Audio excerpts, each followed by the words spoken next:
The story begins with a girl strolling through the night. She had long hair and an exceedingly beautiful face. Suddenly, there were footsteps behind her. A figure of fire was silently following her. Sensing something, she turned to look and was immediately horrified to see the figure of fire lunging at her. A piercing scream shattered the night. The next morning, a new day arrived. News on the television reported that many strange things had been happening in the city recently. Just last night, a woman was attacked after work. The camera footage showed the attacker was a person entirely engulfed in flames. The little girl, Lu Xiaoyu, carefully carried a bowl of warmed medicine. As she slowly walked out, a loud voice called out, "Lu Xiaoyu." Immediately she was grabbed by her collar and pulled away. A young man grumbled, "You're really shameless. You don't let even the sediment go to waste. Are you really that hungry?" She looked at him innocently. "I only drank a sip. Just one sip." He sighed. "No way. Quickly take it to Aunt Lin." Saying that, he tried to pull her away, but she didn't budge an inch. She then said, "I'm hungry. I can't walk anymore." He coughed a few times. "Xiaoyu, are you really hungry? Don't we still have radishes?"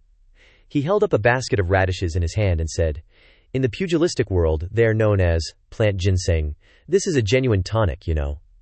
Hearing that, she felt dizzy and nauseous, and retorted against his praises. Lu Xiaoyu then complained, "It's because you eat too many. You're as bloated as a dried radish." "I don't want to eat them," he asked.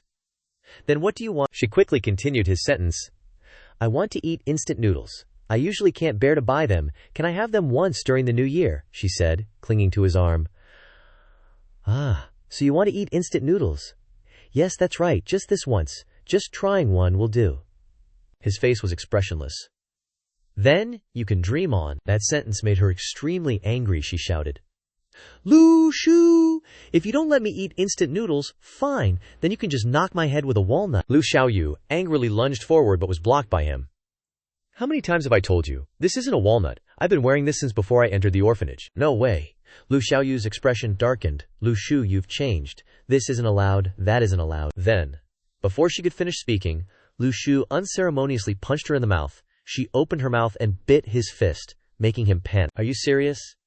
He struggled. "Let go, I'll buy them, I'll go buy them, okay?" After hearing his agreement, she released him. She was extremely happy. "You said you'd buy them? I want to eat braised beef noodles." Snow fell outside, and a fragrant smell wafted through the house. 2 bowls of meat were placed on the table, looking very delicious. Aunt Lin made this meat dish for the 2 siblings, Lu Xiaoyu and Lu Shu. "Xiaoyu, Auntie has some extra so I can't finish it all. Wait for your brother to come back and eat together," she happily asked. "Is there just enough for each person to have half?" She picked up one of her pieces and put it into Lu Shu's bowl. "Never mind, I'll give you an extra piece since you come home so late." She put it over and said, "It's a bit cold outside, so here's an extra piece for you." Her expression suddenly turned sad and worried. "Lu Shu is so weak it's rare for him to eat meat, so I, his kind-hearted younger sister, will give him an extra piece." She was extremely proud of her own kindness. After dividing the food, she happily carried the bowl of meat. "Just enough. Going over 3 is unlucky, hee, all the rest is mine." After waiting for Lu Shu all afternoon, her stomach started rumbling. She looked outside at the falling snow, worried. "Lu Shu, are you here yet? It won't be good anymore if it gets cold." On the other side, Lu Shu was immersed in the beauty of the colorful fireworks. He held up his phone to capture the moment. "It's almost the new year. I hope I get a message from Lu Xiaoyu next year. Did you buy it yet?" He immediately sent her the picture he had just taken. He continued, "I hope I can give Xiaoyu real fireworks next year." As he crossed the road, a light came towards him. He involuntarily looked over. It was the light from a truck heading towards him. A tragic scene unfolded. The truck hit him, sending him flying into the air. Blood spurted from his mouth. In this moment, he thought of the promise he made to Xiaoyu, that he hadn't fulfilled. "Am I going to die again?" The walnut pendant suddenly lit up. He slowly fell to the ground. The phone full of messages from Lu Xiaoyu also fell to the ground and broke. In the beautiful scene of the new year, there was actually such a heartbreaking scene. A message notification from Lu Xiaoyu appeared. "Why aren't you replying to me?" He sent back the picture of the fireworks. She immediately replied, "Fireworks? You wouldn't buy the noodles I asked you to, but you're watching fireworks. Remember this. Buy braised beef noodles. Don't buy the wrong kind." Blood was splattered all over the road.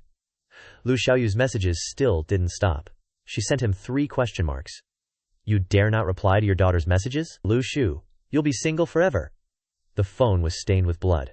"Why aren't you replying to me?" "Lu Shu, did something happen to you?" "Lu Shu, you won't disappear like the people on the news, right?" "Lu Shu, answer me." "Lu Shu, I am Lu Shu, the male lead of this story. My story hasn't even started yet, and I'm dying during the new year." Lu Shu was thrown a distance away from the truck. The truck quickly braked. The driver cursed.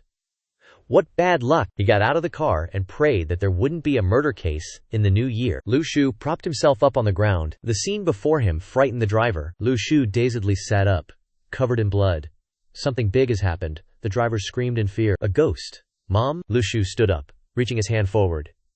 You should at least pay me before running away, right? He looked at his blood-covered hand. He was silent for a long time, then said, Not only did I not die, I don't even feel pain. The snow continued to fall. He walked home step by step, leaving bloody footprints in the snow. Lu Xiaoyu opened the door, happily saying, Lu Shu, Aunt Lin gave us meatballs. The image of Lu Shu appeared in her eyes. She looked up at him, his body covered in blood, utterly stunned. She immediately asked, What's wrong with you? He spoke while walking. I got into a car accident. I'm fine. But the car, not so much. She looked at him, deep in thought. Lu Xiaoyu started walking behind him, constantly asking, So, the blood on you is from the car. Was the car big? Can we afford to pay for it? Lu Shu replied, I already used all the money I saved to buy you candied hawthorns tomorrow to compensate them, Lu Xiaoyu screamed. Lu Shu, he teased. Are you a kid? He turned back to look, smiling. Just teasing you. Someone else got hit. I just helped the injured person. She frowned, finding it hard to believe. You helped. He changed the subject. I need to take a bath now. Inside the bathroom, a tub of warm water had been prepared. He slowly poured water over himself, and countless wounds revealed themselves all over his body. Drops of water ran down his face. Looking at himself in the mirror, he thought, Nothing seems different. He looked at his hand again, noticing something unusual. On his hand, there was a glowing mark shaped like a lightning bolt. He stared at it for a long while before deciding to open the system panel to examine it. A quick glance told me this was no ordinary matter. Negative emotion points displayed 697. He thought, could it be like what the newspapers say? I've awakened a superpower. He reached out and tapped the shop option. Stellar fruit current balance, 697. Then, the remaining balance suddenly changed to 701. He knelt down in joy, crying tears of happiness, secretly thanking the heavens for giving him an ability to automatically generate money. But with this opportunity, he had to earn all the tuition fees and Lu Xiaoyu's living expenses for the rest of their lives. Let me check the income history. Negative emotions from Lu Xiaoyu. Negative emotion points from Zhang Donglai plus 497. Negative emotion points from Zhang Jin plus 10. Negative emotion points from Zhang Jin plus N. Negative emotion points from Zhang Jin plus 10. Negative emotion plus 5. He frowned, disappointed. Why are these negative emotion points? I thought it would be actual money. Where's the money? He recalled the incident with Zhang Donglai. Wasn't he the convenience store owner? And Zhang Jin. Could he be the driver? He called out, shouting for Lu Xiaoyu. I thought you were cooking noodles. Remember to cook some for me too. But if Lu Xiaoyu also has negative emotions, a voice echoed from outside. Brother Lu Shu has changed. In the bathroom, he continued to ponder while looking at the points. Negative emotions from Lu Xiaoyu plus 166. Negative emotion points from Lu Xiaoyu plus 166. Negative emotion points from Lu Xiaoyu plus 166. He thought to himself with a shiver. So making others angry can count as income. Then, can negative emotion points be cashed out? He tried to withdraw, and the balance displayed 867. He went wild with joy. Give me money, money, money, money. Then he suddenly fell silent. He checked the system. It seems these points can only be used within the system. Let's check the reward drawing center. On the reward drawing center screen, at least my system's reward draw items should be good stuff, right? Let's see what treasures there are. The wheel spun. Whoosh, ding, ding, ding, ding. Thank you for participating. He gritted his teeth in anger. Is this a scam? What do you mean? Thank you for participating. My reward drawing system can't even get me a single hair. He furiously tried countless times. But the only results he got were, thank you for participating. Thank you for participating. Thank you for participating. Am I really that unlucky? He put his hand on the roulette. Bam! He couldn't believe his bad luck. He was sweating all over. Finally got an item. Marrow cleansing fruit. It has been added to the inventory. Items in the inventory can be taken out with a thought at any time. He reached out, thinking of taking it out. Indeed, the marrow cleansing fruit appeared. He held it in his hand, pondering for a moment. It probably won't kill me. He decided to put it to his mouth and swallowed it. He felt an intense sensation, so hot. His body was drenched in sweat. Sis, is this marrow cleansing? He looked in the mirror. It seems these negative emotion points are not inferior to RMB. Lu Xiaoyu's voice outside was extremely angry. Lu Shu, the noodles are about to get cold. Are you done yet? At this moment, negative emotion points from Lu Shu plus 99. He hurriedly took another basin of water and poured it on himself. The kid is getting impatient, waiting. I'll study it next time. He threw the basin of water aside and went inside. Arriving there, a steaming, fragrant bowl of noodles had been cooked by Lu Xiaoyu. Attractively arranged, He praised. You're good, Xiaoyu. She seemed unhappy that he didn't cook for her. No good. You still cook better. You were always the one who said that. Lu Shu deliberately wanted to provoke her. It's okay, you will be the one cooking in the future. Negative emotion points from Lu Xiaoyu plus 299, he smiled happily, thinking to himself, I get good stuff because of this kid, but I can't bully her all the time. He looked out the window, suddenly had an idea, and said to Xiaoyu, eat quickly, and then let's go make a snowman. She pointed her chopsticks at him. If you break your promise, then you have to buy me 2 candied haws tomorrow. He closed his eyes. Okay. But I'm telling you in advance, you're not allowed to ask me if it looks good. She protested. HMPH, allowed to say it doesn't look good, it's snowing heavily outside. Finally, the 2 Lu siblings finished building 2 snowmen. Lu Xiaoyu asked, do you think these 2 snowmen look like us? He crossed his arms and stood, observing. He asked Xiaoyu, tell me, what do you want to be when you grow up? The innocent girl didn't think much and said, I want to make candied haws. Why? He breathed a sigh of relief. Or do you not have a dream of being a painter or sculptor? Provoking people again. She was so angry she couldn't speak. Negative emotion points from Lu Xiaoyu plus 199, she shouted. Lu Shu, and then seemingly suddenly, he didn't know where the electric sparks flew down from with lightning speed. It rushed down towards Lu Shu's house. Whoosh! It rushed to a person. This person used his hands to control those electric sparks. He stood on the roof, taking the power that created a huge explosion. That energy quickly disappeared. He turned to look at the Lu siblings below. Lu Xiaoyu chased after Lu Shu. Stop right there. Don't run, he sighed. Suddenly realizing something, quickly dashed away from the rooftop. There was no one left on the roof now. The snowy sky continued to fall. A message from Lu Shu's phone. He was opening it when Lu Xiaoyu beside him questioned, Lu Shu, are you flirting with girls? Why aren't you paying any attention to your cute little sister? She reached out for the phone, pulling his arm closer to examine it. You dare use Ping Piao to find dates. Someone sent him a message. Can't sleep. Anyone got pics to share? I'll pay. He replied, I've got some boob pics. He was excited. Thank heavens, good people are always blessed. He sent a picture of 10 glittering breasts. The message displayed a question mark. Negative emotion points from Li Mingyu plus 299. Lu Shu burst out laughing gleefully. Haha, tasty isn't it? Lu Xiaoyu didn't understand what her brother was doing. Always provoking others. She raised her hand. You're annoying. Are you crazy or are you high from the cold? He waved his hand. Go inside. Luckily you couldn't get up, or we wouldn't be able to go to the temple. She glared at him angrily. Trisk. Negative emotion points from Lu Xiaoyu. Plus 99. He thought about the bottles he had dropped. Maybe I can try the draw. He clicked on a lottery center. 7 draws. The roulette spun. Had 7 draws and got 6. Thank you for your participation. It's like being struck by lightning. So unlucky that the system notified him 6 times, but did a full 16 spins. Another piece of paper suddenly appeared. The paper displayed the words, Tutink, Tutink, lit star. What is this, system? Explain it to me. Hello, is anyone there? Suddenly he realized that the paper displayed more words. He put his hand to his chin, thinking, this song isn't like the translated version of Twinkle Twinkle Little Star that isn't recognized because the content is completely different from the original. But it is the most popular in China because the rhythm of the lyrics is easy to sing and suitable for children. Later there was another official translation, like the original song, Tutin Ancient Lit Star. Suddenly he had a flash of insight. Lyrics. The stardust that fell down is inside my body. Unlocked a star chart. He reached out to grasp it, feeling the power of starlight. This can enhance my strength. Suddenly he thought of something and hurried outside. Xiaoyu. Are you asleep? She replied. Asleep. Did you see anything fall from the ceiling just now? Nothing. Are you singing? Lu Shu denied it. Nope. Honey, go to bed early. We have to get up early tomorrow. She was annoyed. He was embarrassed. To be heard even when humming so softly. I have to be more careful next time, or else I'll become a laughingstock. Looks like only I can see the news. Is this the legendary cultivation method?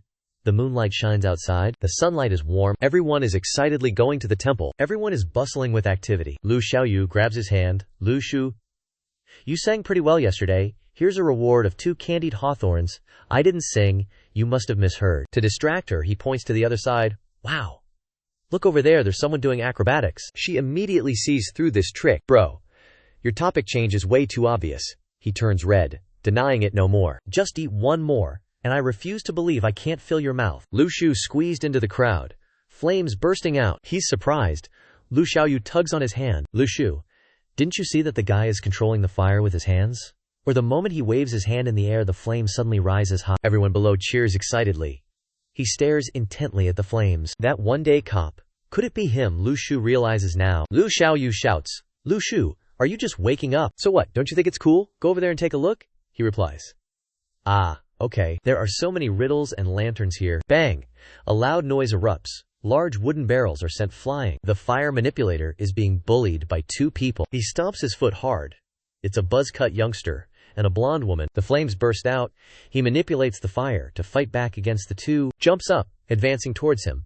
A huge explosion occurs. The girl holding the gun flashes behind him. With a whoosh, she points the gun at him, firing a shot into his neck. He faints, lying on the ground. She immediately orders, "Retreat." Lu Xiaoyu appears out of nowhere and asks, "What right do you have to arrest him?" The two are surprised. Turning to look at her, Lu Shu covers his gossipy sister's mouth. The girl then says, "This person doesn't have a permit to perform fire dancing. He's violating fire safety regulations, so he's being taken in for investigation." He says outwardly, "Safety is number one, thank you for your hard work," but inside he thinks, "As if I'd believe that. I've never heard of making someone unconscious to take them in for a fire safety investigation." He takes Lu Xiaoyu and leaves, not bothering everyone. Goodbye. The two people watch the two siblings leave. Filled with suspicion, the girl asked the bald man, "Is there a problem?"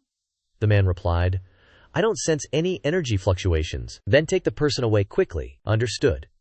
As night fell, the siblings Lu Shu and Lu Xiaoyu strolled down the street. Thoughts raced through Lu Shu's mind. Where did those men in black come from? Why do they have to capture awakened people? Are they going to be taken away for research? Luckily, they didn't discover a weakling like me. I have to be careful from now on, and not expose myself, Lu Xiaoyu asked. Lu Shu, "Were those people just now different from us?" he replied. "Probably, Xiaoyu." "Tell me, how many people in this world are more powerful than us?" "What now?" Lu Xiaoyu voiced her opinion. "Of course, we'll become stronger than them," Lu Shu smiled. "What you said makes a lot of sense." Fireworks exploded in the sky. The two siblings walked hand in hand, unaware that someone was following them. A young man made a phone call, saying to the other end, "How strange, they let the witness go this time." Lu Xiaoyu happily said, "Don't worry, I will protect you in the future," a voice called out. "Hello." From behind, Lu Shu turned around to see the young man from earlier. "Hello, my name is Zihi Wei. Nice to meet you." Lu Shu didn't hold back and asked, "What's so nice about it?" Ugh, how cheesy, so cheesy." Ji Wei froze. "Ah, son-in-law," Lu Shu asked again. "What's so nice about it, Zihi Wei?" Ji Wei was awkward, not knowing what to say, and hesitantly replied, "Ah, it's just generally nice. Haha." Never mind that guy. The two siblings continued to walk on. Ji Wei looked at them and thought, "Why is this guy so different from normal people?" He waved his hand and called out, "How did you two get out from behind the stage? Can you tell me what happened in there?" He raised both hands in the air, saying, "I'm not a bad guy." After returning home, Lu Shu couldn't stop thinking about those people. This guy also came to investigate. Who is he? Who exactly is investigating these things? In short, I have to be careful. He sat on the sofa, tapping on his phone. Lu Xiaoyu ran over. "Brother, when I browsed the news about America online, is there any news about what happened today?" I suddenly realized two things in the conversation. Someone sent a hot photo taken at the festival. "Hey, isn't the person behind you an ability user? Controls flames pretty well." "Is it really an ability? Could there be an ability user in our class?" "That's right, it's me." Lu Shu clicked on the photo to see it more clearly. So those men in black had already ambushed that place, clearly aiming for this player. Lu Xiaoyu next to him teased him when she saw this. "Your friends went out to play and they didn't call you along, right?" Lu Shu choked. "Do I have money to go? I can't even afford to pay for my own part, so it's normal for them not to call me." Lu Shu looked at him. "What a pity. Only kind people like me are willing to hang out with you." Lu Shu pushed her out. "Go to sleep. Yeah, doing that will make you easily lose your only friend." He looked at his phone. Everyone was still chatting. "School starts on the 8th? I want to play a few more days. Keep dreaming, I'll use exam papers to wake you up." "Haha, hopefully these dog-tired days will end soon," he replied. "In reality, dogs aren't as tired as you guys. You always seize the opportunity to provoke others." Negative emotion points from Chen Bakang plus 51 points. Negative emotion points from Zhao Fang plus 8, 2 points. Negative emotion points from Liu Li plus 199. He secretly thanked his classmates. How adorable. Suddenly, a notification. Approaching negative standard points from Zihi Wei plus 1. Unbelievable. This Zihi Wei is truly narrow-minded. Negative emotion points from Zihi Wei plus 1 kept appearing in a series. Because of this, Zihi Wei kept sneezing. He was puzzled. Why is it suddenly a bit cold today? An old man sitting on the bed said, "Do those foolish mice wanting to show off out there want Yan Ang to be like this today?" He smiled and picked up his phone. Because Ni Ting has taken action. At night, returning home, with nothing to do, Lu Shu used all his accumulated points to buy spirit fruits to upgrade his strength. Just as he finished buying them, holding it in his hand, He could feel a rich source of energy flowing through him. Despite that, Lu Shu was still a bit worried about the credibility of the store regarding this item. At the last minute, Lu Shu decided to gulp down the spirit fruit. As soon as he finished eating, he felt a strange power, like it was taking over him. The first and second stars in his star cluster had been lit up. Lu Shu felt an enormous source of power, so he decided to use his fire power to form a fiery punch and then punch the ground hard. Although his body had never been in such a good state, after he punched down, causing the ground to shake and the floor to dent, his hand still felt pain after the punch. Before he could sublimate his emotions, Xiao Yu ruined the mood. Xiao Yu worriedly asked about Lu Shu, and he deflected with the reason that he bumped his head against the wall. After hearing that, Xiao Yu thought her brother was having psychological problems, so she advised him not to be impulsive, because he still had to raise Xiao Yu. Hearing the rumble again, Xiao Yu just assumed it was something. But when she looked out the window, she suddenly panicked and stammered, "Lu Shu, come and see." But Lu Shu still thought Xiao Yu wanted to play, so he said, "Advise her to go to sleep." Helpless in the face of this naive brother, Xiao Yu immediately dragged Lu Shu and pressed his face against the window so that Lu Shu could see for himself. Lu Shu thought Xiao Yu was joking, but when Lu Shu opened his eyes to look, it was true that someone fell from the sky. So the two siblings went out to take a look. Although it was a young man, whether to save him or not, Lu Shu still felt that something was very familiar. A person still in that outfit, with the same face. After thinking for a long time, Lu Shu finally recognized him. It was Liang Che, the fire performer he had encountered today. Looking at him, he seemed weak and delicate. So Xiao Yu and Lu Shu were hesitating to think of a way to save Liang Che, but the system detected that the negative emotional value from this person had increased by 70. After seeing this, Lu Shu was furious at this despicable act. Turns out he's faking death. Xiao Yu saw Lu Shu's confused expression and asked, "What are we going to do with Liang Che's body?" Then Lu Shu spat out bitter words, as if tossing him into the yard. Instead of clean drinking water, they gave him stale, long-kept water. These things made Liang Che's negative emotional value skyrocket. Seeing Lu Shu's behavior, Liang Che began to worry about the current generation of humans, so he could only pretend to be in pain, struggling to get up, and then cried out. Lu Shu helped him into the room. Without much talk, Lu Shu then pretended to treat Liang Che, punching, kicking, and tormenting him relentlessly like an intern doctor, not letting him get back on his feet. Ultimately, it was all to increase his negative emotional value. Unable to endure this behavior any longer, Liang Che immediately prepared a fireball in his hand, ready to unleash it. Sensing danger, Lu Shu quickly shouted, "Xiao Yu, run first." But just as Liang Che raised his hand, the flame was quickly extinguished. It turned out Xiao Yu had thrown snow at Liang Che's hand to put it out, then shouted, "Liang Che, let go of Lu Shu." But Liang Che ignored her. He immediately prepared another fireball, but it was extinguished again by a surge of internal energy from within him. Lu Shu then gently approached Liang Che and asked, who was trembling in fear of what was about to happen, while his negative emotional value continued to rise. A moment later, following a deeply sentimental conversation, Lu Shu and Xiao Yu saw Liang Che off. Overwhelmed by fear and desperation, he immediately ran off. It seemed he had underestimated these two gentle souls, who were foreshadowed by the two snowmen placed in front of their house. But not long after he ran, two figures in black who had been chasing him all this time appeared from behind. Lu Shu still had many questions about Liang Che's health and power, but he chose to remain silent, as if nothing had happened. It's best if the two siblings have nothing to do with this. The next day, 10:05 a.m., Lu Shu was still selling balut eggs as usual to earn extra income. Mr. Wang at the neighboring stall saw him still selling and spoke up to ask, "You've already started school, why aren't you packing up?" "It's fine, my school is very close, so I won't be late." Lu Shu was leisurely checking the news. Urgent situation. A fire is occurring at the Factory Road 429 shopping mall. According to sources from relevant departments, this fire has been burning for an entire evening. The cause is due to highly flammable and explosive materials not being handled properly. Lu Shu suddenly noticed a line. 1 minute to understand the awakening levels.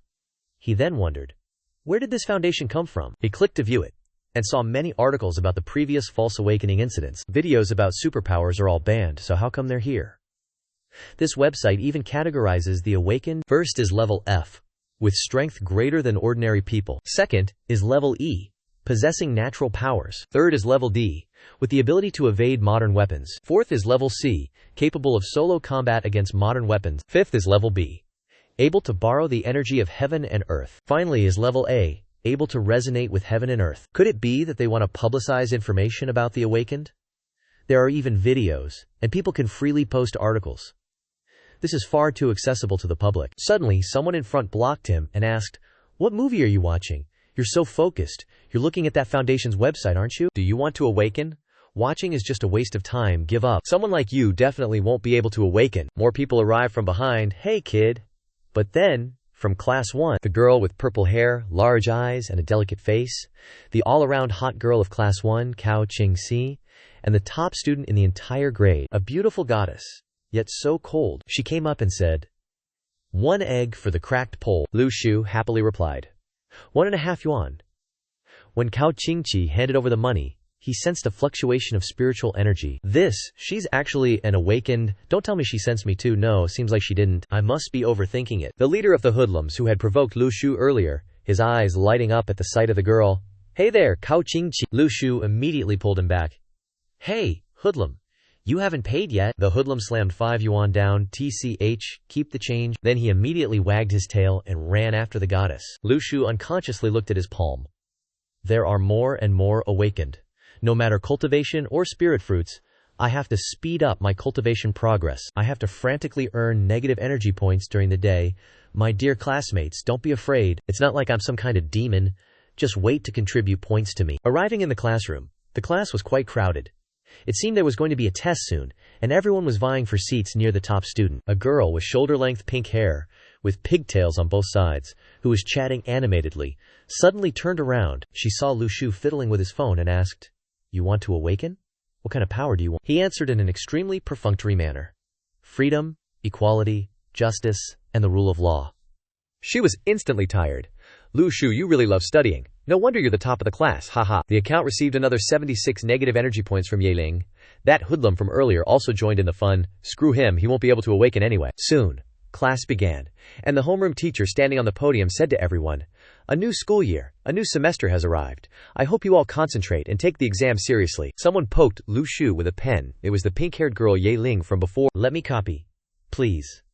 Behind him, another guy looked at Lu Shu with eager eyes. You better be cooperative. Our enemies surrounding me, but he's already used to this scene. God of Wealth is here, God of Wealth is here, so he could only smile. Here's a chance to earn points. Later, the exam began. Lu Shu focused on completing the test very quickly. After a while, he put down his pen, stretched his back straight, and let out a breath. The eyes of the people around him lit up even brighter than car headlights. He's done, get ready to copy. Only to be blocked by Lu Shu's hand. He's covering it, can't see anything. Negative emotions continuously spammed his mind, making Lu Shu look ecstatic. What's this guy up to? Why isn't he letting us copy suddenly?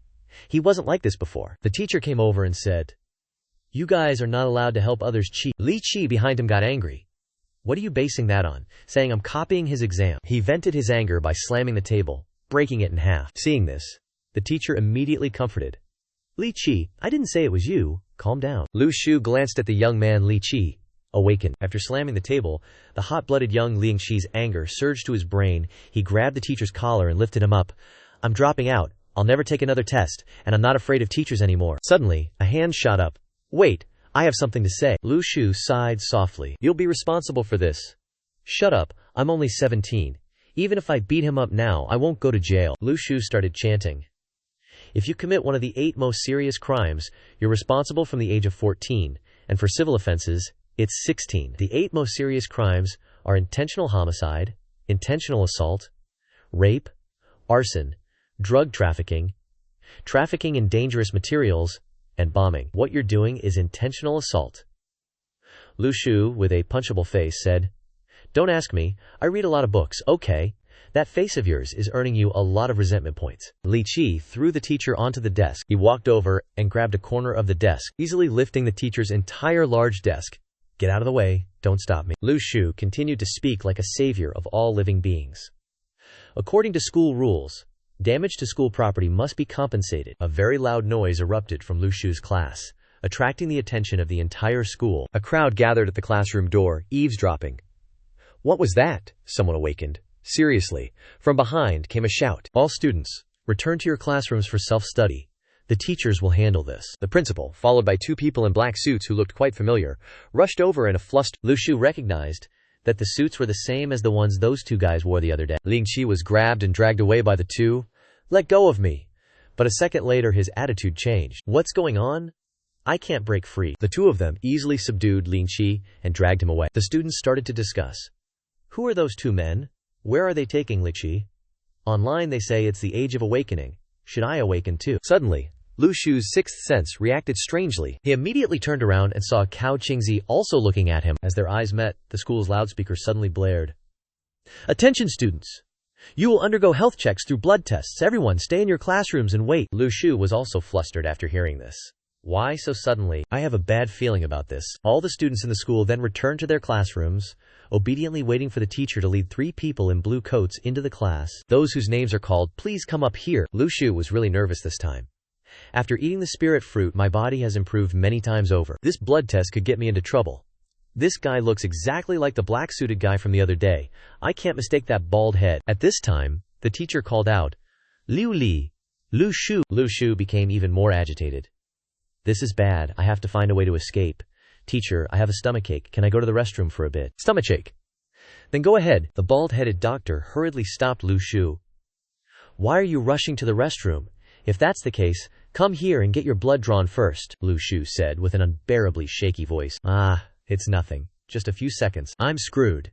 Should I pretend to faint?" The pink-haired girl, Ye Ling, next to him was a step quicker.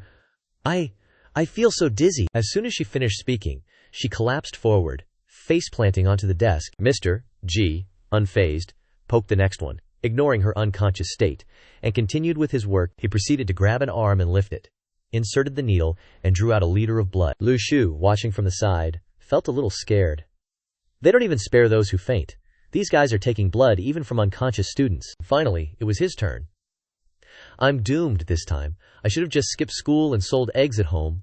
Why do I feel a chill down my spine?" After a while, the others had also finished giving their blood samples, and exclamations of surprise burst out. "Lin Qi is back." The entire group of students swarmed around Lian Qi, eager to see, and the homeroom teacher immediately hid behind him. "You persistent pest, Lia Qi.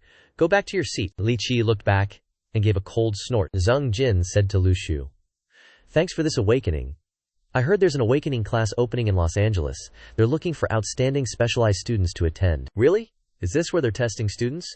"The blood test is the entrance exam, and it's already been posted online." Lu Shu immediately took out his phone to search. Are they planning to use awakened individuals for personal gain? Online, there were indeed many topics discussing this issue, and some schools had even already announced the list of eligible students. It appeared that information about awakened individuals had been widely publicized. Lu Shu was lost in thought. Should I go to that class? After school that afternoon, Lu Shu immediately went home. He knocked on the door and called out loudly, "Little sister Xiaoyu, look what I brought back for you." But there was no response, so he gently pushed the door open and went inside. "Xiaoyu." Lu Shu panicked when he saw the little girl lying on the bed, breathing heavily. "Xiaoyu, what's wrong?" Little Xiaoyu saw her older brother Lu Shu return, and opened her eyes to look at him. "Lu Shu has roasted sweet potatoes." "Put the sweet potatoes aside for a moment. Why did you suddenly catch a cold?" "I washed your clothes, and the water was a bit cold." "Don't talk anymore, just put this in your mouth first." After she held it in her mouth for a while, Lu Shu then pulled out the thermometer and was shocked by the temperature. 39 degrees Celsius. No good, I have to quickly go buy cold medicine. But at this moment, Lu Shu suddenly thought of that software. Wait a minute. Perhaps the marrow-cleansing fruit can change Xiaoyu's body and improve her health. A few minutes later, Xiaoyu looked at Lu Shu, who was still there but with a very strange expression. "Brother, why are you so annoyed? Maybe it's because I'm on my period." It turned out that Lu Shu had spent all his resources trying to spin the wheel for the marrow-cleansing fruit, but failed. "Did I accidentally enter a fake gacha several times? I got absolutely nothing." After a few more tries, Lu Shu finally got what he wanted. Alright, Xiaoyu. This is for you, Xiaoyu." Seeing the food, the little girl enthusiastically cooperated and opened her mouth wide. Xiaoyu chewed and swallowed. What kind of fruit was that? Before I could even taste it, it vanished. Suddenly, Xiaoyu's expression froze. "Is it working?" The little girl looked at the thermometer in her hand before trying. "Wait, Lu Shu, where did you get that fruit? Are you listening?"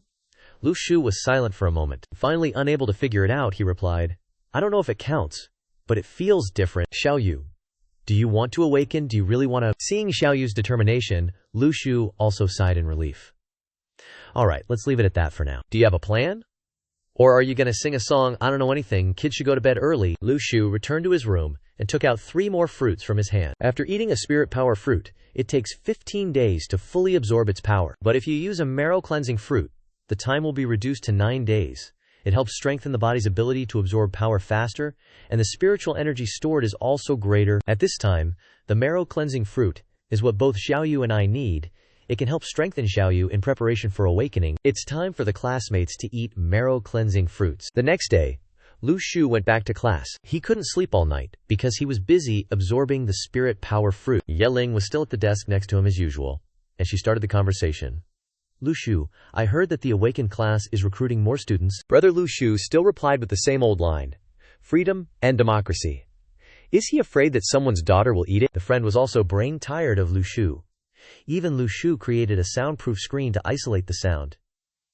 In this era of awakening, studying may not be very effective. Lu Shu suddenly shifted his gaze. His focus centered on a girl entering with the homeroom teacher. Her body was smoking hot, in both the literal and figurative sense, and the straight men in the class began to reveal their true colors. Wow, beauties, everyone. Ye Ling criticized this scene. Such girl-crazy creeps. The homeroom teacher announced, the city has decided to establish an awakened class in our school to gather special students for teaching and training. And this is the teacher in charge of the awakened class. Now I will read the list of those whose names are on it. Please stand up. Liu Yu, Li Qingyu, Yuan, Lingqi, Lu Shu. The whole class was dumbfounded. Lu Shu. The homeroom teacher read again. Lu Shu. Stand up, Lu Shu. Taking the opportunity, Lu Shu mocked the classmates in the class. Sorry, teacher. I wanted to make sure everyone's hearing is okay. This young man really knows how to provoke people and still get a lot of negative emotions from the lovely classmates. The classmates are so generous. Now I have enough points to take care of Xiao Yu. The new teacher introduced herself. My name is Liu Fei, and I am the teacher in charge of your awakened class. Everyone will still study as usual. Gather in the awakened class at 7 p.m. That's all. Then the two teachers left. The whole class went silent, looking around for a moment, and then they all exploded with excitement. I'm so gentle. Only the chosen ones get to study in that beautiful teacher's class. The pink-haired Ye Ling, who was sitting next to Lu Shu, spoke up. Congratulations on being chosen for the awakening class, Lu Shu immediately said. Want to know the secret to getting chosen? The pink-haired Ye Ling's cheeks flushed red. Lu Shu, I knew you wouldn't leave me alone. But Lu Shu teased her. Then say it. Power of heaven and earth. Drive away ghosts and spirits. Transformation technique. The girl was visibly angry. Don't you ever get tired of teasing people, you jerk? Lu Shu just smiled slightly and took out his phone to send a message to the class group. I've been chosen for the awakening class. I hope everyone else will be too. The whole class looked at him with eyes like bullets, as if they wanted to silence him. Lu Shu really doesn't know when to stop, but Lu Shu's face was full of enjoyment as his points continuously increased. Thank you. Xiao Yu's path to awakening will be much easier thanks to your help. After a while, the homeroom teacher came in to announce, based on the establishment of the awakening class, our school will have some transfer students. Today, a new student will be transferring to our class. A pair of slender legs walked into the classroom, and the boys were instantly smitten. Wow. The cute girl in front of the class was a petite, new female student with shoulder-length blonde hair and blue eyes. The new blonde student looked around, and finally her eyes stopped. The new student approached Lu Shu's seat. Teacher, can I sit here? Hearing this, it seemed Ye Ling was about to object. Teacher. The homeroom teacher didn't wait for her to finish, and immediately cut her off. If Ye Ling is offering, then go ahead and sit there. The new student gave a radiant smile and said, Thank you, Ye Ling. A girl blushed with embarrassment. It's nothing. Then she couldn't resist the beauty and ran away. Goodbye, Lu Shu. The newcomer spoke up to greet him. Hello, to you too, Lu Shu replied blankly. Who am I? Where am I? This action successfully earned resentment points from Jiang Shuyi. Crap, I forgot this new student is an awakened one. The new student, though a little annoyed, continued. Well, my name is Jiang Shuyi. All the boys were thunderstruck. A boy. It's a trap, Lu Shu observed again. If you look closer, then he focused on Jiang Shuyi's chest area. There's no chest. Instantly, 79 resentment points were added to Lu Shu's account by Jiang Shuyi. He seems to know I'm checking his gender. Hello, my name is Lu Shu. He seems to be looking at my face quite carefully. At 9 p.m., the school's awakening class was still brightly lit. Inside the classroom, there were many neat round futons. So this class is actually teaching awakening. Head teacher Liu Fei held a stack of papers. Now, I'll pass out these documents for everyone to sign and fingerprint. This is the rule in the awakening class. Information about the class is not allowed to be spread outside. Violators will be prosecuted by the military. Lu Shu was quite surprised after reading this. The military is interfering in keeping awakening classes secret. Are they creating an army of awakened individuals? No. Head teacher Liu Fei spoke up. Why was the awakening class created? Does anyone want to know? A student named Liu Yu immediately raised his hand. Why? Liu Fei replied. Do you know what criteria we used to select you? The group didn't know how to answer, so teacher Liu Fei asked further. Does anyone know about Nachikali? She pointed to a student, coincidentally landing on Lu Shu. Simplified version. Well then, What is Nachi? Go ahead, stand up and answer. Nachi is. Lu Shu paused for a moment, then blurted out a ridiculous definition. It's magical matter created from heaven. This pretending to be an idiot and provoking others. Clown Lu Shu always gets a lot of grievance points. Head teacher Liu Fei was furious but helpless, and told Lu Shu to sit down. Nachi is a chemical element. We also happen to discover that it has another function, testing how blood reacts with Nakeshi, also known as classification. At the beginning, the blood sample will turn white. After the test, blood with Nachikali, blood of different qualities will change from white to black. If the blood reacts with Nachikali, the darker the color, the stronger the awakening power. Liu Fei explained further. Awakening power is divided into 6 levels: A, B, C, D, E, F. Of course, awakening power doesn't determine future strength, and training also greatly affects the future. If anyone can't handle it, they can drop out from the beginning. Training in the awakening class is much harsher than ordinary exams. Here are the entrance exam results for everyone in the class. Liu Fei took out a stack of test papers with the results. Okay, I'll read them out. No one got grade A. Grade B, Liu Boli. Grade F, Lu Shu. Boli immediately looked at Lu Shu with the eyes of a victor. But Lu Shu didn't care much. He was busy thinking. When my blood was drawn for the test, I hadn't fully absorbed the power of the star fruit. This test result isn't the current result. Luckily, the star fruit also reduced the concentration of my blood during the test. Bali then asked, "Teacher, does anyone in our school have grade A?" Liu Fei replied, "There is one person, named Cao Qingzi." Lu Shu knew that name as soon as he heard it. Is that her? Lu Shu also went home after school, and the bicycle outside the gate was definitely gone in this neighborhood. Lu Shu was quite annoyed in his room. It cost me 5,000 grievance points just to get 4 marrow cleansing fruit. Damn system? Actually, the system said that the marrow cleansing fruits had been put into the inventory, so Lu Shu could take them out at any time. Lu Shu was staring at the marrow fruit. This fruit is for Xiao Yu. The system's notification startled Lu Shu. Washing pill has reached its usage limit. From now on, washing pill will be sold in the store instead of lucky draws, and the lucky draw will no longer offer washing pills. Lu Shu was overjoyed. This meant that as long as he had enough distress points, he could buy them. Then he could buy more for Xiao Yu. Lu Shu happily held the washing pill in his hand and danced around. If washing pills can be stored long enough, wouldn't I be able to sell them for a lot of money? But how long can they be stored? Perhaps I should test it a bit. He immediately knocked on Xiao Yu's door. "Come out quickly, I have something delicious." While waiting for Xiao Yu, he noticed something unusual about the washing pill. 6 hours after taking the fruit out, it started to lose its effectiveness. "Looks like I can't get rich with washing pills." The little girl opened the door. "Xiao Yu, this fruit is for you." The little girl sleepily opened her mouth and bit Lu Shu's hand. Xiao Yu chewed with her eyes still closed, and then the door slammed shut. Xiao Yu returned to her room, leaving Lu Shu stunned outside. Again, there was a loud knocking on the door. Xiao Yu was so angry that she provided 120 distress points. "What is it now? Can't a person sleep?" Lu Shu smiled and took out more washing pills. "I still have 8 more here. Why don't I just give them all at once?" Xiao Yu annoyedly stuffed the fruits into her mouth, while Lu Shu watched his sister eat with relish, and smiled softly. After eating these fruits, Xiao Yu should be qualified. Only after eating all of them did the little girl remember to ask Lu Shu, "What did you give me? Didn't you want to awaken? I'll give you a practice method later, and you'll know what it does." After hearing this, Xiao Yu felt a little worried for Lu Shu. Hearing these things doesn't seem so easy. Actually, Lu Shu doesn't need to rush too much for me. Lu Shu just smiled softly. "These fruits just help you from getting sick." He rubbed the little girl's head and said, "What did you learn yesterday? Bring out your notebook so I can check." Don't think you can relax. Just because the Spring Festival holiday is over, what will happen if you can't keep up with your studies when you're 16? Even if you awaken, you still need to study. You also need to learn how to think logically.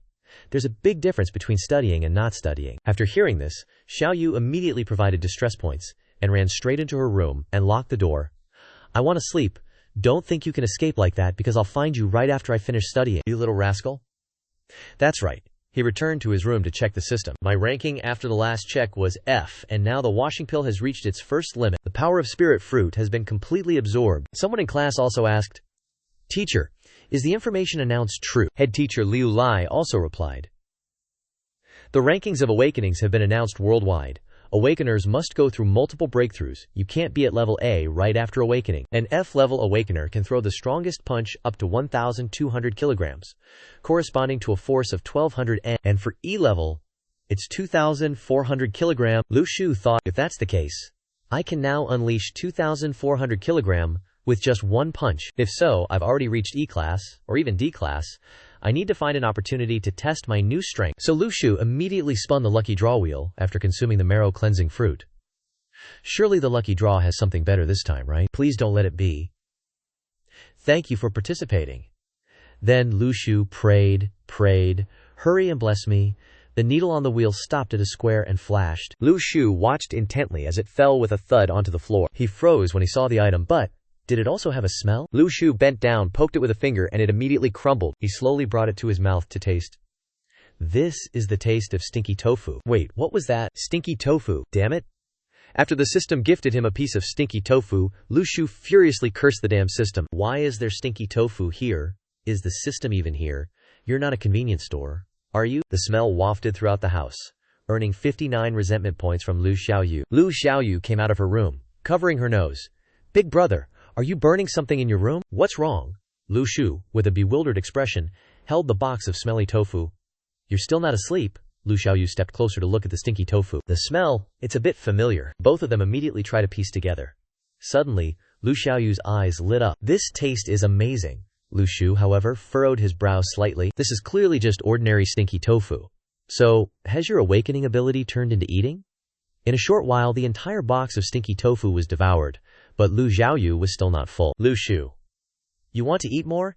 Am I a restaurant or something? This is so annoying. But whatever, let's spin again. After a while, his house was reeking. It gave me stinky tofu instead of, thank you for participating. Why is my path to awakening so so difficult? The only happy one here was Lu Xiaoyu. Regular stinky tofu, isn't this delicious? If we sold it then. Hearing this, Lu Shu's mind immediately started racing. That's right, you're so smart, Xiaoyu. The next morning, the sky was clear and bright. The warm sun shone brightly, but the air seemed a bit polluted, didn't it? Passers-by looked pale and unwell. Along with that, additional resentment points were collected. Oh dear, it was Lu Shu selling stinky tofu. This heaven-reaching stench was unmistakable. Old Wang, the vendor at the next stall, couldn't stand it either, and immediately asked, Lu Shu, did Old Wang offend you recently? What strange things are you saying, Old Wang?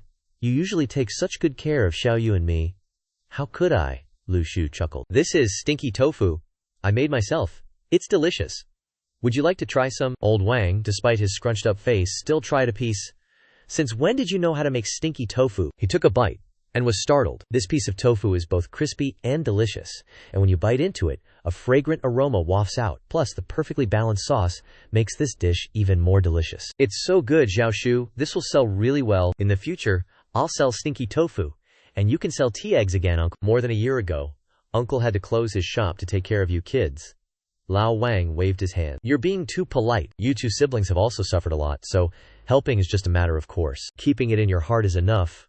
Lu Shu looked at him with a loving smile and immediately shouted to sell stinky tofu, 1.5 yuan, guaranteed not to lose money. Finally, it was time for Lu Shu's class. His face was practically grinning on the inside. Selling stinky tofu not only gets you money, but also a lot of distress points. This is called killing two birds with one stone, haha. He kept smiling foolishly to himself in class. There were whispers around. I heard that Lu Shu's score was near the bottom of the awakening class. It's obvious he barely got in. He'll probably be kicked out soon. Jiang Shuyi immediately comforted him.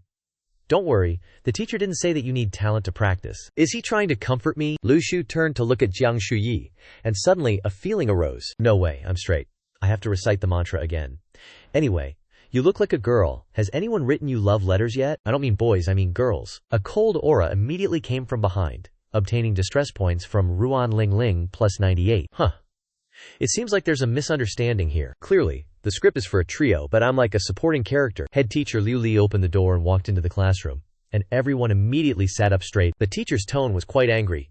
Where is Li Qingyu? Please follow me for a moment. Lu Shu felt a chill down his spine, and turned to look at Li Qingyu, who was stammering. Yes. What's going on? After Li Qingyu was taken away by teacher Liu Li, the whole class started buzzing about it. Li Qingyu's been gone for a while. I wonder what's going on. Oh, he's back. Li Qingyu opened the door and returned to the classroom with a sad face. It looks like things aren't simple. So the whole class started discussing again. Did you hear about someone in class 2 being expelled for leaking information about the class?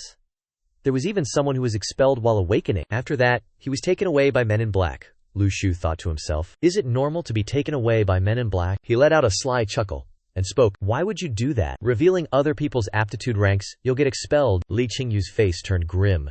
staring at Lu Shu's mouth. Reveal, expel, no no no. Don't say anymore, Lu Shu. You hateful thing, ha ha ha. Li Qingyu dashed out to slam the door shut. Lu Shu felt no remorse, letting out a breath. Seems like it's true then, some classmates are getting worked up about this. Why did you provoke him? Lu Shu, on the other hand, pulled out his phone to spread the news to the whole class. Need you even ask? Of course, because your efforts are my success. Haha, 800 points of resentment, here I come, let me have this body. That afternoon, at the awakening class, Liu Li had just entered the classroom and placed a book on the desk. This book is just an introduction. You all. Class monitor Liu Li surveyed the class, her gaze suddenly stopping. She saw Lu Shu's punchable face again, and immediately approached to ask, "What is Nachi?" Brother immediately replied, "Nachi is material from heaven." Lu Shu's grand move stunned the whole class, and Liu Li was indeed speechless, having to ask that question again. Lu Shu just so happened to gain 51 points, very welcome to teacher Liu Li, who had to pay for it herself. This old hag is really hard to understand. If she was afraid of something like last time happening, why didn't she avoid asking? Teacher Liu Li began to lecture. Spiritual energy appeared 7 months ago, and more people are awakening. The current world is very different from before. This is Nachi alloy. Many metals have new functions. Since the appearance of spiritual energy, you can even make metal weapons. Metal is one of the awakenings. With spiritual energy, tens of thousands of kinds are being used. These types will be very necessary for you later. She stuffed the test tube back into her magic pocket. Although it can't compare to antiques, its high copy rate allows for mass production. You can all own them later, of course. Not everyone can. Lu Shu was deep in thought at this moment. I wonder if my system can produce those tools, but I don't think the system is very trustworthy. It keeps giving me weird notifications. In the evening, Lu Shu returned home. If I can sell 50 servings of stinky tofu tomorrow, I can earn 250 yuan and take Xiao Yu to the movies. Ah, has it been this much already? Why do I always get stinky tofu anyway? Lu Shu continued to try, luckily getting into the wheel, then suddenly, a beloved golden light radiated from the wheel. A bargain, haha.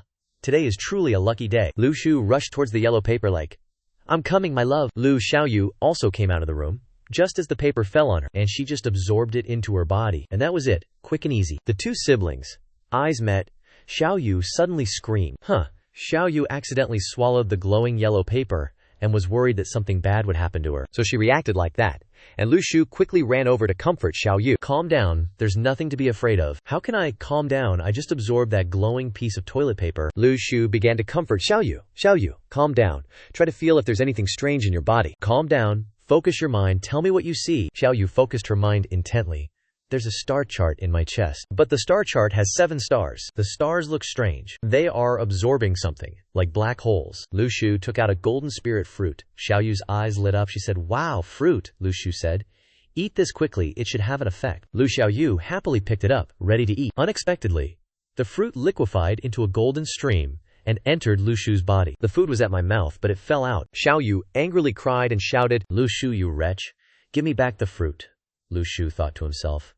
It seems that Xiaoyu's body rejects spirit fruits, and she doesn't have the seedling symbol on her hand to restrain her anger. He stuffed a piece of stinky tofu into her mouth. Eat, eat, I want to study the cultivation technique a bit. As Lu Shu walked, he thought, strange. Could it be that Xiaoyu is a type that automatically absorbs? Then he asked her, Xiaoyu, does that star chart have any requirements, like singing or something? She replied with a sentence that turned Lu Shu to stone. Why would I need to sing? Yet Lu Shu has to sing all sorts of things. Every time he cultivates, Xiaoyu ate and asked, am I an awakened one now? Ugh, don't talk. I want to be alone. That night, Lu Shu went to bed but couldn't fall asleep. He said, damn system. Why doesn't Xiaoyu have to sing? I absolutely can't let Xiaoyu surpass me. Then he closed his eyes. Tonight, I must light up the 6th star. Whether it was due to his constitution or talent, the moonlight automatically allowed Lu Shu to absorb it all night. The next morning, Lu Shu woke up with a start, overjoyed. Finally succeeded. But why don't I feel any different? Or maybe. So, Lu Shu then went all out, trying to cut his hand with a knife. But Lu Shu was still too chicken. He gritted his teeth and slashed down with all his might. Unexpectedly, he was fine, but the knife lost its blade. Lu Shu's eyes lit up, and he shouted, awesome, haha. This time, I must at least reach rank E. Lu Shu went to knock on Xiaoyu's door and said, Xiaoyu, are you awake? Xiaoyu, quickly check if there's any change in your star chart. Let me tell you. Before he could finish, Xiaoyu came out, hugging a teddy bear, looking annoyed. It's only 6 in the morning, Lu Shu said confidently. Don't mess with me, Xiaoyu. I've lit up 6 stars now, hee hee. Don't be discouraged. I might consider helping you, Xiaoyu said softly. Humph, who has 3 black stars? Hearing this, Lu Shu petrified. Is this really my sister? Is there such a sister? Then Lu Shu changed the subject. I said, oh, tomatoes. It seems the tomatoes are ripe. Let's cook noodles. Hearing about food, Xiao Yu immediately perked up, her eyes sparkling with joy. Lu Shu thought while harvesting tomatoes. How embarrassing. Luckily, the tomatoes are still good. As he was about to bring the tomatoes into the house, Lu Shu heard someone talking. Linji. No need to see me off. Lu Shu peeked into the house. Linji has a guest. I think I met that person at the temple fair yesterday. What is he doing here? From their conversation, Lu Shu could hear, I'll come again when the relic opens. Please take care of me during this time. Suddenly, Lu Shu felt a massive surge of energy rushing in. Lu Shu was also taken aback. There's something very powerful in the room. Having said that, Ji He-wei turned to look at Lu Shu. And so, the two locked eyes. Lu Shu thought, hey, he's looking at me. What does he want? Don't look at me, just leave already. Alright, better not cause any trouble, let's get out of here. Seeing Lu Shu about to leave, Ji He-wei shouted, Lu Shu, wait! Lu Shu startled. What does this guy want, a fight? If he really wants to fight, can I win? Ji Wei gradually approached. Lu Shu became even more anxious. Damn it! He really wants to make a move. Lu Shu immediately threw down the tomato basket and turned to face Ji He-wei, intending to counterattack, but who knew Ji He-wei just held out his hand to greet him. Hello. It's nice to meet you. But in Ji He-wei's head he thought, humph. Today I came prepared. Ji Wei still said with a smile. It's nice to meet you, Lu Shu asked. How happy is he? Ji Wei replied. However happy you are, that's how happy I am. Then he burst into laughter, making Lu Shu, who was standing next to him, a little scared. Lu Shu was completely stunned. You, what are you so happy about? Ah. Lu Shu looked at Ji He-wei as if he were a strange creature. Seeing this, Ji Wei was surprised. This? Is this guy an idiot? This move is completely different from the script I painstakingly prepared. Lu Shu still looked at Ji Wei, thinking in his head, although I can't see it, I can feel the energy in this room is very strong. I have to leave this place. I shouldn't stay here for long. Then Lu Shu picked up the tomatoes, put them back in the basket, and turned to leave, leaving Ji He-wei standing there dumbfounded. Lu Shu hurriedly ran into the house and closed the door. Lu Xiaoyu looked at Lu Shu with a puzzled expression. You've only been outside for a short while. Why are you breathing like this? Then Lu Shu bent down and said to Lu Xiaoyu, keep your voice down. There's a practitioner right outside. Lu Xiaoyu asked, that old man? That's right. He doesn't seem easy to provoke. I've never felt like this before. Hearing Lu Shu say that, Lu Xiaoyu said with interest. Like a hidden and injured black mafia boss. What are you afraid of? Lu Shu, I will cultivate well, and then protect you. Many thanks. Many thanks. Lu Shu thought to himself. Hiding for so long, suddenly exposing himself today, it's like he deliberately wants people to know. The next day, Lu Shu rubbed Lu Xiaoyu's head and said, Xiaoyu, I'm going out. You pay attention to taking care of the house for Dad. Lu Xiaoyu wearily waved. Goodbye. Be careful. Lu Shu stretched and said, hey, should I just sell tofu today? Suddenly, Lu Shu sensed something. Lu Shu turned to look.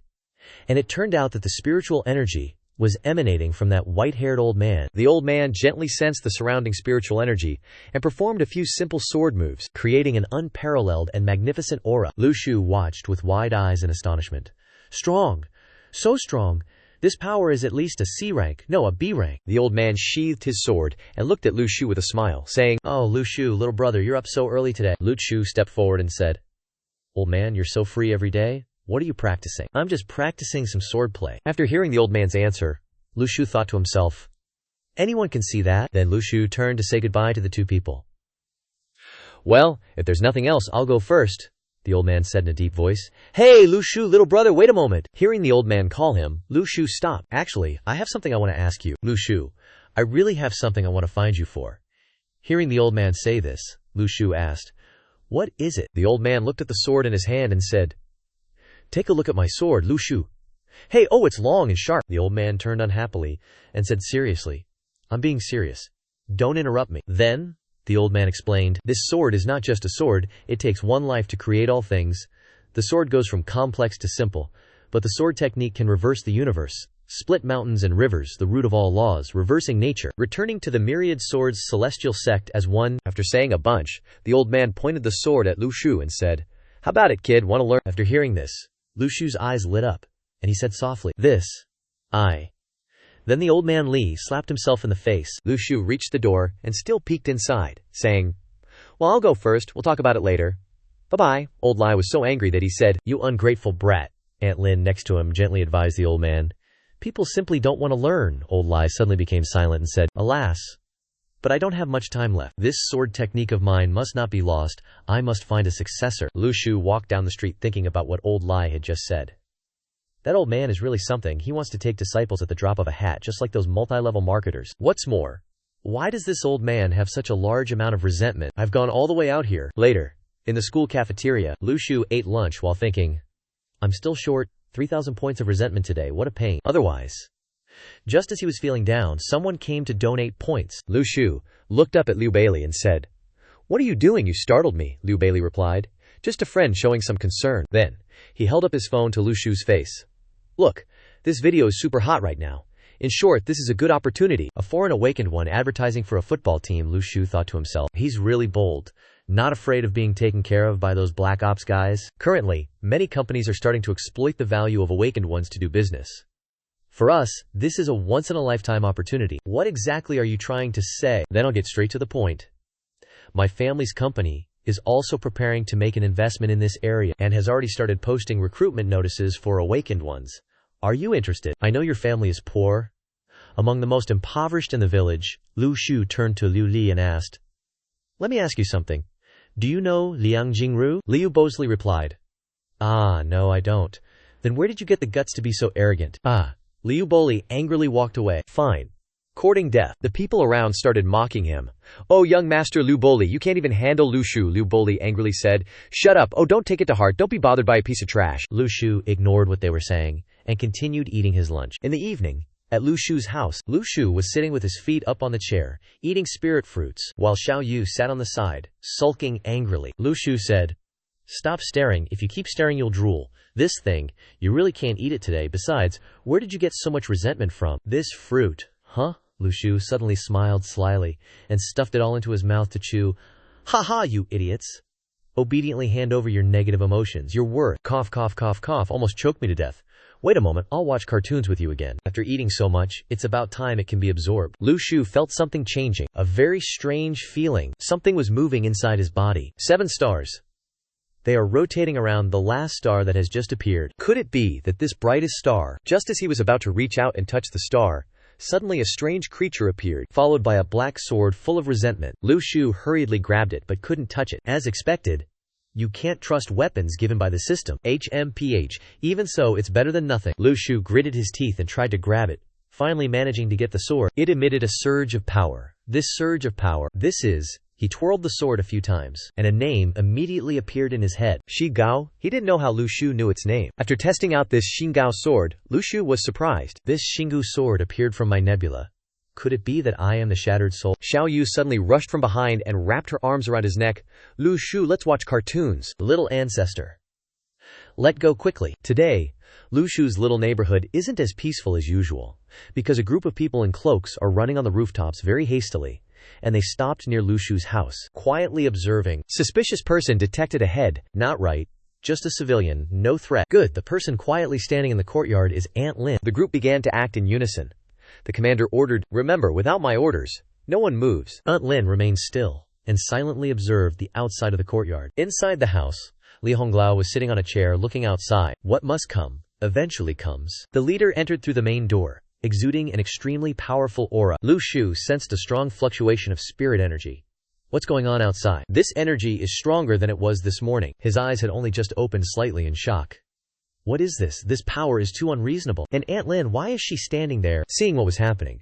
Xiao Yu ran out to see. Let me see. The cloaked figure's golden eyes flashed, and he grunted softly.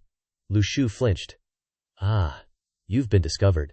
That person's aura is surging, getting closer to where Aunt Lin is blocking his juniors. Junior Ni Ting has come to pay his respects to Senior La. Aunt Lin's face was covered in sweat, but she had no intention of backing down. Lu Shu secretly observed the situation. So, neighbor Uncle Lai is hiding from enemies, and now they've been found at the door. Old Lai's voice echoed from inside the house. I didn't expect the Daoyuan class to grace us with their presence. Please come in. Lu Shu knew this name. Daoyuan class. Daoyuan class. According to the blonde-haired Jiang Shu, who just got married recently, it is a Daoyuan class of supernatural practitioners, recognized by the state, divided into Daoyuan class. The low-level ones are Daoyuan class, the high-level ones are Daoyuan class. There are very few members, less than 10 people, but none of them are below B rank. All are big shots guarding one area.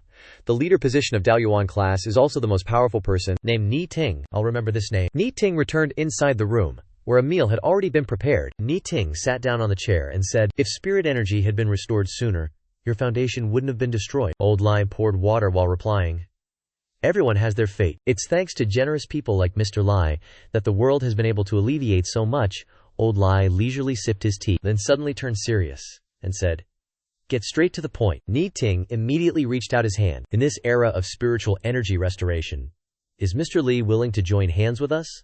Next door, Zhao Yu was trying hard to listen. "What are they doing on the other side of the wall? I can't hear anything at all." Lu Shu, carrying her on his shoulders, said loudly, "Focus and listen." On the other side, Ni Ting said to Old Li, "Mr. Li, the final seat in our Tian Luo is still waiting for you." Old Li suddenly spat out a mouthful of water and coughed a few times. Cough, cough. "Ah, I'm very sorry. You see me now as just an old man, barely able to drink water. Furthermore, our ideals are different. Moreover, I currently only wish to enjoy my old age." Hearing this, Ni Ting immediately stood up. Perhaps Ni Mu has overestimated himself, equating himself to Senior Lai, but Ni Mu must still say, "In the country, you are the only one who can handle the affairs of the Gold Foundation Company. Many undiscovered relics, Tian Luo Diwang, guarantees you if we find medicinal materials we will deliver them to you first, hoping one day Tian Luo Diwang and the Gold Foundation Company will not meet as enemies. The Gold Foundation Company wants to protect the world, while Ni Mao only wants to protect the homeland." Old Lai proposed a toast for a peaceful world. Ni Ting turned and walked towards the door. "Please take care of your health." With those words, he led his people to leave in unison. They were all swift and agile, quickly moving far away from the place. Aunt Lin then spoke up and asked, "Is everything all right?" Old Lai stroked his beard, watching Ni Ting's back. Indeed, he is no ordinary person. Early the next morning, Old Lai still practiced swordsmanship every day as usual. He stood basking in the early morning sun, practicing and enjoying the fresh air. A voice came from next door. "Zhao Yu, be good at home. I'm gonna sell goods." Old Lai immediately dragged his old body to perform swordsmanship, making it as artistic as possible. "Good morning, Mr. Lif. You're showing off your skills, looking very impressive." Turning around, Lu Shu greeted, "Good morning, Lu Shu, Mr. Li. Your swordsmanship looks very profound." Hearing this, Old Lai's whole body stopped, and his eyes shone like stars. He threw the precious sword aside and ran over to grab Lu Shu's shoulders. "What do you think? Pretty awesome, right? Want to learn it? You seem a bit hesitant." "I do want to, but I'm facing some difficulties," Lu Lao said, unconcerned. He slung his arm around Lu Shu's shoulder and boomed, "What are you hesitating about? In front of Li Xuan, no difficulty is insurmountable, even if it's a financial issue. Name your price. How much do you want?" That's what Li Lao thought in his head. But he still had to maintain his image. "Tell me all your troubles. I might be able to help you." The young man smiled and replied, "Actually, it's not a big problem. I just don't know what your academic background is like," Li Xuan confidently stated. "When it comes to academics, I dare say I know everything from astronomy to geography." "Really? That's wonderful. If you could supervise Zhao Yu's studies during the day, then I'll have time to practice my swordsmanship." The young man's expression was as if he had been waiting for this moment for ages, and he immediately called into the house, "Xiao Yu, Xiao Yu." The door was kicked off its hinges, flying several meters away. "Don't worry, my sister is very approachable." Lu Xiaoyu emerged from the house, looking like a beauty queen. Holding a cleaver in her hand, Lu Shu called out, "What's the matter?" Lu Shu cheerfully introduced, "Xiaoyu, from now on you'll go to Teacher Li's house to study during the day. He will help you. If you don't listen, then you'll be punished with no tomato scrambled eggs for half a year." Lu Xiaoyu's resentment points, plus 666. The little girl gave Li Lao an affectionate look with the tip of her cleaver. "Why are you glaring at me? I'm also stuck between a rock and a hard place." Lu Shu happily walked out the door. "Then I'll leave Xiaoyu in your care." He then slammed the door shut, and just like that, two people, one old and one young, were stuck with each other. Sparks flew as their eyes met. But taming Xiaoyu is very simple. She got to eat her fill at Li Lao's house. "Eat slowly, there's plenty more," the old man grumbled as he carried the table to another spot. "Ah, a dignified Tier B expert forced to babysit and oversee homework. What a little devil." The two quickly sat down at the table to start studying. Li Lao opened the little girl's notebook and looked at it. He was a little surprised. "I didn't expect her handwriting to be so neat." He noticed the words "Live On" written in the corner of the notebook. Li Lao then put the notebook down on the table. "I hope I'm not misjudging her." The next day, early in the morning, he went to Lu Shu's door. "Teacher Lai," he called out, "from now on, you must wear these things while practicing." Beneath the ground, many sandbags from 15 to 150 kilograms had been prepared. "Wear the lightest one for now." "But is my brother Lu Shu one to follow the norm? He immediately grabbed the 150 kilograms bag and put it on. Seriously, tell me sooner. Li Lao was shocked. So much. And, wait a minute, you're wearing that right now and it's not a problem. Lu Shu kicked at it a few times, confirming that it wasn't affected at all. He could only turn his face away, making up a lie to cover it up. Very good. You have the same aptitude as me. Back then, I wore the 15 kilograms ones for years before gradually increasing the weight. Lu Shu's eyes lit up. So, can I become your disciple then? I'm willing, Li Lao rejoiced secretly. Sure enough, I found the right person. He threw Lu Shu a sword. Don't be hasty. There's still a small test. 1 slash to conquer the world. Use all your strength. At the same time, feel the changes in your body, in mind. Weren't you the one who insisted I learn swordsmanship? Afterwards, following Li Lao's instructions, he began to practice. If a powerhouse cannot perfectly control their own body, then they are not worthy of being called a powerhouse. Young man, what kind of person do you think can become a powerhouse? As soon as Lu Shu heard this, his body continued to move. He replied, a person with great strength, who disregards the rules, can probably be considered a powerhouse. Li Lao, surprised, continued. In that case, how can one become this kind of person? He held a leaf between 2 fingers. His whole body became silent. And then, with a wave of his hand, a steel-like strike came out, and the leaf in his hand cut a deep mark into the ground. Lu Shu observed in surprise. Is this sword key? Li Lao was extremely pleased in his heart. Hey, now you know how powerful I am, right? He threw the leaf away, saying, a single slash can cleave the heavens. This is the true heart and instinct of a powerhouse. To do that, you need hard work. Lu Shu's eyes lit up, and he called out to Li Lao, Master Li, then quickly accept me as your disciple. No way I'm letting the sword manual get away. Li Lao did not answer but asked, if one day you gain great power, would you be willing to shoulder greater responsibilities? Lu Shu immediately replied without a second thought. No. My responsibility is to try my best to survive to protect Xiao Yu well. This kid, did he have to reject me so bluntly? Lu Shu continued. Not only now, but in the future, I will not try to help others. Just surviving in this world has already exhausted me. So, I'm very sorry, I haven't thought about any lofty ideals. Sure enough, it's too forced to persuade him to agree.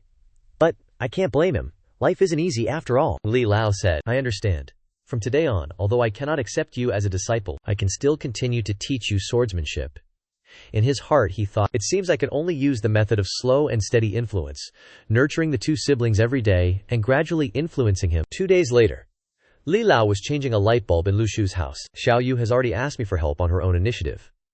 It seems she has loosened her guard. Li Lao turned to ask Xiao Yu, in the future, do you want to become someone who can help others? Forget I said anything. He said smugly, I just helped you fix the light bulb. The little girl, Xiao Yu, blurted out, the circuit in the room is broken. What if Lu Shu gets electrocuted fixing it? Come on, you're just replacing a light bulb? What's there to be so smug about? Old Lai was thunderstruck. He was furious. Have you finished your math homework? Give it to me to Xiao Yu's homework was a complete mess. Not a single question, right? Old Lai almost had a heart attack looking at the homework. This, what, X, what's that, Y, Xiao Yu, saw through the old man. Didn't you say you knew everything under the heavens and over the earth? Why are you taking so long to figure out this elementary school problem? Can you even solve it? The old man became angry out of embarrassment. Of course I can solve it. Are you kidding me? You weren't even born when I was using counting sticks to learn math? Oh, how old are you this year? Old Lai puffed out his chest proudly. 8, Xiao Yu pouted. If you were learning with counting sticks when I wasn't even born, were you 71 when you started school? Or did you repeat a grade for 60 years? Their eyes met. Sparks flying. Want to teach me a lesson? How could that be so easy? Even though this little ancestor of mine is old, I haven't lived in vain. Suddenly a voice came from outside. That. The old and the young turned around and shouted in unison, shut up. Outside the door, a young man wearing a robe and a pair of round glasses stepped forward. I can solve that XY problem. He looked at the angry old Liai, a little confused. It seems like Li Shansheng isn't welcoming me. Old Lin said to Xiao Yu. Xiao Yu, a friend has come from afar. What's the next line? The little girl immediately pointed fiercely at the young man with glasses and shouted, kill anyone who comes from afar. The young man's face showed his dismay at the situation. Lu Shu was sitting without a care in the world, giving away a load of grievance points from Li Xuanyi and Shi Shuijin. Shi Shuijin. Who is this person? Why am I getting grievance points from this person? And even Li Xiansheng. Has something happened to Xiao Yu? He immediately slammed the table and stood up abruptly. Teacher, may I be excused from class? The teacher was dumbfounded. What's wrong? Someone logged into my Q account. I have to go home immediately. Wait. Beep received grievance points from Shi Qingyan, plus 210. Lu Shu quickly returned home, calling out for Xiao Yu repeatedly. But as soon as he opened the door and stepped inside, he saw sparks flying, old Lai and a young man arguing, with Xiao Yu sitting in the middle. "This one is your brother," the glasses-wearing man said in an arrogant tone. "That's right. Just as you think," Lu Shu pointed at his face. "Oh, so you're a light bulb fixer. Negative points from Shi Shui Jin, plus 200, Li Lao then explained.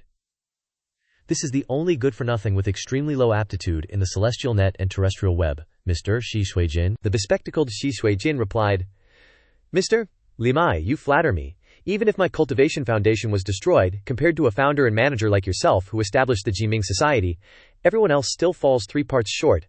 This junior still holds you in utmost respect. Mr. Shi is well versed in the teachings of the 3 religions, established the Jiliang Kong Kantong Shi, and thanks to it, founded the Daoyuan program, a truly admirable junior. Li Lao is not only a descendant of the Sword Pavilion, but also as tenacious as a leech, dedicating himself wholeheartedly. He is a shining example for us, even today." Lu Shu gazed intently. So it turns out the cultivation method taught in the Daoyuan program was created by this person. 2 days prior, in the classroom, teacher Liu Li was guiding the students on how to cultivate this method, called the Liangyi Kan Tongji. Now I will pass on to you the first lesson of the Liangyi Kan Tongji, named Profound Body. You can only proceed to the second lesson after you've mastered the first. Don't rush, everyone. Naturally, cultivation speed and adaptability will vary depending on individual aptitude. The path of cultivation requires great perseverance. You all must strive to comprehend it when you go home.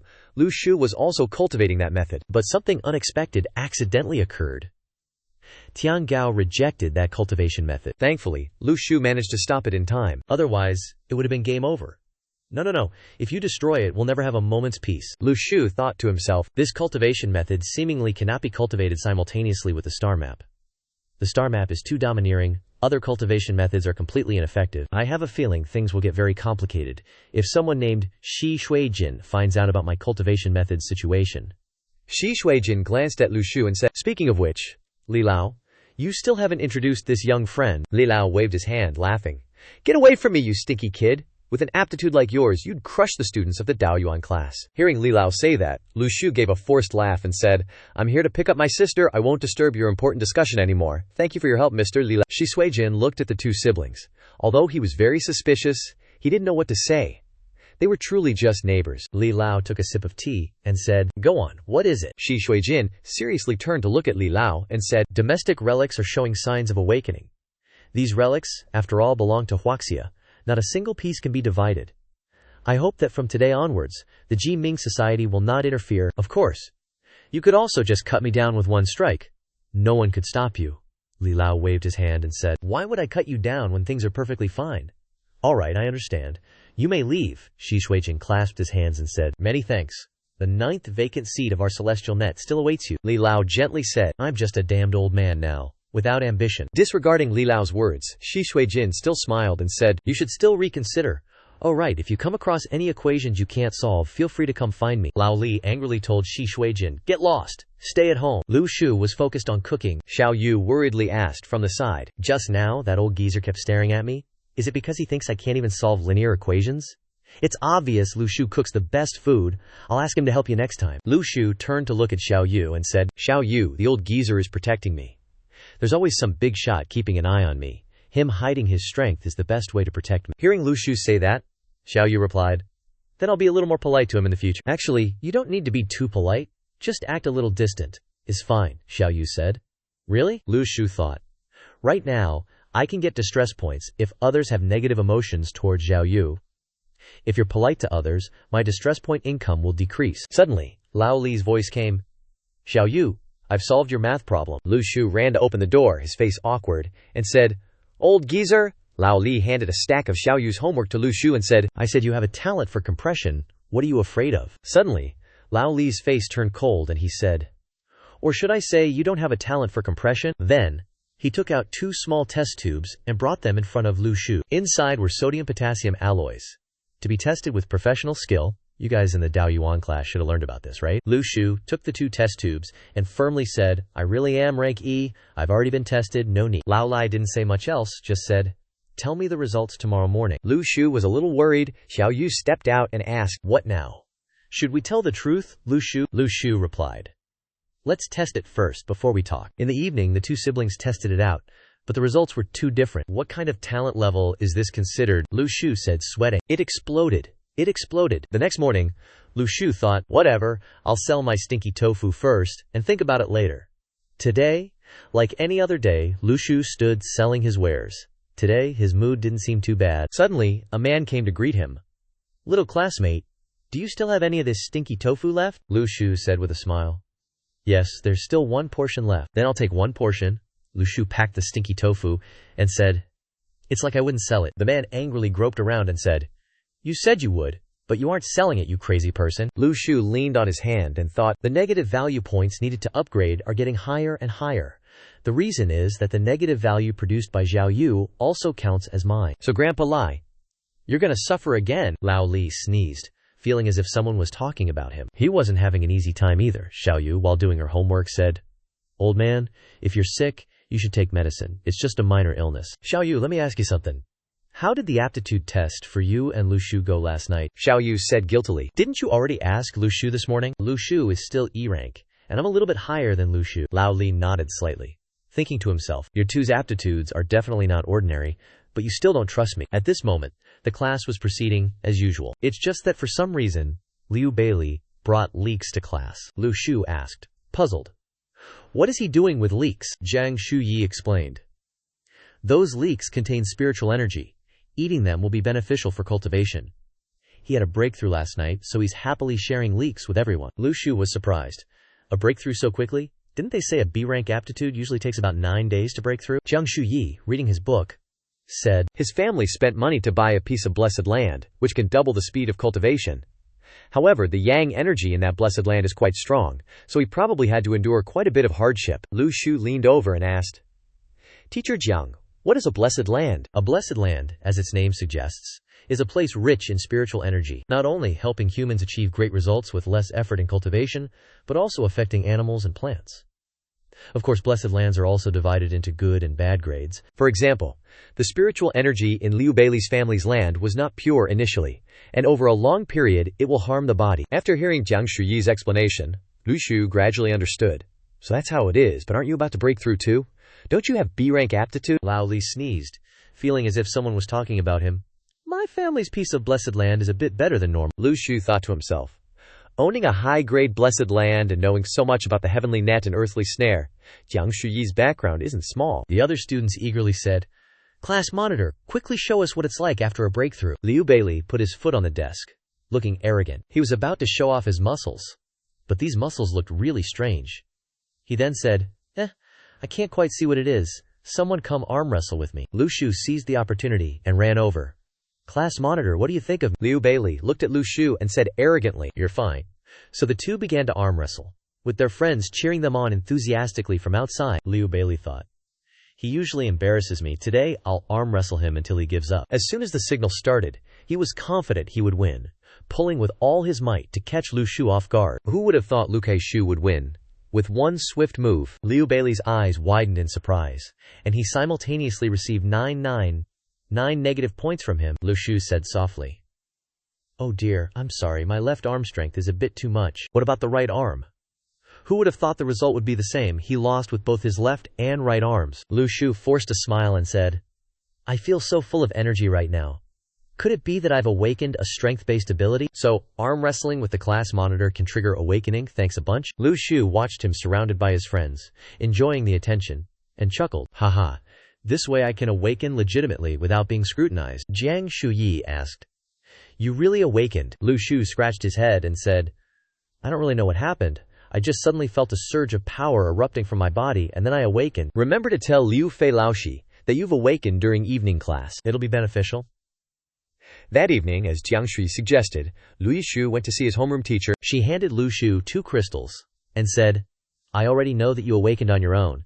Theoretically, these 2 spirit stones are resources for B-grade talents, which can effectively enhance your cultivation speed, but those who awaken independently are also entitled to 2 spirit stones per month. Lu Shu picked up the spirit stones and examined them, thinking, Spirit stones are good, but I can't use them for cultivation. They're useless to me. Suddenly, an idea popped into Lu Shu's head. Aha, I've got it. Lu Shu turned to Jiang Shuyi and whispered, My man, I've got a big deal here. Interested? Lu Shu asked, Want to buy some spirit stones? Just got them, brand new. Jiang Shuyi said, Those things are controlled by the Tianlu Diwang within the country. If you get caught selling them privately, you'll go to jail. For you, one spirit stone could save a week of cultivation time. Are you crazy? You really want to sell them? Lu Shu put on a pitiful act and said, Sigh, you think I don't know how precious spirit stones are? My sister and I are orphans, and I have to work every day to make ends meet, earning money at the market every morning. But this year, Xiaoyu should go to school. That would cost a lot of money. They all say cultivation values the heart, detached from worldly affairs. I have to struggle for survival. How dare I dream of cultivation efficiency? Moreover, self-awakened individuals are given 2 stones per month, and I'll get more next month. Jiang Shuyi was out of options and had to agree. All right, I'll help you. Lu Chu grinned deviously, thinking, success. Jiang Shuyi took out his phone, looked at it, and said, the current black market price is 110,000 yuan per stone. I'll help you find a buyer at 120,000 yuan per stone. How's that? Lu Shu was surprised. 120,000. No wonder transporting spirit stones requires an armed escort. If they get robbed, it's a lot of money lost, huh? Then Lu Shu happily shook hands with Jiang Shuyi and said with a smile, deal. A moment later, the money from selling the spirit stones was transferred to his account. Lu Shu was overjoyed. I'm rich. A 6-figure account. What should I do with this money first? Lu Shu suddenly remembered Xiaoyu. She once said, Lu Shu, if we could stay here together forever, if this place was our home, that would be great. Lu Shu was silent for a moment, then picked up the phone and called the landlord. I'll buy that house. Hello, is this the landlord? Is that apartment still for sale? From now on, you 2 siblings can cultivate in peace. The next morning, just like any other day, Lu Shu practiced his sword with Old Li. Old Li said, a martial artist must remember, benevolence is unmatched. In his head he thought, this kid Lu Shu persists in slashing his sword 1,000 times every day. If he keeps practicing like this, it won't be long before water wears away the stone. Then he walked over and turned off the radio, saying, all right, let's stop here for today. Lu Shu wiped away sweat and said, Old master, I have a question to ask. Why do I have to wake up at 3:00 a.m. to practice the sword? Old Li explained. That's a long story. Back in the day, my master's rooster would crow loudly from 3:00 a.m. Why must I unleash the suck? Xiong jieti kunkaisang yishu. Every time I practice the sword. When will I be able to practice other sword moves? Sword moves are ever-changing, but a true master only has one move in their heart. So when can I learn that one true move? Old Li said. Why is a low-level like you asking for so much? Aren't you an E-class? Lu Shu thought. This Old Li definitely knows my aptitude level, but since I didn't admit it, he's setting traps everywhere to make me reveal myself. Afterward, Lu Shu continued slashing his sword without a single complaint. I understand. I'll do my best. A while later, Lu Shu went back to wake up Lu Xiaoyu. Let's go, Xiaoyu. Xiaoyu's face was pale as a ghost. Lu Shu asked, what were you up to again last night? Xiaoyu angrily complained. That Old Li forced me to memorize the 10th power of 2-digit prime numbers. Hearing this, Lu Shu said, you're complaining like you're about to die, but you obediently stayed up all night doing your homework. Tidy yourself up a bit. I'll take you to Jiwu Street. After saying that, Lu Shu took Xiaoyu to buy all sorts of things, buying dresses, buying a phone, and playing claw machines. Xiaoyu suspiciously turned to ask Lu Shu, did you secretly do something to wrong me? You've never been this nice to me. It feels like a scene from a TV drama, a final outing before leaving. Then she hugged Lu Shu, yelling, Lu Shu, you can't abandon me. Lu Shu was speechless at Xiaoyu's train of thought. He gently patted Xiaoyu's head and said, stop watching those pointless TV dramas. I've bought back our apartment. From today on, we don't have to live so frugally anymore. Xiaoyu happily hugged Lu Shu, saying, wow, really? You really bought it? Did someone lend you money? I won't ask for snacks anymore. We'll earn money together to pay off the debt, and I'll wake up early to help you set up your stall. Lu Shu chuckled as he carried Xiaoyu on his back. Haha, you don't have to give up snacks. Let's go watch a movie, it seems like. The Great King Spares My Life is showing today, Xiaoyu happily said. Okay, onward, Great King. Biu biu biu.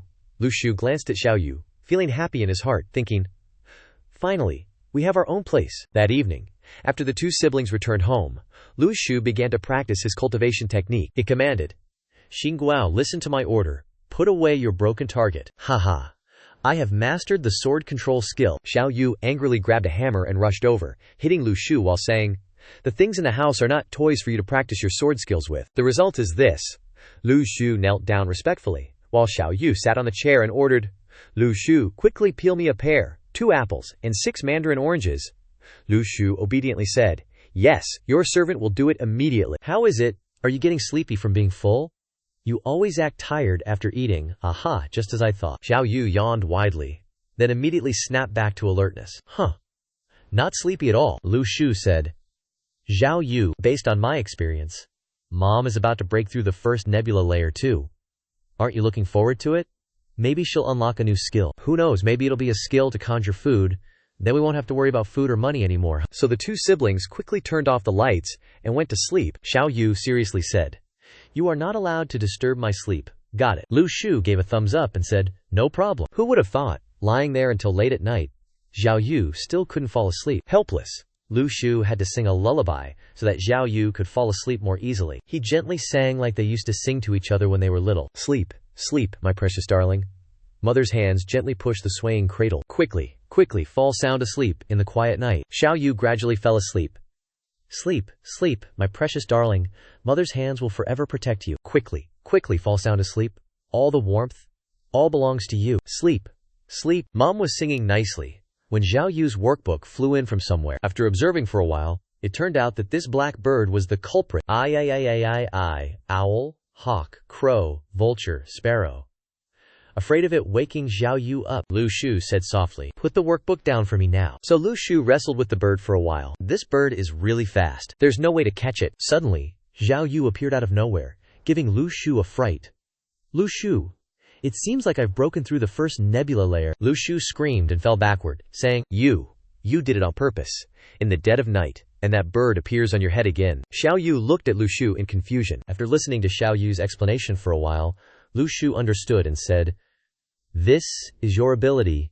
That's right.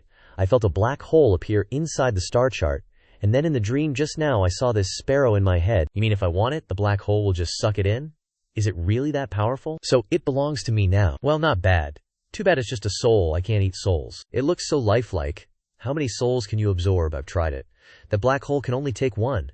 The old one vanishes as soon as a new one goes in. What? So I can still absorb other souls, right? And then control them, like telling them to steal something. Isn't that possible? How can you do such things? Let's try it once, shall we? Let's go. Where are we going this late? To find you a subject. To test your soul capturing on. Lu Shu. Where are we going? This place is stinky and gloomy. Are you sure we're in the right place? This is where the most wicked thing in the world resides. I, the most evil in the world, the evil Dragon King with golden horns. No matter who it is, they are definitely a suitable experimental subject for you. Lu Shu gripped the doorknob tightly, feigning nervousness.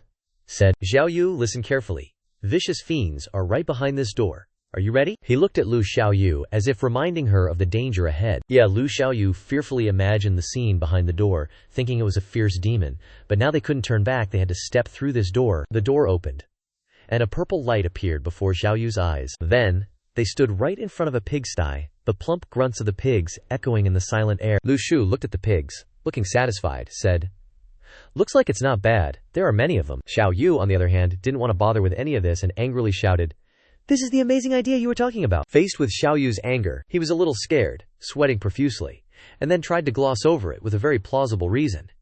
Anyway, these pigs will be slaughtered after a while. It's such a waste to pass up free souls, isn't it? Then his eyes shifted elsewhere, and the sight of a gang of hooligan pigs appeared before his eyes. Both of them were horrified by what they saw. Lu Shu quickly pulled Xiao Yu away, running and shouting. Xiao Yu was dragged along, dizzy and foaming at the mouth, but the pigs still wouldn't let them go. Their eyes turned red like ferocious beasts chasing after them. Oink, oink, oink. A pig rammed into Xiao Yu and Lu Shu, making them cry out as they fell. He fell headfirst into the ground again, still complaining, Mom, I didn't expect these pigs to be so ferocious. Xiao Yu looked at the pig that had just rammed them. Its posture, with its butt sticking up in the air, made Xiao Yu so angry that she couldn't help but think they were mocking. Lu Shu, the pig's posture is mocking us. I'm sure of it. What do you want to do? He looked blankly at Xiao Yu's bad expression, not knowing what would happen next. What to do? Can't you tell from my expression? Unlike Lu Shu, Xiao Yu was about to explode, her anger reaching its peak. I want that damn stinky pig, Xiao Yu erupted, sparks flying, her whole body glowing like thunder, startling Lu Shu half out of his wits. Xiao Yu's image became larger and more terrifying than ever, making those pig-like fear emperors shudder. Xiao Yu, cool down. If you scare it to death, what are we going to catch? Lu Shu tried to dissuade her, but he didn't know if it would work. He saw Xiao Yu raise her hand, a surge of dark power surrounding her, as if she was about to attack. But what finally appeared was a chubby, rosy-cheeked little fragrant pig lying on the grass. Lu Shu's eyes couldn't be more helpless. because he didn't know what use it would be at his house. Lu Shu finally had a chance to ask Xiao Yu, tell me, why do you want to catch the soul of a little fragrant pig? But unlike his suspicion that there was a legitimate reason, her response seemed to be just an offhand excuse, because it's unique. They looked at the glossy black soul of the pig, and Lu Chu sighed. No matter how I look at it, I can't see any difference. Oh, how about we poke it? Lu Shu's curiosity reached its peak. He poked the soul of the pig, causing it to roll back and forth on the floor. Xiao Yu vigilantly watched Lu Shu, afraid that he would do something crazy again with her first soul. Lu Shu, I'm warning you, no messing around. But Lu Shu liked to mess around even more, because that's how he could earn points from Xiao Yu's anger. Just one try, he punched the soul with his hand. Hearing a pop sound, Xiao Yu next to him cried out, "Hey, you're not allowed to do that! If you can't do it with your hands, then use something else." Lu Shu took a knife and stabbed the soul, splattering purple-black slime everywhere, but he still had the mood to comment, "Purple-black, not blood." Xiao Yu was furious, shouting, and giving Lu Shu 99 points of resentment. "Are you listening to me?" Xiao Yu angrily rushed over and punched Lu Shu. "Stop it, it was so hard to catch it." All right, Lu Shu said. But his Qing Duan Dao suddenly jumped out, immediately stabbing the fragrant pig's soul. Affected by the special Dao, the soul immediately deflated, flying into the air. In the shock of the two, it fell on Xiao Yu, making a splat sound. Lu Shu began to panic, justifying the incident. "Xiao Yu, this is a misunderstanding." Ignoring Lu Shu's words, Xiao Yu's face darkened, and she slowly pulled the flattened pig soul down from her face. From then on, Lu Shu tried to carry things and serve Xiao Yu even when she went to school. Her anger followed her even to school, massaging her, confusing the old man next door. But her anger didn't subside much. "Young miss, how can you forgive me?" Lu Shu tried everything but still couldn't, so he asked Xiao Yu with fear. She also relented because of what he had done, so she turned her face to the side and said, "From today onwards, if you continue to make tomato scrambled eggs for a month, I might consider forgiving you. Also, fruits are a must." Lu Shu earnestly confirmed, "I know, my little ancestor." While Xiao Yu was still pouting angrily, a sound came from the TV, attracting her attention. "What is it?" Xiao Yu looked at the TV, asking curiously. The reporter on the screen began to comment while showing images of a large man and two other awakened ones. "A bank robbery just occurred in Ezhou City. The leader of the suspects is a metahuman." Advising the residents of the city, Xiao Yu heard those words and was surprised. "What? The leader of the suspects is an awakened?" The reporter said live at the scene, "The police force has discovered the group of suspects." The police force held up a loudspeaker and said, "You are surrounded. Drop your weapons and surrender." "Surrender? You can't escape," the robber said without fear. "Noisy. Can't these stupid cops keep quiet and let others rob the bank? He's too strong. Fall back." The robber, hugging the bag of money, said triumphantly, "Ha ha, you useless bunch. This is the difference between me and you idiots." A policeman was trapped and pleaded in fear, "Oh, Buddha, Bodhisattva Guanyin, please save me." Luckily, someone came to the rescue. That person turned around and said, "Sorry to disappoint you, I'm not any of them." "No need to thank me. Can you do me a favor? Go and call people to evacuate the civilians. Leave the rest to the experts to handle." Then he flew towards the robber while saying, "Suspects detected on both sides ahead. Are they trying to destroy this road? Liu Fei, stop them." She threw a few talismans at the robber. On this side, Lu Shu also immediately ran to see. Xiao Yu called out from inside the house, "Lu Shu, where are you going? Those criminals are running towards Luho City. I have to go and see." To be able to escape the Earth Net's encirclement and cause such a big commotion, they are probably at least D-class experts. If that's the case, maybe I can get a D-class soul for Xiao Yu. Lu Shu jumped onto the roof, thinking, "So I can jump this high now? How amazing." Looking towards the ongoing battle, Lu Shu exclaimed, "How lively. If I go directly, I probably won't last a minute. I should stay on the sidelines and watch the fun." Back to the battle. The robber was being chased by that Liu Fei, and he just cursed, "Damn bitch, won't stop chasing, boss. Third brother, hide behind me." They hid behind a large rock. "Damn it. That bitch is too annoying. We can't just be trapped on the bridge forever. Find a chance to counterattack them and open a path to the north." "Understood. You guys retreat to the back. Leave the rest to me," one of them said. "They are right in front of us." The scarred face man used his strength to lift a car. "Come here. I'll make sure none of you return." Then he threw the car towards Liu Fei. "Die, you bitch." Liu Fei dodged to the side, who knew it was just bait. That earth-type guy used his ultimate move. Several sharp stakes rose from the ground and stabbed towards Liu Fei. Good opportunity. Those sharp earth spikes stabbed and injured Ji Wei. A huge mountain of earth spikes grew on the entire bridge. "Ji Wei, are you okay?" Her eyes were incredibly sharp. "He's not dead yet." After assessing the situation, the youth with the sword immediately charged towards the criminal. The hulking figure was clutching the head of a black-clad warrior. Lifting him up, the warrior feebly groaned, "Save me, please save me." Seeing this, the sword-wielding youth roared, "You bastard! Let him go. Now I'm giving you 2 seconds. Let him go. Before he could finish his sentence, the giant crushed the person's head in his hand. He then sneered, "The times have changed. This world belongs only to the strong. The weak can all die." Everyone present at the scene was stunned. You fiend! Are you even human? I'll tear you to pieces. The sword-wielding youth lunged forward, delivering a powerful slap, but the giant's arm seemed to be made of steel, easily blocking the strike in an instant. Then he flung the swordsman away. Too noisy. Suddenly, several fire talismans flew towards his head. Countless fire talismans attacked relentlessly, leaving him with no choice but to defend. His companion frantically ran over. Boss, hang in there. I'm here to help. I've killed all the police behind us. Let's retreat." The boss on the Jifei side is still launching a second attack. "Boss, don't get greedy for the fight. Let's grab the money and run." He suddenly grabbed 2 of his companions. "Thanks for the advice, fellas." "Boss, what are you doing?" The giant used his 2 companions as meat shields to block the incoming fire talismans. A deafening explosion erupted. He dared to use his companions as shields. Where did he go? Damn it! Chase after him. Special forces immediately deployed helicopters and snipers to scan the sky. Lu Xiaoyu observed that the situation was not good. It seems that the police's search range has reached this area. He quickly ran to find a safe place to be the fisherman who profits.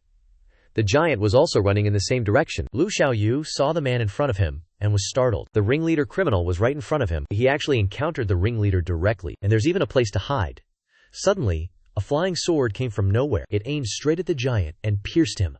A lightning-fast sword piercing through the giant's shoulder, causing blood and money to fly everywhere. His body was forced to fly back several meters due to inertia. The large body crashed into the wall in front of Lu Shu, causing it to crack open. The older brother wielding the sword then stepped forward, saying, "I originally intended to capture you alive and bring you back, but your hands are stained with the blood of many. According to the law, death is the only fitting punishment. Prepare to receive your punishment, you inhuman robber." The large man struggled to his feet. God damn it! Veins popped on his body, and he punched a hole through the wall behind him to vent his anger. "It seems like I can't leave here without a fight." Lu Shu, who was hiding obediently like a quail behind the wall, suddenly revealed himself. Lu Shu, in this awkward situation, could only offer a confident smile. Both the large man and the sword-wielding man were completely surprised. Is our Shu about to slip away? "Hello. Would you believe me if I said I was just taking a stroll? Luckily, I just learned the mental skill, Sa Yi, which can conceal my appearance." The large man was overthinking things, he thought. Crap, so they set up a master to block me. A wave of power immediately radiated from the large man. "Are you guys making a fool out of me?" The sword-wielding brother realized that things were getting dangerous. This energy, could it be that he's trying to force an awakening? The large man shouted while releasing an extremely violent surge of power around him. Shi Wei, observing the violent outburst of spiritual energy from afar, said, "This is a forced awakening. This is bad. I'm too late. This is terrible.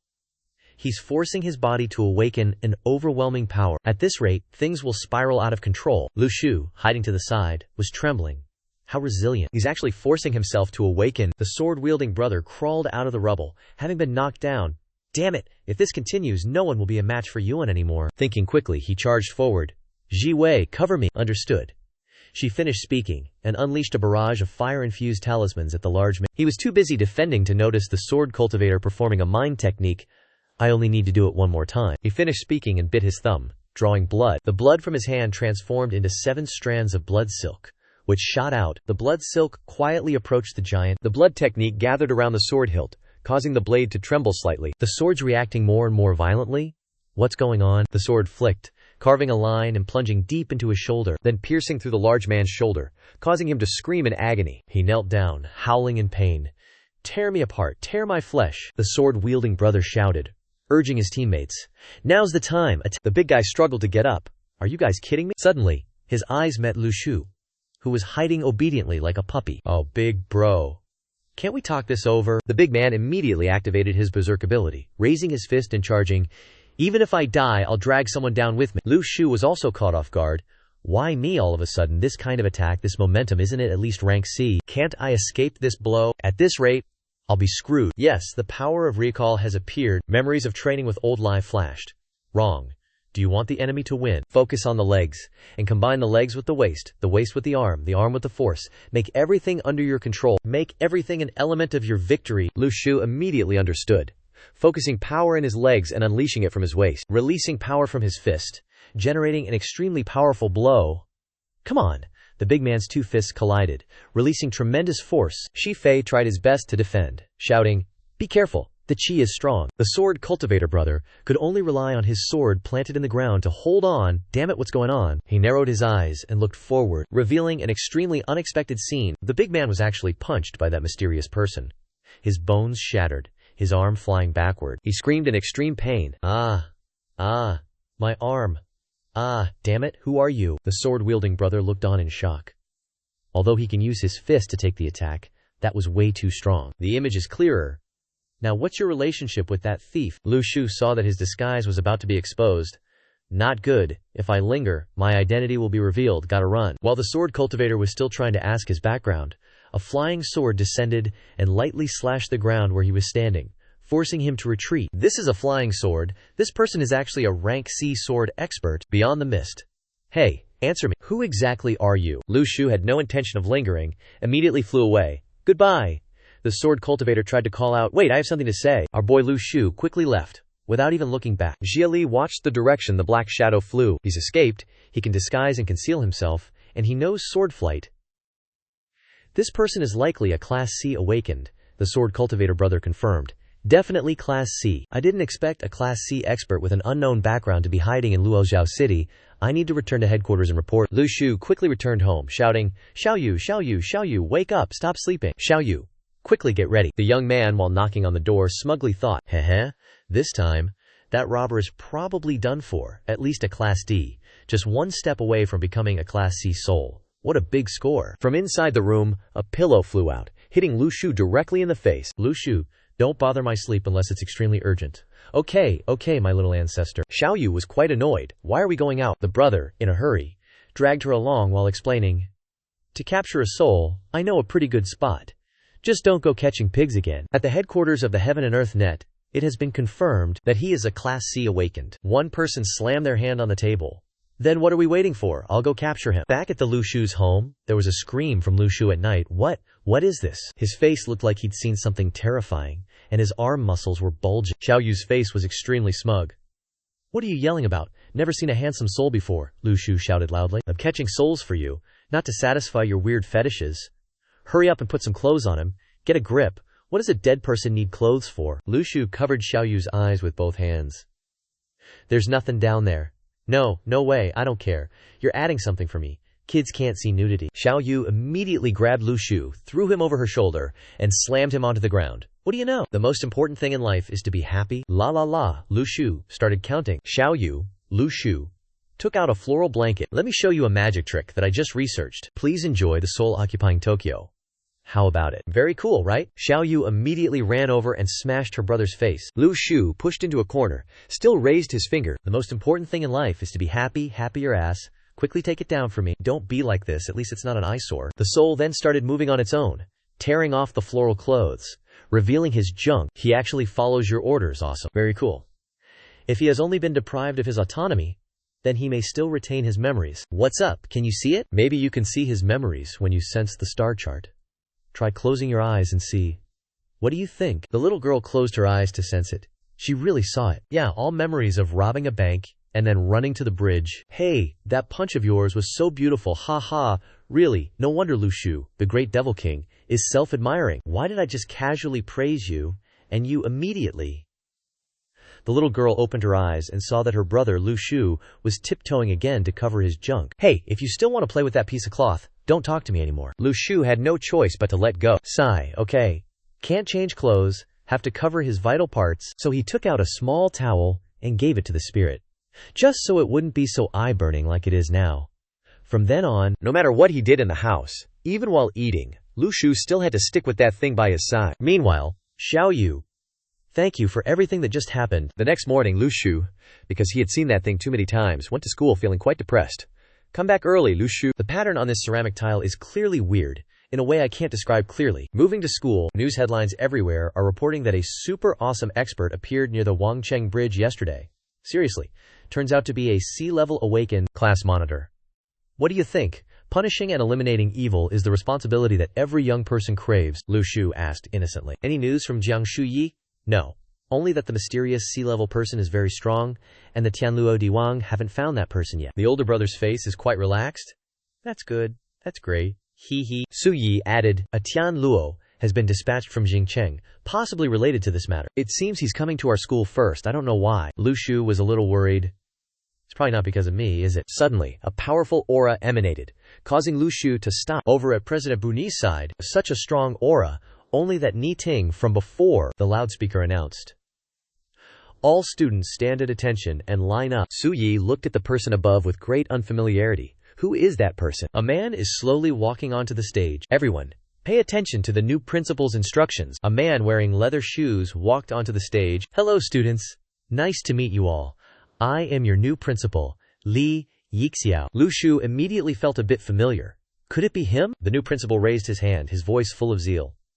When the youth are strong, the nation is strong. I hope all the students... Ahem. Saying that, the guy's jaw stiffened, making the whole school fall silent. Ahem. I hope all the students... As he spoke, he stole glances at the words scribbled on his hand. The whole school remained silent, waiting for him to continue. Although he had forgotten a bit, he calmly adjusted his clothes. Greetings everyone. Study hard, that's all. Dismissed. All the students present shared the same thought. What the heck, is this guy a fake principal? That night, Li Yixiao inexplicably got beaten by his wife and kicked out of the house. Licky Yixiao, are you tired of living? Li Yixiao, you damn fatty, don't you dare come back. Li Yixiao ran while saying, hee hee. Only a fool would come back. Recalling the last time, Ni Ting was preparing to assign him a task, but it was very strange. Currently, to deal with the mysterious C-rank expert, Luo City needs a Tian Luo to guard it. And to avoid alarming anyone, this operation must be low-key. No travel expenses, no extra meals. Let me go. I guarantee the completion of the mission. Just wait for my good news. The others secretly thought. Seriously, why do you seem so unreliable? Litten Yixiao said gleefully. The relics of Luo City are about to open. If we firmly hold this relic, are we still afraid of not being able to rake in the money? The sky is vast and the earth is wide. The tigress can forget about controlling me in the future. Whether she can control him or not is unknown. But he immediately got a pot plant to the head. He rubbed his head, thinking, that was a vicious strike. Then he laughed again and said, sorry, let's continue. We greatly value nurturing the younger generation. This is also the purpose of me being here to announce something. I, Li Yixiao, will officially be stationed at the Dao Origin class in Jing City. At a Siheiyuan, Shi Shuijin opened the door and walked in, saying, what happened? Did a major fire break out? Ni Ting sat with his arms crossed, angrily saying, take a look yourself. This is probably the biggest mistake of my life. Xing Shuijin was astonished after reading it. Ni Ting continued. This is his pledge to act secretly. Shi Shuijin gave a forced laugh and said, it's reasonable for him to say that acting like this, since he is taking the position as principal, I think he'll know his limits, hopefully. Lu Xiaoyu also saw the news. Why do I get the feeling that this principal Li Yixiao is just going around causing trouble, crazy and eccentric, so unlike anyone else? Just as he finished speaking, a familiar voice came from behind. Kid, how much for the stinky tofu? Not selling samples. Wait, this voice? Li Yixiao. Lu Shu turned around in surprise. Not expecting it to be Li Yixiao, he said. Does stinky tofu have samples? Is this a tryout? Lu Shu then handed him a piece of tofu and said, bro, I was just kidding. It's for sale, 5 yuan a piece. Li Yixiao said while eating. My brain smelled it from afar. It's really delicious. Lu Shu said with a stiff smile. Thank you. Thank you. Li Yixiao continued. Kid, you look familiar. Have we met before? Ahaha, actually I was a student in Daoyuan class. When you gave your speech, I was there too, so you're a Daoyuan class student. Ha ha ha. Then if you have any trouble in the future, just come find me. You don't need to thank me. Just give me this stinky tofu as a gift. A thank you is enough, Lu Shu thought. What is money? He even takes stinky tofu. Before he finished speaking, a spoon flew from somewhere and hit his head. It turned out to be the uncle from the neighboring stall. The uncle angrily shouted, you damn fatty! Zhao Shu is an orphan. Besides going to school, he has to get up at 5:00 a.m. to sell things and earn money for tuition. And there's a younger sister at home who needs to be taken care of. You're shameless enough to take it for free. Li Yixiao lay on the ground, raising his hand and saying, ow, ow, I know I was wrong, don't throw anymore. Then he took out money and gave it to Lu Shu. Here kid, take this. I'm sorry, little brother. I didn't know your situation. Consider this 100 yuan as compensation. Lu Shu was silent for a moment, then took out the change and returned it to him. Principal, 5 yuan a piece for stinky tofu. Here's 95 yuan back to you. Thank you for your patronage. Welcome again next time. Li Yixiao said, good, good. Then he put his hand on Lu Shu's shoulder and said, little brother. Not bad. So young. And already so ambitious. I like it. He shook Lu Shu vigorously and continued. I really like making friends with people like you. From now on we are brothers. Keep it up, little brother. I have high hopes for you. Huh. Have I seen you before? You're also in Daoyuan class, right? Did you lose your hair? To lose all your hair from cultivation, it means your cultivation conditions are not very good. Do you want to buy a piece of blessed land? I happen to have one to spare. Buy it from me, 20% off the brokerage fee. The uncle next to him said, Is that fatty really your principal? Lu Shu was also speechless, not knowing what to say. At Lu Shu's house, Xiao Yu is busy studying day and night. She looks like she's about to die. Lao Li said, Don't play dead, there's still one more question. Who knew that Lu Yixiao would actually come all the way here? He kicked the door open and boomed. Old-timer, Junior Lu Yixiao is here to visit. It's been so long, I've missed you to death, old sir. Old Lai said. Who are you? Who are you? Have we met before? Wait a minute. This youthful hairstyle, this flamboyant outfit, could it be? Old Li recoiled in fear. I recognize you. You're Lu Yixiao. Lu Yixiao smiled brightly and said, Ha ha ha. I knew the old man wouldn't forget me. What an honor. Lu Yixiao laughed heartily, acting very familiar. Ha ha, I knew Mr. Li always remembers me. What an honor. So, how's life treating you? But unlike Lu Yixiao's boisterous appearance, Old Lai looked visibly annoyed. It's not like I only remember you. Old Lai thought of all the things this troublemaker had done to his people. It was impossible not to be angry. He also recalled the scene of him causing chaos everywhere, accidentally triggering even the traps that he'd been warned about. Don't mess around, that's a trap. Or when he was greedy and disregarded the lives of others. That's a load-bearing pillar, get me 2 of those down here. The scene of him snatching things from others with a pile of gold on his back. Lu Yixiao, I swear I won't rest until you're dead. He makes so much trouble, but is always smiling with others like nothing happened. How can anyone not be annoyed when seeing that? Ever since that incident, Ji Wei resolutely refused any activities involving you. Old Lai's face was terrible, secretly lamenting what he had caused. Old Li glanced at Xiao Yu, and she understood that he disliked him and wanted to get rid of this troublemaker as soon as possible. Xiao Yu picked up the book on the table and opened it. Ahem, cough, cough, cough. Ahem. She lightly cleared her throat to make her voice sound better and more fluent, an action that made Lu Yixiao not understand what she wanted to do, so he put on a confused expression. After adjusting her tone, Xiao Yu began to read. When a friend comes from afar, first you must afflict his mind, strain his sinews, shave all his hair, and peel off his skin. Xiao Yu used her brain while loudly reading, as if explaining some great philosophy, until he didn't dare to wander around, then beat him dozens of times and chase him away. After Xiao Yu finished reading, Old Li seemed satisfied, but Lu Yixiao was not. Beat him dozens of times? I don't read much, don't scare me. He felt a chill down his spine, suspecting what she was reading, but they didn't care about it at all. Xiao Yu turned back, indicating that she had completed her task, and gave Old Lai, who was satisfied, a high five. In the end, Lu Yixiao could only sigh, and then went straight to the main topic of his visit. I came this time to tell you that we, from the Tianluo, have discovered 2 sets of skeletons in the Mangshan ruins that can move freely, with power equivalent to early E-rank awakeners. Lu Yixiao clearly explained the details of what happened to Old Li, perhaps hoping to get some help from him. But on the contrary, Old Li didn't care much, only uttering 2 words, so what? Which made Lu Yixiao sweat profusely, unable to say anything more. He listlessly scratched his head. I heard that Mr. Li, you are under special supervision, and can't go to the ruins. What a pity. Lu Yixiao felt sorry, but Old Lai didn't. He even wanted to avoid him as much as possible. Thank you for your kindness. I still want to live a few more years. It was already dark. At Lu Shu's house, Xiao Yu was happily eating dinner, but looking at Lu Shu's gloomy face. She couldn't swallow her food. Lu Shu, why do you still have that morose look on your face? I thought Mr. Li now was chatting with that Tianluo very happily and easily.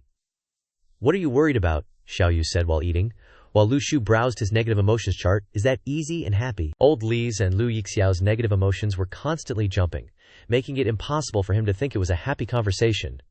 Lu Shu, Xiao Yu, this is Tianluo. If our secrets are discovered by him, we'll be finished. Anyway, their safety is still the most important. Lu Shu emphasized to Xiao Yu the danger of this man. Stay away from him in the future, understand? I get it, Lu Xiao Yu replied irritably. But then Lu Shu fed her food, and her mood improved again. Lu Shu was about to sit down and continue eating when his phone rang in his pocket, attracting their attention. Opening his phone, he immediately saw a message from the Daoyuan class. Daoyuan class. Urgent assembly at the border region. In the middle of the night, the wind was cold and whistling everywhere. The image of a handsome young man in a black robe appeared there. A vortex of golden light appeared in front of him, with waves of energy constantly emanating from. The relic belongs to all of humanity. Within the energy vortex, a foreign man with blonde hair and flames burning fiercely on his hands was trying to bypass the black-robed youth to enter the relic. Don't be impatient. I just want to tell you a principle. powerful energy enveloped the youth, and that surging energy seemed ready to erupt at any moment to stop the enemy. The foreigner didn't want to hear any principles, But he still asked perfunctorily, as if it was human instinct. "What principle?" The sword in the youth's hand was slowly drawn. Those who dare to sneak into the border. The sword was erupting explosive energy, heading straight for the foreigner. A deafening explosion shook the earth, burning the ground and him. The youth also uttered the final word of the principle. Don't even think about it. And then the sword was returned to its sheath. Elsewhere in the desolate Mang mountain region, a sigh was heard. Li Yixiao retracted his hand and lamented, I accidentally used too much force. I forgot to ask him how he got in. I didn't expect them to be so bold and reckless. Li Yixiao looked at the person lying motionless below, then looked up and said, frustrated, how annoying. But with his carefree personality, the troubles were quickly thrown to the back of his head. Li Yixiao put his hands behind his head and walked away. Alright, let's take a look around. There's definitely more than one intruder. After Li Yixiao left, the intruder's jade-studded necklace began to emit a faint red light. A black crow flew over, picked up the glowing necklace, and quickly flew away, leaving a cold, quiet night sky. Rumble, rumble, rumble. It was the car carrying Lu Shu and his classmates to the relic. While everyone was buzzing with excitement, he turned to ask Shu Yi, why are they summoning so many people? What exactly is inside the relic? Shu Yi happily replied, of course, there are many treasures. And here is Jiang Shu Yi's mini lesson. First, the deeper you go into the relic, the more medicinal herbs, magical artifacts, and spiritual energy there will be. More importantly, inside the relic, there is something called the formation eye. Secondly, wait a minute, Shu Yi needs to put on her glasses to protect her eyes first. And secondly, if someone gets the formation eye, the relic will disappear in an instant. But no matter what, without good preparation, entering the relic is just asking for death. And finally, once the relic opens, it will attract countless, powerful experts. Opposite, the two of them looked out of the car and said to everyone, they're here. Everyone got out of the car one by one. As soon as Lu Shu got out, he was extremely surprised by what he saw. This place is way too magnificent. He laughed excitedly and said, looks like I can make a big haul this time. Shu Yi patted him on the shoulder and said, don't worry, hurry up and seize the time to cultivate. Lu Shu was startled and turned around to ask Shu Yi, we came all this way just to cultivate. Shu Yi told him that the spirit energy around the relic was very dense and rich, and their purpose in coming here was for this gift. Lu Shu asked Shu Yi if they weren't going inside the relic, and Shu Yi said to him, don't be ridiculous. With our meager strength, going in is just asking for death. Lu Shu pointed in the other direction and said to Shu Yi that he was going to take a walk around. Then he turned and left, thinking to himself, cultivate? You want me to sing Twinkle Twinkle Little Star in front of everyone? I'd rather die. The instructor stood in front of the gathered students and said, all students, return to your tents to cultivate. The spirit energy here is very dense. Make good use of this opportunity. Lu Shu pulled back the curtain and entered the tent. He saw something that surprised him. Oh, it's just our class monitor, Liu Li. Lu Shu looked at Liu Li with a sly smile and thought to himself, although I can't sing Twinkle Twinkle Little Star, there are still plenty of ways to cultivate. Everyone in the tent entered a state of cultivation, and so did Liu Li. While Liu Li was cultivating, a voice whispered to him, class monitor, let's chat for a bit. Liu Li opened one eye and looked straight ahead, seeing Lu Shu talking to him. He was very angry but couldn't do anything. Seeing his expression, Lu Shu was very happy. He added, it's okay, he cultivates his, and I, Lu Shu, chat whenever I want. Even though he was very angry, Liu Li couldn't do anything about it. Not to mention, after that, Lu Shu continued to nag. Class monitor, do you like eating watermelon? I especially liked watermelon when I was little. Once my mom invited someone to our house to eat watermelon. After eating the watermelon, that person kept praising how seedless and sweet it was. Liu Li's cultivation aura increased quite a bit, but Lu Shu's story continued, and he went on. When he was leaving, that person even stepped on a watermelon rind and fell flat on his face. At this point, Liu Li couldn't take it anymore. He was so angry that the blood rushed to his head, causing his hat to fly high and far away. At this time, Lu Shu gained 9 points of resentment from Liu Li. He said, just stop it already. Didn't you come from an orphanage? At this moment, Lu Shu smiled awkwardly on the outside, but he was overjoyed inside, secretly thinking, 1,000 resentment points, another starfruit to pick up. Liu Li clenched his fists, threatening him, if you keep bothering me, I'll make you regret it. But no one can be as annoying as Lu Shu. As Liu Li was walking, Lu Shu accidentally appeared in the bushes and greeted him. Liu Li was startled when he saw Lu Shu and quickly went somewhere else to cultivate. But Lu Shu also appeared in that other place and kept talking non-stop, making it impossible for Liu Li to cultivate because he was too angry. So Liu Li chased after Lu Shu, but Lu Shu was still just as annoying, still nagging non-stop. Lu Shu suddenly thought of something. He smiled, conjured a starfruit, and said, "The goods are here." He swallowed it, and his consciousness lit up. Then Lu Shu's whole body began to glow. He looked at his hand and thought, awesome. His current strength is equivalent to a late-stage emperor. At this moment, Liu Li was extremely angry, searching and asking, "Where did you go? Come out here. Today I'm going to teach you a lesson," he thought helplessly. "This is an experienced fighter delivered right to my doorstep," Liu Li said angrily. "Lu Shu is a coward. Come out here." The people around were watching the commotion and blaming him, laughing, and saying to Liu Li, "It's fine. What do you want to see him for?" Liu Li asked, "Do you dare to fight me right now? I'll even let you wear protective gloves." Liu Fei cut in between them and said, "You two stop it right now. If there's a conflict, settle it with arm wrestling, then shake hands and make up." Liu Li was extremely angry because Lu Shu disturbed his training earlier, but she didn't care. He happily said to him, "Okay, arm wrestling it is." Everyone cheered excitedly. "This is going to be a good show. Quick, find a stone to use as a table for them to arm wrestle." Shu Yi looked at Lu Shu with confusion, feeling that Lu Shu was somehow strange. Both Lu Shu and Liu Li began arm wrestling. Liu Fei said to them, "It's a fair duel. Don't be discouraged if you lose, and listen to my commands. Both contestants, begin." In less than 0.001 seconds, Liu Li was knocked out. It's truly amazing. To everyone's surprise, Lu Shu won. He grabbed his own hand and asked Lu Shu, "Did you awaken?" "Impossible. One more round." And the second round was the same. Liu Li painfully collapsed, humiliated and ashamed. Liu Li was shocked and speechless. How is it possible? He actually... Liu Fei put her hand on Lu Shu's shoulder and asked, "Did you awaken again?" And then she said to him, "Let me try fighting you." And instantly she lost. She trembled, gripping the table, while everyone else was so shocked their jaws almost dropped. She asked him, "Did you awaken a physique?" Everyone listened and started gossiping.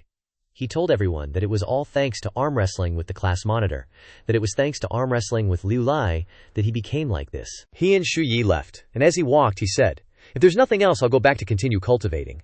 He ignored everyone crowding around Liu Li like they were meeting an idol. Everyone wanted to arm wrestle with him, annoyed but unable to do anything. Liu Li muttered, "I definitely won't let you get away with this." At this moment, the system appeared. Looking at it, he said, "I need an explanation." At this moment, the system reminded him that he was suspected of using malicious behavior to earn resentment points. After confirming that the recent points were not fraudulent, they would be returned to his system. He angrily said to the system, "A straight tree is not afraid of a standing death? What is it investigating? Investigating my ass? If it turns out to be false, it's going to compensate me? What?" Then he told it to come out and talk to him. Shu Yi approached him and said to Lu Shu, "Don't pay attention to what others think. You are already an E-class awakened, a strength type. No one in the class can beat you." Shu Yi continued, along with huge text above her head, "True strength," and said that if he continues to work hard, he will become even stronger. He said tiredly, "Maybe." Then Shu Yi also ran back to her tent and told him that she was going back first, and that she also had to work hard to cultivate. He looked up at the sky, smiling with satisfaction. Scene changed to Zhao Yu. At this moment, she was sound asleep. She was hoarse, yet kept calling Lu Shu's name. As she called out Lu Shu, she jolted awake. Just at that moment, the crows in the sky above the relic site hastily flew away. He and everyone else looked up. Indeed, what had just happened? No one knew. What was that feeling they just experienced? Right then, Li Yixiao rushed over and told them, "Everyone, get out of here now. Leave your luggage and go immediately. Otherwise, it'll be too late." One of them pointed towards the distance and said, "Something is flooding down the mountain from the sky." He looked over and saw a thick fog before his eyes. Unable to see anything ahead, everyone panicked, because it didn't look good at all. Everyone ran as fast as they could to get out of there, but it was too late. That fog quickly reached them. Lu Shu and the others were running as fast as they could, but he was caught up by the fog. He called out Su Yi's name. She turned back to look at him and called his name, Lu Shu. "Ugh, why does this sound like a separated couple?" Afterward, as the fog gradually dissipated, Lu Shu realized that the ground had transformed into red soil and grass. After the fog cleared, he was extremely surprised by the surrounding scenery and exclaimed, "Isn't this the Northern Mountain Relic site?" He didn't expect that such a large land was hidden within the Northern Mountain Relic. He looked ahead and was surprised to see something fall at his feet, and he thought, "This is a double-edged axe." Turning around, he saw a skeleton approaching him. Just as he fearfully tried to leave, another skeleton grabbed his arm. "Craving mung bean cakes," he said to those two. "Plain teamwork. One holds the leg, one attack. Who can compete with that kind of play?" Then he picked up the axe from the ground and desperately fought them. "You trash skeletons. Get out of my sight. This mighty Lu Shu is no pushover. Then he swung the axe and attacked them, managing to chop them down. He thought everything was over, but he heard a creaking sound. He turned back and saw that the guy, even chopped in half, was still crawling towards him. He said to it, "Looks pretty professional." Then he swung the axe and smashed it once more, saying, "Thanks for your service to the country, now take your retirement money and leave." The skeleton stared at him, and he thought, looks like smashing their skulls is the only way to deal with these bone bois, and these bone bois are at least rank E. If those still unawakened classmates ran into them, their lives would be hanging by a thread. Then he kicked the guy's head away and said, "Anyway, they're no match for me." At this moment he heard a click. Then he turned around and saw the cousins, relatives, aunts, and uncles of those two dudes crawling out of the ground and heading towards him. Zhang threw the weapon towards him, startling him into running away, and then said to them, "Sorry for disturbing your sleep. Goodbye for now, and may we never meet again." He sprinted with all his might, but they were still passionately chasing after him. Holy moly! These bone bois not only know how to run, but they're fast too. He ran from dawn till dusk. He muttered to them, "How long are you going to chase me? Give me a break." But even though he left them far behind, they were still chasing him. He took a break, panting for breath, and thought, these mobile bone bois, ugh, I'm starving. He heard a sound, looked up, and asked, "Who's there?" Looking ahead, he saw it was a forest. He thought, a forest, there must be food here, right? Looking down, he saw a lot of wild berries. He rejoiced inwardly, I'm saved. As he was about to pick one up, he saw that part of it was already eaten. He said unhappily, damn it, something already took a bite. But he didn't care. An explorer once said, if animals can eat it, so can humans. Better to die trying than starve. As soon as he ate it, he gave a thumbs up and said, oh my freaking god. So delicious. Freaking delicious. He looked up and saw a whole tree full of fruit. He jumped up happily, because he was gonna strike it rich this time. SSR luck, baby. At this moment, a squirrel in the tree looked at him and swooped straight down. Then it ran quickly to the plump squirrel, who was enjoying life, before falling into his hands and said, big trouble. The plump squirrel asked him in a panic, what? Tell me slowly? The squirrel said, someone is stealing their fruit. The plump squirrel raised a branch and said to them, who dares? Go get him. Prepare the weapons. That fruit tree belongs to them. The squirrel pointed in his direction, then said, it's him. Then it threw a fruit at him. He turned around and looked at the squirrels, and saw one of them saying to him, anyone who dares to invade their tree will be killed without mercy. At this moment, the information hadn't been transmitted yet, so he hadn't processed it yet. Before he could finish processing, they threw a fruit at him, and then kept throwing stones at him. He ran away while saying, you rotten rats. I'm not afraid of you guys. Wait till I'm full and I'll come back and deal with you. After that chubby kid sneered, he looked towards him and said, now you know how formidable they are, right? No wonder the elders say not to enter the forest. It really is too dangerous. Lu Shu exerted all his strength to run out of the forest, hugging the pile of fruit as he ran and thought, could it be that the spirit energy in the relic is too dense, so the squirrels have all awakened their intelligence? Thinking of the scene of them throwing fruit to chase Lu Shu away, he felt fear in his heart. Lu Shu remembered the words that Uncle Jiang had said before entering the relic. The closer to the heart of the relic, the more good stuff there is, and everyone can't escape the relic until someone obtains the array eye. Lu Shu thought of Xiao Yu, jokingly thinking, I still have Xiao Yu waiting for me at home. I must survive and return. I want to go back and see Xiao Yu. Lu Shu ran desperately, but unfortunately while running, Lu Shu stepped on something, causing his foot to feel like it was sinking. When he looked back, he saw a huge wolf, causing him to scream in panic. Lu Shu quickly turned around and ran, shouting as he ran, wolf, big brother, I'm sorry, I shouldn't have disturbed big brother's sleep. But how could the wolf let him off? It kept chasing, forcing Lu Shu to pant. Why are there so many traps in this relic? Just as dawn broke, in another place, a moving skeleton had already killed a student. The students in the small team were all killed by those skeletons, leaving only one person. He was flustered and didn't know what to do. Surrounded by so many skeletons, his mouth could only curse. Damn it. In this critical situation, a skeleton swung the weapon in its hand, wanting to slash him. He thought he was done for, but from somewhere far away, an axe, like the skeleton's, flew over. It stuck right into the skeleton's head, causing the skeleton to collapse and freeing the student. He looked in the direction the axe had flown from and saw a teenager standing nearby. The morning sunlight shining on the teenager made others mistakenly believe that he was a savior of humanity. After Lu Shu threw the axe, causing the skeletons to sense danger, they switched their target of attack to him. They rushed over in unison. But Lu Shu didn't hesitate, wielding the axe and chopping one down with each swing. Classmate, watch out behind you, the saved student said worriedly. Lu Shu glanced behind him and began to exert more strength. He kicked out with his foot, sending the skeleton behind him flying, and at the same time said to the student, take care of yourself. The skeleton that was kicked away flew close to the student. causing him to be startled. He sighed inwardly. This person is too formidable. The student nodded in understanding. Then he picked up a bone nearby and took a defensive stance. Lu Shu turned around to look. What are you doing? Don't mess around. If you still have the strength to hold a weapon, then come and help. He glanced at the weapon in his hand. All right, let me help you learn. Lu Shu joined forces with the student and took down all the skeletons around them. After seeing no more skeletons rising, the student breathed a weary sigh. Surely there aren't any more skeletons left, Lu Shu also replied. Probably not, any more, and we couldn't digest them. The student suddenly thought of something. He stepped away, turning back to look at Lu Shu. I'm sorry, and thank you just now. If it weren't for you, I might have lost my life here. He scratched his head, thanking Lu Shu, who looked at him, thinking, this guy survived among nearly a dozen skeletons. He suddenly noticed the necklace that the student had been clutching since the beginning, and he thought about what he had seen when he arrived. He only had minor scratches. Besides, there were others. Classmate, are you all right? The student noticed Lu Shu's expression and asked, it's nothing. I'm just a bit curious about your necklace. Lu Shu didn't hesitate to directly express his suspicion. Seeing you always clutching it, and it emits a very mysterious red light. Lu Shu said, surprising the student. He also understood Lu Shu's curiosity, then opened his palm to show Lu Shu the necklace. My name is Cheng Hengyu.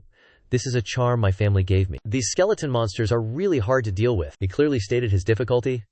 That's right, but you managed to get away unscathed. That's some extraordinary luck, isn't it? Even with the explanation, he hadn't escaped Lu Shu's suspicion. Cheng Hengyu looked at Lu Shu's inscrutable face, clutched the necklace tightly, and awkwardly backed away.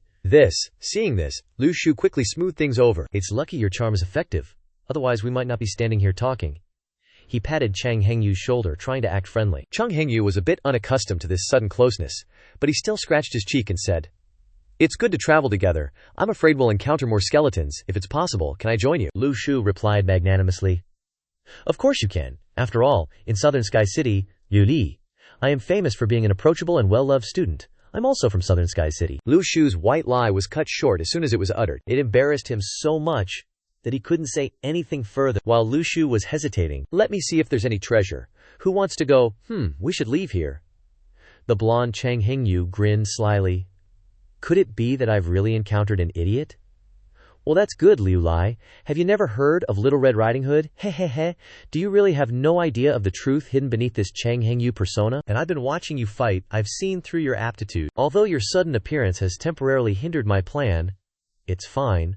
I really want to see the horrified expressions of your classmates when they witness you die right before their eyes. Awesome! Hehe. I'm really looking forward to it. Let me teach you the last lesson of this life. Don't trust strangers too easily, Lu Shu shouted from afar. Hey, are you coming? What are you muttering about? All right, Liu Li, wait for me. Classmate Liu Lai, how have you managed to survive so long in this relic? Do you have any secrets? Let me learn from you. Lu Shu casually put his arm around Cheng Hengyu's shoulder. When walking in the relic, we must be careful. We don't know how many underground monsters there are. Oh, is there a way to tell them apart? Lu Shu said smugly. Those skeletons are hidden in those small mounds. But if you don't step on them, they won't come out. Then Cheng Hengyu pointed to some holes.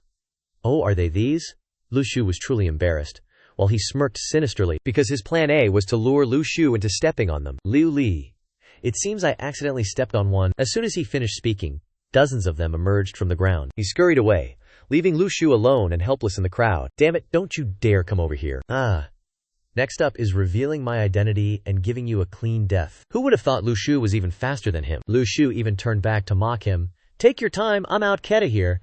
That guy was on the verge of tears. How did it come to this? Kid, you're running way too fast. So plan A failed, and they both just kept running the whole way until it got dark. Finally, they hid behind a boulder to observe the situation. It seems like as long as we increase the distance between us and them, they won't chase anymore. That blonde guy is preparing again, staring intently at Lu Shu's axe. This kid is so powerful, only because of that axe he picked up. If I could just trick him into giving me the axe, I might have a chance to kill him. Cheng Hengyu started pretending to be concerned. Fellow student Liu Li, you must be tired. Is that axe heavy? Should I help you? No need.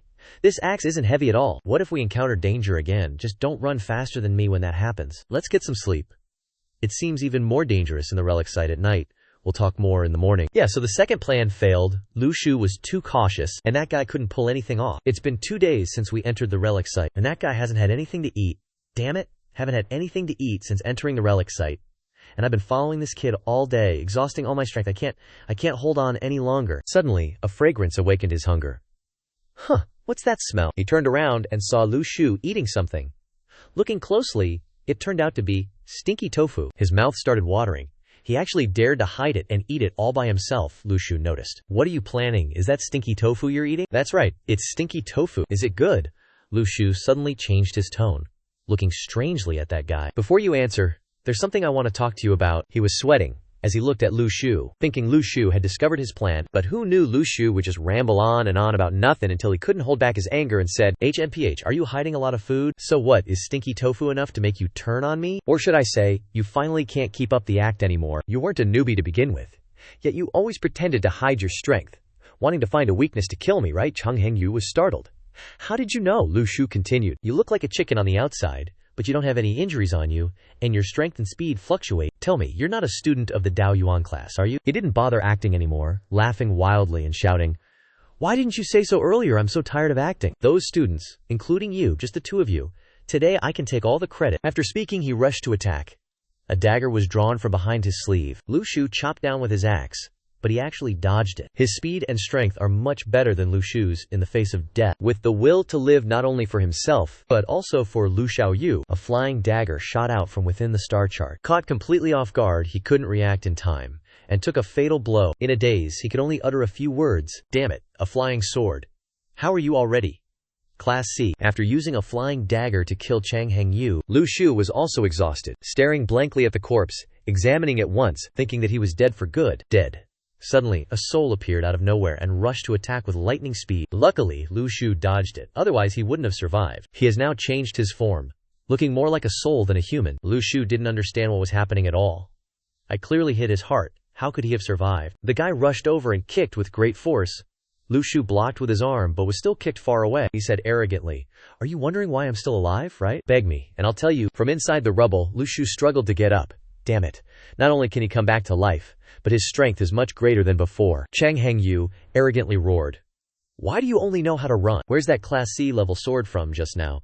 Don't tell me you can only use your trump card once. While the guy was attacking, Lu Shu inadvertently noticed that there was something strange about his necklace. It was introduced before. That necklace is his family heirloom. The guy Chang Hengyu arrogantly said, I'm very curious, what kind of treasure is your flying sword after all? Lu Shu was weak, panting, but still said, the secret of the flying sword, in exchange for the secret of your immortality.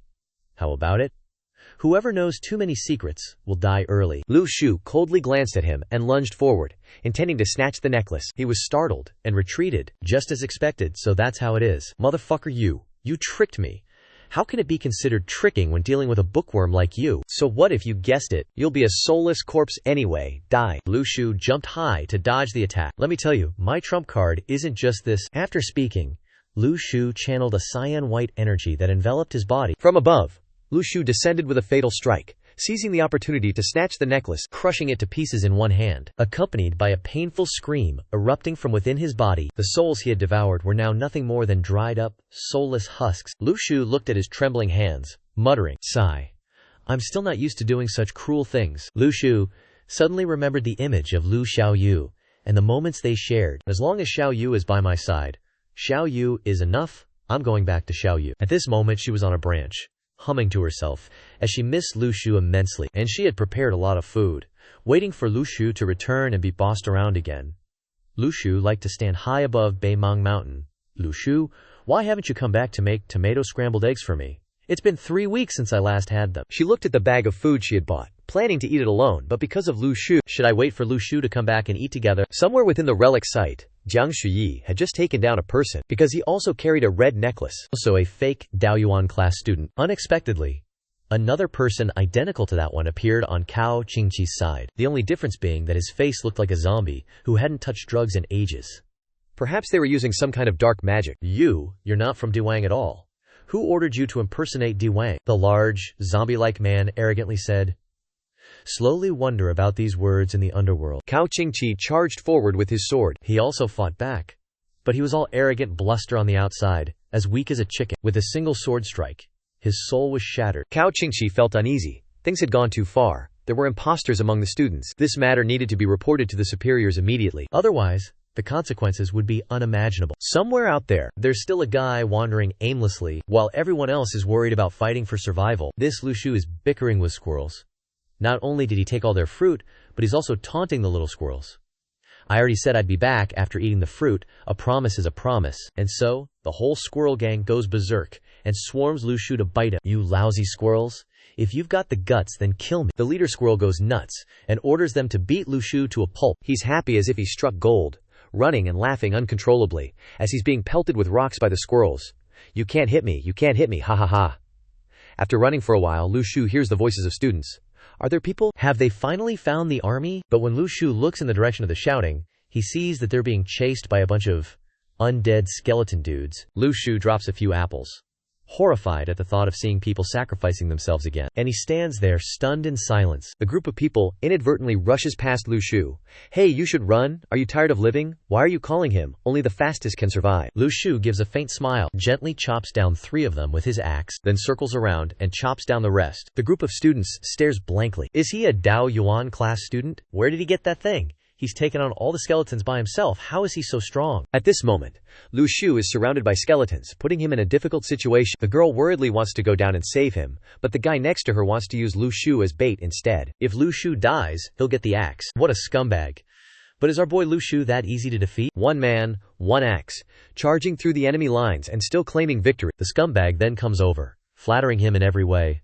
I'm really grateful to you. Hello, classmate. It's fate that brought us together. First, let me introduce myself. Before he can finish, Lu Shu covers his mouth. Get lost. I don't care. I don't want to know. I'm leaving. But this classmate persistently clings to Lu Shu's leg. You killed all the skeletons here. Why don't we stay here? Maybe the relic will disappear right away. Lu Shu gets angry. I didn't say I didn't want to hear you talk. Let go of me. Then he starts to whine. How can you just leave? We need you to protect us.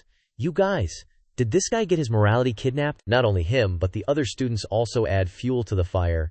Classmate, you must be so powerful because of this axe. Can we borrow it? Now all the students want to get their hands on the axe, with intentions that are all too clear. But Lu Shu doesn't care, so he throws the axe out and says, You guys want this axe? Fine, take it.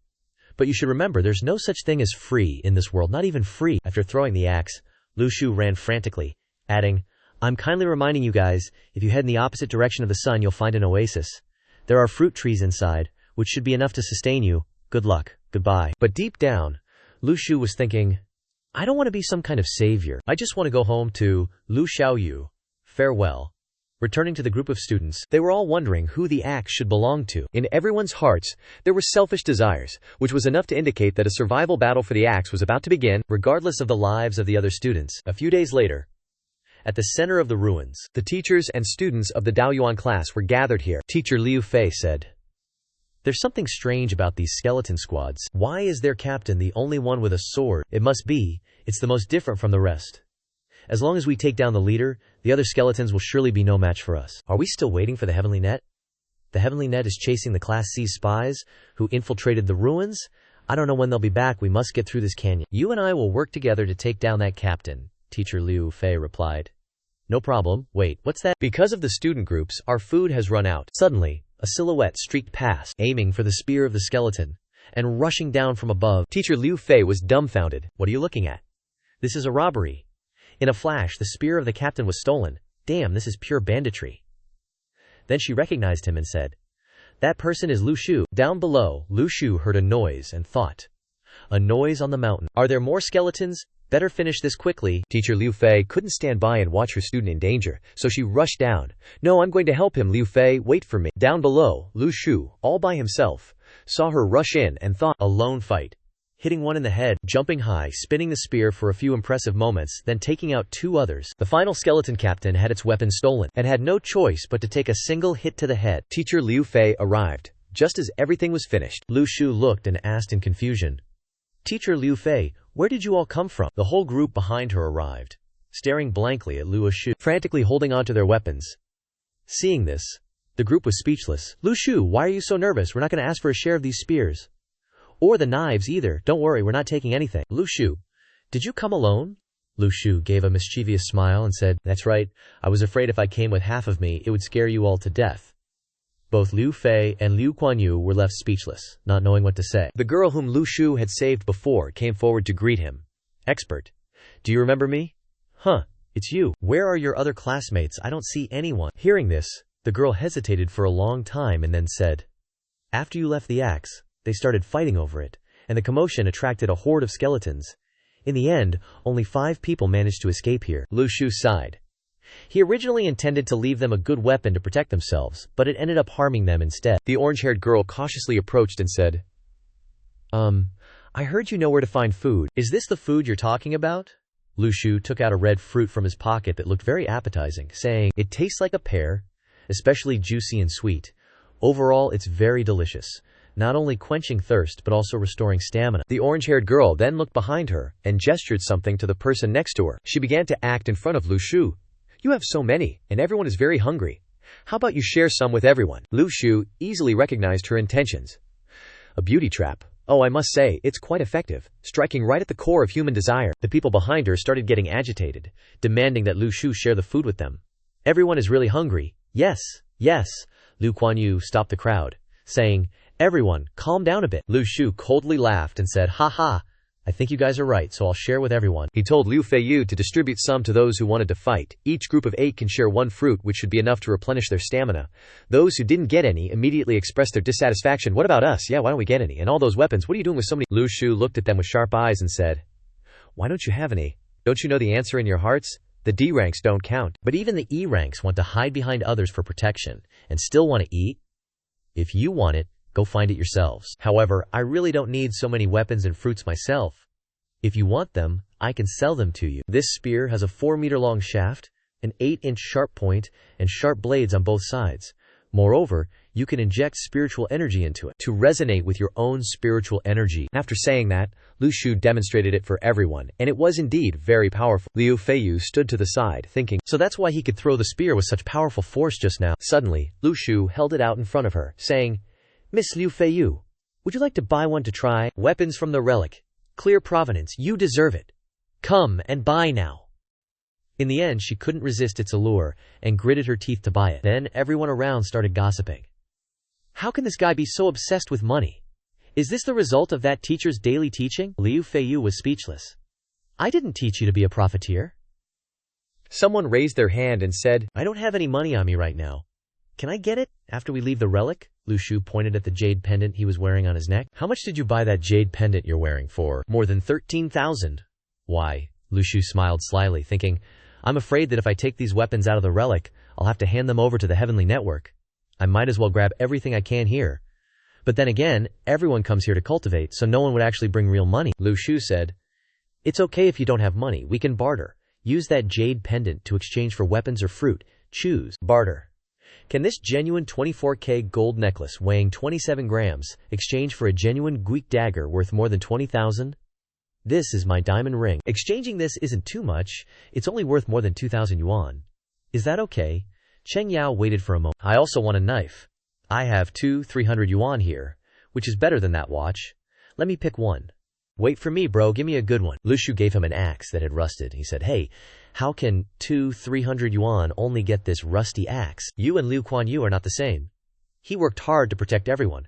Aren't you ashamed to be so demanding? Ha ha, your stuff is only worth this." Lu Shu swung down the axe and said, "Or Guoxiang." Fearfully, he trembled and said, "Want.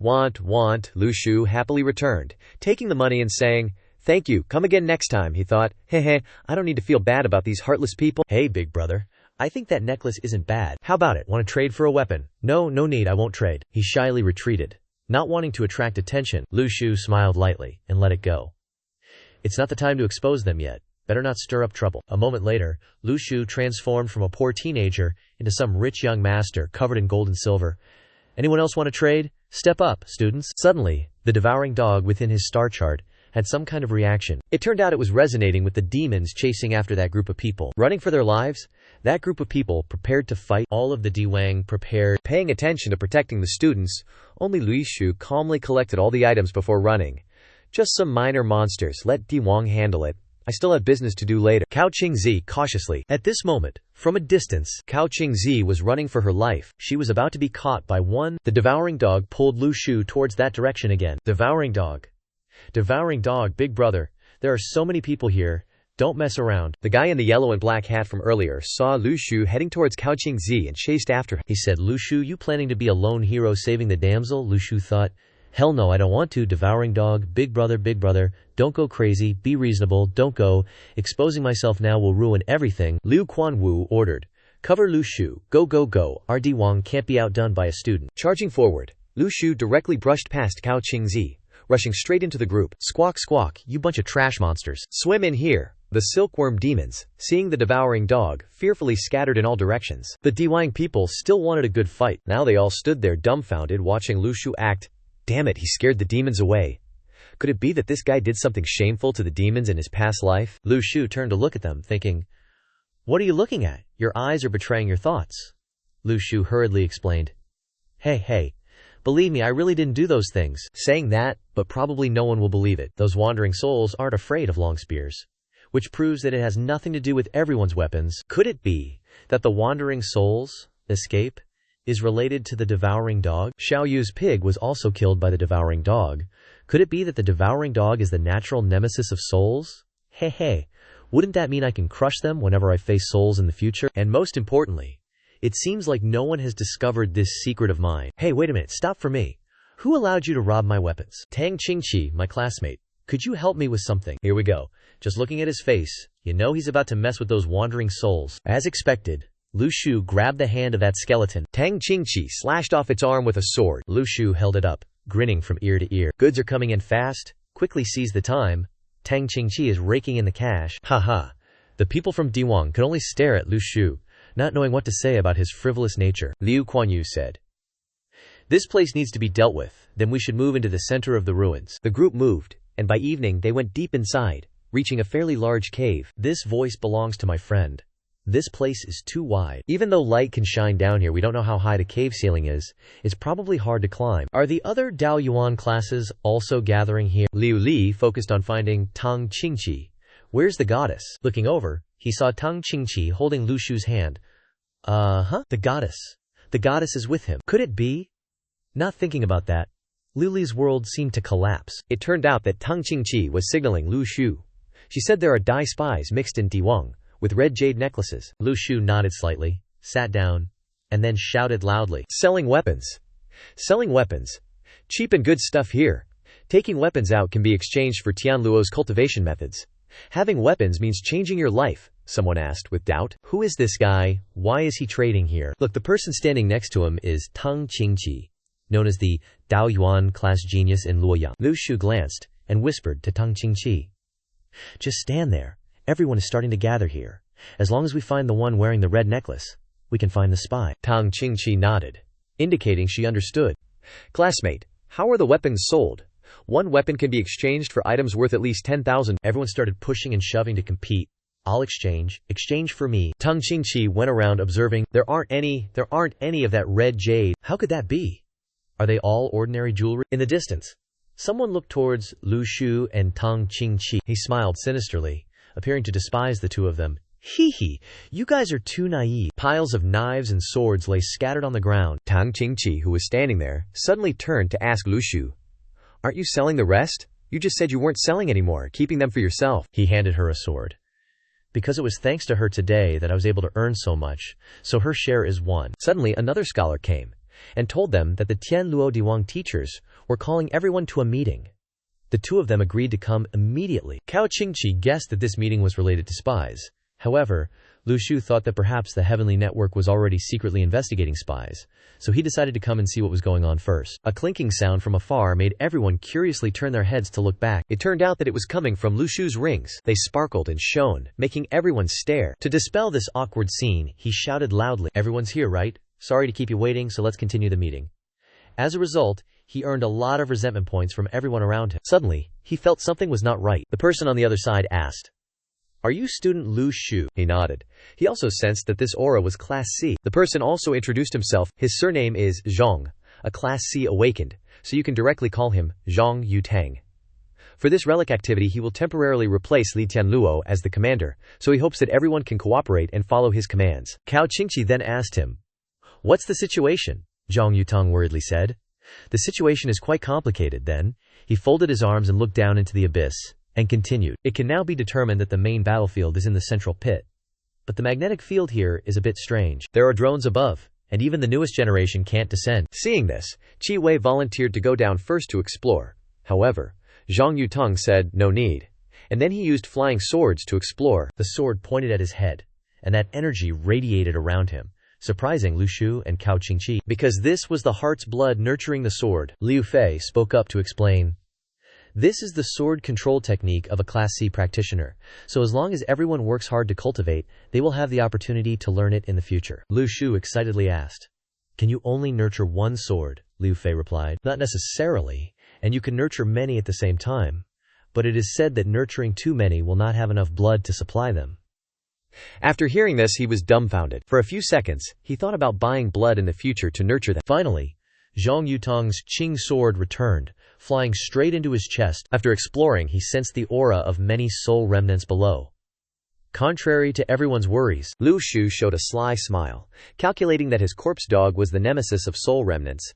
It seemed that this place was very suitable for him. Lu Shu wondered, "Should I act alone while no one is around?" Zhang Yutong frowned and said, "There are some troublesome things down there, so he's afraid that he'll have to wait for Li Tianluo to take action." Speak of the devil, and he jumped down from above, asking, "Is anyone calling him?" Startling everyone, he landed with 2 trees, creating a crash sound, then shouted, "Emuo."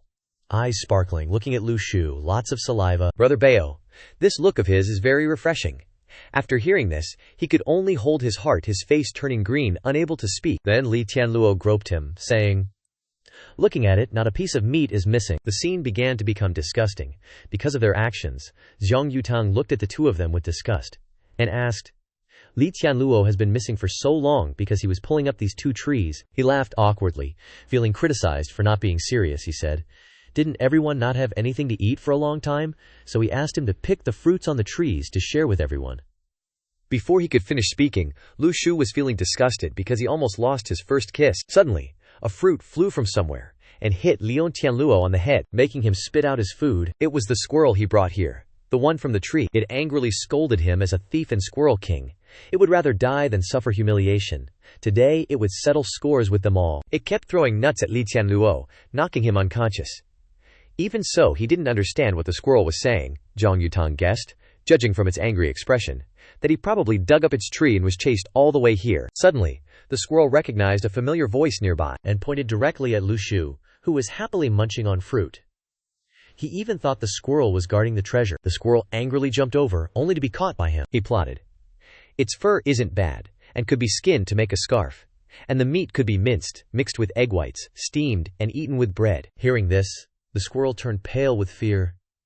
"Your Majesty, can we talk about this calmly?" After the riot, they sat down and talked. Li Tianluo sat dazed, bandaging his head from the squirrel attack. Lu Shu asked, "What was that weirdness all about?" Cao Qingqi produced a bracelet, telling Lu Shu that this was what everyone was talking about. Lu Shu and Jiang Shuyi exchanged embarrassed glances, and then the two of them also took out 2 necklaces. It seemed this matter was clear. Lu Shu confessed that he had discovered spies infiltrating the relic site and that these kinds of ornaments were important to them. So he and Cao Qingqi staged a sale to lure the spies out into the open. However, even though Cao Qingqi observed very carefully, she didn't see anyone wearing these kinds of ornaments, Zhang Yutong guessed. Maybe they have some backup plan. Suddenly, Lu Shu chuckled. "Because I think we don't necessarily have to find the spies in the usual way, I think they don't know I have a trump card. Even if they disguise themselves or use fake IDs, the system will detect them." As a result, the system recorded 1,000 points of resentment from ID 7,980. At this moment, everyone appreciated Li Tianluo's good intentions, because he was able to solve the big problem of food in such a short time.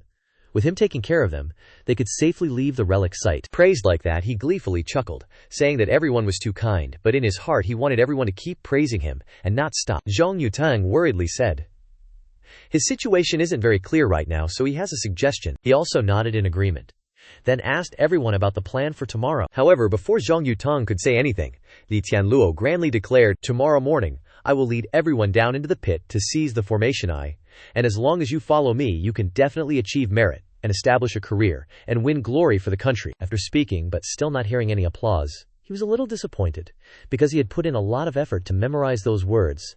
Zhang Yutong hesitated. Then suddenly Li Tianluo covered his mouth, saying, "With him here, you're still not at ease, and you even want to undermine everyone's trust." Then he continued to tell everyone to share the fruit to eat and then rest so they would have strength for tomorrow. They also began to cheer for him like a living king. On the other side, the squirrel, listlessly clutched by Lu Shu, cried in its heart, mostly because its fruit was stolen. Seeing this, Lu Shu comforted it. Don't miss the fruit anymore, I have this for you now. Since I know you've awakened your intelligence, you probably know this is a good thing. Indeed, it recognized it, and excitedly took it. Suddenly, Li Yixiao called him to discuss a business deal, and he also stole the squirrel's fruit. He didn't show any consideration for Lu Shu, asking, "Are you tired of wearing so many things, or should I help you wear a few necklaces?" Lu Shu looked disgusted, and resolutely said, "Not tired." Then he said, later on, these kinds of relics appeared more frequently, so there were plenty of opportunities to make money. But the problem was, what could a Dao origin class student like him rely on to enter the relics? He said to Lu Shu. With him around, Lu Shu wouldn't be allowed to enter the relics. Hearing this, Lu Shu could somewhat guess Li Tianluo's scheme. It was that he wanted Lu Shu to help him make money in this relic, and then split it with him. Lu Shu figured this old fatty had his eye on his money-making talent, but he had to admit that the items in the relics were all treasures for making money. He shamelessly offered to take 9 shares, leaving Lu Shu with 1, and told him to think about it. However, Lu Shu still had some conscience, and suggested a 50-50 split, but Lian Xianluo didn't seem to agree. Lu Shu explained. People in the past often praised Li Yixiao as a generous man, but why do you seem so stingy? Aren't you afraid of betraying the praises of your predecessors by being so miserly? He even glared and asked, why should I be generous, and which predecessors praised me like that? Then Lu Shu asked him, haven't you ever heard the idiom, Yi Xiao Da Feng? Then he clapped his hand, indicating it was a generous laugh. At this point, Li Tianluo seemed manipulated, wondering, Yi Xiao Da Feng is Li Yi Xiao Hao Feng? And what did the predecessors actually say? Because I don't read much, so don't scare me, Lu Shu continued. With your level, protecting yourself is simple, but I'm different. I'm weak, only at E-class, so following you into the relic is like taking a risk. If we don't split it evenly, then there's no need to talk about cooperation. After all, the money I've earned this time is enough for me anyway. Seeing that he was at a disadvantage, Lin Tianluo chuckled and agreed to split it evenly, saying, seeing how capable you are, I forgot you were only E-class, so I can't risk your life to gamble. He didn't forget to remind Lu Shu, no cheating. Knowing that Li Tianluo really agreed, Lu Shu shook his hand and said, don't worry, because I'm not that kind of petty person. The trustworthiness in Lu Shu's eyes left Li Tianluo with no further doubts. At this moment, Lu Shu looked up at the cave wall, briefly thinking about how Zhao Yu was giving him quite a bit of resentment points. If less than 10 points are related to daily longing, while more than 10 are trivial matters of resentment, and more than 100 is probably complaining about why he hasn't returned. However, the resentment points were 777 points and 338 points. He was startled, thinking, could something have happened at home? Suddenly, Jiangshu's sleeping body fell onto Lu Shu, making him suspect that Jiangshu was gay. While Li Yixiao was fast asleep, they plotted to jump into the pit themselves. One by one they jumped down. Suddenly, someone's leg was grabbed by Lu Shu, causing him to fall with a thud. He sat down and asked him, planning to go alone and monopolize the formation's eye. Then Lu Shu's attitude changed, his eyes pleading innocently, wanting to follow along. However, Lu Shu demanded an even split, but he refused. After a while of fighting over the benefits, he also agreed to a 30-70 split. But he demanded Lu Shu call for more people to join, because 2 people weren't enough. He immediately agreed, and went to call for more people, causing Liu to smile because of Lu Shu's naive gullibility. He had just jumped down to escape alone when Lu Shu grabbed him by the collar. He swung his sword to strike, but Lu Shu disappeared, and stood leaning against the rock wall in front, making him tremble. At this time, Lu Shu sucked air into his body, then shouted loudly, hey, why are you standing there? Do you want to secretly jump into the pit to monopolize the formation's eye? Because it was in a deep cave, the sound echoed continuously and noisily, waking everyone up. At this moment he felt extremely embarrassed, and was openly angry.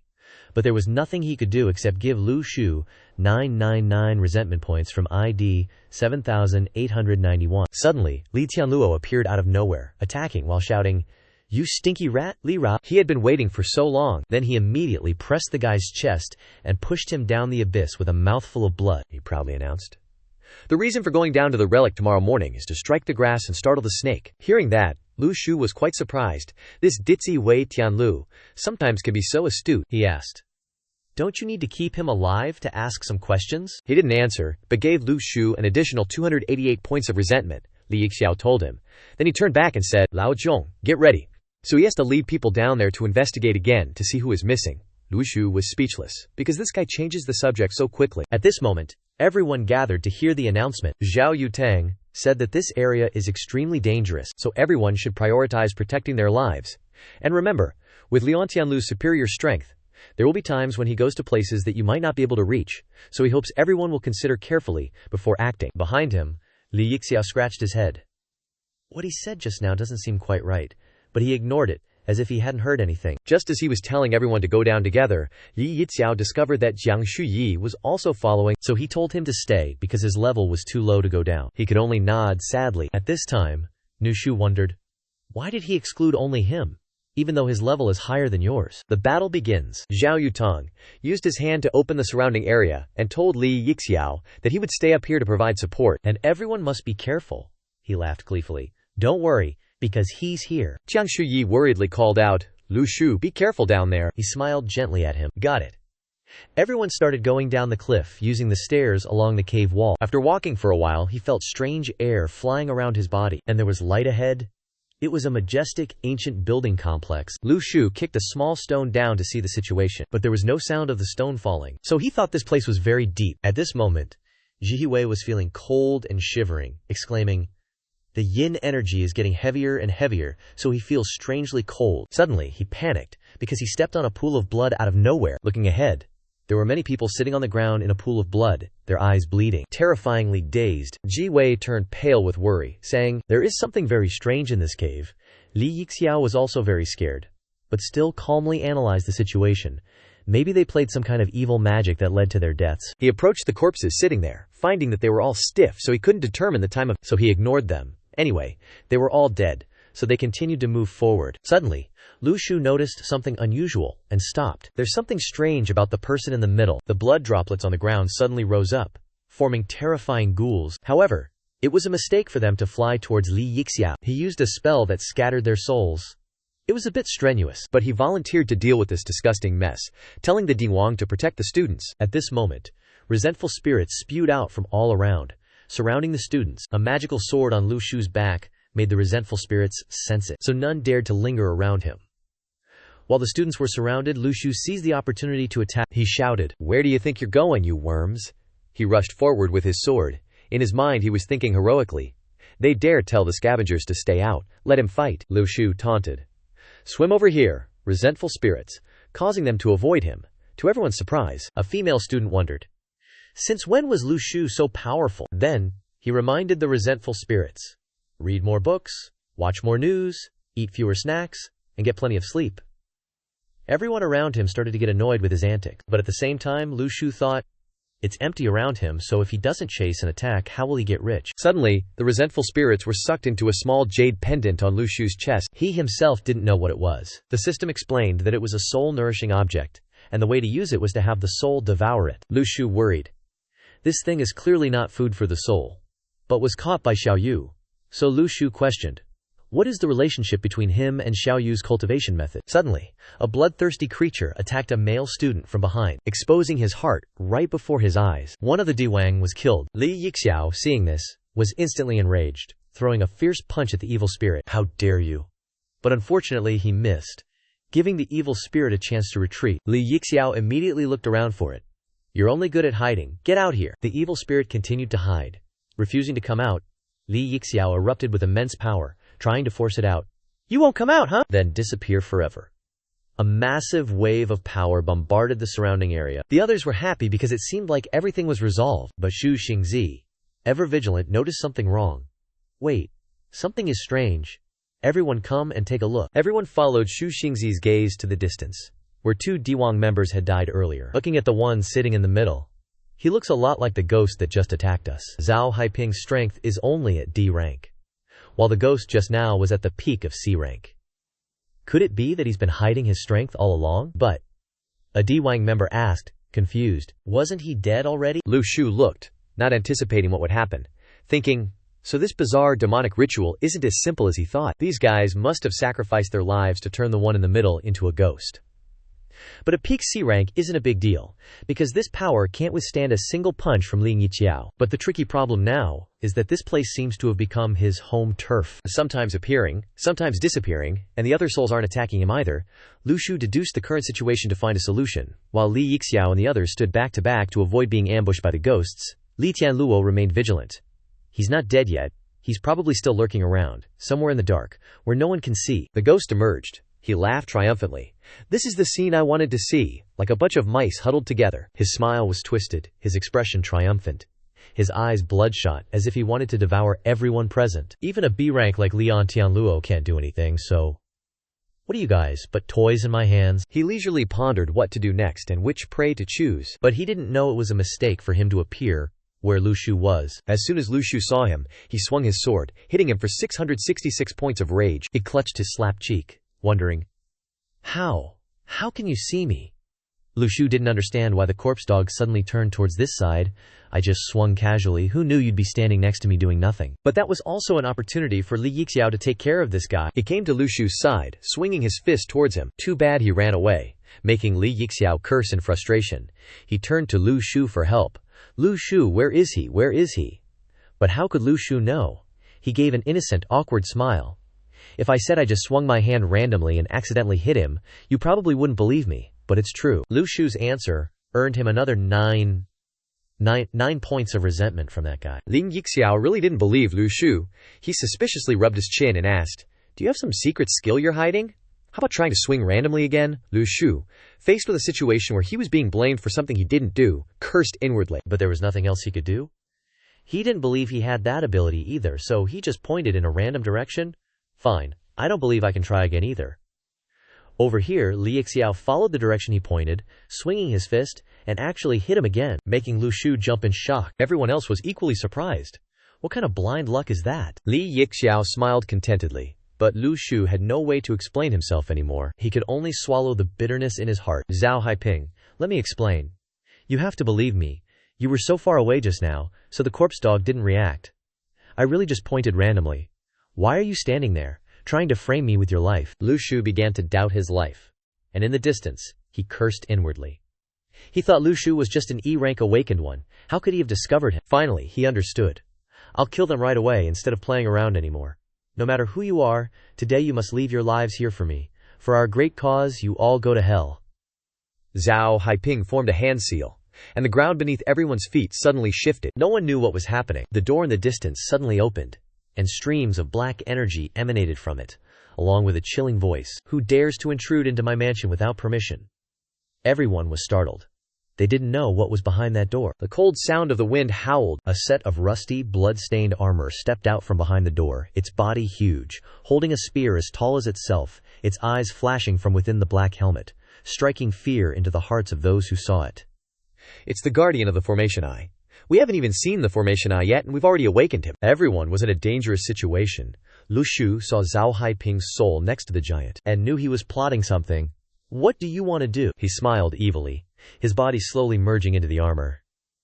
Since I can't secretly kill you one by one, then I'll open a bloodbath right here to make it spectacular. Everyone was surprised by his actions. He was like a parasite on the body of the guardian. Liu Fei reminded everyone to be careful. Since Zhao Haiping possessed the helmeted guardian, a red aura surrounded him. The guardian, now taken over, showed a strange smile. He reached out, intending to capture everyone.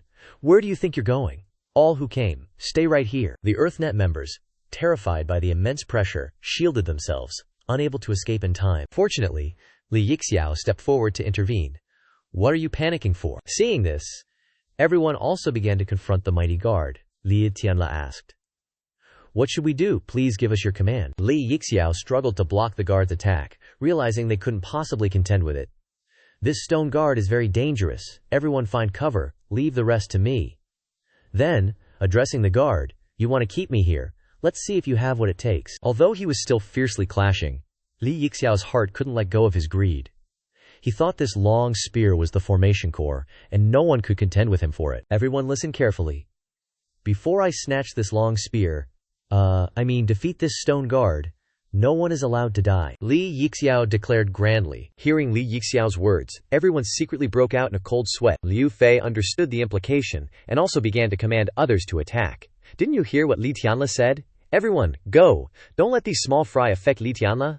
Let's go together and seize the formation core in one fell swoop. The EarthNet members, their blood surging with passion, began to surge forward. As both sides, the EarthNet and the skeletons, began a fierce, close-quarters battle. At this moment, everyone was focused on fighting those monsters. Only Lu Shu was operating independently. Watching Qingzi fight the monsters, Lu Shu felt a little envious. As expected of the school's only A-grade talent, his refined skills are truly exquisite. In contrast to you, this place is so desolate. It's truly a deserted wasteland here. The monsters avoid him like the plague the moment they see him. Suddenly, there was a huge explosion right next to Lu Shu, which startled him. Shi Fei approached Lu Shu and asked him, "Why are you here alone? Are you okay? Are you hurt anywhere?" Lu Shu smiled and said, "Don't worry, with a divine weapon in hand, even monsters don't dare come near. There's no problem at all." Looking at the sparkling jewelry on Lu Shu, Shi Fei felt helpless and said, "All of these are external possessions, don't be too greedy." Lu Shu gave an awkward smile and gained 333 resentment points from Shi Fei. Shi Fei looked towards the erupting light and said, "Who knows how long this battle will last? They need to preserve their strength and persevere until Li Yixiao defeats the general inside." From where the light erupted, Li Yixiao was demonstrating his power. He let out a loud roar, and then the light transformed into a giant tiger. Charging straight towards the Ghost General, he raised his fist and punched the Ghost General hard. The Ghost General used his weapon to slash at his fist, but it seemed to have no effect. The Ghost General was sent flying far away and crashed hard into a small fortress nearby. He immediately stood up, raised his weapon, and attacked towards Li Yixiao. Fortunately, Li Yixiao dodged in time, resulting in only a small graze on his face. Then, he discovered something and swung his hand straight forward. He gripped the Ghost General's weapon tightly and said, "You think you can escape? This time, you're not getting away from me." Lu Shu and Shi Fei looked towards Li Yixiao. Then Lu Shu said, "Li Yixiao is revealing his true strength. Are we going to lose this battle? No, we're definitely going to win." The Ghost General gently lifted the weapon, causing him to be pulled up as well. The Ghost General waved his hand around, but Li Yixiao still held onto the weapon tightly. Then he said to them that he was fine, so they shouldn't try to snatch his weapon. This formation Before he could finish, he went silent, leaving the other two feeling utterly helpless. One of the soldiers fighting saw this and said awkwardly, "Li Xiao, could he be a distant relative of Lu Shu?" At this moment, the system continuously showed that he had received 55 points of resentment from Liu Chuanzi, 68 points from Zhang Yutong, 69 points from 30 hours, 80 points from 30 on. Lu Shu was startled. Holy crap, where are all these points coming from? Suddenly, Lin Yixiao was sent flying by a punch from the Ghost General. He shouted, "This Grandpa Lai here isn't letting go. Let's see what he can do." And suddenly, a super huge dragon appeared behind the statue. Li Yixiao retreated fearfully towards the wall and said, "That worm is pretty big." Then, the dragon attacked Li Yixiao and his tiger. Both attacked each other. He secretly laughed. "Haha, so you now know how powerful I am." He widened his eyes and said, "Bring it all on, everything you've got." But when he looked closely, he saw 9 dragons behind the Ghost General. He shouted, "Holy crap, this is cheating!" The Ghost General released his power towards him and told him to let go. Li Yixiao was at his limit. Even though he was terrified, he still held onto the weapon tightly and said to the Ghost General, "Hit me if you dare, kill me if you dare." Then, those soldiers pounced on him and attacked him. Seeing this, Shi Fei said to everyone, "This isn't good. Li Yixiao is surrounded by those demons. Quick, help him." She picked up the talisman, looked towards the demons and said, "Bastards." Then, she turned to Lu Shu and told him not to mess around. Lu Shu turned away and closed his eyes, focusing his attention. Then he poured his spirit power into the weapon. Lu Shu raised the weapon backwards. Seeing him like this, Shi Fei said in surprise, "This pose is..." Before she could finish, Lu Shu launched the weapon straight towards the small soldiers behind Li Yixiao. The weapon kept flying towards the soldiers. He panted exhaustedly and thought to himself, "Will it succeed?" Suddenly, a voice came from behind him. "Lu Shu, be careful. Never mind the Ghost General. Just let Li Yixiao spin around in confusion." He told Lu Shu that they should get out of the way quickly. Seeing that he was about to attack Lu Shu, Qingzi ran in front of him to shield him, saying, "Be careful." The tip of the weapon went straight for her, but because it was sudden and she was shielding Lu Shu, she couldn't dodge. He struck hard, creating a loud noise. Fortunately, Lu Shu and Qingzi dodged in time, and they were sent flying.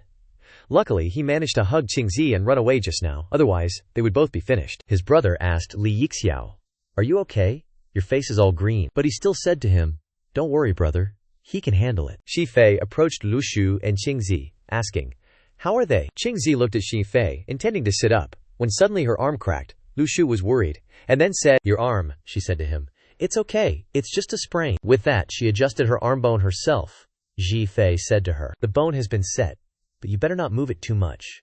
Lu Shu put his hand on her shoulder and said, "All right, you rest. Leave the rest to me. Shake it, shake it. Don't be shy." The Ghost General was still shaking enthusiastically. Li Yixiao said, "They don't need help." As soon as he said this, he immediately said, "Save him," Shi Fei asked. annoyed. Does he need help or not? Suddenly, someone's footsteps approached. It turned out to be Lu Shu's footsteps. He stepped forward and raised his spear, stabbing straight towards the ghost general. Then he stabbed hard into his chest, but it was blocked by his hand, and he said, "You insects, die," he angrily said to him. Dare to ignore him. Then he put all his strength into his left arm and attacked him. And so we have the spectacle of Dragon and Tiger fighting. Lu Shu and Tian Lu Ko joined forces to knock the ghost general flying away, sticking to the wall. And at this moment, his eyes were no longer glowing. Tian Luo said, "He has been tormented for so long, it's time to return it to him." Then he turned to Lu Shu, gave him a thumbs up, and winked at him. He remembered what he said. Seeing him wink 3 times meant he had to take the opportunity to find the treasure. Then he nodded to signal that it was okay with him. Then he raised his hand high and ordered Tian Luo Diwang to attack the ghost with all their might for him. Lu Shu took this opportunity to sneak into the door inside. Pitch black. It made him feel uneasy. After walking for a bit, a blinding light suddenly appeared from nowhere. The light disappeared, and before him was a door along with strange statues. He looked around and thought to himself, "Yo! These statues are all holding good weapons." A grin slowly lost its humanity. He was hitting the jackpot this time. He grabbed a weapon, wanting to take it, but the stone statue wouldn't let him. He shook the weapon and said, "Statue bro, just borrowing it for a bit. Let me look at it, I'm not stealing." Hearing Lu Shu say this, the stone statue got angry, and he received 3 points from the stone statue. He smiled kindly, pulled out the Shangfeng sword, and kept asking the statue, "Stubborn, huh? See this sword? Are you letting go or not?" He continued to receive 6 points from the stone statue. Seeing the sword, the stone statue didn't hesitate and let go. Lu Shu held the weapon he had obtained in his hand, delighted, and said, "Good, you're very understanding." The system displayed a notification. He received 99 points from Xiao Yu, along with a complaint. Is Lu Shu having too much fun outside and forgot the way back? Doesn't want to come home anymore. He received another 17 points from Xiao Yu with the complaint. Lu Shu, you liar. You said you'd be back in a few days. How many days has it been now? Are you not coming? Lu Shu didn't expect that there were also message replies behind the record. Others didn't have this issue. Why was it only Xiao Yu who was like this? Behind him, a remnant soul appeared. He stared at him, thinking to himself, "Because no one will listen, even if I speak. You've ruined my plans many times. I can't let you live." Then he ordered those ghostly spirits to kill Lu Shu. They rushed straight towards him, without slowing down at all. He laughed and turned around, saying, "Turns out there are people waiting for him to return." He summoned the sword and ordered it to attack them. He panicked and said, "Sword control," and asked, "Is that Lu Shu a Class C? But too bad, his current strength is at the peak of Class C." He continued to say to him, "Moreover, a broken sword can't do a thing to him." He panicked when he saw him like that. He said, "It's all your fault. It was you who ruined their plan, and it was you who forced him to sacrifice himself, turning him into this form." His eyes turned red, and he said to him, "He wants you to die." Those shadows combined into a tornado, surrounding Lu Shu. The words, "Go die," kept appearing beside his ears. He covered his ears, but it was no use. What exactly is this sound? The sound directly drilled into his brain. Even with his hands covering his ears, he could still hear it. His power overwhelmed him, making him almost unable to stand. In his heart, Lu Shu thought, "Go die." He wasn't prepared for this. What did those things have to do with him? Why did he want to vent his resentment on him? At this moment, in the dark night, Lu Shu remembered Xiao Yu. He thought, he just wants to live so he can go back, to live and continue being by Xiao Yu's side, and the images of the two of them kept flashing in his mind, until he finally sighed in relief. He spoke to him with a sullen face. He just wanted to be a small, invisible, and quiet person, yet he had to force him like this. Lu Shu ordered the corpse dog, "Go and attack him." He couldn't believe it. How could a broken sword like this do anything to him? And then a loud explosion rang out, causing the little demons to run away in fear. He said to them, "You want to run away? Your master's corpse dog is born to be your nemesis." Then, with a whoosh, it broke through his defenses. He controlled the corpse dog with one hand and said, "What does it matter to you if their mission failed? Don't just push all the responsibility onto others." He angrily wanted to fight him to the death, but the corpse dog stabbed straight into his body and exploded with a bang. He said to him, "It's over." Then the corpse dog burrowed into Lu Shu's body, and then a brightly colored jade appeared. He looked at it curiously and said, "This is Xiao Yu's. He needs to use these 2 little beads when he gets back." He opened the door and stepped into the lake below, saying as he walked, "Because the important thing now is to seize the time to find the treasure first." "Ugh, why is it all water inside?" he continued. "Surely nothing weird will jump out, right? This full house, what a muddy mess. There's nothing valuable here at all." At the end of his rope, he saw a glowing box placed on a stone table. He wondered, What could this be? He reached out towards the box, but accidentally touched the protective barrier, alerting the ghost general. He turned around to look. Who dares to enter his mansion without permission? He turned and saw Li Yixiao saying to him, You still have the mind to look elsewhere at a time like this. Dare to look down on your daddy Li Yixiao. Quickly hand over the formation eye. Then he used those dragons to attack him again. He turned back wearily and said, Again. They beat him to the ground, but he still got up. He grabbed his weapon tightly, startling him. He asked, What's wrong? Does the great demon want to defeat him? This little bit of strength is still far from enough. He used his hand to support his body as he sat up, and then continued. This grandpa is telling you, if you don't hand this over to this grandpa today, you will be in big trouble with this grandpa. He suddenly realized something, and pushed Li Yixiao away, and hurriedly ran into the mansion. Li Yixiao stared at his weapon, thinking to himself, Strange. Shouldn't the relic disappear after obtaining the formation eye? So why is there still no movement? At this moment, Li Yixiao suddenly realized this twig isn't the formation eye. Lu Shu slowly opened the leather box, and light surged out, scattering everywhere. After it all dissipated, he saw a dragon-shaped seal inside the box, which suddenly flew straight and entered his body. Then someone arrived, saying to him, You brat, how dare you steal my mountain and river's seal? He reached out towards him, but suddenly a golden light coiled around him, causing him to vanish. At this moment, Lu Shu said, Everything is starting to dissipate. Could that thing have been the formation eye? Then they are gradually disappearing. Suddenly, rays of light converged towards him. He sensed the forest aura, and looked ahead, seeing the mist dispersing, and revealing the mountain to them. One of them pointed towards the distance and said, The mist is fading. Everyone outside was in an uproar, shouting and asking, When will our children be able to come out of this place?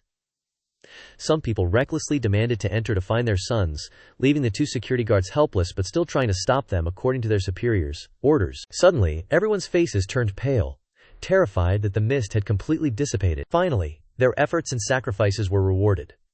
Although there were some injuries, the sky became clearer in return. Some people didn't make it, and lay scattered in pools of blood. Jiang Shuyi sensed something unusual. Lu Shu blurted out, We're back.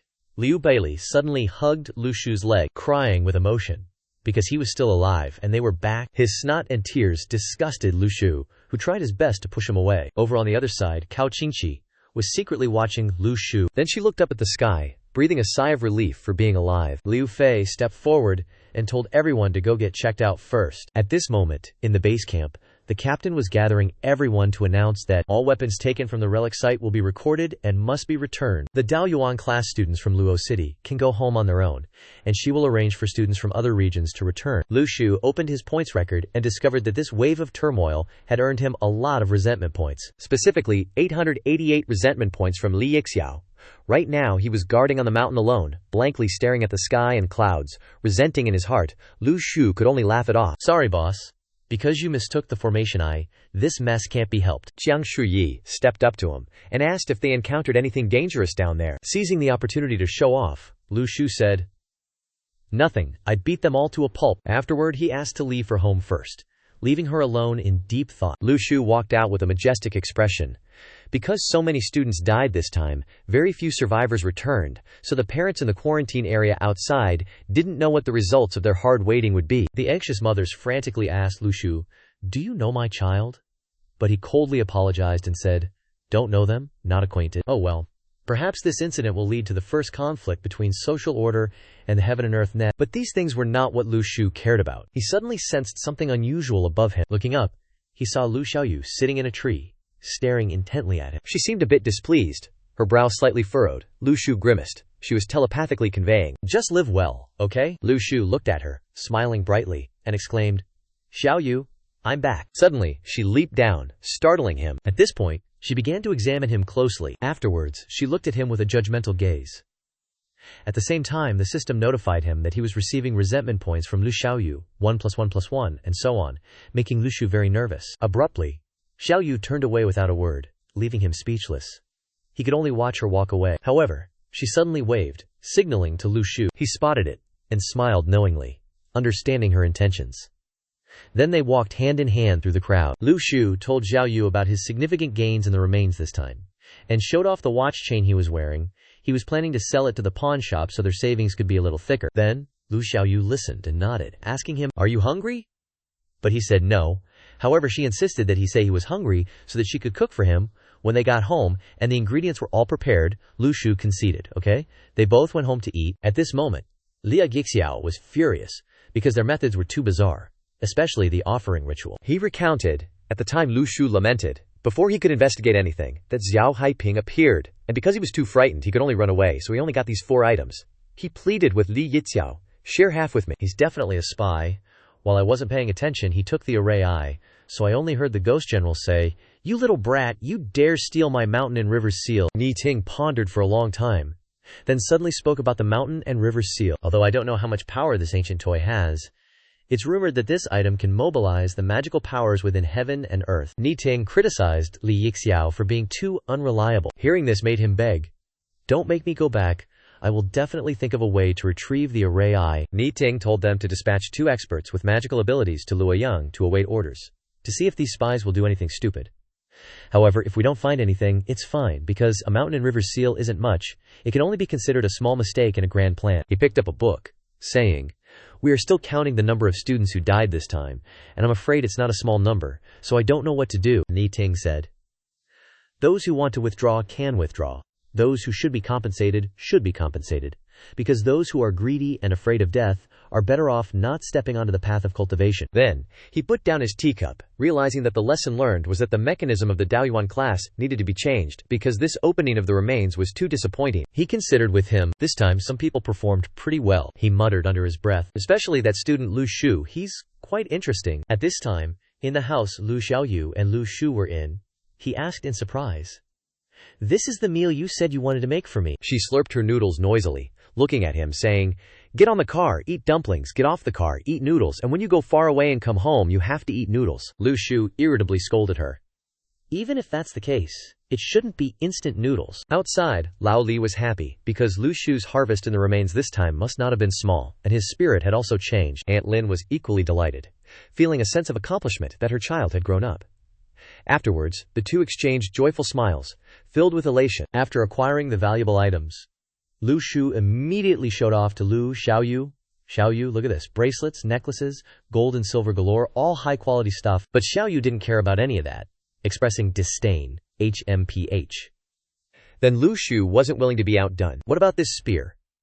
A super convenient weapon, essential for fighting, and these star fruits too, filled with spiritual energy to quench thirst and fill the stomach. All made right here in the relic site." Xiaoyu's mouth started watering. "This looks pretty tasty, can I eat it?" A squirrel darted out from Lu Shu's head, yelling, "I won't allow it, because that fruit is mine. Give it back." And just like that, it was stuffed into Xiaoyu's bracelet. "Did you also bring this back from the relic site?" So soft, so adorable. The squirrel felt uneasy. "I'm done for," Lu Shu then said to it. "It's already developed its intelligence, so it's very smart. That's why I brought it back to see if it can be raised." Hearing this, the squirrel felt like something was off. It screamed in terror, but no matter how hard it tried, it couldn't escape Xiaoyu's grasp. Its strength exhausted, it could only lie still and accept its fate. Xiaoyu wondered, "What's its name?" "It doesn't have a name yet. Why don't you give it one?" Let's call it Gao Hua." Lu Shu was speechless at the name. Oh my god, this isn't Vietnamese literature, is it? The squirrel stood up upon hearing that and joined the conversation. "No way." Xiaoyu just smiled and gently tapped its head. "Look, Lu Shu, it seems like it can understand what we're saying." "But it doesn't like this name. Let's see what we should call you. How about calling it Zhao Zhanghan? Does that sound good? Where's the highlight?" And a moment later, he received 4 more points of resentment from Xiao Zhanghan. Holy crap, the system actually acknowledged it. To be honest, this squirrel is even more honest than I am. If there's something enticing to get it to accept training, then Lu Shu thought of that fruit. "I wonder what would happen if I gave it a marrow-cleansing fruit. Forget it. It's not worth wasting it now, and who knows what kind of trouble it would cause if it got loose outside." Xiaoyu coaxed it with half a potato chip. At first, it seemed unwilling. "Just half a chip, and you want to bribe me? No way, don't even dream about it." Who knew? After taking a bite, it froze for 5 seconds. "What do you think? Join my team, and you can have potato chips every day, okay? Okay? You have potato chips, whatever you say is right." Lu Shu stood beside them, mouth agape. Half a potato chip was enough to bribe it. "Can you have a little more ambition, huh?" "Xiaoyu, I need you to verify something for me." Xiaoyu was stunned, but Lu Shu immediately said, "Summon your trash tier soul and feed it this pearl to see if anything changes." Xiaoyu summoned the soul, and fed it the black pearl. Who knew that immediately after eating it, it directly leveled up to mid-tier trash tier? But everything has its price. After eating it, he just stood there laughing like a fool, unable to close his mouth. Xiao Yu and Lu Shu were both confused by this scene. Why is it suddenly laughing like an idiot? The corpse dog corresponds to joy in the 7 emotions. Could this crazy laughter be related to the corpse dog? Does cultivation advancement leave such after effects? But Xiao Yu didn't let him get away with what he did. Lu Shu, deduct points from the resentment star with 777. You killed my pig once before, and now you've started laughing like an idiot non-stop, Lu Shu. What exactly do you want to do? I swear I didn't know this kind of situation would happen. Do you believe me? Or let's try another seed, maybe eating another one will fix it. Xiao Yu refused, and immediately lectured Lu Shu. Eating, don't even think about it, no eating or drinking. Lu Shu was scolded, but Xiao Yu would forgive him if he behaved this time. You'll be forgiven in a week. I want to watch TV with Xiao Xionghan. You get back to your room and sleep. Lu Shu was speechless. I made Xiao Yu angry again. Forget it. Let's research the Mountains and Rivers seal. Looking at the pained expression of the ghost general in the Mountains and Rivers seal relic, this is definitely not a normal toy. When Lu Shu opened it, he was shocked by what was inside. After Lu Shu returned to his room and opened the Mountains and Rivers seal, he was astonished by what was inside. Inside was a wandering dragon. Lu Shu felt the dragon flowing with his power. The wandering dragon transformed into rivers and nurtured mountains and seas. This seal is truly magical. Could it contain the entire world of mountains and rivers? This feeling of the breath of heaven and earth. Could the Mountains and Rivers seal actually be a divine object that can manage mountains and seas? Let's try sending some divine sense into it. Lu Shu was then transported to a different location, and when he opened his eyes, he was immediately surprised. How is this possible? I can actually see the entire Luo city from above. Strangely, strands of spiritual energy began to escape and seemed to be heading towards Lu Shu. These evaporating strands of light are all spiritual energy. All the spiritual energy is gathering here. This Mountains and Rivers seal can actually control the spiritual energy in Luto City. But damn it, I haven't been able to absorb spiritual energy in my cultivation before. Could it be that I can only use such a high-end antique as storage space? At this moment, Lu Shu turned around and saw a gate residing there. Wait, this is Mount Beimeng. What's with that gate? Just as Lu Shu reached out to open the gate, he was suddenly thrown back into the room. Damn it. Why was he knocked back into the room? Even with my current strength, I can't push this door open. Could what's sealed inside be a relic world? Lu Shu smiled. Looks like I'll have to enter the relic again. If I'm right, I'm gonna be rich. The people from Diwang also sensed the anomaly. The spiritual energy is fluctuating. The person in black immediately reported to someone. Reporting to Nie Tianluo, the spy has made a move. The next day, Lu Shu went to the pawn shop. He asked the owner, I'm here to sell some stuff, what do you think? With that, Lu Shu pulled out a bunch of antiques, gold necklaces, Zort watches, long Guinness, Omega, Rad. Looking at the pile of antiques, the owner was stunned. Brother, you're selling so much at once. Did you rob a tomb or something? All of this stuff is real. I'm getting a little nervous. Lu Shu became more serious, placing his hand on the table. Do you know about the relic that opened up on Mount Beimeng? This is all from the relic. Skeletons wear watches too. Are they that fashionable? Xiao Yu tugged at his shirt. Lu Shu, I think this owner seems a bit dim-witted. Should we go somewhere else? Seeing them about to leave, the owner quickly stopped them. Hey, don't go. I was just a little curious. I got these from a deal with a Dao Yuan class student in the relic. I have identity verification here. If anyone asks, just tell them to come find me. The owner enthusiastically shook hands with Lu Shu. Good. Here, I'll take it all off your hands. He laughed slyly, then wrote something on Lu Shu's hand. Lu Shu thought he was a pervert, saying, You pervert, why are you touching my hand for no reason? The old man was speechless at Lu Shu's way of thinking, and of course, he received an additional 188 points of resentment from the owner, Li Zehui. After they had finished negotiating, Li Zehui brought out a stack of money. Alright, seeing that you're so straightforward, I'll give you an extra 38 million. Come again next time. Good stuff or not so good stuff. With or without CP origin, I can handle it all. On the way, with the stack of money in his hand, Lu Shu suddenly said, Let's go, Xiao Yu. Let's change all the furniture, repaint everything, and change the wallpaper to your favorite meme team. Xiao Yu was happy to hear that. Life is going to be better. Today is just the beginning. On the Tianluo Diwang side, they were also investigating the spiritual energy fluctuation last night, but the results were not very promising. The spiritual energy that moved here last night has all dissipated. Right now, we can only wait for them to appear again. A few days later, in class, the Dao Yuan class held a parent meeting regarding the recent relic incident, so Lu Shu personally attended the meeting for himself to appear more mature. Xiao Yu had gone to the trouble of finding him a pair of glasses, but they made him too dizzy. The people sitting above began to whisper, I heard that many students died during this relic opening. Today's meeting is probably about that. To be honest, I don't want my child to continue studying in this Daoyuan class. It's too dangerous. Lu Shu lightly lifted his glasses, thinking to himself. After the appearance of cultivators, social rules have once again been shuffled. Based on Mai and Xiao Yu's current abilities, the most suitable choice is to slowly grow under the protection of the heaven and earth net. At this time, everyone started talking about Lu Shu again. Have you guys heard of a student named Lu Shu? I heard he's so strong that he can single-handedly destroy dozens of spirits in the relic. Lu Shu, hearing others praise him, started bragging. The kid from your family is wrong. This Lu Shu can take down 50 spirits, chopping them like vegetables, a single punch packing 1,000 pounds of force. The whole room burst into an uproar. But I heard he's not very friendly with his classmates. Lu Shu was a little annoyed but still said, This Lu Shu has great ideals and a broad vision. His words are full of profound life philosophies, but honest words are harsh to the ear. Many children don't want to listen, and are jealous and envious. I think if you want your child to improve quickly, you should let them be friends with that Lu Shu. After hearing this, the people nodded in agreement. Teacher Ji Fei walked up to Lu Shu. Why are you here? Where are your parents? Lu Shu said softly. Teacher Ji Fei. I'm an orphan, so I can only come to listen to today's meeting myself. Everyone was shocked. What are you pretending to be? So you're Lu Shu? Holy crap, what great ideals, broad vision, and lofty aspirations. It's all a scam. But in fact, Lu Shu had collected an additional 331 points of resentment from countless people, so he was very happy. Thank you to my classmates. I didn't expect your parents to be so enthusiastic about contributing points to me.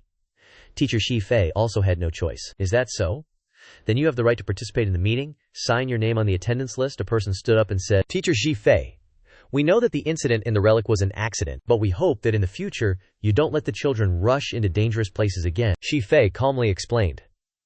Everyone, I think you've misunderstood the problem. We're not forcing the students. Then she proceeded to open the door. If you feel it's dangerous, you can leave the Daoyuan class. Someone else asked. Then what if we want to continue to stay? Of course, you will receive a corresponding position in the organization later, based on your performance, contribution, and merit for promotion. What about learning knowledge? Continue learning, and you must maintain confidentiality. Can you give us some time to consider? Then, before they could finish speaking, Lu Shu next to them volunteered and shouted loudly, I'm staying, I want to stay, when can I start the procedures? The meeting went on until the evening, and everyone made their own decisions. This is very dangerous. I'll go back and discuss it with my child, and let them decide. I feel that staying is actually quite good. Teacher Shi Fei came over and said, Lu Shu, although you can make decisions for yourself, if you want to change your mind and not study in the Daoyuan class anymore, you can come find me this week. Lu Shu replied, Actually, I only have one question. My sister will have to go to school soon, so does she also need to have her aptitude tested? After hearing Lu Shu's words, the woman, Shi Fei, looked at Lu Shu with suspicion, suspecting the aptitude of the two siblings. After the battle in the Beishan relic, she also felt that something was off about Lu Shu. Lu Shu originally had poor aptitude, yet he was much stronger than Cao Qing, who had an A- grade aptitude. It was just that the Heavenly Network didn't want to make things difficult for Lu Shu, so they could only wait for the right time. A while later, they arrived home. Lu Shu looked rather worried. Now, enrolling in school not only requires a residence permit, but also an aptitude test. Without a residence permit, we can't reveal her aptitude. Getting Lu Xiaoyu into school is indeed a difficult problem. Xiaoyu, I'm back. Good heavens, what are you making it wear? Xiaoyu explained. You have to wear clothes when you open your spirit meridian. Now it's the boss of the blind creatures, and they're causing chaos all over the house. But a spirit beast is male. Is it okay to make it wear a dress like that? Little Ferocious could only lie still and endure. Resistance was futile. My principles are all shattered. What's the point of integrity anymore? 2 days ago, it was caught stealing the fruit called tomato. If it can't open a harem, so be it. It forgot that its fruit tree was plucked away. But the most important thing is that it now has to be a coolie for humans. Lu Shu had been scolding it for a month. Every day, you have to go to the vegetable garden and hoe the soil and weed for me. Not a single day can be missed. Little Ferocious felt remorseful. The key is that this red fruit is a very tempting food. Thinking about it now, Little Ferocious felt worried. For a month it can't watch TV dramas or learn the flying techniques of the protagonists. I'm suffering so much. A great king of a domain now can't even beat 3 humans in this neighborhood. Don't humans talk about principles? Why is everyone stronger than me? No wonder there's a saying that a rat under the eaves has no choice but to bow its head. Suddenly, a voice came from the kitchen. Dinner's ready. Damn it, is it this guy again? After finishing dinner, Lu Shu stood up. Alright, I'm full. I'll go back to my room first. Go. Lu Shu continued to study the system in his room. Having now broken through to the 6th star, he wondered why he couldn't condense the second nebula layer and what good stuff he would get. Could it be that another yellow paper will appear? Who knew the system would only give out food and drinks? Lu Shu asked suspiciously. Xiao Yu, what have you been craving lately? Roach cookies, fruit, noodles with egg sauce, tomato sauce? Lu Shu, are you planning to buy them for me? Damn it, what kind of system is this? I've been saving up for a month. How can the prize draw depend on Xiao Yu's mood? Suddenly, the prize center showed a new item. Huh, what the heck is this? I'm just telling you 2 sentences. And you're already throwing bombs? Huh? Is this a new fruit? The fruit Lu Shu was holding in his hand was called the Qi Sea Fruit. Lu Shu thought to himself, Qi Sea Fruit. I wonder what effect it will have. Then he put the fruit into his mouth. As soon as he swallowed it, Lu Shu immediately felt as if what he had just put into his mouth instantly transformed into a torrent of qi, like a huge waterfall flowing directly into all 4 limbs, then flowing back from the limbs into a river, merging into the sea, and finally concentrating below his navel. Then Lu Shu blanked out and said blankly, and then, there's no then. Lu Shu tried to feel the effect of the fruit again. It can't be that it just makes the body feel comfortable for a moment, right? There must be some other effect. But no matter how hard he tried, he couldn't feel anything else happening. Lu Shu angrily shouted, why isn't there any effect at all? Xiao Yu was sitting in the living room eating popcorn, ignoring Lu Shu's yelling. Lu Shu, while continuously hitting the system panel, said, damn it, system, give me 2 more fruits. I don't believe it. There must be some other effect. No way. Again. The next morning was the same as always. Lu Shu was still practicing swordsmanship with Old Lai. Old Lai from the Ya household poured a cup of tea and said, this time we have to double the training volume to make up for the days you were gone at the ruins. Keep it up. Lu Shu swung his sword as he spoke. Mr. Li. While I was in the ruins, I ran continuously for 2 whole days. While running, I felt a sense of determination, and the effect was exactly the same as when I was practicing swordsmanship. Why is that? The mystique of magical artifacts is endless. One could say it overwhelms even the creation of heaven and earth. The normal path of a cultivator is to have their body reformed by spiritual energy, but what we use is willpower. Hearing Old Lai's words, Lu Shu turned his head and asked, then, when will I be able to break through? Old Lai closed his eyes and replied, it's still early. In cultivation, talking is always easier than doing. Lu Shu said, understood. Then he continued to practice swinging his sword. Old Lai stroked his beard, thinking, there are no big shortcuts, but there are still small ones. But now is not the time to tell that young man. He needs to temper his character more, just like me back then. At that time, spiritual energy was depleted.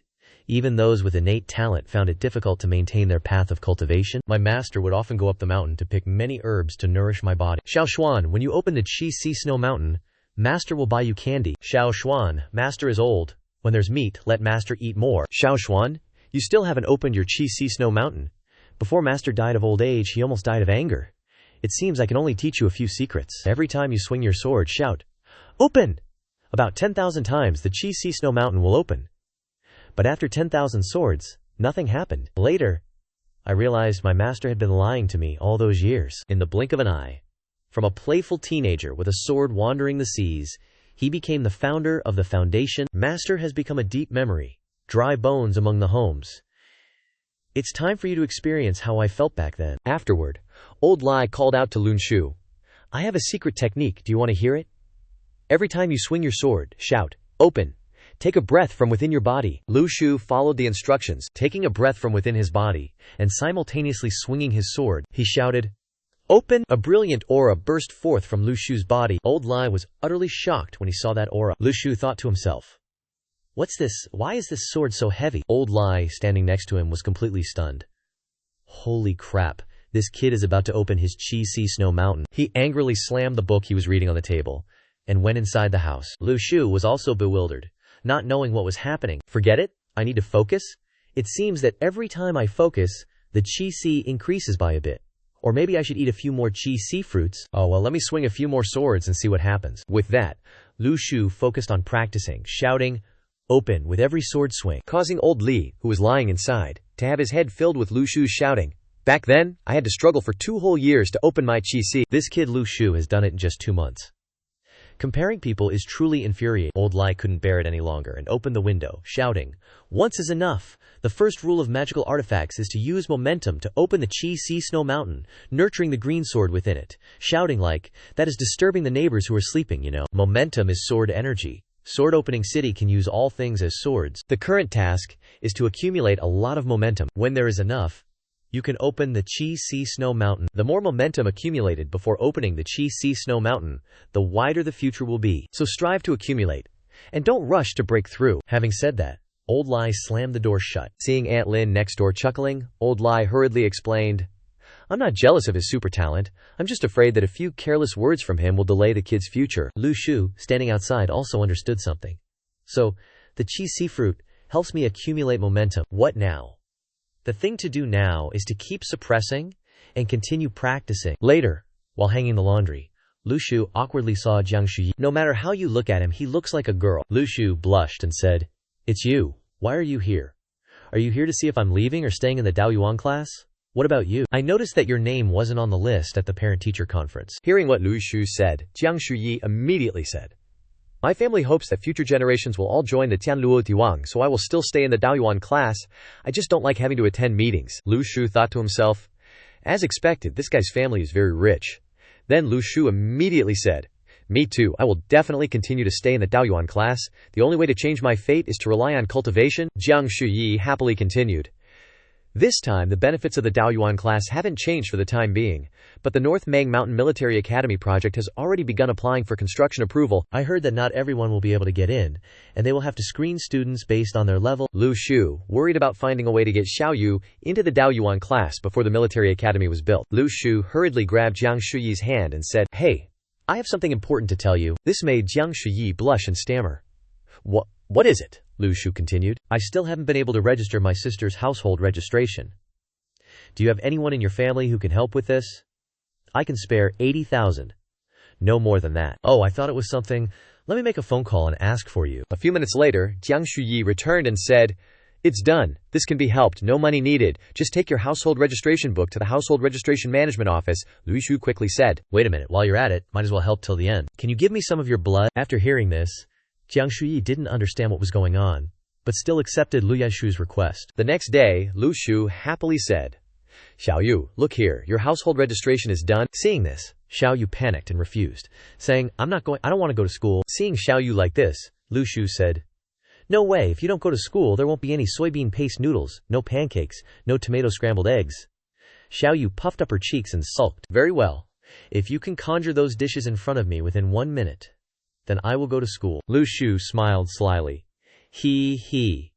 I knew you would say that. Thus, thanks to the system, Lu Shu made the dishes in an instant. Xiao Yu, standing next to him, was surprised, but still didn't agree, saying, "Even if I agree to go to school now, the school won't agree to accept me." Lu Shu said, "You might not believe it, but the principal is my sworn brother." The next day, Lu Shu arranged to meet Li Xiao to discuss some matters. "Xiao Yu, this mutton is really delicious. Try it with sesame paste. What do you think?" Li Yixiao, while rapidly picking at the food, said, "I've long heard that this place is quite good, but I never had the chance to come. But there's not enough meat in this meal. It's gone after 1 bite.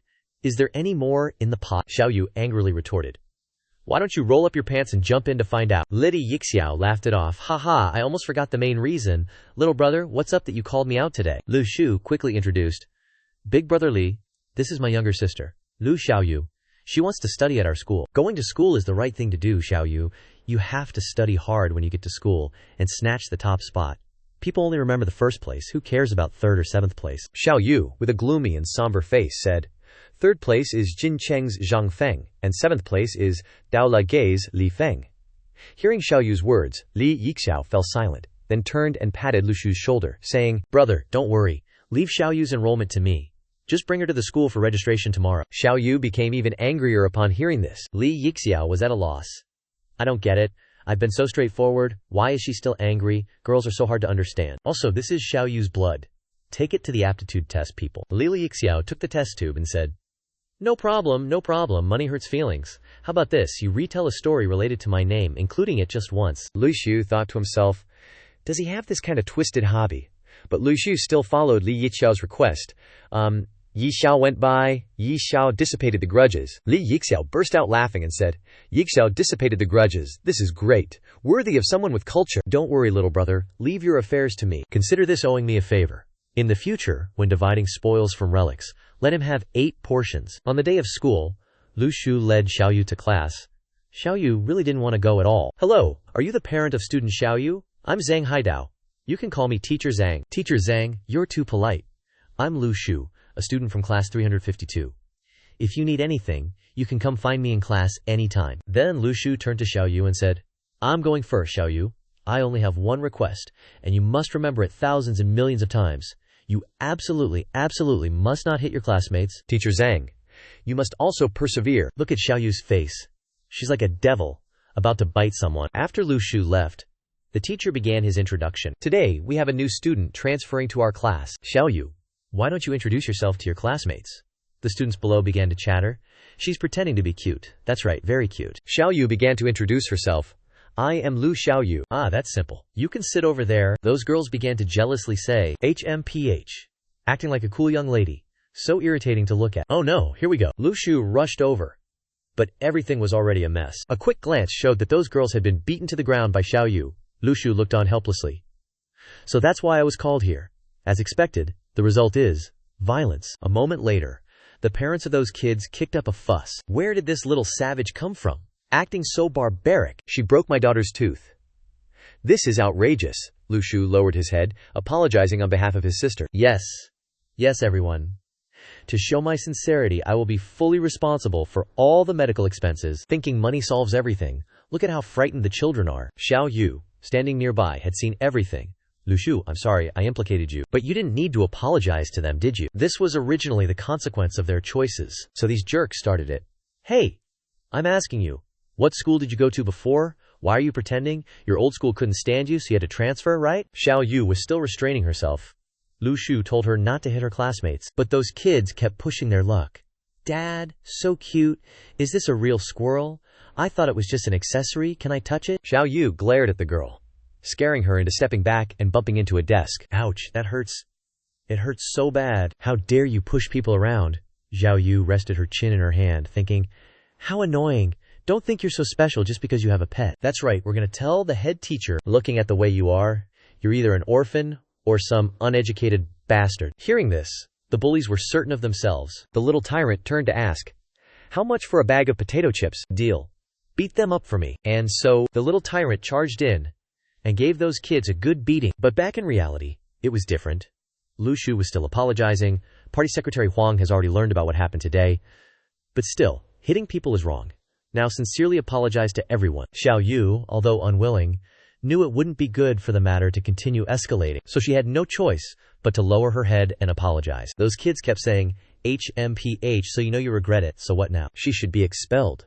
What's the point of having police if an apology is all it takes? My precious daughter absolutely cannot be in the same class as a thug like this. Just saying sorry isn't enough.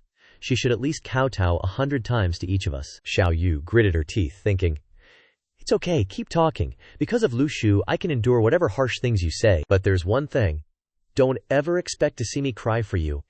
Even if I have to fight against this unfair world, I will never cry. Suddenly, Lu Shu said, have you all said enough? Then, he stepped in front of Xiaoyu to protect her. In my eyes, you are the uneducated ones. Lu Xiaoyu may have made a mistake, but it definitely doesn't warrant expulsion, let alone you insulting her character and demanding that she kowtowed 100 times to each of you. I absolutely will not let Xiaoyu do that. Then, Lu Shu took Xiaoyu's hand. We've admitted our mistake, and we've apologized. Let's go. If you still feel aggrieved, then call the principal and have us expelled. Having said that, Lu Shu led Xiaoyu away, leaving the group of people standing there in anger.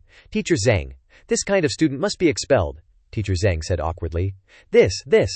On the way back, Xiaoyu wanted to hold Lu Shu's hand, but Lu Shu pulled his hand away. She felt wronged, and quietly looked at Lu Shu. Is Lu Shu really angry this time? It's all my fault. I'm so sorry, Lu Shu. I'm so sorry. Standing in front of the house, Xiaoyu sobbed and cried. Lu Shu, are you going to send me back to the orphanage again? Don't send me away. I know I was wrong. Lu Shu was silent for a moment, and then said, AI, sit down and let's talk. Then, the two sat down together. Lu Shu asked Xiaoyu, do you know where you went wrong? In this era, awakened ones will gradually surpass ordinary people at least one day. Perhaps all the ordinary people in this world combined couldn't defeat you and me. Me saying this doesn't mean we can rely on our strength to bully them. Strength doesn't mean power. If you don't stick to your original principles, then you can only walk the dark path. Think about it. After leaving the orphanage, we clearly had many ways of life to choose from, but we still chose not to steal or rob which made life even more difficult than at the orphanage. I believe that no matter how this world changes, there will always be some rules that never change. As a person, you must have your own boundaries. No matter what, you cannot break your own boundaries. Only then can you live without shame in this world. Lu Shu, I was wrong. I shouldn't have told Little Fury to hit people. When you should strike, you must strike. This world is always malicious towards the weak, but when you strike, you must know your limits.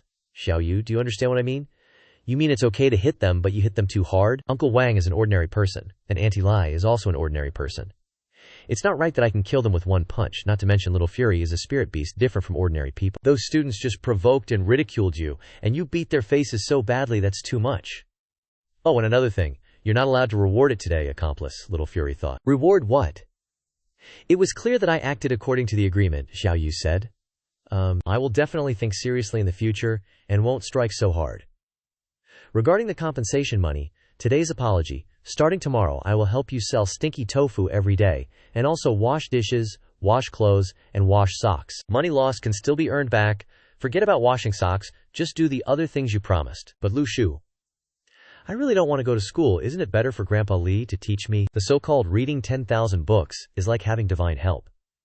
If you can use knowledge to provoke someone to death, then why do you need to use your hands? After all this nagging, you're still talking about your hobby of provoking people. Xiao Yu, what is the point of going to school? Acquiring knowledge is one aspect. Another aspect is to go out from home to understand this world, to know the people in this world, and also people's hearts. You can only go out to understand what rules this world has. Until you can wield them, then you can be considered truly strong. Hearing what Lu Shu said, Xiao Yu smiled and continued. Thinking about it, Lu Shu, you looked so handsome standing in front of me today. Lu Shu, will you still bravely stand up for me like this in the future? Of course I'm here. No one can bully you. What if someone wants to hit me, then beat him? What if someone wants to kill me, then kill him? So what if the whole world wants to kill us? Lu Shu laughed and said, then kill them back, until the heavens collapse, and the earth cracks. After the next day, everything will be over. Lu Shu practiced his swordplay with Li Lao again. How does it feel to suppress the cloud sea? Not very pleasant, is it? Lu Shu took a breath and said, it wasn't very pleasant at first, but now it's very refreshing. Every time I suppress the cloud sea, it feels great, especially with a sense of accomplishment. Li Lao thought to himself after hearing him, could this kid have awakened some strange hobby? Ugh, here it comes again. Then, a stream of golden light enveloped Lu Shu's body. Lu Shu's cloud sea was several times denser than when he first condensed the Qi Sea Snow Mountain. How could it be only a few days? Li Lao asked. When does your brother plan to open the Qi Sea Snow Mountain? Didn't you say I needed to accumulate clouds into rain? You believe everything I say. That accumulating clouds into rain still needs to accumulate rain into rivers, and rivers into seas, Li Lao thought to himself. Although I couldn't even accumulate clouds into rain back then. Lu Shu said, oh, so that's how it is. Li Lao rested his chin and thought, this kid isn't really going to succeed, is he? That's a long series of efforts. In life, Lu Shu asked, old man, will there be any impact from opening the Qi Sea Snow Mountain? Opening the Qi Sea Snow Mountain. The Qi Sea is like a turbulent ocean. The snow mountain is vast, and the sword becomes a towering peak, penetrating the blue clouds. After speaking, Li Lao handed Lu Shu a vial of blood and continued, use the Tianluo Diwang to establish a DNA library. The blood of that Jiang family kid has been recorded. This is the blood of someone with a B-grade aptitude. Take it and exchange it for the vial of blood from that Jiang family classmate. I know you don't want Zhao Yu's A-grade aptitude to be exposed. The test tube is currently in Li Yixiao's office. Go quickly. Lu Shu thought to himself.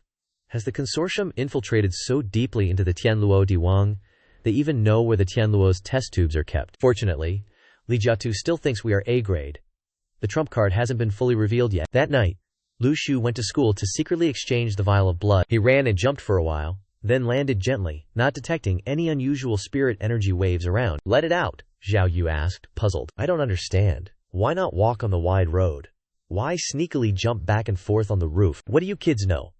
This is to facilitate investigating the enemy situation. Now that I'm helping you, when are you going to take me to Qingzhou for travel, as you promised before? Rest assured, I will absolutely not go back on my word. Lu Shu reassured. Xiao Yu agreed and called out to that soul. But he just stood there grinning foolishly. Lu Shu, have you seen the harm it does? Now it's just grinning foolishly. There's no time to talk about this. Hurry to the principal's office. That soul kept smiling and flying away, looking really stupid. Lu Shu said, concentrate on controlling the soul. Don't grope in the wrong places. After you're done, let's go eat beef soup. Xiao Yu said triumphantly. Leave it to me, Lu Shu thought. And I'll handle the external security. That soul spirit has already snuck into the principal's office. and successfully swapped the blood sample tube. After observing for a while, Lu Shu reported, "There's a security guard patrolling outside. Don't let it leave through the window it entered from." Before he could finish speaking, it was discovered. Xiao Yu said, "Someone's there." Lu Shu worried, "What's wrong? I can't see inside." The security guard panicked. "Freeze! Who are you?" Xiao Yu said worriedly. He's discovered us. He has a gun." "Freeze! Where did you awakened ones come from?" "You, what are you laughing at?" "Don't laugh. It's so difficult you two are arguing again. I told you not to drink that weird medicine of yours, and now look, he's become an idiot from drinking it, only knows how to laugh stupidly. Stop fussing about this. Quickly knock the guard unconscious." The security guard's face turned green with fear. You, why aren't you not wearing clothes? Wait a moment." Then, a gunshot rang out. Lu Shu immediately realized the problem upon hearing the gunshot, and turned to ask Xiao Yu, "If the spirit is shot, will you be affected?" "Seems not," Lu Shu thought. "Great, this is what I call a kamikaze. The gunshot must have alerted others. Reinforcements will arrive quickly. If we leave that blood tube in the principal's office, they'll definitely know tonight's incident is related to us." Lu Shu turned and said, "Xiao Yu, no matter what, you must swap the sample tube back to the original one, and then escape if you can." "What? It wasn't easy for me to swap the blood sample. Why do I have to switch it back?" "Because there are some things we can't tell the old man." By the next morning, news had spread everywhere. Last night, an awakened one broke into the school, and the guard managed to shoot him 3 times before being knocked unconscious. The awakened one was shot, but there was no blood left at the scene. "We don't have any awakened ones like this in our records. It's likely a new type of awakening. The security guard has a camera on his chest. Everything was recorded." Li Yixiao's face went blank after watching the video. The other day, a mysterious Class B rogue cultivator appeared in the city, and then disappeared without a trace. Now another idiot has popped up. Why are there so many moths flying to the flame? You want to play in front of Li Yixiao, huh? What is this guy laughing at? Laughing? Li Yixiao? The teacher standing next to him said, "Is it possible this is a child? Because apart from the principal's office, he didn't go anywhere else. There's nothing in my office. Why would someone break into it?" Hard to say. He might be looking for information about the Daoyuan class. Li Yixiao thought for a moment, discovered something, and said, "Check if my fingerprints are on this sample tube. If not, then someone must have swapped it." "Isn't this just a student's blood sample? Why are you bothering to come here just to swap this?" Li Yixiao said, resting his chin on his hand. This is just a guess in his mind. Could Lu Shu be the one behind it? Someone knocked on the headmaster's door. Li Yixiao told them to come in. At that moment, he was reading the latest article about a mysterious awakened being breaking into the school. The person reported to Li Yixiao that the test results showed only his and Lu Shu's fingerprints. He just nodded and told them to continue to increase vigilance. As they turned to leave, he reminded them not to leak the news, or people would think that he, Li Yixiao, was incompetent. He continued reading the newspaper, thinking that this matter really wasn't related to Lu Aishu, but this style of acting made him so angry that he crumpled the newspaper, constantly cursing. "How dare he mock me? I swear I'll catch him. Then he won't be able to laugh even if he wants to." At this time, Lu Shu arrived at old Li's house, with something to ask. He knocked on the door, and Aunt Lin opened it, smiling and asking, "What can I do for you?" Lu Shu greeted her politely, and asked, "Is the old man home? I have something I'd like to ask him for help with." She smiled and said that he was too polite. Then she called out, "Old Li, Lu Shu is here to see you." Then, they went inside. However, Aunt Lin looked Lu Shu up and down, checking if he was hurt. After talking, old Li learned that he hadn't been able to switch the blood sample. Lu Shu frowned, and explained that he initially thought he could switch it himself. But when he got close to the school, there was gunfire, so he was asking if he had any way to help him with this. Old Li exclaimed that it was rare for him to ask for help with something like this, but since he had opened his mouth, he would help him this once. Lu Shu repeatedly thanked him upon hearing this. After finishing the matter, he happily left. The two of them watched Lu Shu's departing figure from afar, but a moment later, Aunt Lin slammed the door shut. Old Ling then asked her if she thought the incident at Luoqing High School was related to Lu Shu. He asked how her probing went. However, she said that it really wasn't Lu Shu, because there wasn't a single wound on the kid's body. Aunt Lin continued, saying that the intelligence showed that the culprit was a freak, his whole body as black as mist, and he kept laughing like an idiot. Even Tianlu Diwang couldn't find any fingerprints at the scene, and the guy was even shot. Old Li leaned back and stroked his beard, relieved that it wasn't related to Lu Shu. He even thought that kid was hiding some kind of trump card, Aunt Lin asked suspiciously. What if he really has one? But old Li just smiled and replied, "That wouldn't be strange, and conversely, he would be disappointed if he didn't have any trump cards." Over at Lu Shu's place, he was still thinking about what happened that night with Lu Xiaoyu. He frowned, and thought to himself, such a failed operation was mainly my fault, because I was too impatient and didn't investigate and plan beforehand. So I'll learn from this experience and definitely find out the security patrol times in the future. Lu Xiaoyu told him to try to find another entry point. and see if there was anyone patrolling the hallway, if they still had no way in. Next time they had to investigate thoroughly before acting. Then she angrily said to Lu Shu, "It's a good thing your soul is fine, or you'd be in trouble with me." He chuckled and replied, don't worry, next time I'll plan it out, I guarantee there won't be any loopholes." Lu Xiaoyu was speechless, and just stared at him. At this time, Lu Shu sighed and admitted, "I was just kidding, and you're right, I also think that without my own intelligence network, any plan is just theoretical talk." The little troublemaker was secretly messing around and he discovered it, yelling loudly, which startled it. Lu Xiaoyu was no less angry, grabbing its tail and scolding, "You still know your way home? Were you hanging out with those rats again?" Hearing that, Lu Shu was startled, and at the same time he came up with an idea. "This is exactly the moment to use the army you've been raising for 3 years. Now is the time for little rascal to make a contribution." The atmosphere turned icy cold, frightening it. After that, he took out an apple, confident that a glutton like it would know it was a good thing. Seeing that it seemed excited, he immediately dampened its enthusiasm by asking if it could command the rats out there. If so, then quickly call its underlings here. After half an hour, what left him completely stunned was that the rats revered Little Rascal as if it were a monarch in feudal times. He praised them lavishly, asking if they could go out and help him gather intelligence. Upon hearing the mission, Little Rascal, after a long while it spun around and around, chirping incomprehensibly. He told it to speak calmly if it had something to say, instead of flailing around. It also felt a headache, so it gave him 2 points of grievance from Little Rascal. Annoyed, Lu Xiaoyu also spoke up, saying they were very stupid. Talking like that won't work. He was surprised that she could understand what they were saying just by looking at them. So he pondered how to communicate with Little Rascal, and then find a way to make those rats a little smarter. In the end, he decided to give it the apple to eat, to see if it would have any effect. Its greedy eyes lit up, and it devoured the whole apple in one gulp. After eating, it became bigger and stronger, and its fur began to fade, making the two of them marvel at it. Little Rascal's whole body glowed, and then its whole body turned white. After the light subsided, it waved its hands to test its durability. Lu Shu looked at it and nodded. "Thank you," Lu Shu thought to himself. "I didn't expect this little rascal to be so grateful," Lu Shu said with satisfaction. "Now that it's come to this, let's consider ourselves family. No need to thank me. Anyway, it can't say thank you." Xiao Yu raised her hand towards it, then hugged Little Rascal tightly, making it uncomfortable, not wanting to be hugged, and said, "It's so cute." So Lu Shu got 2 points of grievance from it. It grumbled, "Why, after molting and transforming into a handsome squirrel, and even becoming so much stronger, can't it still attain a free rat body?" Lu Shu picked up Little Rascal and looked at it, thinking, shouldn't Little Rascal's intelligence be higher after eating the marrow-cleansing fruit?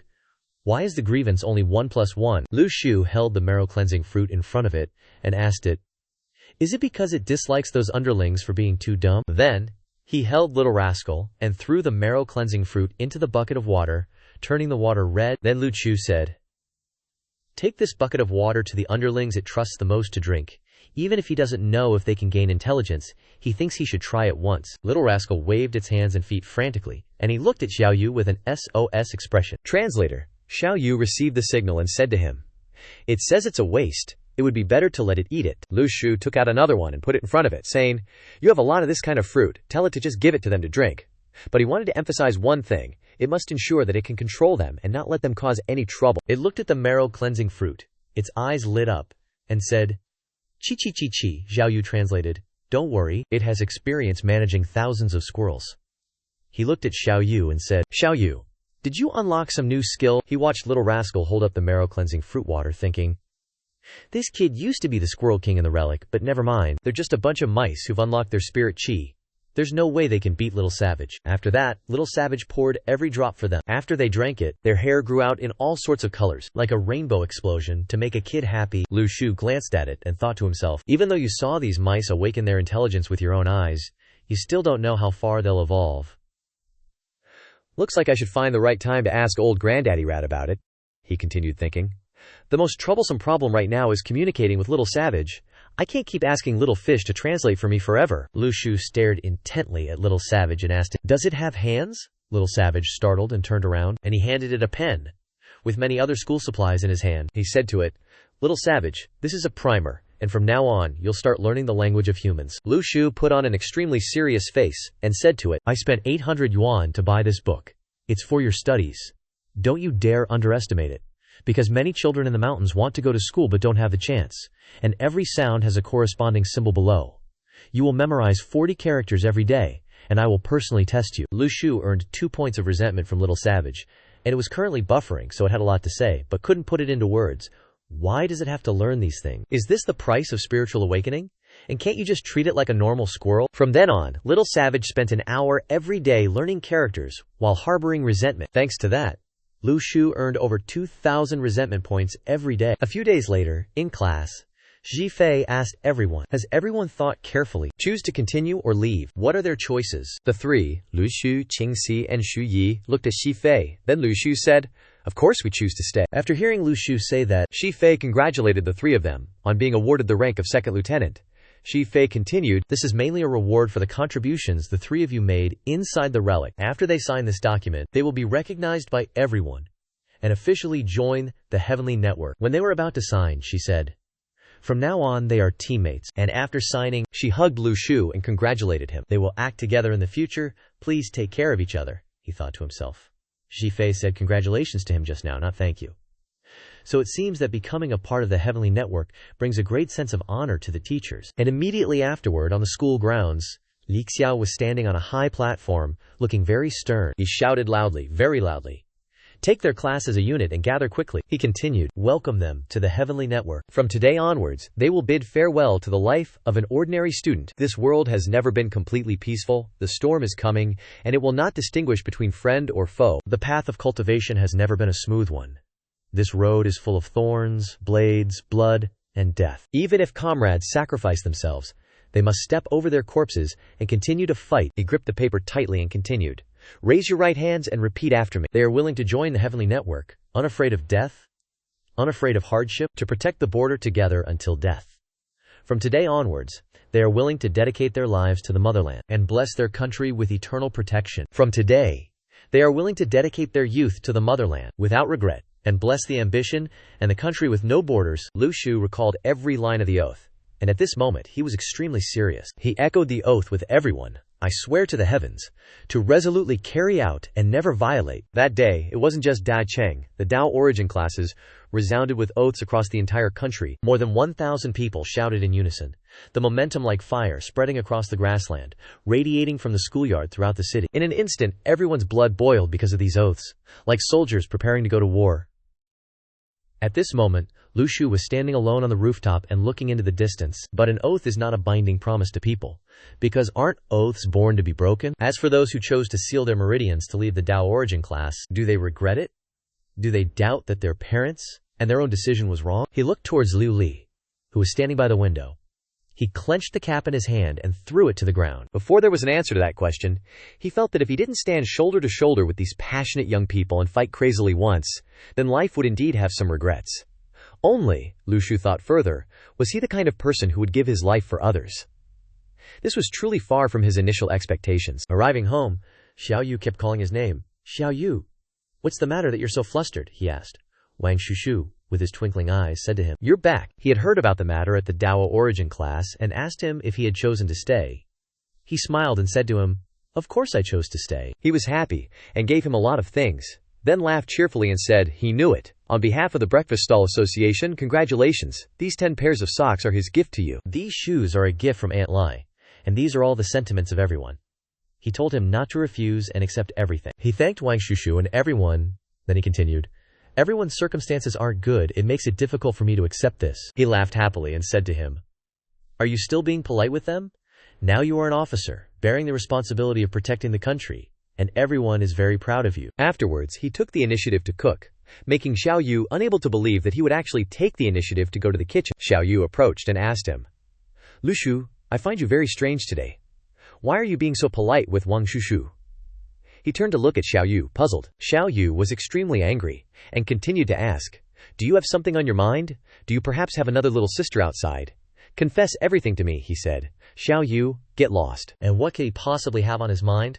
At this moment, Xiao Yu was even more angry, her whole body blazing with fury. She said to him, so you do have another little sister outside?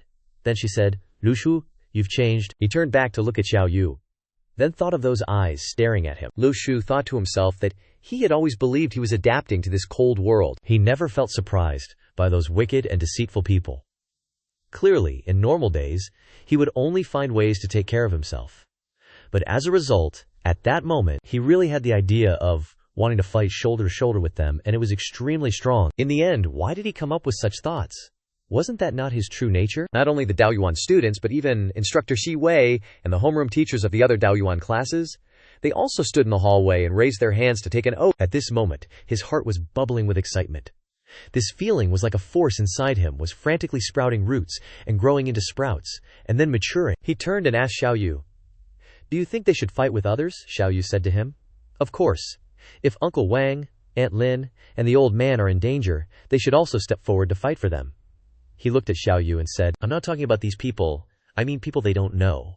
People whose names and faces they don't know. They don't even know of their existence. And suddenly someone shouts to protect the country.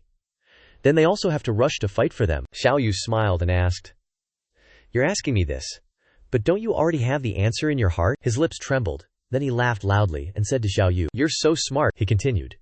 "Indeed, inside the relic, what awakened the emotion in me were not the people who were greedy for life and afraid of death, nor were they the people who killed each other just to grab a weapon, but the soldiers who sacrificed themselves to protect the awakened students, the members of Tianluo Diwang who disregarded their lives to protect others." He stretched out his hand and said brightly, "To be honest, I think the people of Tianluo Diwang are very stupid, but those people know what they are doing. Those people who stand up and risk their lives to maintain world peace, fight a life and death battle, but others don't know that they are fighting for them. It's so stupid, right?" He smiled and continued, "But I don't know why. I really have a little urge to fight shoulder to shoulder with them." Then he smiled brightly and said to Xiao Yu, "And if we can't win, we'll run away and save our lives to protect people like Uncle Wang." Xiao Yu was also happy and gave a bright smile, saying to him, "Whatever you do, Xiao Yu will do the same. If you want to be a hero, Xiao Yu will help you become a hero." Lu Shu laughed, ruffled Xiao Yu's hair, and said, "Are you stupid? They are too weak now, 2 chickens who haven't even reached rank C. What are they trying to do, pretending to play the game of savior of the world?" He said, "This world doesn't need them to be heroes. It's enough for them to do their jobs." "Well," Lu Shu suddenly remembered and said to her, "in a few days, let's go to Qingzhou for a trip together, okay?" She happily jumped into Lu Shu's arms and said, "Really, Lu Shu, you're the best." Life is like this. Nothing can last forever. At this time, at home, Lu Mashu was yelling, "Xiao Yu, hurry down, your neck is going to break." A few days later, the discussions related to the Daoyuan class and the relic gradually subsided. Everything returned to normal, without half a trace of influence. The traffic still flowed back and forth on the streets, still forming a jam during the morning and evening rush hours.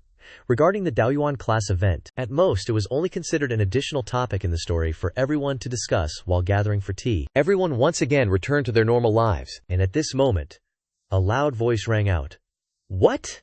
At the train ticket sales point, he said to the ticket seller, "Hey, big sister, aren't you going to confirm it?" "This is clearly their officer's ID," he continued. "Student ID cards get a half-price discount." Adding, "This officer's ID doesn't mean another half-price discount, does it?" He helplessly sighed a long breath. And then the ticket seller said, "Are you buying it or not? If you're not buying it, get out of the way." He helplessly said, "I'll buy it. Give me 2 tickets to Qingzhou, one of which is a child's ticket." Xiao Yu said to him that, "Lu Shu, didn't you say something about boiling blood the other day? How long has it been? And you've already taken out that sacred officer's ID to bargain?" He angrily said to her, "Aren't they comrades?" Then he continued, "My point is to contribute a part of my strength to protect the country is a completely different concept from self-sacrifice, do you understand?" He looked at the 2 tickets uncomfortably and angrily, blaming himself. Fortunately, Xiao Yu is qualified to buy a child's ticket, and I can buy a student ticket with half the price. Combined, it's equal to 1 adult ticket. Oh my god. Not long after, when Xiao Yu grows up, I have to buy 2 adult tickets. Wouldn't that be a big loss? He suddenly realized something. Then he clutched his chest and thought, the frequency of the turbulent cloud energy is getting higher and higher, and I have to painstakingly suppress it before the clouds accumulate into rain. How much perseverance does the Li Jiatu group have to be able to endure for so long? No, you need to control yourself. Calm down. Lu Xiaoyu saw him trembling and asked, Lu Shu, what are you holding that's making you shake so much? Are you okay? He trembled and replied to her, It's nothing, you wouldn't understand. Suddenly, a dark cloud appeared, and a few drops of water fell. He suddenly realized and said, Is this cloud accumulating into rain? At this moment, he suddenly noticed this gentle pink suitcase. What was it for? He covered his eyes and sighed. Ugh, wouldn't white have been better? Why did you have to choose this vibrant pink? A suitcase this distinctly feminine? How can a man like me dare to drag it out onto the street? Lu Xiaoyu said to him from inside the room, I'm a young girl, why shouldn't I be feminine? Lu Shu was so angry he was spitting fire and said, But you're not the one dragging it. As a truly handsome and dashing officer like me, why should I have to drag a pink suitcase like this down the street? Even if I'm not gay, people will think I am, you know? Lu Xiaoyu said to him. Look at the words you just said.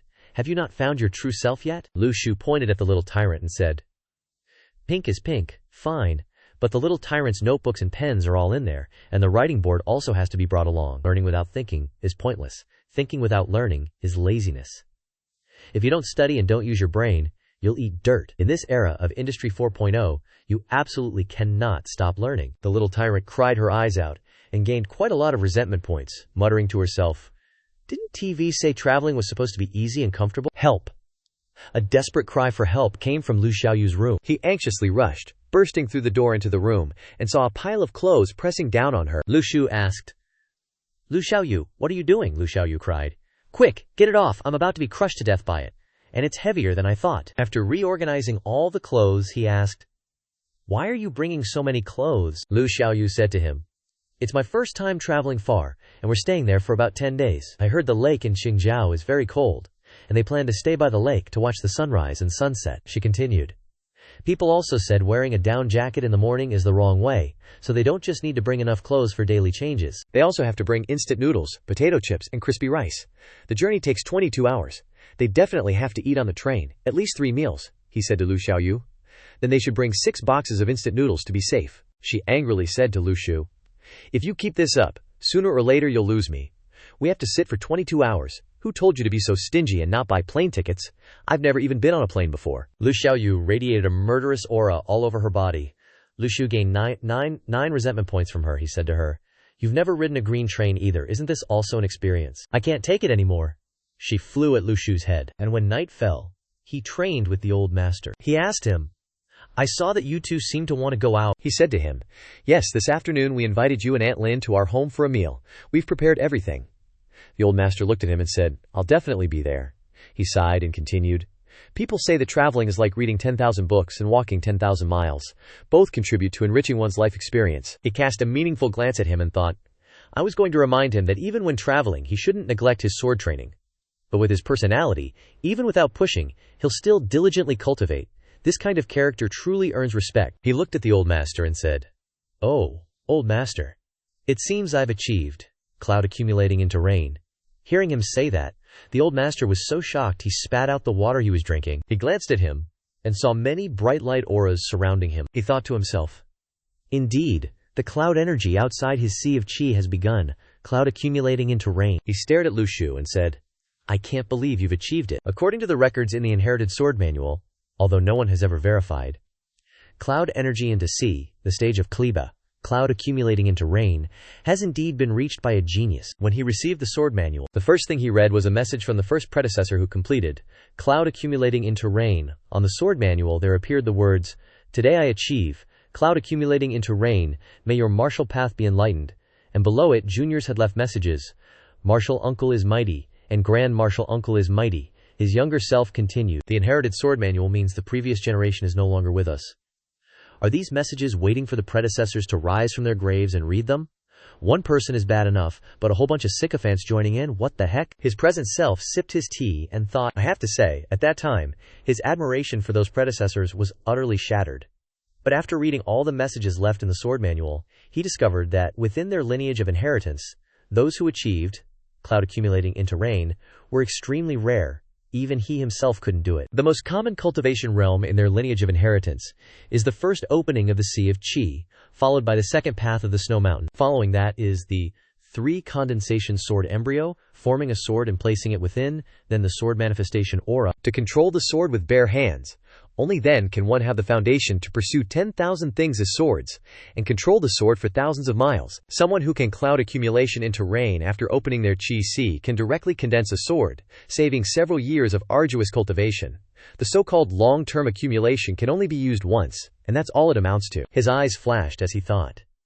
But the Lu Shu before him has only been cultivating non-stop for nearly 2 months. Recalling when Lu Shu was trembling while working, and Xiaoyu asked him if he had hemorrhoids, he continued to think, and it was right under his supervision. He then remembered the time when Lu Shu was eating, but his whole body trembled, causing him and Aunt Lin to laugh non-stop, and Lu Shu said to them, Laugh if you want to laugh. He thought again. Step by step, Step by step he has come to this day. What can he say now? Is he supposed to tell him that he was just teasing him before, and that he is actually a genius? He really couldn't bring himself to say that. In the past, talking to his younger cousin was already annoying enough, and now looking at Lu Shu cultivate like this, he's annoyed too. Could it be that what he awakened was the legendary annoyance physique? Lu Shu was startled when he saw the system notification that he had received 333 points of resentment from it. He turned to look at him, but he turned his face away and said, "Very good. Not arrogant, keep going." The next morning, at the Luosheng train station, Li Yixiao was dumbfounded when he saw the pink suitcases of his two younger cousins and said, "Is it your zodiac year to be pulling pink suitcases? Why are you so happy?" Lu Shu depressedly cursed inwardly. "Zodiac year my ass, happy my ass. Can we talk about something else? I told you not to buy pink." He smiled and told everyone, "Thank you for seeing me and show you off." Grandma told everyone to take care of their health. When the two of them come back, they will bring local specialties for everyone. Aunt Li told Xiaoyu not to eat random snacks outside. Xiaoyu said, "I know, and goodbye, see you later." Li Yixuan and Aunt Li. He suddenly called out his name loudly. When Lu Shu turned back to look at him, he told him that if he encountered difficulties outside that he couldn't handle, he could call him. Lu Shu raised his hand to signal that he understood, and then the two of them boarded the train together. On the train, Lu Shu met a group of students again. "Excuse me, sorry to bother you. Can you make some room? This is my seat." The group of students turned to look at Lu Shu and said, "Why are you apologizing, brother? Just sit on the floor for a bit, two people can squeeze in, we'll give you the berth after we finish playing." Hearing him say that, Lu Shu angrily thought, "Are we even familiar? I politely asked you to make some room, and that's how you respond? You're occupying my berth and telling me to sit on the side and wait? And then let me help you wrap things up now, okay? If I let you leisurely finish your game, how can I, the great demon king Lu Shu, still have a place in this world?" Lu Shu stepped forward and softly asked, "Bro, do you know what you're sitting on?" "What? Sitting on a bed? No, it's my mattress." The group of students thought to themselves, "Oh, this guy's trying to start something." Lu Shu continued, "And those two across from you, looking at your clothes, I thought you were wearing a worker uniform. Worker my ass, this is a couple's outfit, bro. You seem quite clueless. Do you know who we are? Have you ever heard of the Daoyuan class? Oh, so you're students from the Daoyuan class. Not bad, not bad. Indeed, one of the most refreshing things in life is when someone is more awesome than you, but you silently watch them act high and mighty in front of you. The Daoyuan class is indeed something." "What, are you also a student from the Daoyuan class?" "No, I'm a mechanic. Whoever annoys me, I'll fix them." That guy grabbed Lu Shu by the collar. "You're courting death. You're tired of living." Luckily, her friend beside her stopped him in time. "Yuan Liang, stop. Otherwise, he would have flown straight off the train." Lu Shu thought, "This spirit energy, its strength is at least at E-grade standard, isn't it? But this strength isn't even enough for the little terror to practice with. Moreover, with so many people, I only got 500 points of resentment. What a waste." At this moment, a staff member came to check tickets, asking everyone to return to their seats. The quarrel also ended. That guy wanted to cause more trouble, but the girl stopped him. "All right, we are Daoyuan students. No need to argue with these kids. Listen to you. As if only you guys are students. You are also a student. Which school do you study at? What major?" Lu Shu and Xiaoyu said in unison, "Luocheng Foreign Language Institute, Galaxy Department." The students thought to themselves, "Is this guy stupid? What the hell is the Galaxy Department? Who isn't living in the Milky Way galaxy? I'm even in the Sagittarius constellation. Why don't you say you're Ultraman?" In the evening, even though he was on the train, Lu Shu didn't forget his sword practice. Phew. One can faintly hear the sound of water flowing down and converging outside the Qi Sea. The more water streams there are, the more physical strength it takes to control them. When will it become a river? When will it turn into a sea? How long will I have to maintain this? Today I'll start trying to practice the fourth sword move, the point self-decision.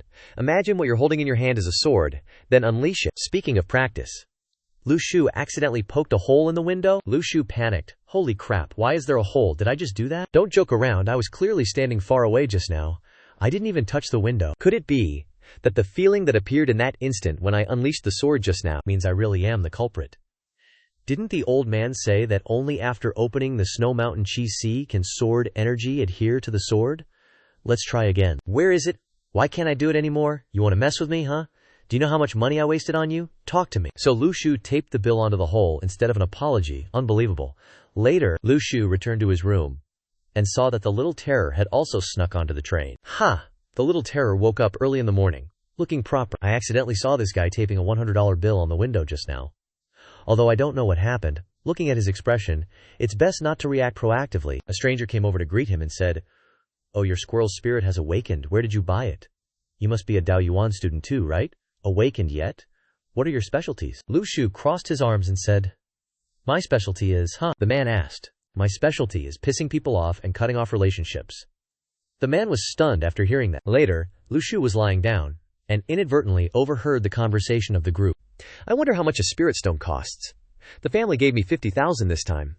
I wonder if it's enough. Is your relative reliable? He's probably just scaring you. He's just heard rumors. Anyway, we're mainly going to have fun. No need to worry too much. Although the family supports cultivation, they can't afford that much money. This 50,000 is what I got after begging for a long time. Who knows, it might only fluctuate around 10,000 per stone. After listening to their conversation, Lu Shu thought, I didn't expect it to be such a coincidence. This group is discussing the black market. I have 5 stones on me. Just right to think of a way to make some money. Uncle Jiang once said that the price on the black market is at least 120,000 per stone. You just said a spirit stone is 10,000. How unimaginable, right? This is the world of cultivators. We, alas, are all poor. Being poor isn't a crime, it just limits your imagination.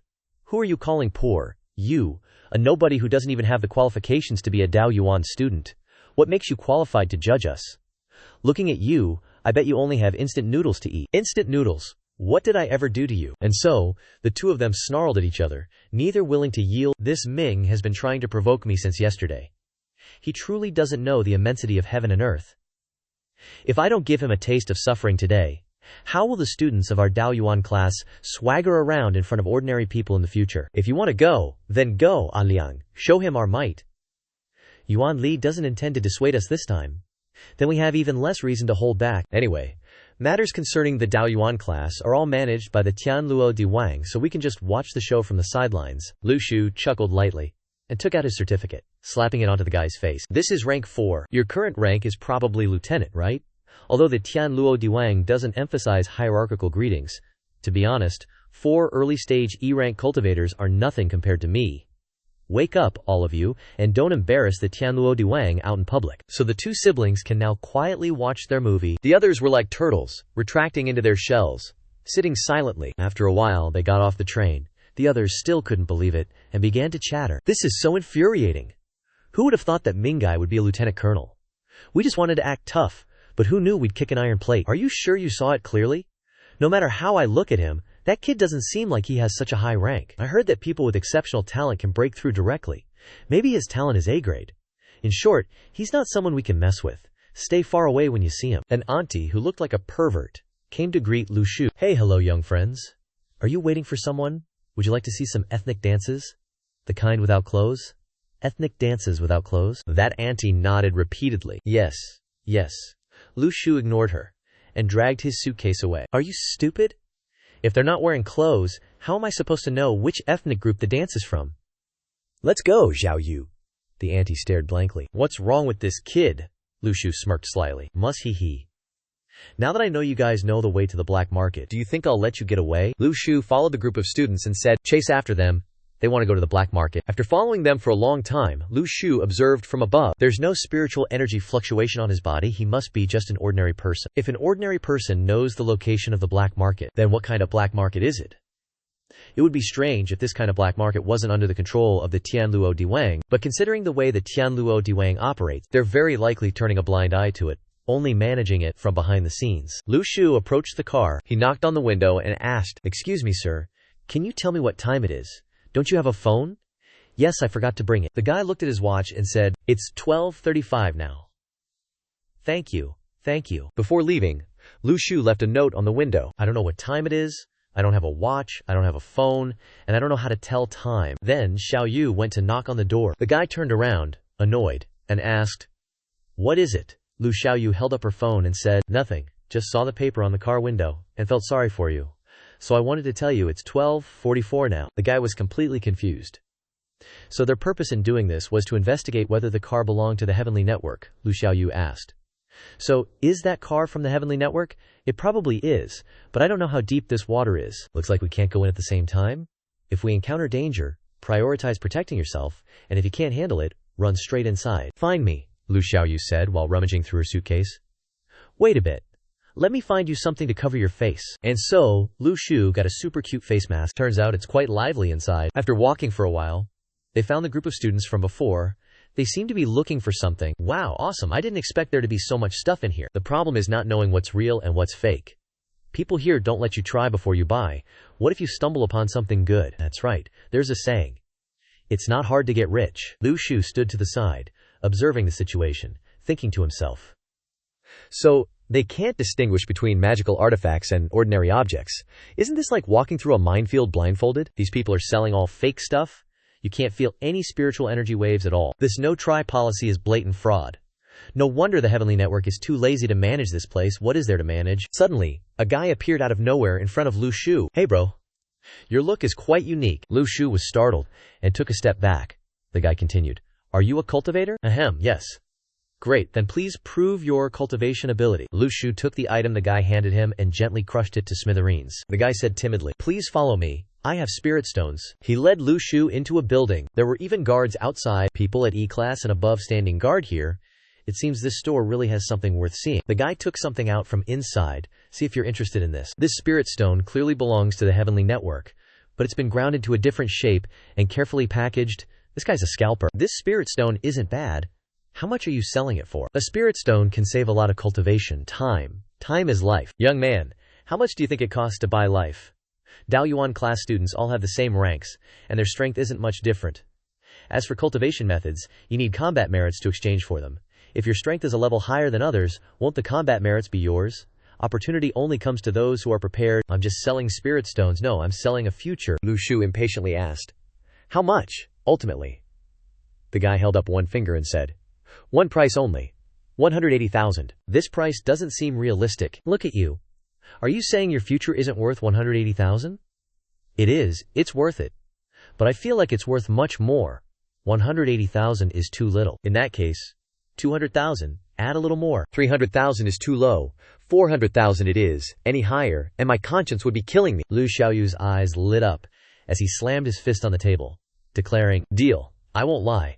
I've got a valuable item worth 400,000 I want to sell to you, boss. Or how about 180,000?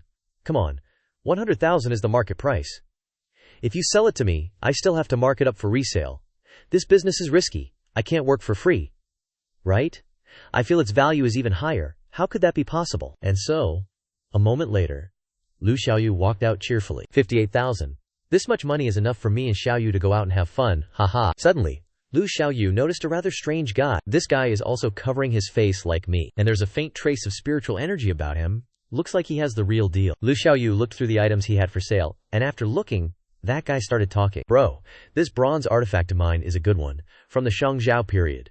This doesn't have spiritual energy waves. Lu Xiaoyu asked softly. Have you had any real stuff since last week, boss? He stammered, replying, no. Lu Xiaoyu stared at him and said, are you a fish that slipped through the net? Seeing that he didn't answer, Lu Xiaoyu understood the situation. As expected, a rogue cultivator unwilling to join the Tianluo Diwang. Don't worry, I don't intend to catch you. I'm just curious to see what you're bringing to the black market, or what you want to buy. He was silent for a moment, then spoke up. I'm just trading for spirit stones. I have spirit stones. But whether I'll trade depends on whether your goods are worth it. At least 5 spirit stones. Otherwise I won't trade. Do you have enough spirit stones? Never mind how many spirit stones I have. Let me see your goods first. Anyone in Tianluo Diwang has spirit stones. But magical artifacts are another story. This guy actually has a magical artifact. This isn't a good place to talk. Follow me. With that, he led Lu Xiaoyu to a small, deserted alley. Lu Xiaoyu followed him while thinking, no spiritual energy waves. Then he took out a pink gourd with a rather mysterious dragon pattern on it. Turns out this cloth bag can conceal spiritual energy waves. Lu Xiaoyu asked him, what does this gourd do? This is our family's ancestral magical artifact. Just pour spiritual energy into it and call someone's name. Have you ever seen Journey to the West? You don't mean this toy is the purple gold red gourd of King Golden Armor? If you don't believe me, let me call someone for you to see. With that, he took a stance, started pouring spiritual energy in, and shouted, Xiao Yu Yu. What, you want to suck someone in and then call them husband? He didn't say anything, just smiled. Unexpectedly, it actually sucked someone in. Lu Shu was astonished. What are you looking at? Does the target get sucked into the gourd if they're within 5 meters? He opened his mouth and said, how is it? Are you satisfied? Can I try it out? Lu Shu focused for a moment, and then shouted, Yu Yanlian. The other guy was exasperated when he heard that. He said, who are you calling out to? Who the hell knows who that is? Why isn't there any reaction? Does this thing only work if you call out their full birth name? In fact, the gourd had just sucked in his spiritual energy, but just like before, the spiritual energy hadn't even flown out before it was controlled by the star chart. Just like cultivating the 2 Chi 3 forms earlier, the star chart's ability is truly overpowered. It seems that if he wants to use this gourd, he has to use a method like using a spear, actively pour in his spirit energy, rather than waiting for it to absorb. Lu Shu continued. Boss, are you a scammer? I'll try again, Lu Shu shouted. Zihan Zhao, Songjiang, Dongzhuo, Dao Chan, Wei Xiaobao. After a while, Lu Shu said, your toy doesn't work? Sometimes it works, sometimes it doesn't. Give me a discount, no warranty, and no 7-day return policy. But it clearly worked just now. How about this? I'll give you a small discount. 4 spirit stones. 4 stones. Is that a deal? Deal. The transaction was successful. Lu Shu thought to himself, I wonder where his type of sneaky cultivation will lead him. Even if he manages to cultivate it, the progress is too slow. After a while, Lu Shu returned to Xiaoyu. Xiaoyu said angrily, Lu Shu, why is my short-sleeve shirt all wrinkled like this? Where are you looking? I'm talking to you. I just bought a magical artifact, and I was planning to test it out. There's a target. Turns out it's that ignorant brat on the ship. Just then, Lu Shu softly called out, Yuan Liang Tuo, from within. A stream of purple spiritual energy flew towards the other person. Unexpectedly, the other person turned his head towards Lu Shu. Lu Shu quickly pulled Xiaoyu down to hide. No, screwed up. Liang didn't understand what was going on, standing there like a statue, and Yuan Liang Tuo standing next to him also didn't understand what was happening. He looked like an idiot. Finally, Lu Shu realized the secret of the gourd. Could it be that such a terrifying gourd only has the effect of making the other person turn their head when called by name? Lu Shu began to question, was I scammed by that old man Li Dian who sold me this? Impossible. So he called out again, Yuan Liang Tuo. Yuan Liang Tuo directly turned his head and shouted in fear, damn it. Simultaneously collecting an additional 666 points of resentment from him, Lu Shu was speechless, silently looking at the gourd. Is the effect really just to make the person turn their head when you call them? Did I get scammed? You said it would suck people into the gourd. Xiao Yu and Xiao Shanghan began to despise him. Lu Shu, you spent a bunch of money to buy such a treasure. At this time, Lu Shu immediately gave the gourd to Xiao Yu to try. Here, you take a look. Pour in your spirit energy and then call my name. Lu Xiaoyu was a little hesitant but still had to try, Lu Shu. And of course, he shared the same fate as that Yuan Liang Tuo from before. Lu Xiaoyu asked worriedly, is your brother Lu Shu okay? Lu Shu finally understood the reason why Lian Dian had left so quickly. He'd been tricked. Whether this thing was useful or not, completely depended on the strength of the user. The head-turning ability of this gourd only works on people weaker than the user. If the opponent is stronger than me, then what's the point? What's so magical about it? It's just junk. Lu Kanshu sighed. Even though he had long suspected this thing wasn't anything decent, he didn't expect it to be this useless. Alas, it's all because I expected too much, Lu Xiaoyu chimed in. Not really. I think if you suddenly called out their name from behind, wouldn't their head be twisted halfway around? As Lu Xiaoyu spoke, Lu Shu realized something. So it's like killing someone remotely. That's it. Lu Shu turned to look at the gourd and smiled sinisterly. Why didn't I think of that? If I combine this gourd with the system's name recognition function, wouldn't I be invincible? After thinking it over, Lu Shu stood up and called out to Lu Xiaoyu. Let's go, Lu Xiaoyu, let's go find a hotel. Yeah. The two siblings walked and talked. Lu Shu, can we really travel around the world in the future? Of course. Then tell me a story. Once upon a time, there was a family of 3 bear cubs living in the forest. One day, the mother bear saw that the cub's nails were too long, so she helped it trim its nails, and the cub became a little smaller. Thus, Lu Shu earned 333 points of resentment from Lu Xiaoyu. What a loving brother. Back to Yuan Liang Tuo. He was still turning his head to look at the rooftop. Everyone was wondering, what are these people looking at? Is there something up there? Liang, tell us what it is. You're famous now. So many eyes are staring over Yuan Liang Tuo. Then a scream. Can anyone tell me what the hell is going on? Anyone, help. The next morning, the two siblings continued their tour of Qingzhou by stopping by a shop for some noodle bowls. Boss, 3 more bowls, 20 yuan please, and 3 more cakes. 3 more bowls, Lu Shu began. Add more, add meat, add a little more, add a little more. The boss was also annoyed. If I could, I'd throw in a whole goat. A moment later, 3 bowls of steaming noodles were served, and all 3 looked quite happy. Before long, Lu Shu had already picked up a piece of meat from Little Ruffian's bowl. That's my meat, Lu Shu then said. Lu Xiaoyu's bowl doesn't have enough meat, and you're practically family anyway, so sharing a little meat is no big deal. What are you complaining about? What does a squirrel need so much meat for? And coincidentally, I also collected some resentment points from the Little Ruffian. Why don't you take some from your own bowl? Why are you making me pretend to be a good person? So Lu Shu immediately retorted, right. Did you slack off again last night and not study your words? The Little Ruffian turned away, thinking, HMPH, this cheap meat is gone. It's gone. The little ruffian won't bother arguing. After the two siblings finished eating, it was time for the tour guide to announce, "Gather around, gather around." A woman with a hot figure was waving a flag at everyone. "I'm Little May, the tour guide who's loved by everyone. Please, tourists who want to go to Qinghai Lake, pay attention to the departure time. Pay attention to the time, because there are only 15 minutes left until departure." Lu Shu and Lu Xiaoyu had also arrived.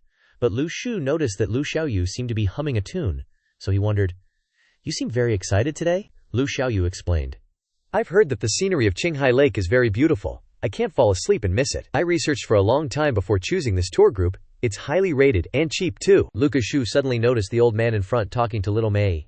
"Dear tour guide, here is my ID card. Our group will be passing by Sun Moon Mountain, right?" Lu Shu stared at the sack he was carrying and suddenly realized that bag belongs to the gourd seller. So the scammer is Li Dian.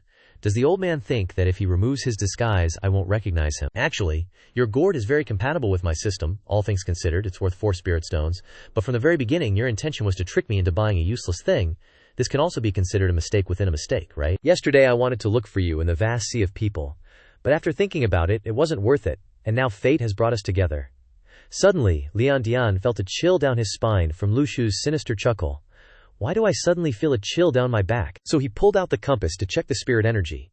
And he saw that the direction hadn't changed, but then suddenly it switched to a different direction. Li Dian looked up in surprise and saw that Yuan Liangtuo's group was emitting a surge of spirit energy, but he still thought they were just a normal group of Dao Yuan students. Suddenly, Yuan Liang stared in fear, making Li Dian wonder, but in reality, they were staring at Lu Shu and Xiao Yu happily swinging. Yuan Liangtuo had also noticed, so he told everyone to pretend to ignore them and tiptoe in another direction. A scene that confused Lin Dian even more. A moment later, while lining up to get on the bus, Lu Shu came up with another idea. He took out the gourd and softly called out the name, Li Dian.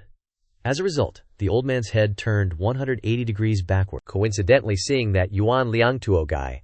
And of course, there were an additional 22 points of resentment from Yuan Liangtuo and 555 points of resentment from Li Dian. Seeing him staring, Yuan Liangtuo guiltily nodded and as a result received an additional 333 points of resentment. Unexpectedly, the old man misunderstood because of Lu Shu's trick.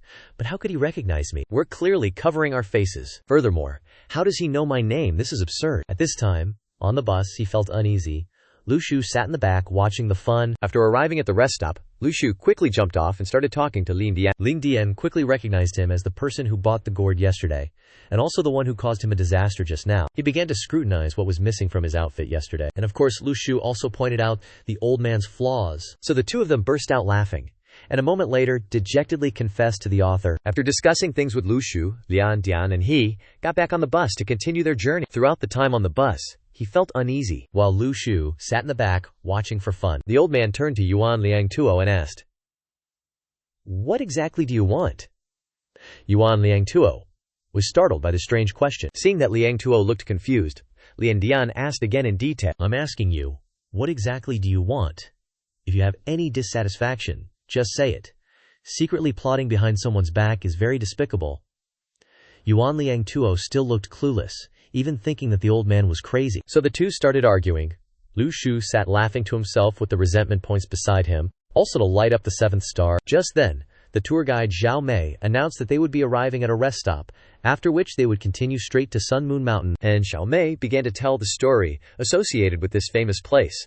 The story of Princess Wencheng's longing and her lover, the Tang King. The story is actually about 2 pieces of a mirror that Princess Wencheng broke after seeing her ugly appearance in the mirror at Hongling, reflecting separate realities. While Xiao Mei was telling the story, there was a sudden scream, "Damn it, bastard!" So the whole group looked in the direction of the shout and saw Yuan Liangtuo squirming because of an itch that came from nowhere, to the point where Yuan Liangtuo had to roll off his seat because of it. Making everyone in the group worried about this illness, Xiao Yu immediately wondered, "Is this Lu Shu's doing?"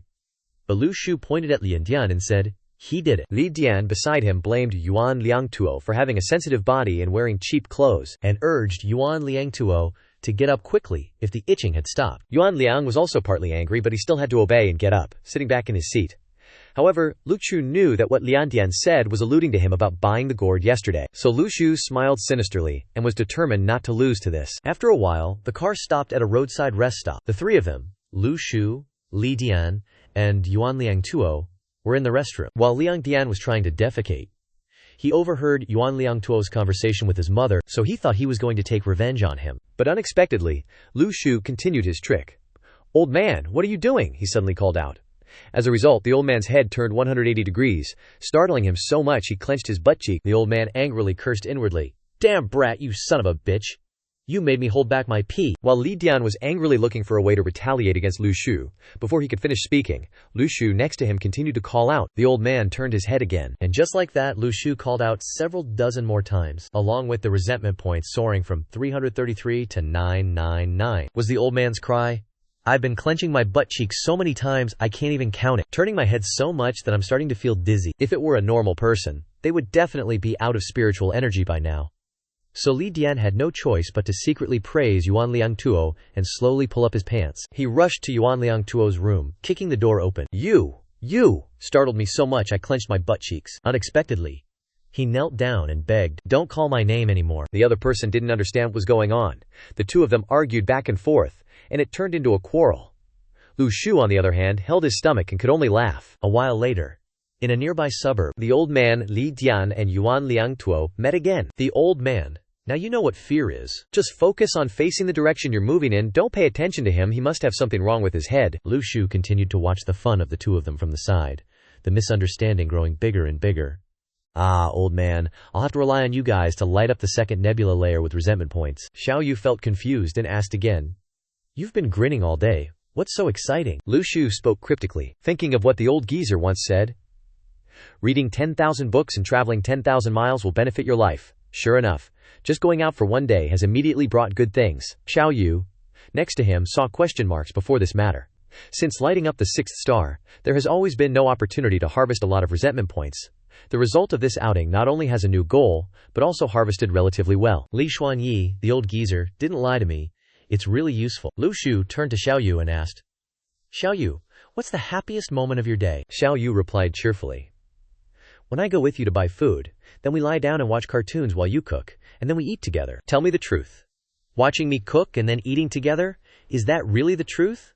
Let's eat." At this moment, a rather peculiar convoy approached Lu Shu's campsite from a distance. Lu Shu stood up abruptly. "It seems like I've realized something." Lu Shu grinned slyly. Could it be such a coincidence, seeing such a familiar back? That evening, Lu Shu stealthily snuck to the other guy's tent to eavesdrop. "That old man Li Dian is here too. We're disguising ourselves as tourists. Do we really need to be this careful? I don't think Qingjiao is a place that the Heavenly Net organization cares about." Standing cautiously opposite Liang Dian was actually Yang Che. "You simply know more than me. Basically, you don't understand. Last time, I suffered so much trying to escape that godforsaken place." Then Liang Dian suggested, "All right, how do we proceed tonight?" "Don't rush. Let's wait a bit later and head to Sun Moon Mountain to retrieve the treasure. It's a bit difficult to get there by road. It takes about an hour by motorbike. Remember to bring a compass." Lu Shu outside was still intently eavesdropping. "Sounds like there's some treasure at Sun Moon Mountain. And this voice, plus that back, I felt was familiar just now. Who could it be?" At this moment, Liang Che lifted the tent flap to go outside, catching Lu Shu by surprise. "It's Liang Che. That familiar back was him. It's been a while. His spirit energy waves are much stronger. Looks like he's advanced." Liang Che turned back and said to Li Dian, "I'll go get the motorbike now. You meet me on the highway later." Lu Shu immediately hid again, thinking to himself, what treasure could there be at Sun Moon Mountain? Legend says that Princess Wen Chang threw her mirror at this place, hence the name Sun Moon Mountain. Could this legend be true? Is there really a Sun Moon treasure mirror? While he was concentrating on thinking, the two had disappeared. They're gone. They're going by motorbike, and I only have 2 legs. At this moment, Lu Shu wanted to try something, so he smiled mischievously. "I'm a Tier D intermediate cultivator, relying on my legs. Motorbikes have to concede defeat, right?" After speaking, Lu Shu quickly ran forward, overtaking that red-haired Liang Che, directly snatching the motorbike, speeding away into the distance, and simultaneously gaining an additional 999 points of resentment from him. The red-haired Liang Che, seeing this, frantically called Li Dian. "Hey Li Dian, let's just run directly to Sun Moon Mountain to meet up." Li Dian, on the other end, was surprised. "What? Where's your motorbike?"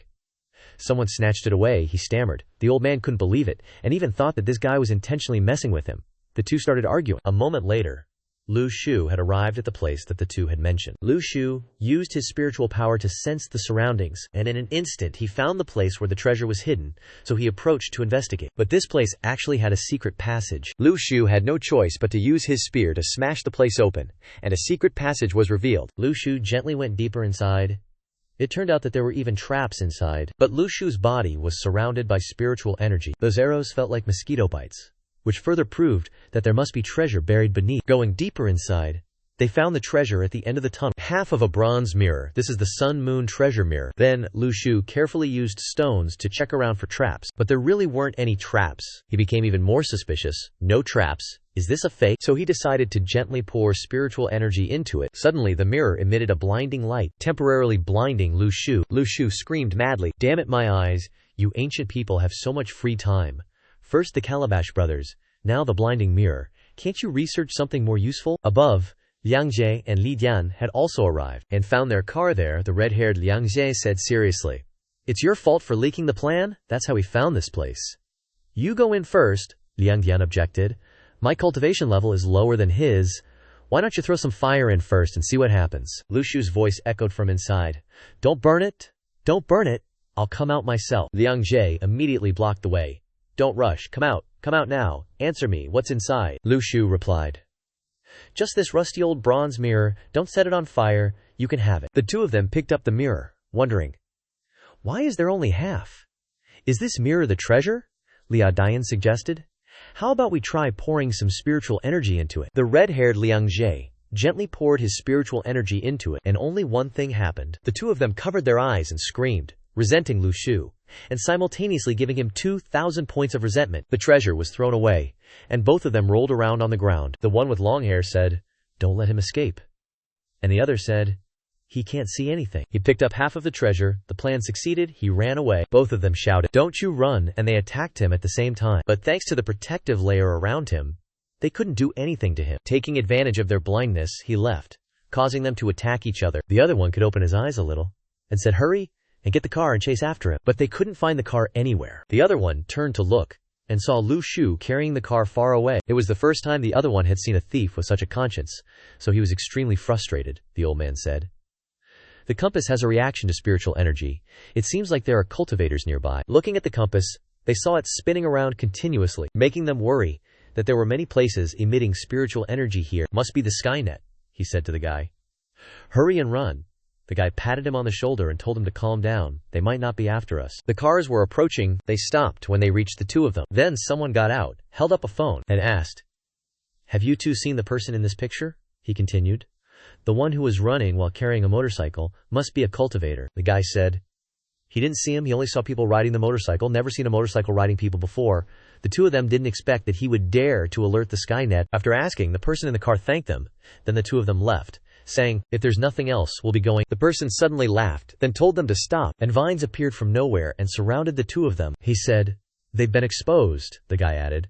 "In such a desolate place, two people like them show up. Anyone can tell they're suspicious." He thought, "There are too many of them on the other side now, they're no match for them." He grabbed him and threw him towards the enemy. He angrily said, "Him, that traitor." He was quickly captured, and as he was being tied up, he looked at him and said, "He's the suspected fugitive thereafter. His name is Liang Ji, a rogue cultivator of the Tier D fire element." He angrily said to him, "It's in times of trouble that you see a person's true colors." Then he unleashed fire to attack him, but it was blocked by the person in the car who said, "He has a record.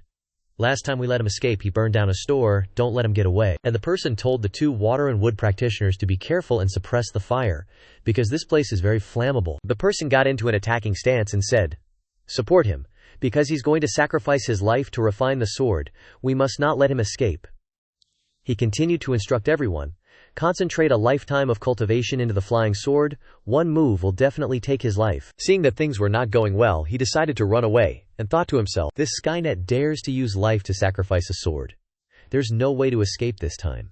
But he doesn't want to die yet." He turned back in fear and said to them, "He surrenders.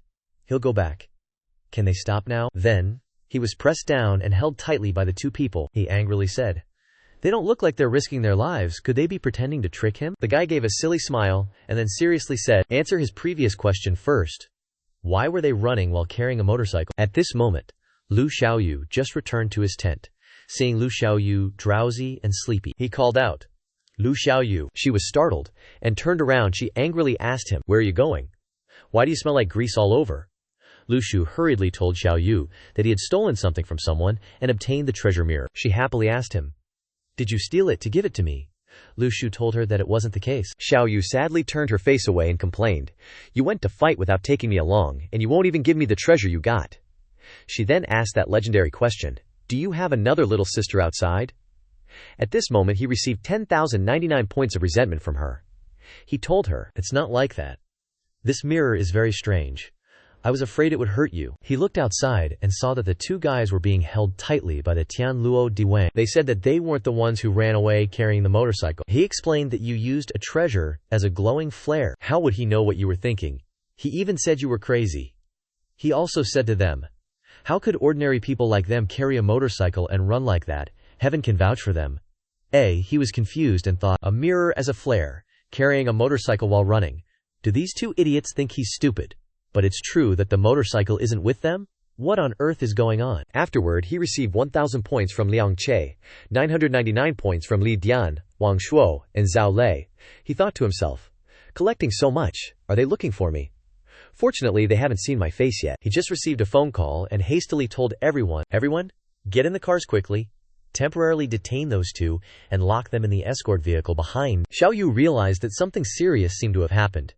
He saw them heading west, towards Lake Chapsaka. It seemed like they would also be going there tomorrow morning. The Tianluo Diwang and the military were acting together. This scene seems similar to the last time at Beimang Mountain. He suddenly realized, could it be that a relic is about to open?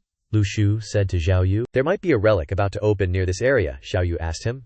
"Do you want to go?" She tugged at his clothes and said to him, "Wherever you go, I'll go. Don't leave me alone outside." He turned to look at the little tyrant who was secretly trying to sneak away, and said, "So," then asked it, "What's it hiding for?" At this moment, he received more than 5 points from it. He held the marrow-cleansing fruit in front of the little tyrant. "Quickly take this and eat it, improve your strength," and he continued, "Go inside the relic with Xiao Yu to back us up." He held up the marrow-cleansing fruit to its mouth and said, "If it doesn't want to eat it, then so be it." It panicked and said, "It regrets it."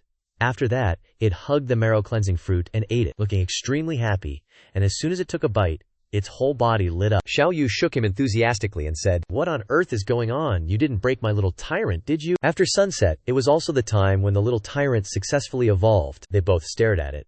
Then Lu Shu said, "Maybe it's finished evolving, but we just don't know what its function is." Xiao Yu looked at it and said, "It has this extra purple color. Then why is it fatter? And has it grown an extra feather?" The two of them looked at it with an atmosphere full of helplessness. He looked at it and said, "Or how about trying again?" She tried. The little savage, with tears streaming down her face, said, "This concubine can't do it, huh?" Lu Xiaoyu grabbed Lu Shu's hand and said, "The sun is about to rise. Let's go watch the sunrise together." You received more than 5 points of negativity from the little savage. You said to her, "Bear with it a little. I'll go beg for you. Don't panic. Even if Xiaoyu doesn't give her sweet potatoes later, you still have me." As soon as the sun rose, Xiaoyu called out to you, "Quick, look! The sun is rising!" Both of them felt very happy looking at the sunrise. And at this moment, suddenly, a lot of water currents appeared around you and were all absorbed into your body. After that, an ice mountain appeared on a water current. You happily thought, "Qihai Shui Shan. Is it really the Qihai Shui Shan?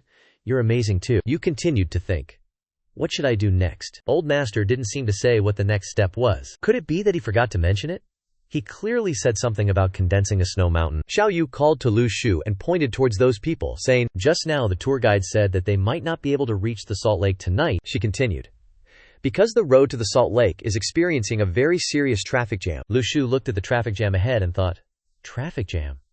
And there isn't even a single traffic light on the road. You thought, last night when you saw those military vehicles passing by, it was towards the Salt Lake. It's not just a coincidence, is it? The tour guide hurriedly ran in and said, "Everyone, don't worry," a customer said to them. "Is the tour guide reliable? Just now a tourist was taken away by the Tianluo Diwang, and now they have caused them to be stuck in this traffic jam," the tour guide said. "He will go up ahead to help everyone see the specific situation."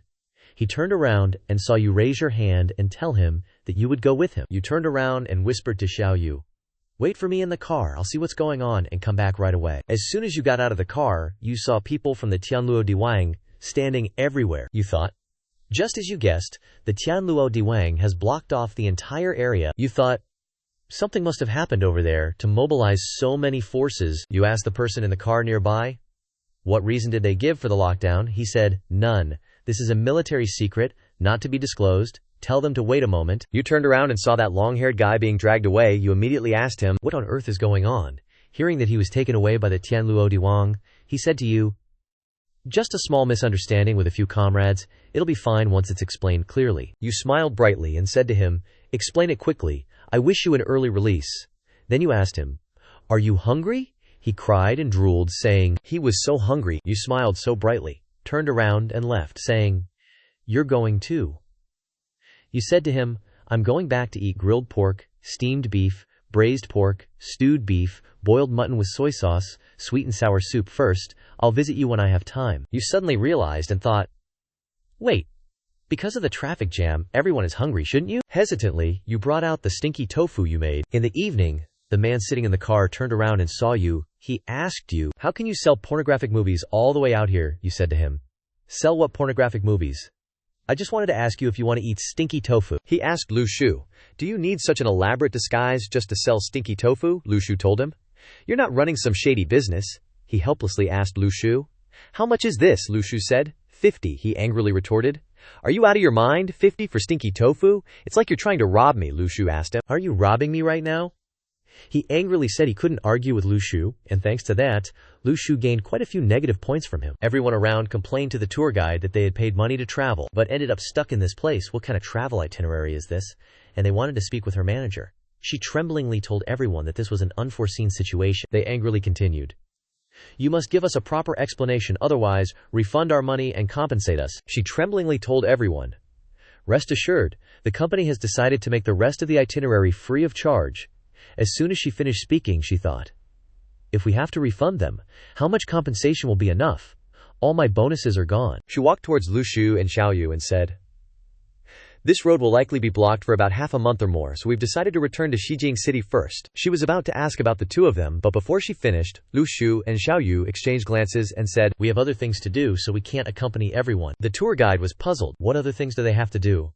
Lu Shu simply ignored the guide's question. Lu Shu thought, every time the ruins open, it becomes a carnival for the cultivation world. If I discover it, I definitely won't miss it. Lu Shu continued to think.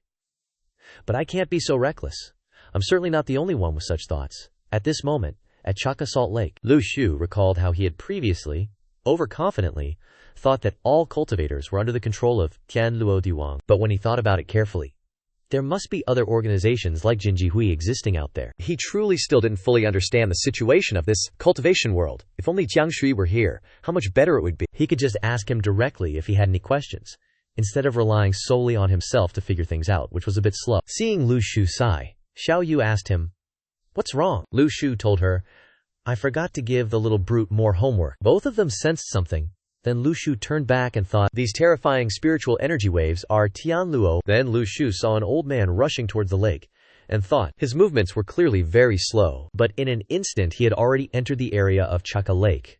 This person must be the Taoist guardian of the south that Li Jiantu mentioned. He recalled Li Jiantu saying that the person had an introverted personality, which was why he chose a desolate place for cultivation. Perhaps he would only return to secular life once that introverted nature was cured. Lu Shu thought. Could it be that the situation in Southeast Asia has stabilized, which is why he was dispatched to guard this relic site? With a Tian Luo guarding it, the chance of infiltrating the ruins becomes even more difficult. An acquaintance approached Lu Shu and asked, why are you here? Lu Shu turned around and saw that it was Jiang Shui. Lu Shu hurriedly ran to him, grabbed his hand tightly and said, you're a heaven-sent savior. Jiang Shuyi awkwardly asked Lu Shu, is that person seething with anger behind you, your sister, Lu Xiaoyu? Lu Shu introduced him to Xiaoyu. This is my best friend, hurry and call him Guishe. And he emphasized, he's a boy. Xiaoyu stared at Shu Yi. What do you mean, boy? With that appearance, is he even male on his ID? Show me quickly. Lu Shu dragged Xiaoyu aside and whispered to her, he might look like that, but he's helped you a lot at school. He continued. He was the one who helped them solve their household registration issues. Otherwise, you wouldn't even be in school yet, he added. And this time, if they want to sneak into the relic site, they might need his help. Afterwards, she turned back to Shu Yi, gave him a bright smile, and said, say hello to him and thank him for taking care of Lu Xiaoyu. He happily said, Xiaoyu is a good girl. Then, Yu and Shu Yi went elsewhere to talk privately. Yu asked him, why is he here? He said, he flew here to soak up some of the spiritual energy from the relic site. Yu asked him, so he's confirming that the relic site is really going to open. As expected of the rich, they're flying directly here before the relic site even opens. Shu Yi told you. Actually, the concentration of spiritual energy around the relic site isn't that different from a blessed land. It's just that people don't pay attention. He continued. That's why no one cared about North Mountain back then. And now that everyone knows the spiritual energy at the North Mountain relic site has disappeared, the situation will change accordingly. You asked him, "Are you saying that disciples from the major families are also coming to the relic site this time?" he told you. "Most of them are probably just curious and want to take a look. The first batch of students have all taken positions in the Tianluo Diwang, like his older brother. The second batch is, like them, frankly speaking, they're still just chickens from the Daoyuan class." He continued, "The spiritual energy of heaven and earth is getting thicker and thicker. This is the biggest factor in the overall picture. When they first entered the Daoyuan class, if they had slightly poorer aptitude, it would take them several months to accept the E-rank Xuanjing Tian, but now it's different. It can be shortened by 1/3 of the time. So now they have reason to believe that the best treatment hasn't really started yet. The era of spiritual energy recovery is a process," he continued, "and the relic site itself relies on spiritual energy to appear. Some people think that according to the speed of spiritual energy recovery, relic sites will become larger in the future. The relic site itself is an independent microcosm. With all kinds of appearances, anything is possible. Who knows, one day a relic site bigger than Earth might appear." You thought in bewilderment. Bigger than Earth? Wouldn't it take a lifetime to find the formation eye then? He turned to Lu Shu and asked, "Aren't you going to tell me why you're here? You told Shu Yi that you and Xiao Yu were traveling and didn't expect to run into this situation. They had been here for a whole day. If Shu Yi hadn't appeared, you really wouldn't know what was happening inside. You asked as you left, why didn't you go inside? They're serving free hot meals in there." You suddenly asked Shu Yi, "So you're allowed inside?" He told you, "Of course I am. You're currently a member of the Tianluo Diwang, and your rank is lieutenant. You're perfectly allowed to be near the relic site to cultivate." He continued, "Besides, they really need manpower here. Members who have performed meritorious service can go in." Lu Shu was stunned and thought, "Damn it, I spent half a day trying to sneak in and it turns out it's this easy to get in." But if that's the case, then those young masters and misses who haven't performed meritorious service will be banned. It seems the Tianluo Diwang is very disappointed with the Daoyuan class students, so they're demanding such high merits. Shu Yi looked at you and said, "Actually, everyone comes here not only for the spiritual energy but also to earn merit for future breakthroughs," he said. "Although it's not easy to break through from rank D onwards, but if you're at the peak of rank D and don't have cultivation methods, what then?" Cao Qing, with A rank aptitude, can directly apply for C rank cultivation methods, but there are only a few people in the country with such high aptitude. Remember that aptitude isn't impossible to improve. Those disciples cultivated by the major families only have B rank aptitude. If you want to learn any C rank cultivation methods, you have to go to the capital for Nie Tianluo to personally impart them. Ni Ting and Shi Shuidong are two Tianluo. They are not soft or hard. They only look at achievements, so everyone has no other choice. They can only go to earn merit themselves. Where are there many places to earn merit in this peaceful era? Relic sites are the most suitable place. Hearing what Shu Yi said, you thought, first, A-rank aptitude across the country is even rarer than pandas, so the Tianluo Diwang directly imparts cultivation methods to them. Second, the aptitude of most descendants in the family is only B-rank. If they meet an A, they are valued by the major families as world-class geniuses. The most important thing right now is that there is no effective method in the world that can increase aptitude. This marrow-cleansing fruit of mine is the only unique effect. Thirdly, all cultivation methods from grade C and above require Niting to personally impart them. In other words, the cultivation methods researched by Shi Suijin are exclusively controlled by Niting. This is the foundation for him to keep Tianluo earthly net in check. Finally, more and more descendants of major families are actively entering relics to earn merit, using it as capital for breakthroughs. He looked at Jiang Shuyi and thought, normally, the descendants of major families are seen as spoiled, unruly, and incorrigible in the eyes of the public. But there's a reality that's hard for people to accept. Looking at Jiang Shuyi glowing in the sunlight, he continued thinking, among them there are also many good people. Moreover, these people are even more diligent and hard-working than the rest. He turned around and saw people being escorted by soldiers towards this side. They must be descendants of major families like Jiang Shuyi, right? While the Daoyuan students are still worried about the dangers they'll face, the descendants of major families are already proactively taking action, seeking achievements. He looked at them and smiled, thinking, these are the kind of people worth begging to befriend. Looking at the glittering items on that guy's body, he seemed hypnotized. Shu Yi asked him, what are you doing? Why are you staring at his chest and wrists? He said to him, nothing. Let him go back to get his luggage, and then they'll set off together. After speaking, he secretly thought, when entering the relic, he must stick close to that mobile pile of money. No, those descendants of major families. He should also change his nickname on the forum. Golden opportunity is better. Gao TH doesn't sound good at all. How about relic equipment vendor? Haha, that sounds more okay. The people on the bus were extremely surprised to learn that he was a cultivator. That woman asked, really? Then someone said, that's right. The two of them just went back to get their luggage and said they were going to Chaka Salt Lake. That person said, "I heard a relic is about to open up inside there." They admired people like him, unlike ordinary people like them. The woman suddenly remembered. It seems like there's another cultivator on their bus, right? Then she turned to Yuan Liangtuo and said, "Didn't he boast that he was also a cultivator? Why isn't he going?" At this moment he was struggling with many thoughts going on in his head. He stammered, then suddenly stood up, smiled brightly, and said to them, he should also say goodbye to them to go into the relic, hoping to meet again in the future. Hearing him say that, everyone cheered him on and said, "Worthy of being a cultivator." He ran while crying, then connected to Bluetooth, and said to his parents, "He's leaving. If he doesn't return, his parents must tell Xiaohua next door that he likes her." At this moment, there were many people in the military guarding the entrance. Shu Yi entered. They confirmed he was a lieutenant, and he was allowed through. Lu Shu was also allowed through. As he entered, he looked at his pass and said, "Relic equipment vendor passes the first hurdle." While he was happy, Xiao Yu called him to look back, and saw that she was blocked outside, unable to enter. Now he remembered that he had forgotten that Xiao Yu wasn't a member of Tianluo Earthly Net. Shu Yi approached, and said to them, "Wait a moment," flashes a bright smile, and hands them a piece of paper. The person was shocked after reading it, completely stunned, then hurriedly ran off, saying, "He doesn't have the authority to handle this," and told the three of them to wait a moment. At this moment, everyone's eyes widened in disbelief, mouths agape, watching Lu Xiaoyu happily riding in the military vehicle. He glanced at Jiang Shuyi, and thought, "I'm really getting more and more curious. Just how powerful is Jiang Shuyi's family background?" The system suddenly announced that he had gained 222 points from Yuan Liangtuo, and the points kept increasing. He wondered, why am I still getting points from Yuan Liangtuo when I'm all the way out here? At this moment, everyone in the car was staring at Yuan Liangtuo, who had just rushed into the relic site but was now returning. Everyone asked him why he was back. He said that those people wouldn't let him in. The woman asked him, "Why wouldn't they let you in? Wasn't Lu Shu allowed in? What exactly is going on? Why isn't he saying anything?" He burst into tears and said, "His rank is only second lieutenant, while Lu Shu's is first lieutenant." The woman continued to ask, "Aren't they all Daoyuan class students?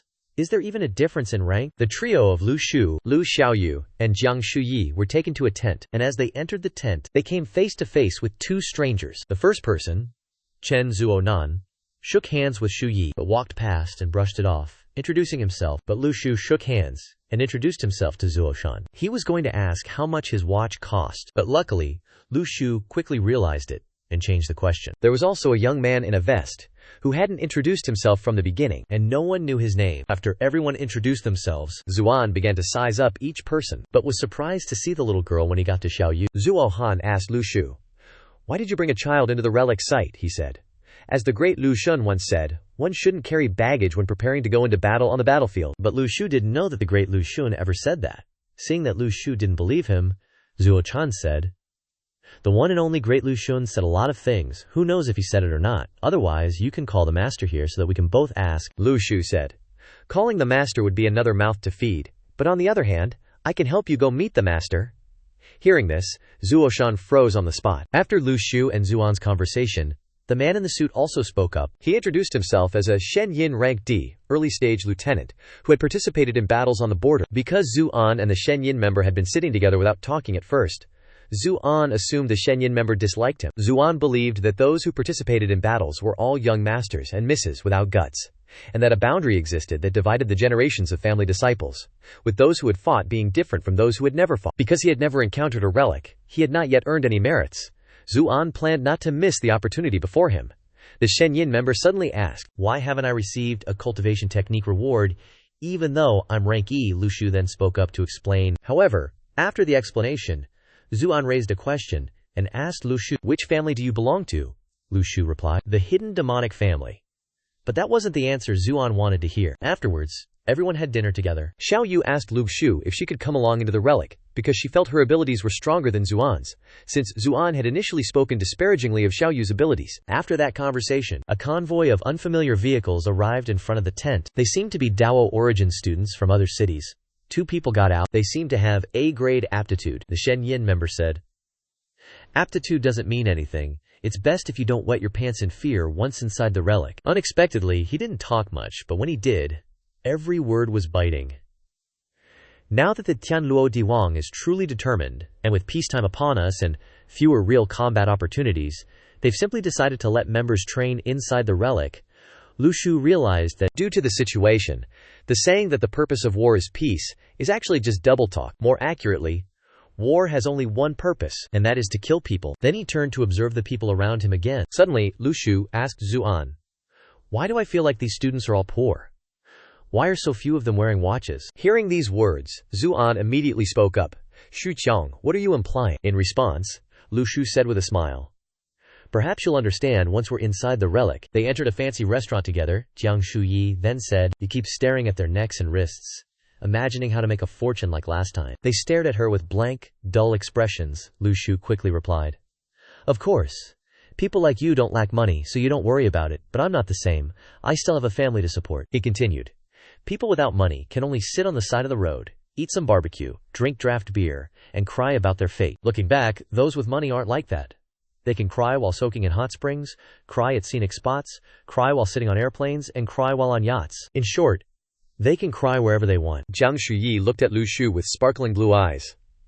"I have something I want to ask you. I hope you don't think I'm being too forward, but would you like to come work for my family?" Lu Shu put his hands behind his head and pondered for a moment. Then he was taken aback by his reply. "It's not like I'm forcing you to leave the Heavenly Network. It's just about factions.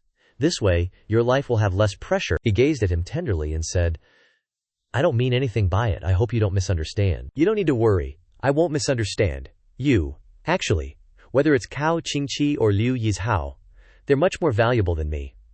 Thanks for your good intentions. I know you care about me, but I really don't like being constrained," Lu Shu said with a firm tone and resolute eyes. Jiang Shuyi's face flushed red with embarrassment, and he apologized sincerely. Lu Shu suddenly placed his hand on Jiang Shuyi's small hand and replied, "Don't be like that. I won't mistake the good intentions of a friend for malicious intent." Perhaps it was the sincere encouragement and the warm hand that made him happier. Taking this opportunity, Lu Shu immediately asked, "By the way, have families like yours already extended their tentacles into the Heavenly Network?" Ni Ting agreed, and Jiang Shuyi said, "It's just quiet approaches. It's not just my family. Most major families have their eyes on the Heavenly Network. The families are quietly probing the final boundaries of the Heavenly Network. Or perhaps probing the limits of that one Heavenly King." A more sinister scheme for the families. The lifespan of humanity is no longer the goal they pursue. Instead, they aim for everlasting influence. Besides, they don't aim for immediate gains either, but for long-term business achievements. Apart from inviting low-level members, they also seek to approach the Heavenly Kings. Among all the Heavenly Kings, the most difficult to build a relationship with is Lia Yixiao. He does anything for profit, but after it's done, he reverts to his rogue nature, showing no respect for anyone. At first, everyone thought this guy was a bit stupid, but later they realized he was extremely cunning. Lu Shu stared at Jiang Shuyi and said that, "With your cold personality, how can you recruit talents for the family? How to accomplish the family mission?" He replied, "I don't need to do these things. Someone will negotiate for me." In Lu Shu's mind, he thought that he was the only one who didn't want to join the families, but rummaging through his memory, he remembered. What about Cao Qingqi? Or was she bought by some family? She awakened even before the Daoyuan classes were established, and now she is an awakened freak who is practicing. After some pensive thoughts, Lu Shu's voice resounded. "She is just like you, doesn't accept any invitations from families, and focuses on cultivating." As soon as he finished speaking, the food was brought. Jiang Shuyi continued the unusual story. "You eat even more than they do." The chubby kid's head showed question marks as he didn't understand what you were talking about. Lu Shu resolutely said, "Zhao Yu is right. Look, I haven't finished one serving, and you've already eaten your third, fourth serving." The chubby kid shouted, "Why not eat when there's food?" Chen Zuan, what do you know? Students nowadays are full and idle and only know how to talk about love. You're really awesome. Awesome. What am I awesome for? You eat other people's portions and you're still not full. The old man looked back at himself and wondered if he should go buy food. Am I being compared to this fatty by them? But he was very hungry, and the thought kept lingering in his head about whether to buy it or not. The chubby kid said, "It's not that I don't know when I'm full. You guys will understand later," he said, holding a very large sandwich. Ding ding. His phone rang. It was Cao Shenyin, who accidentally discovered a group smuggling drugs on the border, killed 4 people alone, and captured a practitioner alive in a situation where the other side had a lot of guns. The old man realized that this was a murderer. No wonder he was so arrogant. Could it be that Jiang Shuyi defeated at least 6 skeleton cavalrymen in the Beiman ruins? Lu Shu created a remote attack method for strength-based awakeners, which is currently being expanded for internal testing within the Heavenly Network. Single-handedly defeating an entire skeleton cavalry brigade, according to reports, Lu Shu killed a total of 17 cavalry. The profit-driven magic artifacts in the relic site have given many people the opportunity to exchange for merits. Lu Shu's eyes lit up, because he realized that this person is truly the big boss. Ah, so what if you have good aptitude? So what if you're from a major family? This Lu Shu is the real sugar daddy of all the big shots. The fatty immediately recalled Lu Shu's initial words when he said that he felt these students were all poor, with only a few wearing watches. Just wait until you go inside and you'll understand. The fatty's eyes lit up, and he replied, Brother Lu Shu, this Hublot watch of mine is worth about 80,000, right? I'm just wearing it for fun. I usually never wear it. I have even better ones at home. The uncle calmly retorted, Child's play. Showing off with just 80,000. The fatty confidently retorted, What do you know? And he confidently showed off his sparkling watch. At this time, at the relic site's camp, he and everyone were playing cards. Chen Zuhan, while playing cards, said, Do you really not want to cultivate at all? After all, your current realm is still low, and controlling spiritual energy is so good here. Xiao Yu told him that she didn't need to.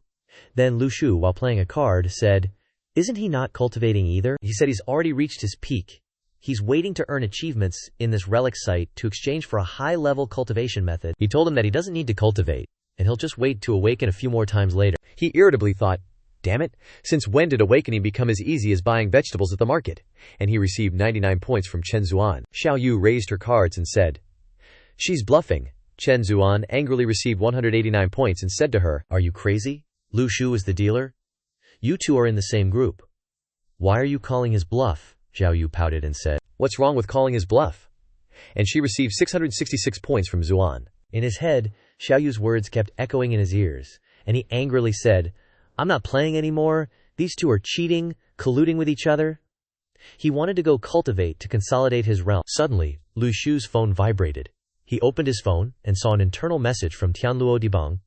At this moment, on the phone, Shi Fei said, From today onwards, aptitude levels from A to F will be replaced with Jia, Yi, Bing, Ding, Wu, Ji, Jia is A, and so on. He thought to himself, So, my current aptitude level is Wu?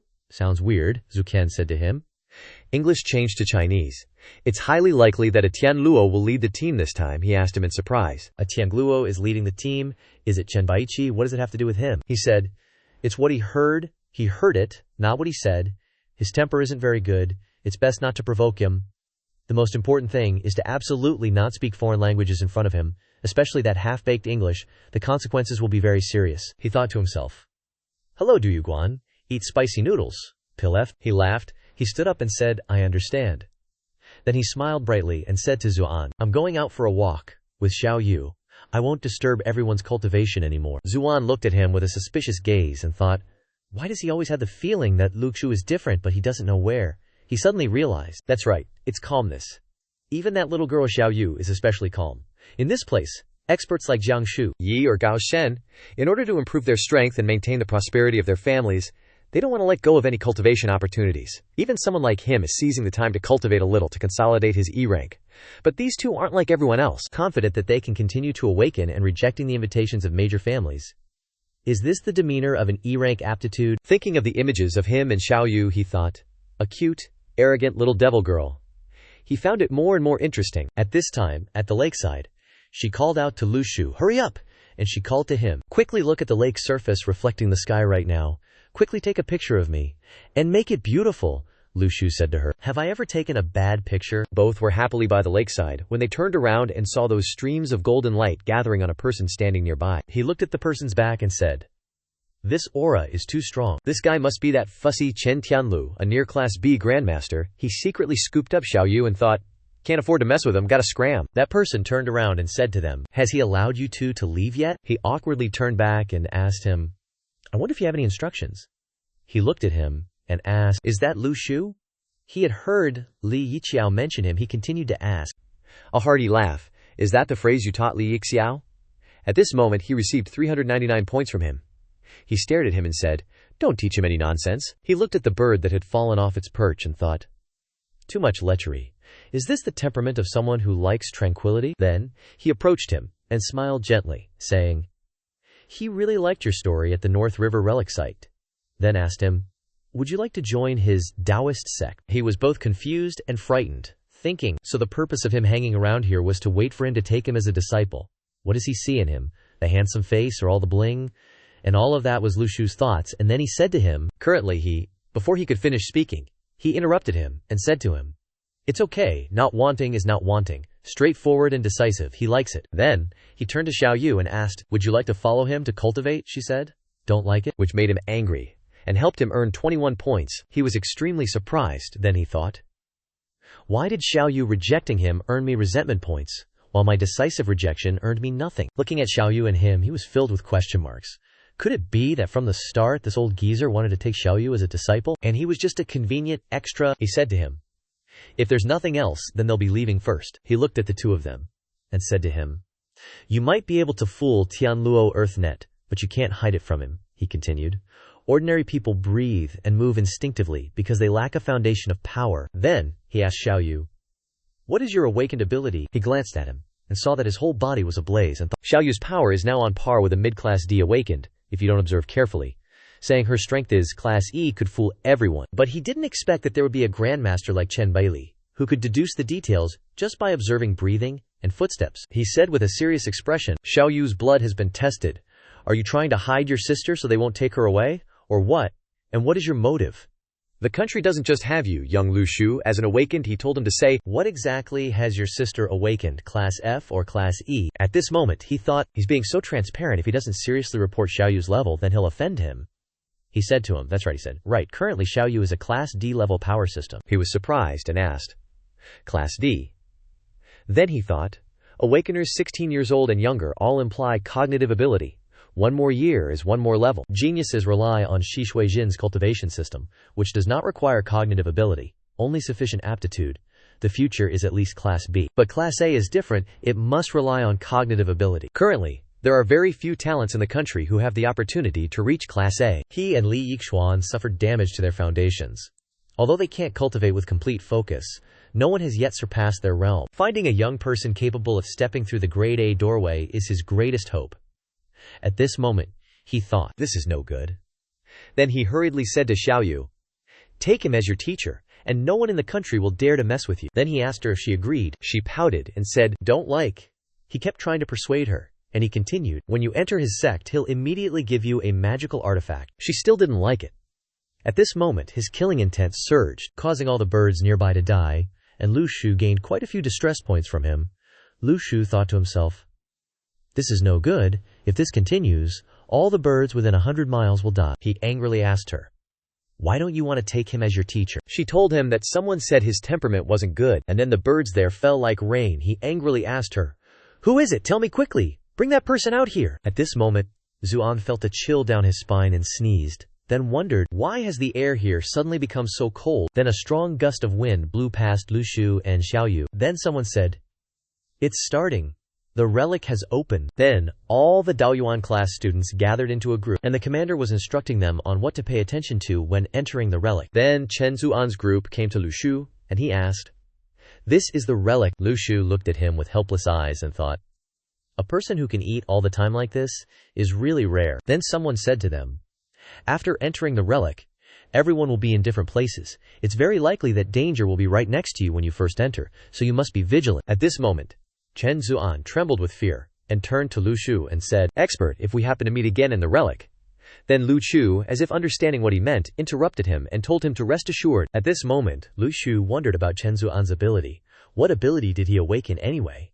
He said, you're not allowed to laugh at him, then said, his ability is that he won't be hungry after he's full. Lu Shu said to him, not being hungry after being full is common sense, not an ability at all. He got angry and loudly said to Lu Shu, he only needs to eat enough, and he can go without food or drink for 15 days. Xiao Yu said to him, not being able to eat anything for 15 days, that's too miserable. He got angry, and Lu Shu gained 123 distress points. He said to Xiao Yu, even you're laughing at him. At this moment he suddenly realized and asked Xiao Yu, why are you here? Are you also entering the relic? Then a voice said to Chen Zuan, this fatty should worry about his own affairs. Our Xiao Yu is much stronger than you. He angrily turned around and asked, who's talking? When he saw Chen Bailey appear, he was petrified, awkwardly bowed, and said to him, second grandpa is right. Chen Bailey turned his face away and said, dare to embarrass him, and he'll blow your brains out. Chen Zuan said, he understands. Then Chen Bailey turned around and left. Lu Shu never expected that this fatty was actually related to that celestial envoy. Xiao Yu pointed at Chen Zuan and said, didn't he speak English in front of that old man? He said, he didn't. But his negative emotion points are 599, he thought helplessly. With this guy's negative emotions, how dare he say nothing happened? Everyone entered the relic one by one. Then he pondered. Last time I was dragged into the Beijiang relic, but this time I'm much better prepared. He turned around and said to everyone, "Good luck, everyone." He was genuinely happy to have met them on this cultivation path, hoping they would have a chance to meet again. The others also said goodbye there, and then Lu Shu's group slowly entered the relic. Xiao Yu thought of him and their past. When she was bullied, Lu Shu avenged her. Every morning he had to pull his cart out to sell goods to earn money. And now she could finally fight alongside him. Fighting together? Zuan asked as he walked. Senior Yin, is Xiao Yu's level really higher than mine? Has she already reached rank D? Senior Yin and Uncle Jiang told me that if the Heavenly Network said so, it must be absolutely correct, no doubt about it. He worried and thought. From a young age, the elders of his family have always instructed him what to do and what not to do. He could have been like his father, hiding under the protection of the elders, barely living a long, leisurely, and boring life. He didn't expect the spiritual energy to recover. If he had the strength of Chen Baili, could he escape the shackles of his family? And this was his true purpose for coming here this time. His golden age was about to begin. Then he ran and shouted, "Xiao Yu even has more courage than him," he said to Senior Yin. "Don't underestimate him. They are betting on who will make the bigger contribution." Shen Yin laughed helplessly and thought, Chen Zuan is not bad. Then they gradually disappeared into the mist. When they entered the relic, they looked around and asked, "Where is this?" one person asked. "What should they do now?" He thought to himself. These are students from the Dao origin class in Qingzhou. Then, a mosquito flew into his neck, wanting to bite him, but unexpectedly his neck was too hard, causing its proboscis to break. He clutched his neck and thought, unexpectedly, the mosquitoes here have also become monsters. He thought further. Uncle Jiang was right.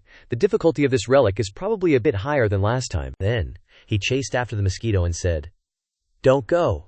Even if it's just 1 point, even the smallest mosquito bite is still meat. Keep biting." Then, he accidentally bumped into someone with a very punchable face, who told him that he had a prime aptitude, and early rank D strength, probably the strongest person present. The person behind him grabbed his hand and said Wei Qianyi is in good hands with him here. Then, he happily shouted loudly to everyone in the relic, "Everyone should support each other. This is what we should do, and we can't be lax, without a goal."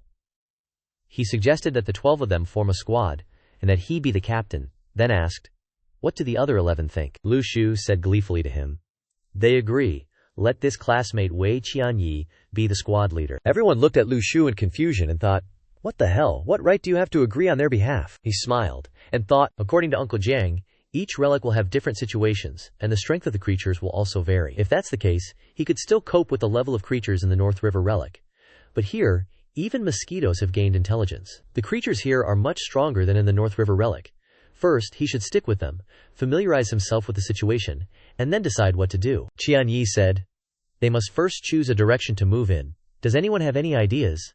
A certain fool raised his hand and said, "They should follow the direction of the sun." Everyone followed his suggestion. Then they stopped. Qian Yi said, "This method of following the sun doesn't seem to work." He turned to Lu Shu and asked, "What do you think they should do?" Lu Shu thought for a moment, then smiled brightly and said, "How about following the direction of the moonlight?" And at this moment, he received 199 points from Qian Yi and 233 points from Mo Meng. They looked at him with disgust and thought, "Damn it, follow the moonlight. Can they, representing the light, just eliminate him?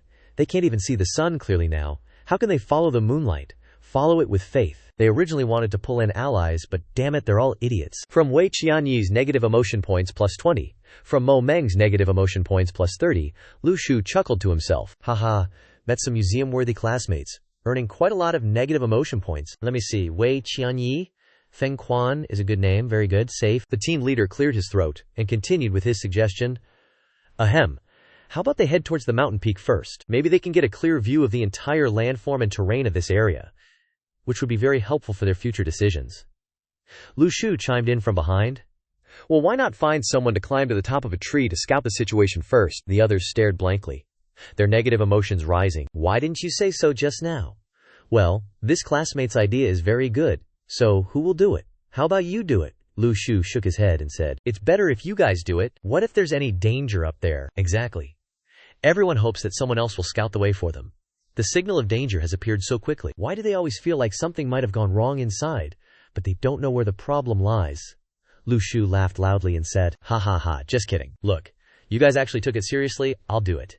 I'm definitely not the kind of person who's afraid of death. Mean, despicable, wanting other classmates to scout the way for me? You guys think I'm right.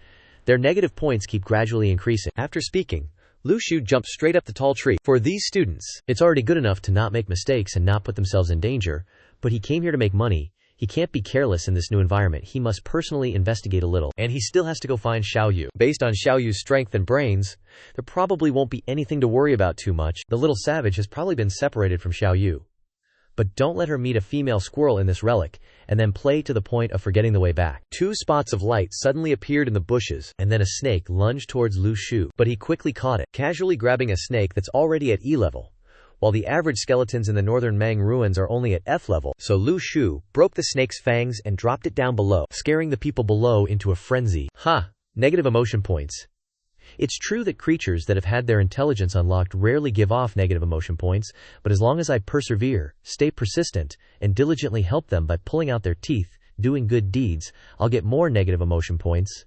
I wonder what other kinds of creatures are here. Reached the treetop. Something doesn't seem right. This branch is so thin, yet it can bear my weight, but there doesn't seem to be any obvious abnormality. Lu Shu observed for a while, then suddenly shouted, "We're doomed," the people below asked anxiously.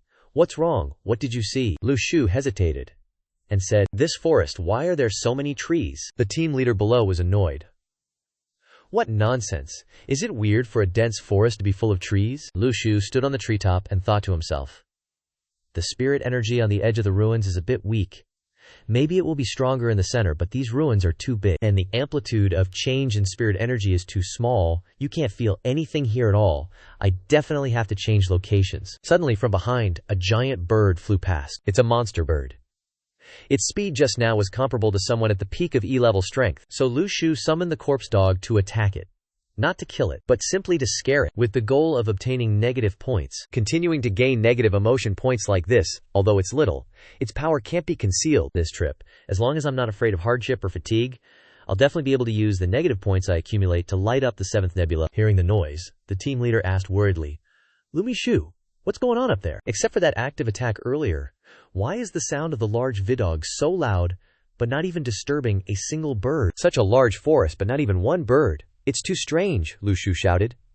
You guys hurry up here and take a look. The team leader laboriously climbed up. "What did you tell me to come up here to see?" Lu Shu said with an innocent face. "Look, the scenery here is so beautiful." The team leader had a blank look on his face. Seeing Lu Shu again earned him some negative emotions. A moment later, the group below was worried and scared, hurriedly discussing a plan. "How about we all leave?" Lu Shu felt that something was wrong, so he punched the tree hard. The tree didn't produce negative emotion points, so it doesn't seem to be an enchanted tree. But why aren't there even any insects in this forest? This forest has always felt problematic. The team leader offered his opinion. "It doesn't seem like there's any danger for now. Let's keep going." The teacher talked about the importance of the upper reaches. We can go find the upper reaches of the river.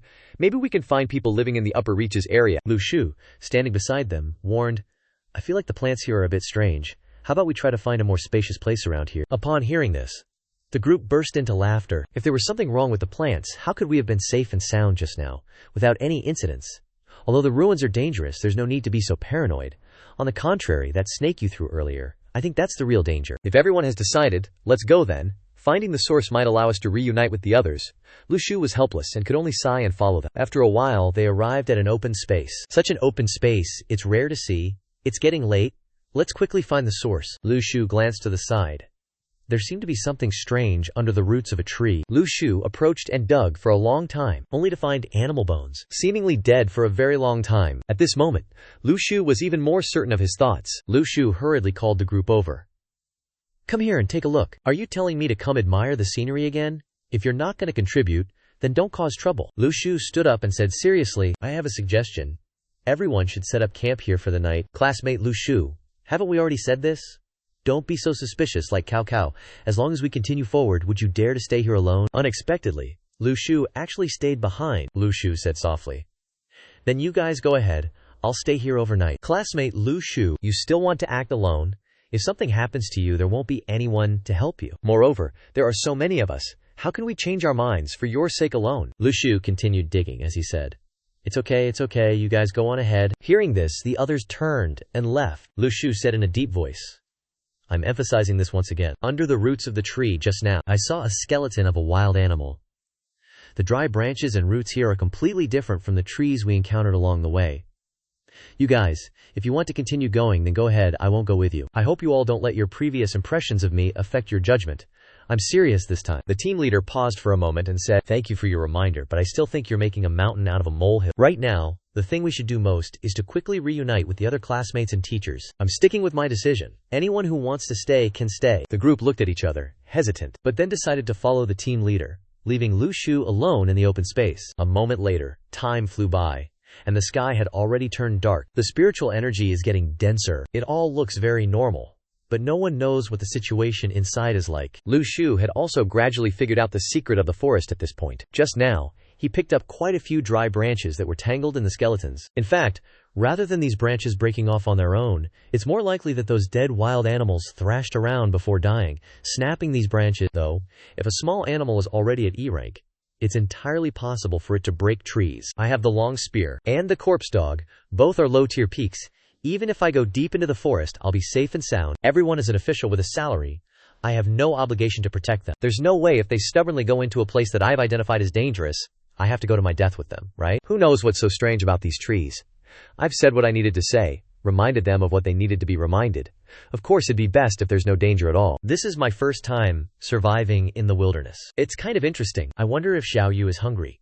Can she find a peaceful place to sleep? Did KH discover anything strange about the trees in this forest? Suddenly, the system announced, dozens of wild animals are terrified, gaining a whole bunch of resentment points, even more than from Lu Shu. What the hell is Lu Xiaoyu doing? Is this the home for all the animals in this forest? Both Xiaoyu and Blackie are at D rank. Sweeping up E rank monsters is really just a small matter. Blackie is brave and unafraid of death. It will attack wherever Lu Xiaoyu points, and it's not afraid of poison. If it gets injured, it can return to the star chart to quickly recover its body, as long as Lu Xiaoyu's spiritual power is strong enough. Why do I need to worry about Lu Xiaoyu? I should be worried about the small animals in this forest. Why does an image of a world-destroying demon king appear in my head? Suddenly, a demonic beast appeared beside Lu Shu, a wildcat, followed by an ape, a wild boar, and a poisonous spider. They all gathered together. I thought something was going to happen. Unexpectedly, they ignored Lu Shu. They just needed a quiet place to rest. Lu Shu was astonished. What the hell is going on? Could this be a safe haven for wild animals to take refuge whenever they sense danger? Looking at the way this ape looks, it seems very familiar. Could it be that they've already formed an unwritten rule to come here every night to avoid fighting with other animals? But I have absolutely no secret agreements with them. Hee hee. You probably won't dare to come to this clearing again, will you? Then you better behave. After saying that, Lu Shu stepped forward and smacked the wildcat away, leaving it bewildered and not understanding what was happening. Lu Shu continued to attack the remaining ones, and they roared angrily. Roar, roar. This newbie actually dares to break our unspoken rules. Ouch. My butt is definitely swollen. Was that strength really that powerful just now? It seems that the long-term continuous practice of force-wielding swordsmanship has already formed a physical aptitude in me whenever I use force. Then next, Lu Shu looked at the group of demonic beasts with a sly smile. They were not Lu Shu's opponents at all, and could only run away. Wah wah, damn it, who are you anyway? Wah wah, your strength is too terrifying. Why do you want to chase us to the end? What kind of weird hobby is that? On average, each wild beast generates 1 point of negative emotion every 2 minutes. If that's the case, then in 1 hour, the negative emotion points obtained will be 14,000 points. The wildcat next to it was about to jump up and attack, when it was immediately hit on the head with a stick. Roar, roar. Where did this great demon king suddenly come from? Roar, damn it, roar, roar, damn it, don't go too far, meow, you're amazing, okay? At this moment, on the side of the student group, the team leader seemed worried, recalling Lu Shu's words, "The night in the ruins is not the same as the daytime." He continued walking while thinking, "It's just that. What's so different about it?" Suddenly, the surrounding trees changed, emitting a white-green spiritual energy like in a fairyland. The students were excited to see this and said, "It's too beautiful. It's like being in the galaxy. Aren't normal trees usually not like this?" As soon as they finished speaking, tentacles emerged from around the tree trunks and attacked. The class president warned everyone, "Be careful." But it was too late. This, the class president Wei Qianyi has announced, but it was too late. All fell into difficult situation. The vines suddenly attacked, catching them off guard. They are just newbies, and their ability to counterattack is almost zero. The team leader roared an order. "If you get entangled, cut them off immediately. We are cultivators now. With our strength, we can escape the control of these branches. Just be careful not to let the small twigs stab you, and you can save your lives." The group panicked and shouted, "There are too many branches." Hearing this, team leader Wei Qianyi suddenly remembered Lu Shu, who had said the same thing. At the time, I thought Lu Shu was just joking, but now that I think about it, he was right. So Lu Shu collected another 399 points of resentment from Wei Qianyi. The trees here are so dense, where can we run? Suddenly, a shout came from the side. Ah! Wei Qianyi ordered. Retreat! Don't keep getting entangled by these trees. Break through the encirclement quickly. Classmates from the heavenly net and earthly cage, let's go find them. We're here. Come save us. So the other teams are also surrounded by these trees. The two teams supported each other to escape the encirclement. Teacher, do you have any ideas? What should we do to deal with these strange trees? The teacher immediately said, find an open space to take refuge first. It will be fine when it's dawn. I passed by an open area on the way here, but there was a pack of adult ferocious beasts there. I couldn't stay there. Do you know of any other open spaces? Then the whole group immediately remembered the image of Lu Chu sitting idly by. We do, but we gave up on it ourselves, Wei Qianyi replied. I know where there's an open space, and we have someone staying there, about half an hour's walk from here. Then what are we waiting for? Let's break through the encirclement with all our strength and run in that direction, find an open space, everyone rest for a night, and then we'll figure things out. On Lu Shu's side, he was teasing the ferocious beasts, chasing them to the end. I won't kill you, but I won't let you live easily either. He also noticed the abnormality, and the system also announced the collection of negative emotions from the group. He looked into the distance, thinking, are they only thinking of me after encountering danger? Perhaps they are coming back. You guys stay put, don't move. Lu Shu immediately turned around and walked towards Wei Qianyi. I'm not chasing them anymore. They're not a bad source of negative emotion points either. At this rate, it will probably only take 2 more nights like this to light up the 7th star. The ferocious beasts looked at each other blankly. Do you know where he came from? Has anyone ever seen him before? No. We don't know when he'll leave. Why doesn't he kill us, but just chases us for fun? If he's not going to kill us, then we'll just wait for this forest to become safe tomorrow morning and run away. That's right, just tonight. Try to endure it, and it will pass. Lu Shu wondered, I've only been using my skills for a short while, so why are the negative emotion points getting lower and lower? He looked up and saw the demon beast sleeping, so he grabbed his whip and charged forward, shouting, have you guys ever heard of this profession? They call it a dentist. The group of students saw a light in the distance, so they ran frantically towards it, only to find a bunch of monsters, but they were having their teeth pulled by Lu Shu. Be good now, let me help you pull out those cavities, or else I'll beat you. Wei Qianyi ran over and asked Lu Shu, what are you doing? Lu Shu simply replied, helping these little animals pull their teeth. Have you never heard that animals living in the wild can't get sick? They only need to have one wound to easily get infected, then develop a fever and die. The group was horrified by this strange knowledge, and Lu Shu gained more resentment points from Wei Qianyi. Wild animals have terrible living conditions, and they also have to be wary of humans. It's too hard. Only I care about them. Are these all the teeth of normal wild animals? That Munchak? It's a strange beast? Since when did the wild beasts in this forest become so docile? The teacher suddenly spoke up. Which city are you from, you genius of the Dao origin class? Well, I'm not from Qingzhou. The teachers are here on vacation from Yuzhou. We just happened to catch the opening of the relic, and came to join in the fun. Yuzhou. Have you ever participated in the relic on Mount Beimang? Yes. I even made contributions in the relic on Mount Beimang. I even shed blood for the country. Cough cough. I'm getting off topic. After hearing this, the others were shocked. He, this unreliable Lu Shu, actually made contributions in the relic. Isn't he a lieutenant? Even the teacher couldn't believe this. Although it's our first time meeting, why do I still feel that this Dao origin class student isn't normal? However, his combat experience in the relic is extremely important for our current situation. So the teacher began to introduce himself. I am the head teacher of Dao origin class E1 in Xijing. My name is Gao Yi. Everyone rest here tonight and set off again tomorrow. So the group settled down, taking the opportunity to rest. At this time, the team leader Wei Qianyi said softly, I'm sorry, I should have listened to you. Lu Shu replied calmly, why are you apologizing to me?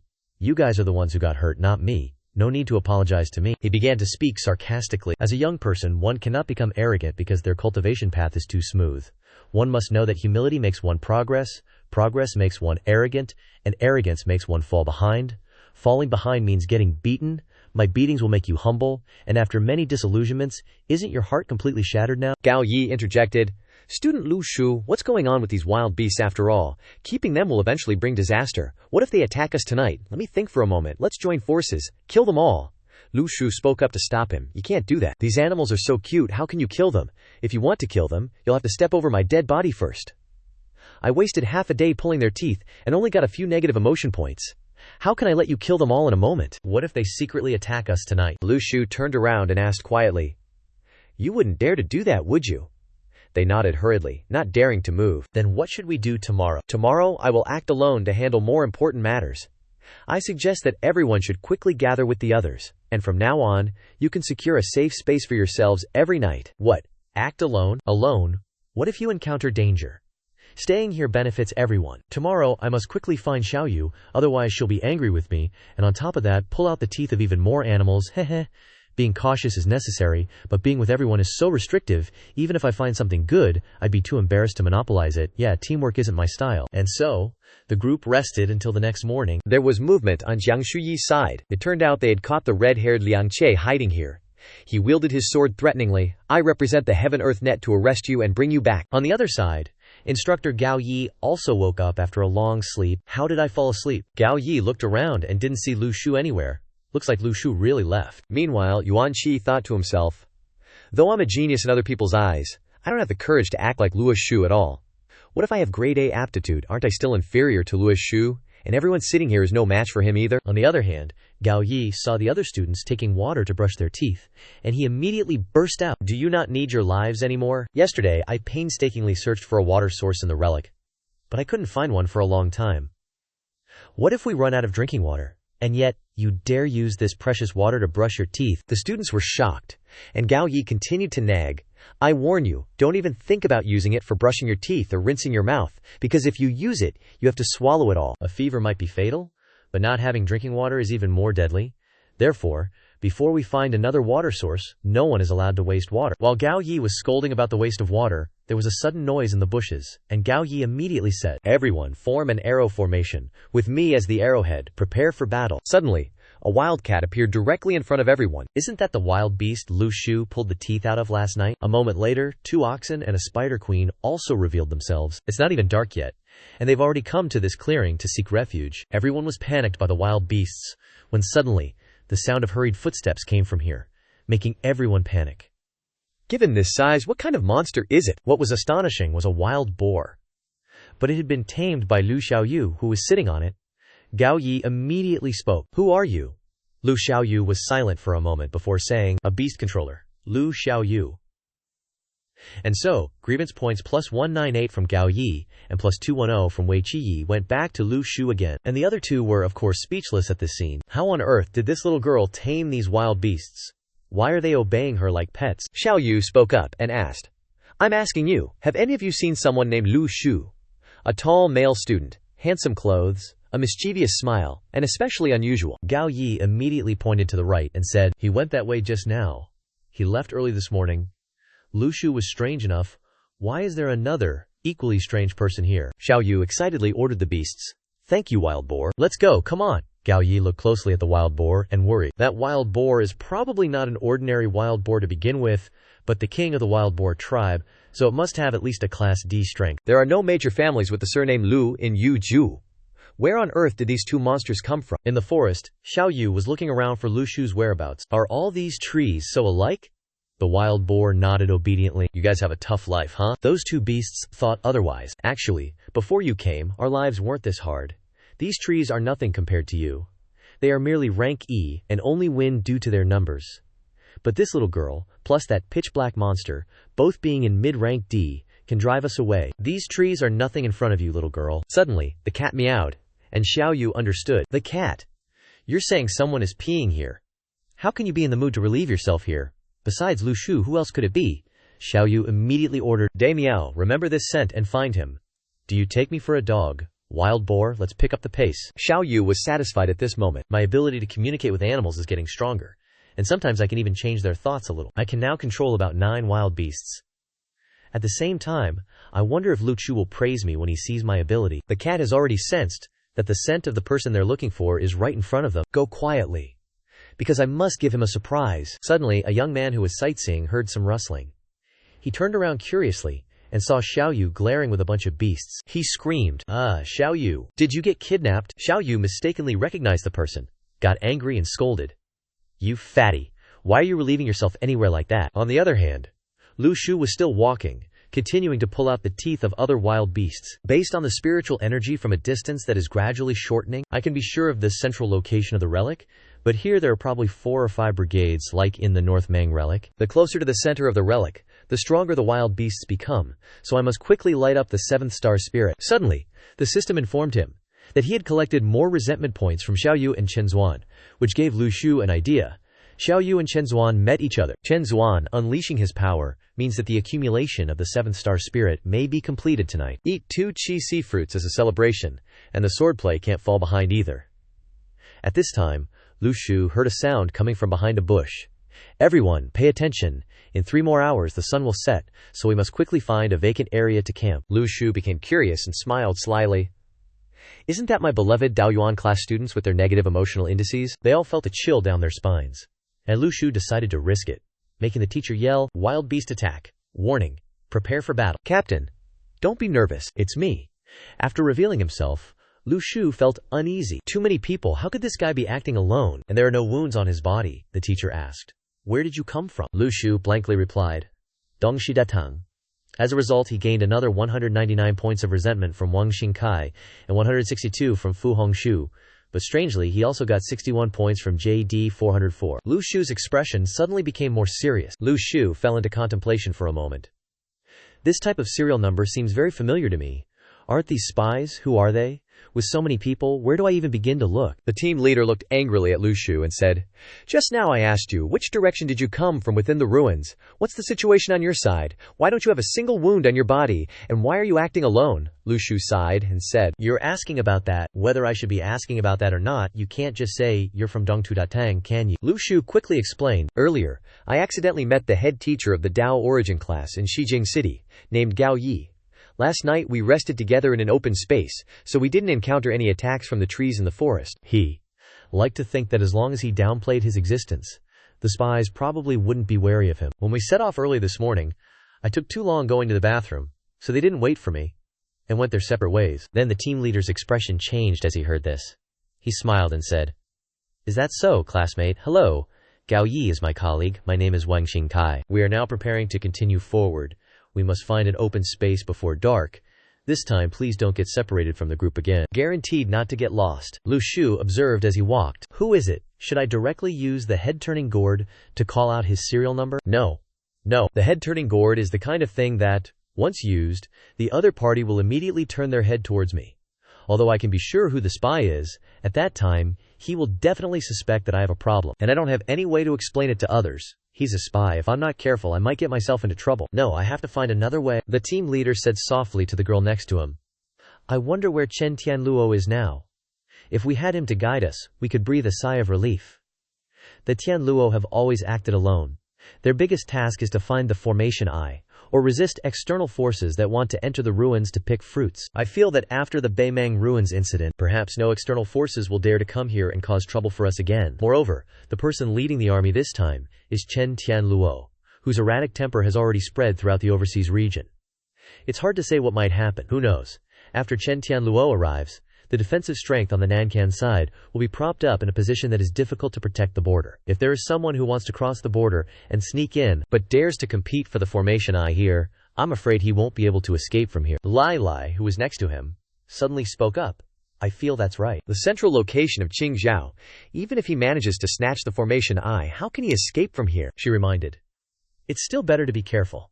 "Lily, do you still remember the internal announcement?" While in the Beimang ruins, the divine skill of a few spies actually had to take the lives of their fellow gang members to sacrifice to the altar in exchange. They were not useless and inactive. Concealing their figures allowed them to forcibly raise their realm, causing heavy losses to our Tianluo colleagues that time. Exactly. If there are such enemies in these ruins again, then there will be another arduous battle. She looked at Lu Shu and saw that he was very leisurely and carefree, even whistling happily. She turned to the team leader and said, "I feel that Lu Shu, who is a new member of our team, is a bit unusual. Did the team leader intentionally abandon him?" "Don't talk nonsense. How could our colleagues intentionally abandon a student? Tell me, what's not normal about him?" After hearing this, the girl was also helpless with this guy. He was too trusting. Suddenly, Lu Shu ran in front of them. He said closely, "Where are the 8th Root Army?" The three of them didn't understand what was going on, and looked blankly.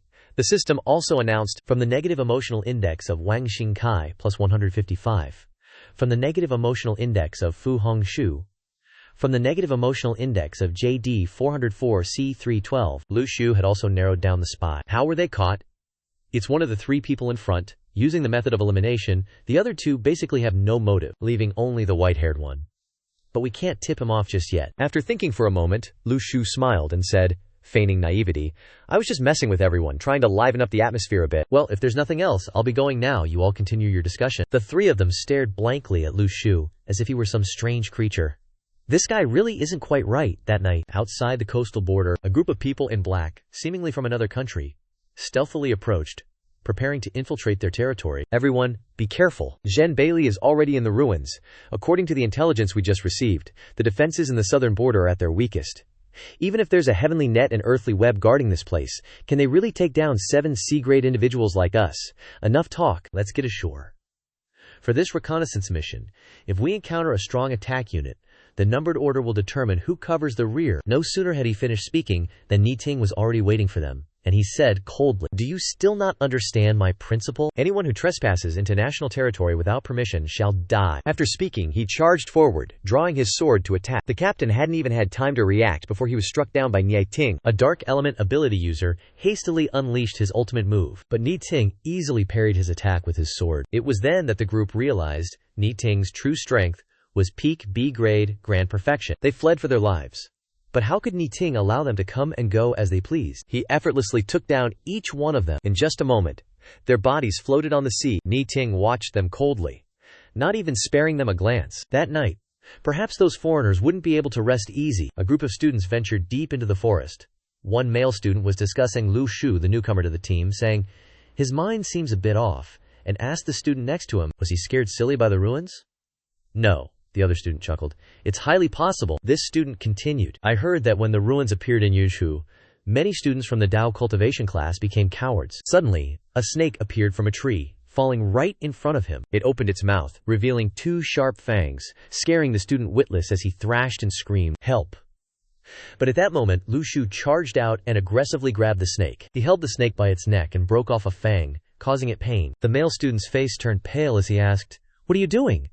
At this, Lu Shu turned back with an innocent expression, replying while pulling out its teeth and tossing the snake aside. Someone else reported to the team leader that a predatory big cat had appeared ahead. Noticing an opportunity to show off, facing a large leopard that even the teachers were wary of, Lu Shu dashed forward like lightning, shouting, Let me handle this. Then he leaped in front of the leopard. Everyone stared blankly at his actions and immediately slandered him.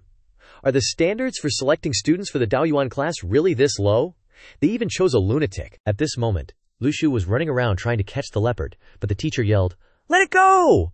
And the other students also shouted in unison, Let it go. As a result, Lu Shu received 299 points of negativity from Wang Xingkai and 188 points from Deputy Hong Shu, etc. A battered ape hiding behind the canopy signaled to the leopard that there's a madman who specializes in pulling teeth from animals like them, so the leopard must be careful. The ape trembled as it added the truth. If you encounter him, don't resist at all, just look at him. He's covered in injuries. Hearing this, the leopard turned back and cried, It's too late to say that now, because all its teeth have already been pulled out. In the evening, at the base camp area, many people were setting up camp, driving stakes, and starting fires. Lu Shu had finished long ago, and was now reviewing his income. It's already 320,000, so now I just need to exchange it for spirit fruits to light up the 7th fruit, the second layer of the star chart. He wondered, if the first layer of the star chart condensed into a corpse dog, what will the second layer condense into? Lu Shu believed that the awakened power system, in terms of strength, was the most quintessential and powerful existence. Below Class C, there was no particularly effective method to maintain their balance. He was currently at the peak of Class D, a pure strength-based awakened. Even the strength of an ordinary Class C cultivator couldn't match him. But Class C cultivators could use flying swords. No matter how fast a person was, they couldn't match the speed of a flying sword. Originally, the corpse dog was his greatest asset at the moment, allowing him to resist Class C cultivators. Based on his current accumulation of spiritual power, the corpse dog could only be used 7 or 8 times a day at most. If he fell into a stalemate, he would surely die. But he thought that if he broke through the second layer of the star chart, having one more flying sword than others would mean he could hold out longer. Lu Shu looked at the sword, thinking to himself, Anyway, I don't need to focus on nurturing the sword, but having 2 swords will double the joy. Suddenly, teacher Wang Xingkai announced, Anyone who needs to use the restroom should go quickly, because there won't be any trees to cover you at night. And when you return, be well prepared to fight, he thought. I must quickly get to the open space that wild beasts use to avoid him, Only then will I be able to rest easy. After he dismissed everyone, a strange white-haired male student came over. He ran quickly to a large tree, thinking to himself, this tree is not bad, so there will probably be many people passing by this place. And the petrifying stone in the ruins on Mount Baemong has been seen through. Then he turned right, turned left, and schemed, now I can only use the most ancient method to communicate. Then he took out his sword to carve something, a term that has been carved, although it was said that high-level orders and formation eyes should not be forced. So he continued to lie in wait, so that he can obtain high-level intelligence in the future. He grinned, thinking to himself, every time I use these symbols to communicate with others, I will definitely arrange the action well soon, hoping that the chance of snatching the formation eye will be higher. Suddenly, Lu Shu appeared behind him, placed his hand on his shoulder, and asked, what are you carving on the tree? Although he was smiling on the outside, Lu Shu was secretly cursing. Is he getting too into character? As a result, he received 559 points of resentment from ID 404. Only then did he recognize him as a crazy Daoyuan class student who was abnormal and had a habit of pulling the teeth of wild animals. What's up? He scratched his head, pretending. Just bored. Want to see how tough the roots of this tree are, he also said. Just in case one day I need to develop an open space myself, so I, as a teacher, must plan ahead. Hearing him speak so grandly, then he asked to have a go with it. At this time, he was speechless, and could only give Lu Shu another 100 points of negativity. However, he still replied with a smile, let Lu Shu give it a try. After he turns away, he'll stab him. He knows it's almost dark, so the body will be hidden by the canopy of the giant trees, and no one will be able to find it. And that teacher Wang Xingkai is such a stubborn one, so after night falls, he definitely won't risk going out to search for someone. Suddenly, Lu Shu turned back to borrow the sword for carving, so he continued to gain another 199 points of resentment. Then he thought, he's intentionally trying to snatch the weapon. But he also thought, Lu Shu is just an ordinary student from the Daoyuan class, so how could he possibly suspect his identity? However, he also thought, he's an idiot, but his strength isn't bad, and he's not easy to deal with, so even if he uses the longsword, he can't guarantee he can immediately take his life. Moreover, this place is too close to the open space, so he thought, it's best to wait for another opportunity to act. After a while, Lu Shu finished carving, but accidentally erased his symbol, making him furious because he carved for half a day to get it like that, then giving him 999 negative points. However, on the surface he was still happy, told Lu Shu to return the sword to him. At this time, Lu Shu looked at him with a challenging gaze. He thought to himself, is he going to make a move now? Looking at the way this person's name was marked compared to Chang Hengyu's name before, they are from the same organization, and Chang Hengyu's movement technique at that time was very strange. I wonder what ace in the hole this guy has. He handed the sword to him, but held it tightly, making it impossible for him to take it even with great effort. He told Lu Shu to let go, while also giving him another 999 negative points. After struggling for a while, he let go, causing him to fall head over heels. He glanced at Lu Shu and cursed inwardly. This bastard, suddenly appearing from behind and casually destroying the secret code he had carved. So he decided, regardless of whether Lu Shu suspects his identity or not, he will kill him. Better to be wrong than to miss. Absolutely cannot spare him. He turned away with a plot for tonight, while Lu Shu glanced at his back with suspicion. In the evening, the students gathered around the campfire chatting. Lu Shu ate while thinking about this open space. It's obviously made by wild beasts recently, as a shelter for themselves. But why aren't they coming here? Could it be because the information that everyone is here has been known by them, and who exactly leaked the information, or do the wild beasts have another place to avoid the attacks of the forest trees here? According to his observations these past few days, snakes are the most numerous wild beasts in the forest. However, yesterday in the open space, there wasn't even one snake. He wondered, does this forest rely on temperature to determine life? Or is it based on spirit energy? It was late at night, so everyone was resting. Lu Shu continued to question. After entering the relic site, why did Chen Beilei only look for the formation eye and not other treasures? When the formation eye is found, the relic will disappear. Aren't other treasures worth being taken out of the relic? Could it be that obtaining the formation eye will have a way to make the relic return, like the large door in the Shanhe seal? Maybe it is the door to the relic, and this can explain why Tian Luo only looks for the formation eye. And Di Wang is responsible for bringing spiritual weapons, but has never taken action to loot treasures. If Lu Shu's speculation is correct, then the Baemang relic isn't his own land. A scene imagining immortal energy flying everywhere made Lu Shu happy. At this time, teacher Wang Xingkai assigned the task of guarding to teacher Li Li. He turned back and glanced at Lu Shu, who was lying down asleep. However, he also realized that he was being targeted. If that's the case, then he can only get rid of this spy first, and it's also considered his duty. He remembered that when Li Yixiao bought stinky tofu, he paid him 100 million, but he didn't take it. Because he can't receive rewards without merit, stinky tofu is only 5 yuan, so he only took what he deserved, and now if he has received his salary, and he even took the spirit stones. Moreover, with his complete ability to deal with that spy, of course, Lu Shu would choose to help the gang handle him. Everyone was fast asleep. Li Li approached Captain Wang Xingkai's sleeping spot. He even called out to the captain to see if he was sound asleep. At this moment, he took out a needle and plotted to stick it into Lu Shu's neck, causing his whole body to become paralyzed. He would then die of heart failure, without even a chance to resist. The time has come. Before he could do anything, Lu Shu shouted, "Huang Junshuo has a message for me to deliver." He was startled, sweat pouring down his face, fearful, and then he cursed, sending Lu Shu 999 points of negativity. Wang Xingkai got 399 points, and he asked what was going on. He then turned around, embarrassed, and said, "It's nothing, Captain. Go back to sleep." However, Lu Shu stood up and proclaimed, "I'm afraid things aren't as simple as Teacher Li Li thinks." At this moment, he was stunned, because he didn't expect that Lu Shu was just pretending to be innocent, and that he already knew his identity. Li Li was worried, but he still tried to calmly ask, "Why do you say it's not as simple as I think?" Lu Shu got close to Li Li's face and said, "Lord Huang said, as long as you surrender and lay down your weapons, Huang Junshuo guarantees that you will enjoy wealth and glory, with endless money to spend." Hearing this, he immediately gifted 999 points of negativity to Lu Shu, and Wang Xingkai gave 299. After speaking, Lu Shu immediately lay down to sleep, as if sleepwalking, leaving everyone speechless. At this moment, Li Li wondered if Lu Shu was pretending to be stupid. Another 999 negativity points increased.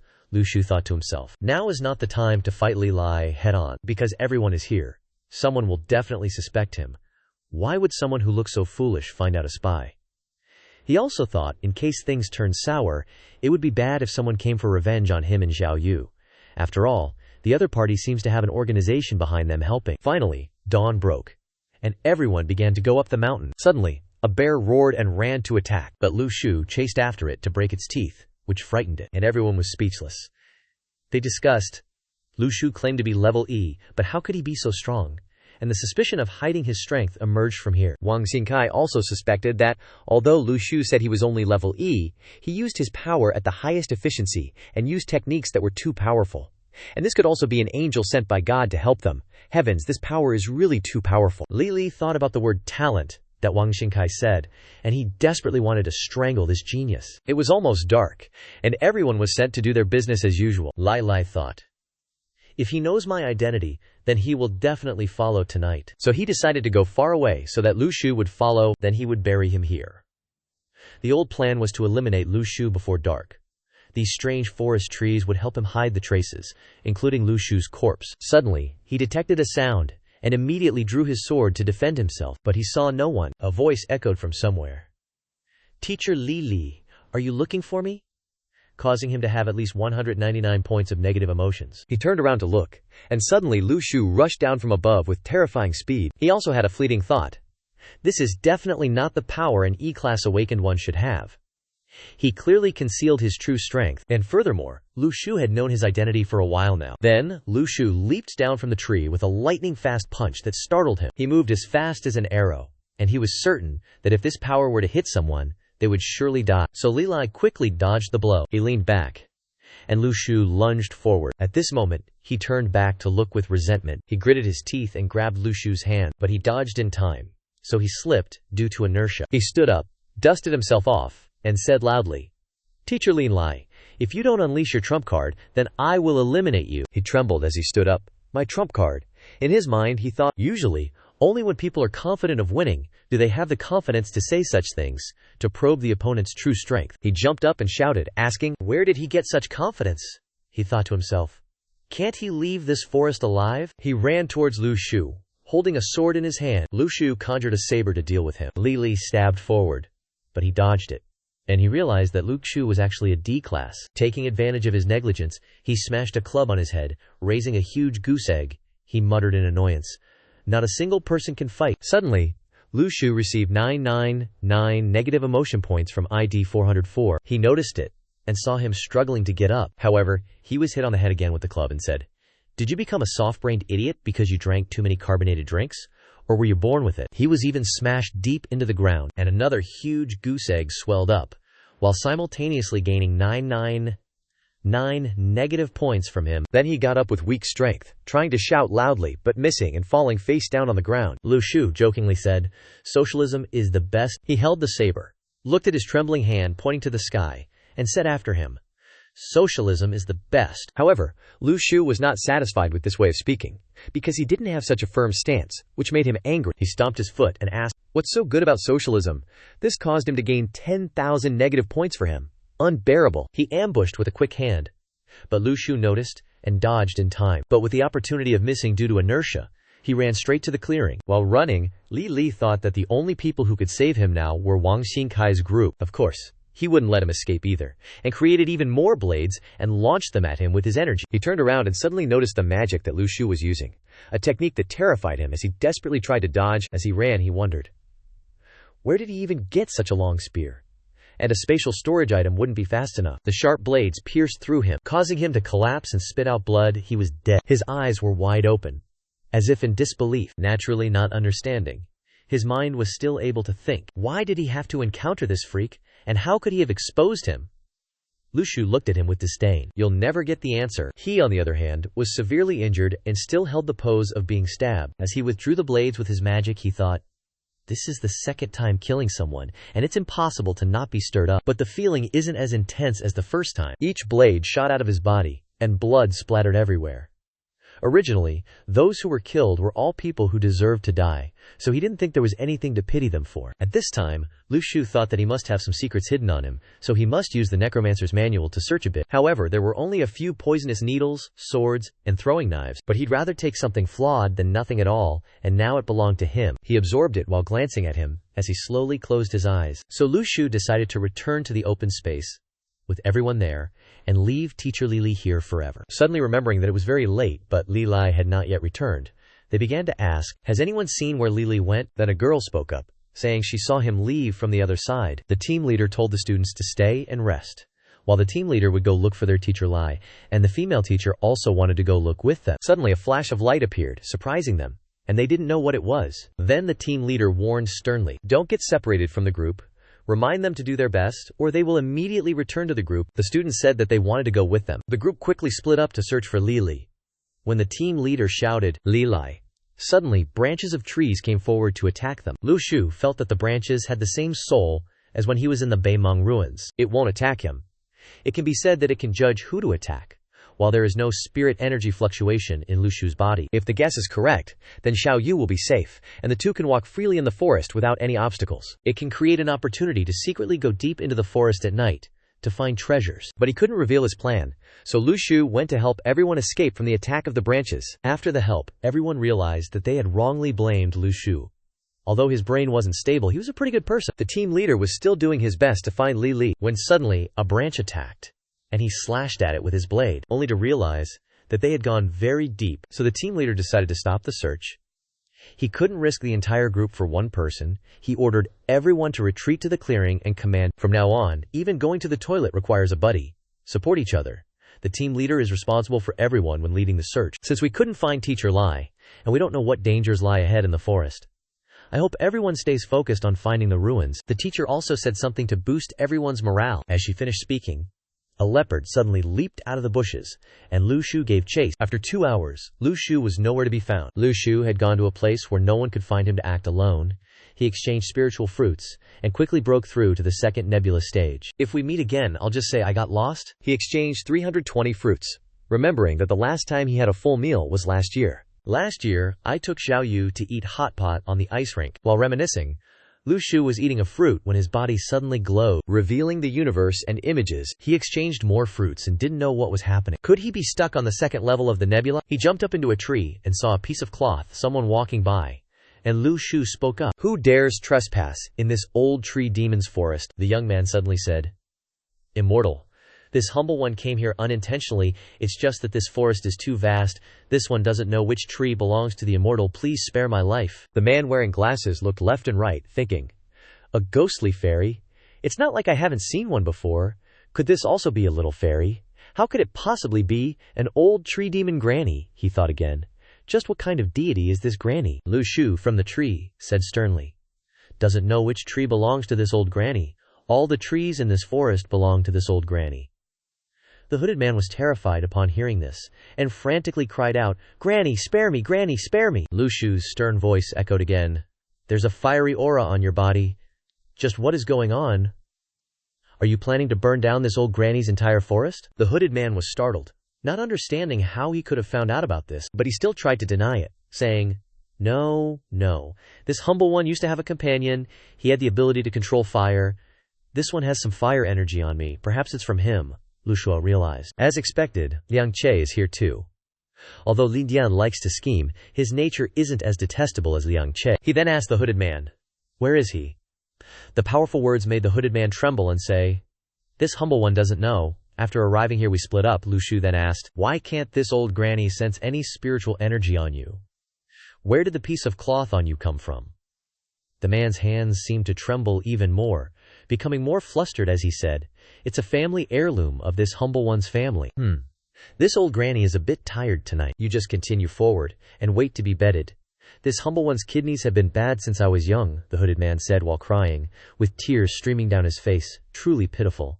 Continuing, he said, Very prone to wetting the bed, rough and chapped skin.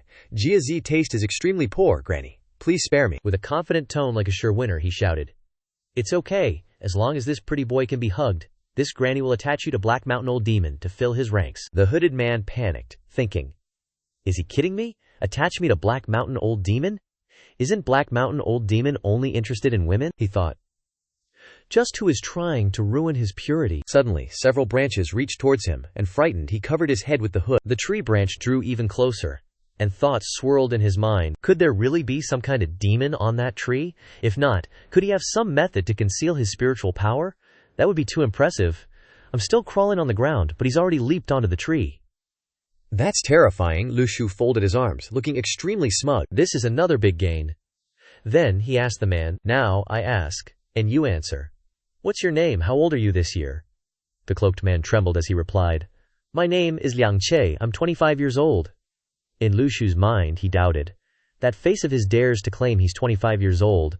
This thought popped up, and Lu Shu immediately asked, Where's your ID card? Throw it out here for me to see, the man thought to himself. Does this tree demon granny even know what an ID card is in this world? I wonder if he wants the old version or the new version. Should I photocopy both sides for him to verify? Lu Shu laughed smugly. Ha. The man then thought, This isn't a tree demon granny at all, it's a human. I was just scared stiff and almost shat myself. If I find out who he is, I'll definitely kill him. However, it's highly likely I can't beat him, he then said. Tell me, if I were to snatch this piece of cloth from you, what would you do? What then? What do you ultimately want? He thought. If this piece of cloth is snatched away, my life won't be spared. He couldn't believe that this person could actually move freely in this forest. Who is this person? Trembling all over, he lay down on the grass and said, HMPH. Lu Shu confidently called down, Ha, why don't you dare to look up at Granny? Are you too beautiful? Or is it because this tree demon granny isn't playful enough? Hurry up, hand over your ID card. Suddenly, something clattered out from the cloaked man's person, and he said, You just need to bend down and pick it up. I guarantee. I'll see you then. A sword flashed across the ID card. The man thought, This must be a flying sword, a C-ranker, Lu Shu sneered. So this fellow's ID card is fake too. A thought suddenly flashed in the man's mind. Is a C-rank expert from the Heavenly Net and Earthly Web organization this idle? And at this late hour, still disguised as a tree demon granny? Haven't I been scared half to death by this person every single second? What's more, I'm a fugitive, Lu Shu thought. Ultimately, he's just a petty trickster living day to day by deception. His crime isn't punishable by death. Moreover, his head-turning gourd is very compatible with my system, and this item is useless to me. But how did he find this treasure on Sun Moon Mountain back then? Could it be an innate sensing ability? But it doesn't seem like it, Lu Shu said confidently. All right. This tree demon granny isn't some evil monster, and doesn't want your insignificant life. Do you have any other treasures on you, besides this piece of fabric? If not, throw everything out here. One item in exchange for your life? That's not too much to ask, right? The man in black bowed again to Lu Shu and said, This humble one truly has no other treasures besides this, huh? If you don't hand it over, then I'll just have to snatch that piece of fabric from you, Lu Shu said. Suddenly, he said, This humble one suddenly remembers having another family heirloom, he thought to himself. At this point, I'm like a fish on a chopping board. Protecting my life is paramount. Killing people and robbing them is not uncommon in the black market. Fortunately, the person in front of me still intends to spare my insignificant life. With that, he handed his item to Luka Shu. Luka Shu immediately asked, "What is this toy for?" He said, "This is a compass. Within a 1-kilometer radius, the needle will point towards the place with the most abundant spiritual energy. So this is the toy that found the treasure mirror on Sun Moon Mountain. The direction this compass needle points is exactly like the direction of the ruins I had predicted. This way, I won't have to waste effort distinguishing directions anymore," Lu Shu then said. "You know my identity now. Won't you seek revenge on me?" The man knelt again and said, "This humble one does not know your identity. Please spare this humble one's life." "How could you not know my identity?" Lu Shu interjected. He still pleaded. "When did this humble one ever say he knew your identity?" Lu Shu said confidently. "Treat me as your grandma, Lu Shu." The man was both bitter and thoughtful. "I, Li Dian, have been wandering the pugilistic world for many years, and I've never suffered such humiliation. Kneeling to him and feeling so bitter. What best era?" It's clearly an era of the big fish eating the small, a world where the strong take all. Lu Shu got the item, walking away with the air of a confident victor, but he was startled when negative emotion values appeared, carrying the message, "But why is it only Xiao Yu who's like this? Perhaps it's due to the cultivation method. Maybe Xiao Yu is with Chen Zuan now, they're both safe. This forest is endless. I don't know what we'll encounter, or where we'll end up. However, one thing is certain. In this world, I must fight alone. If Xiao Yu remembers me, that's the happiest thing. I may not find you now, but I definitely will, Chen Zuan." "Good luck," Chen Zuan complained unhappily. "Xiao Yu, isn't there a single public restroom in this whole vast forest? Where else can I pee, if not at the base of a tree?" Lu Xiao Yu quickly retorted. "It's all your fault, big brother. If it weren't for you, I would have found Lu Shu already." She was furious, glaring at Chen Zuan. "It's one thing to look for the wrong person. We could have followed the path back to the starting point. But on this return path, you've slowed me down so much." "No," Chen Zuan immediately countered. "What about you? You're so strong." Lu Xiaoyu gave him a disdainful look. "I hope so," directly causing him to explode, shouting, "What do you mean, I hope so?" Before he could finish his sentence, Chen Zuan's attitude changed completely. When he noticed sharp eyes watching him, he stammered, No, I didn't mean anything else." But in his heart, he thought, "You wild boar, don't think I'm afraid of you," he asked Xiaoyu. "Are you worried about Lu Shu?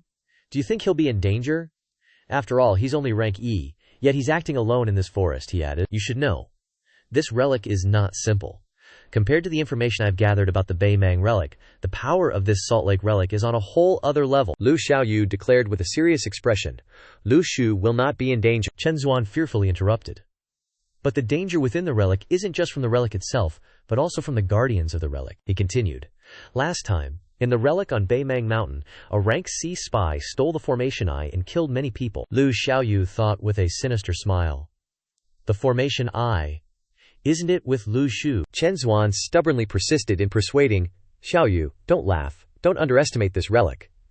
What if Lu Shu encounters those people with malicious intentions?" This sentence completely enraged Lu Xiaoyu. "Whoever kills Lu Shu, I will kill them." Her appearance at this moment frightened Chen Zuan, but he also found it very cute. Is this the contrast between her appearance and her inner self? Okay. Xiaoyu gave him a cold look, questioning fiercely. "You don't believe me?" "I believe you. I believe you. I believe you." Chen Zuan's face turned pale. Xiaoyu reminded him to go to sleep so they could continue the search for Lu Shu early tomorrow. And didn't forget to threaten, "If we still haven't found Lu Shu tomorrow, you're finished." Chen Zuan panicked upon hearing this, choked on the water he was drinking, and secretly prayed in fear. "Brother Lu Shu, please show up soon. I can't take it anymore." The little devil inside Lu Xiaoyu is about to fully awaken. A moment later, he wondered and asked Xiaoyu, "Why aren't you blaming Lu Shu for peeing under the tree?" Xiaoyu didn't respond, thinking to herself, "Blame Lu Shu? That's impossible. He is my whole world." "Xiaoyu, do you think I'll have a chance to make a contribution in this relic? Even if I can't do it myself, there's still Lu Shu. By then, I'll definitely be awarded the rank of lieutenant. At that time, none of the officers in the capital will be higher ranked than me. Surely many dreamy young girls will come to hug me," Chen Zuan said narcissistically. "However, they are not important. The most important thing is whether Xu Wengxin and Du Shuimei will look at him differently." He continued to ramble self-indulgently. "If both of them like me, who should I take out? It's such a headache." Hearing this, Xiaoyu couldn't stand it anymore and shouted angrily, "Girls don't like boys who talk too much. Shut up and go to sleep." Chen Zuan was caught off guard. so shocked that his negative emotion points soared. Meanwhile, on Lu Shu's side, he was walking through the forest when he suddenly noticed something approaching from ahead. What the heck is going on here? This power is even stronger than my current strength. Could it be a Class B? Questions kept popping up in his head. Could it be that Chen Bailey is up there? But which Class B awakened being is Chen Bailey fighting? Without hesitation, Lu Shu dashed forward. This is the first time he's had the chance to observe a Class B powerhouse. He can't miss this opportunity. Suddenly, what was that noise just now, in the bushes in the distance? Seems like it's that guy who specializes in pulling teeth. Good thing he didn't notice us, but too bad. Lu Shu has already discovered them. He flew in front of them before they knew it. Watching a fight is definitely not as important as collecting negative emotion points. Okay, time is short. Mission is important. You guys just stand there obediently for me. The three animals panicked and said, and Lu Shu directly approached them. You come here, eh? Why are you missing a molar? You must have been mischievously fighting with your buddies, right? Let me help you pull this tooth out. It'll look a little better and it can make your face smaller. After a while of chaos, it was done. Lu Shu left, leaving the toothless beasts groaning and crying miserably. Stepping forward, Lu Shu was stunned. How fierce must the battle be to create such a devastated scene? Holding the compass in his hand, he wondered, isn't this the direction of the center of the ruins over there? What exactly is radiating spiritual energy, possessing the strength to fight Chen Bailey? It's definitely not an ordinary person. If I encounter them, I'll directly take out the corpse dog to fight, and if I can't beat them, I'll run, maybe I can escape. As he was thinking, Lu Shu suddenly heard a voice. You dare to come back? Lu Shu looked around, saying, Me, wait, it's Chinese. That's Chen Bailey's voice. If I move a little, I won't be ambushed. Well, he cautiously asked, I'm Lu Shu, do you remember me?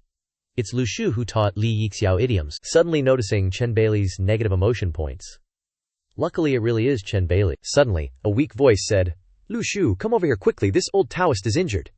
The voice became weaker. Was the voice full of vital energy just now, just pretending? Chen Bailey keenly noticed the branches wrapped around his body. You're a bit too much, Lu Shu then replied. I heard the commotion and ran here from the forest and was attacked by strange forest trees. Lu Shu suddenly asked, Who were you fighting with that created such a big commotion? Chen Bailey remained silent for a long time, without answering. Chen Bailey began to explain. There is a Class B earth element, awakened, being outside the border. Guessing that he probably entered the ruins through an underground tunnel. And entering the ruins is like a fish meeting water. I just dragged him up from the ground and beat him up. Then I lost my focus for a moment and he escaped. But you don't have to worry. He's hurt even worse than I am right now. Lu Shu chuckled inwardly. Why does it feel like those kids after a fight who say, Don't think I lost just because my face is bruised. The other guy is in even worse shape, Chen Bailey said softly. Protect me. I need to rest for a moment. After speaking, Lu Shu quickly ran to the side, grabbed a snake, broke its fangs, and said with a smile, What were you saying just now? Chen Bailey froze for 5 seconds. I forgot. What was I going to say? Right, what was it that I wanted to say just now? After hesitating for a moment, he continued, You protect me. I need to adjust my meridians a bit before the opponent recovers their strength. You don't need to worry too much. The opponent is severely injured, and their current strength level is estimated to have weakened quite a bit. They probably won't dare to come back here. Just keep the wild animals away from me, Lu Shu said. No problem. I'm too familiar with dealing with these animals. As soon as he finished speaking, the Earth-type user seized the opportunity of Chen Bailey's carelessness and attacked. He used a sandstorm to surround Lu Shu and Chen Bailey. Lu Shu turned to look at the old man, thinking to himself, if the opponent is really as seriously injured as Chen Bailey said, then why does he still have so much strength? Isn't the old Taoist just being stubborn and not wanting to lose face? So he's saying that the Earth-type user formed a sand tornado to attack Chen Bailey. Chen Bailey just sat still. His whole body emitted a dazzling light that blinded Lu Shu, reflecting the attack. Lu Shu stood next to him, his mouth agape. Holy crap, gods are fighting everyone. Is this the power of a Class B, who has opened the heavens and the earth, borrowing the laws of heaven and earth? Chen Bailey said softly. Break. A sword appeared from within the star chart and struck directly at the Earth-type user, creating an extremely terrifying tremor. But old Chen's injuries were not light. Old Chen gradually lost his strength. Lu Shu, who was standing next to him and still didn't understand what was going on, was quite puzzled. It's over. It's over. The flying sword disappeared. What is Chen Bailey still doing here? Could it be that he surrendered to the enemy? His aura has weakened a lot. It seems that Chen Bailey is not lightly injured. Now it's just me left. Maybe I can break through the encirclement with the long spear, but will the mountain and river seal be exposed? My spear. Lu Shu tried to break through the sandstorm encirclement, but with his current strength, it was simply not enough. The pressure grew stronger and stronger. He couldn't resist any longer. In a difficult situation, suddenly Chen Bailey's sword flew from somewhere and helped Lu Shu break the sandstorm. Lu Shu looked at Chen Bailey in surprise. So it turned out that Chen Bailey directly used the flying sword to find the manipulator behind this sandstorm, and even found him. He wants to run. That guy must have been seriously injured already. Otherwise, Chen Bailey wouldn't be sitting here calmly to circulate his energy, nor would he withdraw his hand. That injured Class B, after all, even injured, is still stronger than Class C experts. Even a dead camel is bigger than a horse. Chen Bailey had already realized Lu Shu's intention, and he said in a deep voice, "No need to chase him. You haven't reached Class C yet. You can't beat him," Lu Shu said with a face full of confidence. How would I know if I don't try? Chen Bailey was surprised to hear Lu Shu say that. He looked at Lu Shu and smiled slightly. This fearless appearance is just like me when I was young. Lu Shu chased after him while saying, "Don't even think about running." Then, Lu Shu used the compass to detect the spiritual energy fluctuations of that guy. Taking advantage of your injury, I must take your life. Lu Shu chased after him for a while and lost track of him. The fluctuations disappeared. Suddenly, he attacked from behind.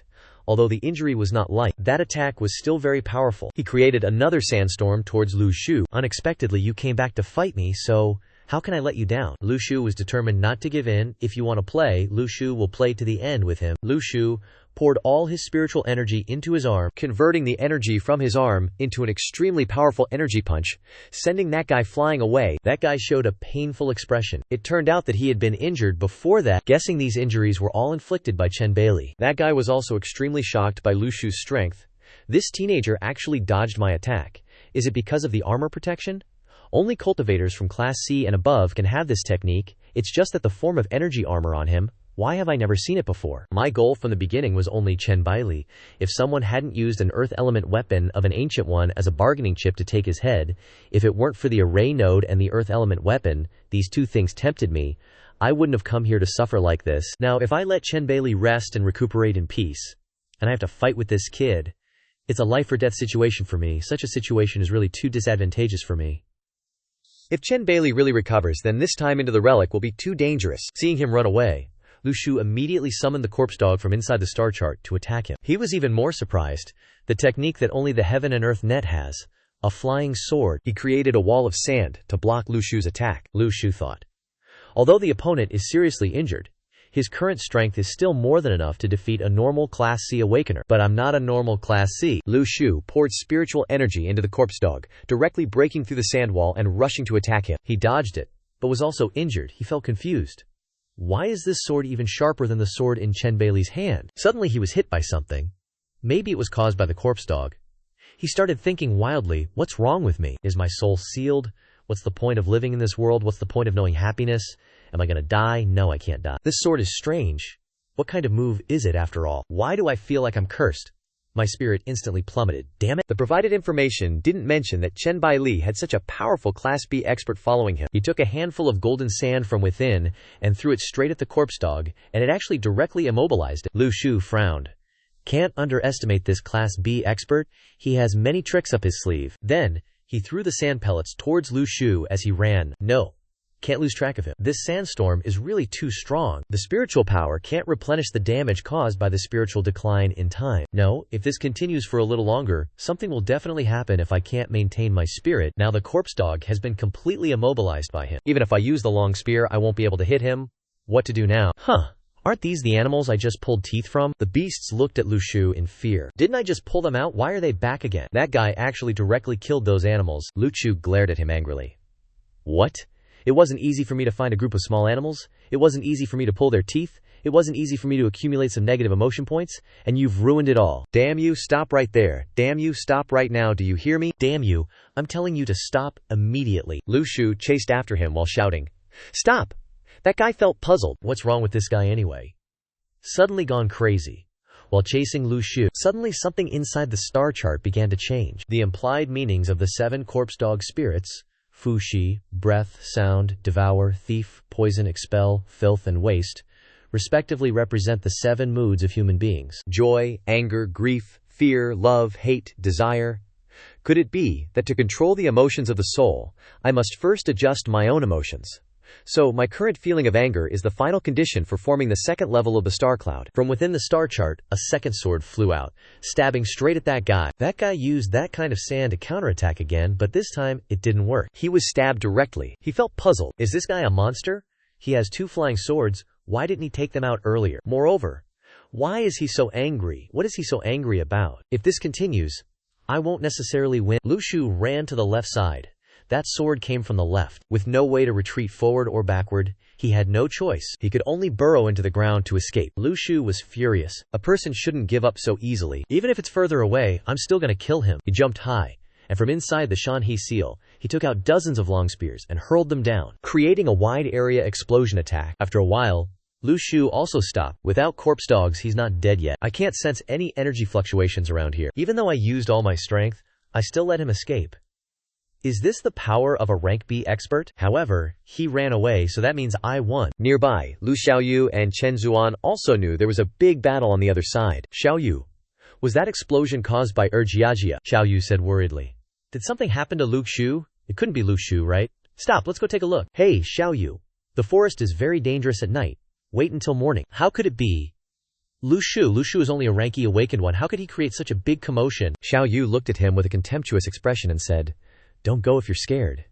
He immediately scratched his head and said, let's go, let's go. Suddenly, there's something under the ground. Zhao Yu also sensed. She jumped high and punched a heaven-shattering blow, creating a huge crater. Chen Zuoan was shocked. Cough, cough, cough. Lu Xiaoyu, are you crazy? Holy crap, is this something a girl in her teens can do? Holy crap, isn't this the power of a ranky awakened one? Chen Zuoan asked. What is this? Xiao Yu said coldly. Someone going underground. Your mother, killed someone. Chen Zuoan stammered tremblingly. Zhao Yu, don't be afraid. Killing people in the relic isn't a big deal. Xiao Yu gently collected his soul into the star chart. Seeing this, Chen Zuan asked puzzledly. Xiao Yu, what are you doing? Nothing. Xiao Yu, how did you find him? Xiao Yu remained silent. This soul is much stronger than the one caught last time. Lu Shu told me not to tell anyone that I can sense souls. Xiao Yu, why aren't you saying anything? Are you okay, Xiao Yu? Lu Xiao Yu, Da Miao. Quickly pull him out. The forest cat worked for a while and pulled his corpse out. Chen Zuan observed for a moment and said happily, a white guy? No wait, it's a spy. Xiao Yu, you really didn't kill the wrong person. Chen Zuan next to him was shocked. Wait a minute, how did you know? He examined him, glad that Xiao Yu hadn't killed the wrong person. Xiao Yu's performance just now could be described as extremely calm, decisive, and even a little cold. Theoretically speaking, I should feel scared, but I don't feel scared at all. Even though she killed someone, I don't hate her at all. It seems I've implicitly accepted that she's just doing what she should be doing. After thinking it over, Chen Zuan asked, Xiao Yu, aren't you afraid of killing the wrong person? She said coldly, I won't. When this person was underground, I sensed the fluctuations of his soul. But this soul is missing some of its 3 hun and 7 pos. It seems to be sealed by some kind of abnormal power. This is Lu Shu's move. This person must have just fought with Lu Shu and was injured by Lu Shu. The person Lu Shu wants to kill will definitely not be the wrong person. Is Chen Zuan suspecting me? She turned to look at Chen Zuan. He doesn't care about anything and is just being silly and clueless. Hopeless with this guy. Xiao Yu jumped up and hit him. Go see if he's carrying anything. Why me? Are you going or not? Go, go, go. He searched for a while, but there was nothing. Xiao Yu was suspicious. Even if you're breaking into a relic to fight, you wouldn't bring miscellaneous items. But there's nothing at all. Wait. Let me think for a moment. Chen Zuan nodded. Although this soul fragment needs a month to take on a specific shape like this, but it's not a big obstacle. I can still retrieve fragments of his memories. Lu Shu, Chen Zuan asked anxiously. Did you come to any conclusions? No, Fatty. Don't call me Fatty. I just have a face that's a little bigger than a child's. Fatty, do you want to make a contribution? This white guy belongs to you. He definitely has outside forces helping him, right? Do you have battery on your phone? Call them, and then hand this body over to the higher-ups. The extent of your merit will depend on what level the Tianluo Diwang assesses this white guy to be. I feel that his level of strength is not low. Chen Zuan shouted happily in his head. He must be an expert. Definitely a great achievement, Xiao Yu. You're really so lovable. When you and Lu Shu come to the capital, I'll take you to eat the best food, play the most fun games in the best places. All on me, haha. What? Xiao Yu glared at him. She wanted his watch. Yeah, you really are Lu Shu's sister. How can your personalities be so similar? This contribution is definitely no less than 80,000. And selling this watch of mine to others definitely won't get such a high price. Why not let me write an IOU? I'll give you something better when we go out. Then Xiao Yu remembered Lu Shu's instructions not to allow IOUs under any circumstances. Would a normal brother and sister be able to collect a debt from a powerful family with an IOU? I don't trust those people. I only trust myself. Xiao Yu immediately held out her hand. Pay now. How would I know if you'll go back on your word when we go out? Chen Zuan repeated what he said before. Come find me in the capital then. Lu Xiaoyu happily accepted the watch. As for the invitation, she said, I'll only go if Lu Shu goes. As she bent down to tie her shoelaces, she noticed the ring on Chen Zuan's hand. and all her previous thoughts vanished. Alright, as expected, she's just as materialistic as her brother. Lu Xiaoyu turned back to Chen Zuan and said, "Alright, go take a picture with him. I suggest you photograph his distinctive features on the body, like his large pupils or the wounds on him.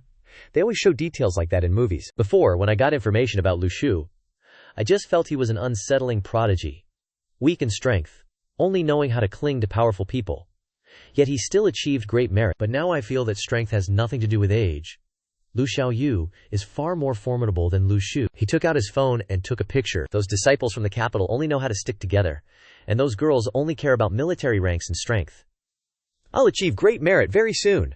Just you wait. After I return, let alone a promotion, even becoming a lieutenant will be a sure thing, and the D-grade breakthrough technique will definitely be mine. Not only the girls, but even the elders of my family will have to look at me differently. Chen Zuan saw Lu Xiaoyu climb onto the wild boar and asked, "Lu Xiaoyu, are we still going to look for Lu Shu?" "It's already so dark," Lu Xiaoyu retorted. "Do you want to stay here alone? Then just stay." He looked around. All he saw were deadly gazes fixed on him, so he stammered, I naturally want to go with you to find Lu Shu. I'm not the kind of person who lacks loyalty." Wild boars. Let's go. If Lu Shu knows I subdued a B-grade spirit, he'll definitely praise me. Chen Zuan suddenly stopped Lu Xiaoyu to explain, Wait, Lu Xiaoyu, you're not even sure if the person who just fought with that pale-skinned guy was Lu Shu, are you? Besides, that sound definitely wasn't close to us. There's only 1 hour left until dawn. It wouldn't be a bad idea for us to wait an hour and then continue. Dealing with these forest creatures is no simple task. Lu Xiaoyu suddenly remembered something. I forgot. I can't let Chen Zuan know my secret. These forest creatures won't attack me. Moreover, I haven't even broken through to the second layer of the nebula, and I only have one B-grade spirit. One could say, this is my weakest moment. These wild boars might not even be able to withstand the attacks from these forest creatures. Lu Xiaoyu immediately jumped down. Alright then, let's wait an hour and then continue our journey. If Lu Shu is safe now, then I don't need to risk exposing my secret just to find him. Meanwhile, on Lu Shu's side, after letting the B-grade guy escape, he was collecting the dropped items. The spiritual energy fluctuation on the white sand was very subtle, yet it could be compared to when I saw the black dragon spear in the Bei Meng ruins. This very treasure harmed my eyes. I was almost blinded. After exerting all my strength just now I have to clean up the battlefield. Wait, why did I forget Chen Bailey? Will he be alright on his own? I must quickly gather these spears and rush back to check. I wonder if Chen Bailey will be angry. I wonder if Chen Bailey has been dragged away by wild beasts. Lu Shu hurriedly ran back to the original spot, only to find Chen Bailey had already fainted, probably due to his severe injuries. Lu Shu hastily ran over and shouted his name, Tian Luo, Tian Luo. Seeing Chen Bailey lying unconscious, Lu Shu quickly rushed to him to check. Tian Luo, are you alright, Tian Luo, Tian Luo? Please, nothing must happen to you. We still haven't found that array core, Tian Luo. If you have any last wishes, you can tell me. It turns out he had just temporarily fainted. He stammered, I'm not dead yet. Quickly help me up. Cough, cough. That's great then. I didn't expect Chen Bailey to be injured like this. Doesn't that mean the earth creature is even stronger than Tian Luo? That guy fought a fierce battle with me and still had the strength to burrow underground and escape. Old Chen looked at Lu Shu, feeling bewildered. Why is this kid still so cheerful and excited? He doesn't look like someone who just went through a fierce battle. He stammered as he asked him, How did you escape from his grasp? No, I beat him. And he tucked his tail and ran. The old man's mouth gaped in shock. What did you say? You made him run away. Cut the crap. You think you could actually scare him off? 411 points of distress from his side went to my bro Lu Shu. Hey, let me tell you, you're just a measly rank E. How could you possibly kick a rank B's ass? Why not generate more negative emotion points? And even speak in English? Am I really that bad? I had prepared for this, Lu Shu said confidently. I'm not rank E anymore, I just awakened. During the fight, awakened, rank D. Guess again, the old man said, exasperated. Guess this. Guess that. Guess my ass. Are you making fun of me? Why can't you just spit it out? 666 distress points from Chen Bailey went to me again. Seeing him like this, Lu Shu didn't dare to joke around anymore. He stammered, Rank C, rank C. The old man paid attention to his breath. That breath, the old man thought deeply. Just like that, he awakened his constitution and directly jumped from rank E to rank C. That's truly rare but not impossible.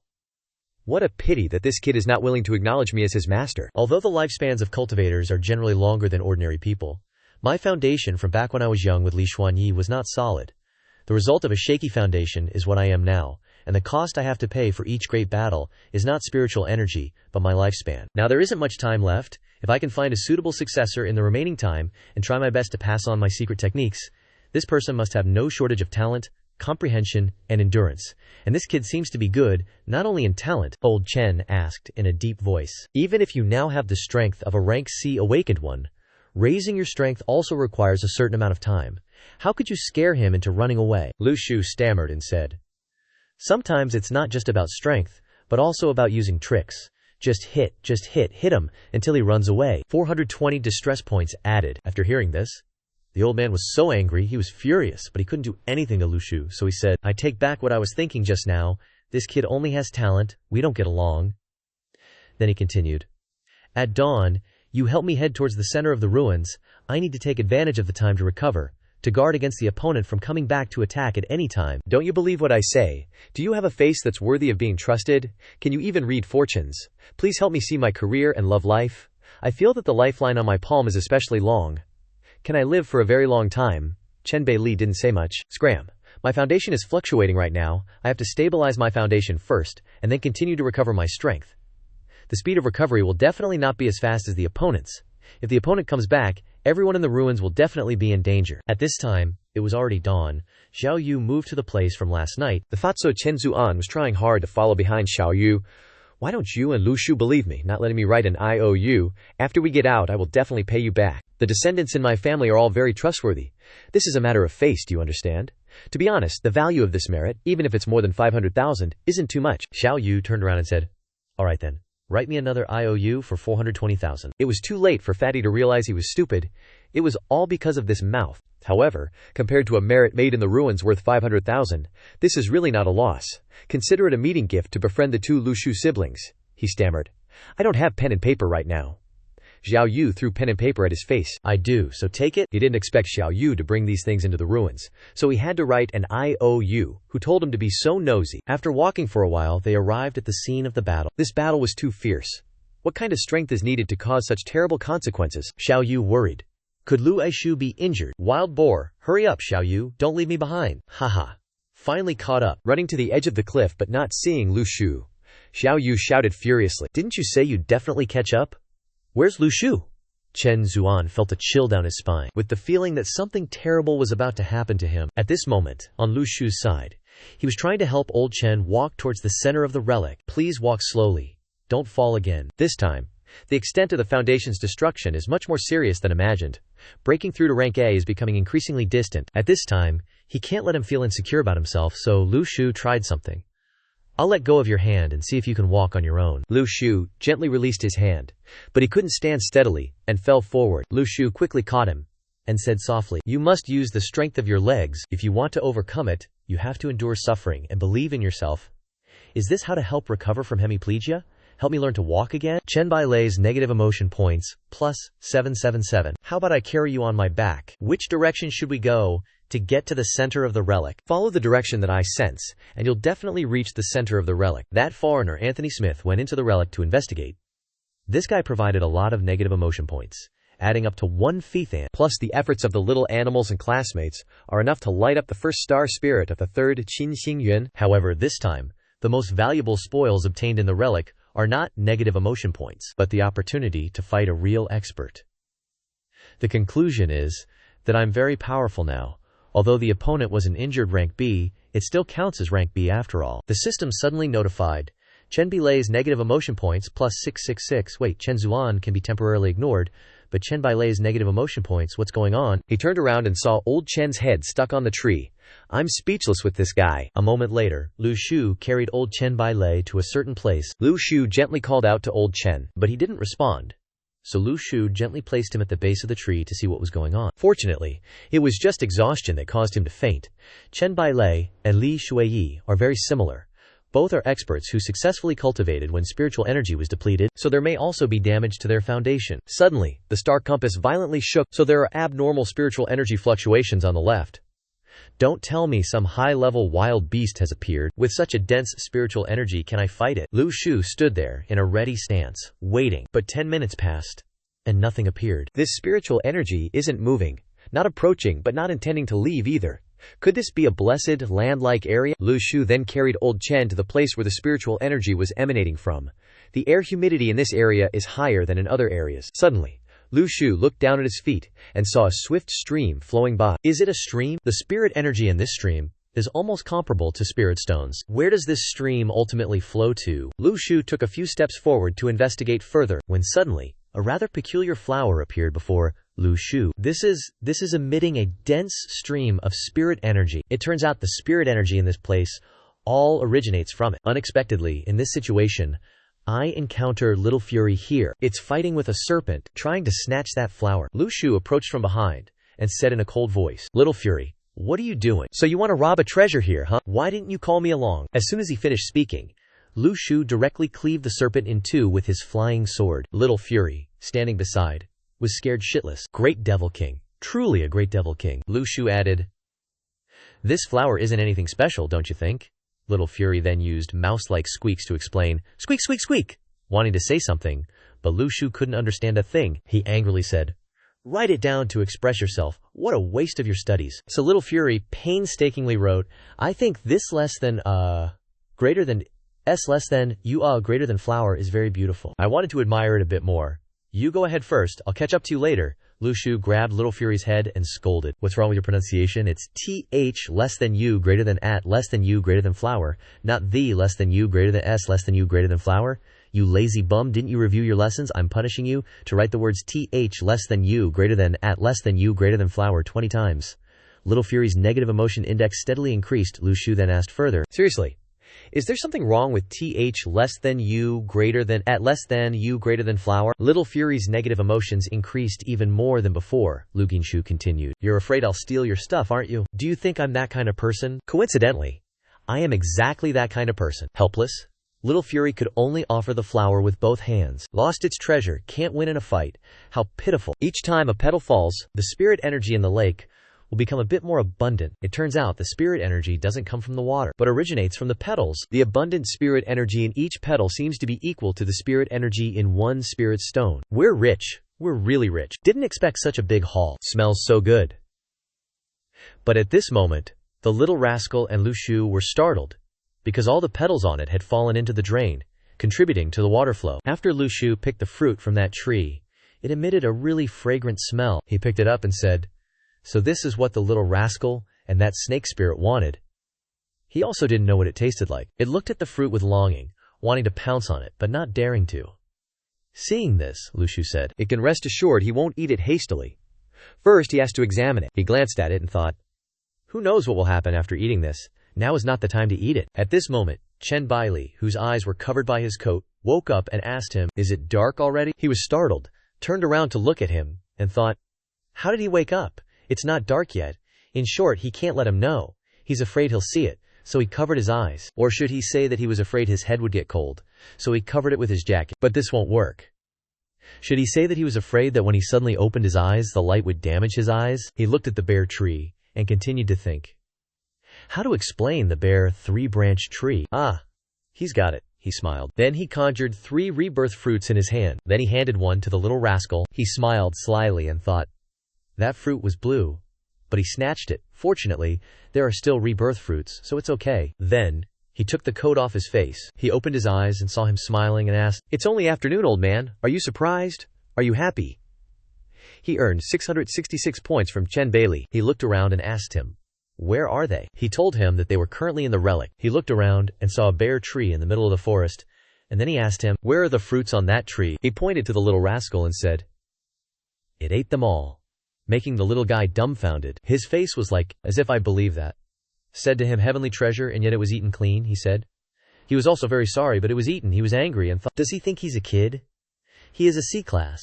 Awakened, yet he was robbed by a squirrel. The little rascal was frightened and sweating profusely, then thought, so he gave it to him to take the blame for everything. It kept wondering why Lu Shu could be so nice to it today. He glared at him and asked, "Where are the other 2 fruits?" he said to him.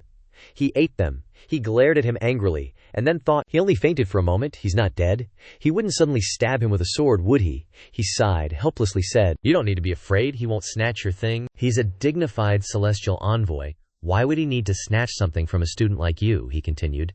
"Since you've eaten it, remember to record the effects of this fruit in detail in a report, and submit it to your superiors for filing in the archives." You looked at him, and thought for a moment, no negative stat recorded. Is this Chen Bai Li pretending to be righteous? Then you thought, he really isn't going to steal from a student like me. Is this the demeanor of a celestial envoy? A protector of the country? Or is this old Taoist putting on a show of nobility for appearances? Whatever, don't care about him anymore.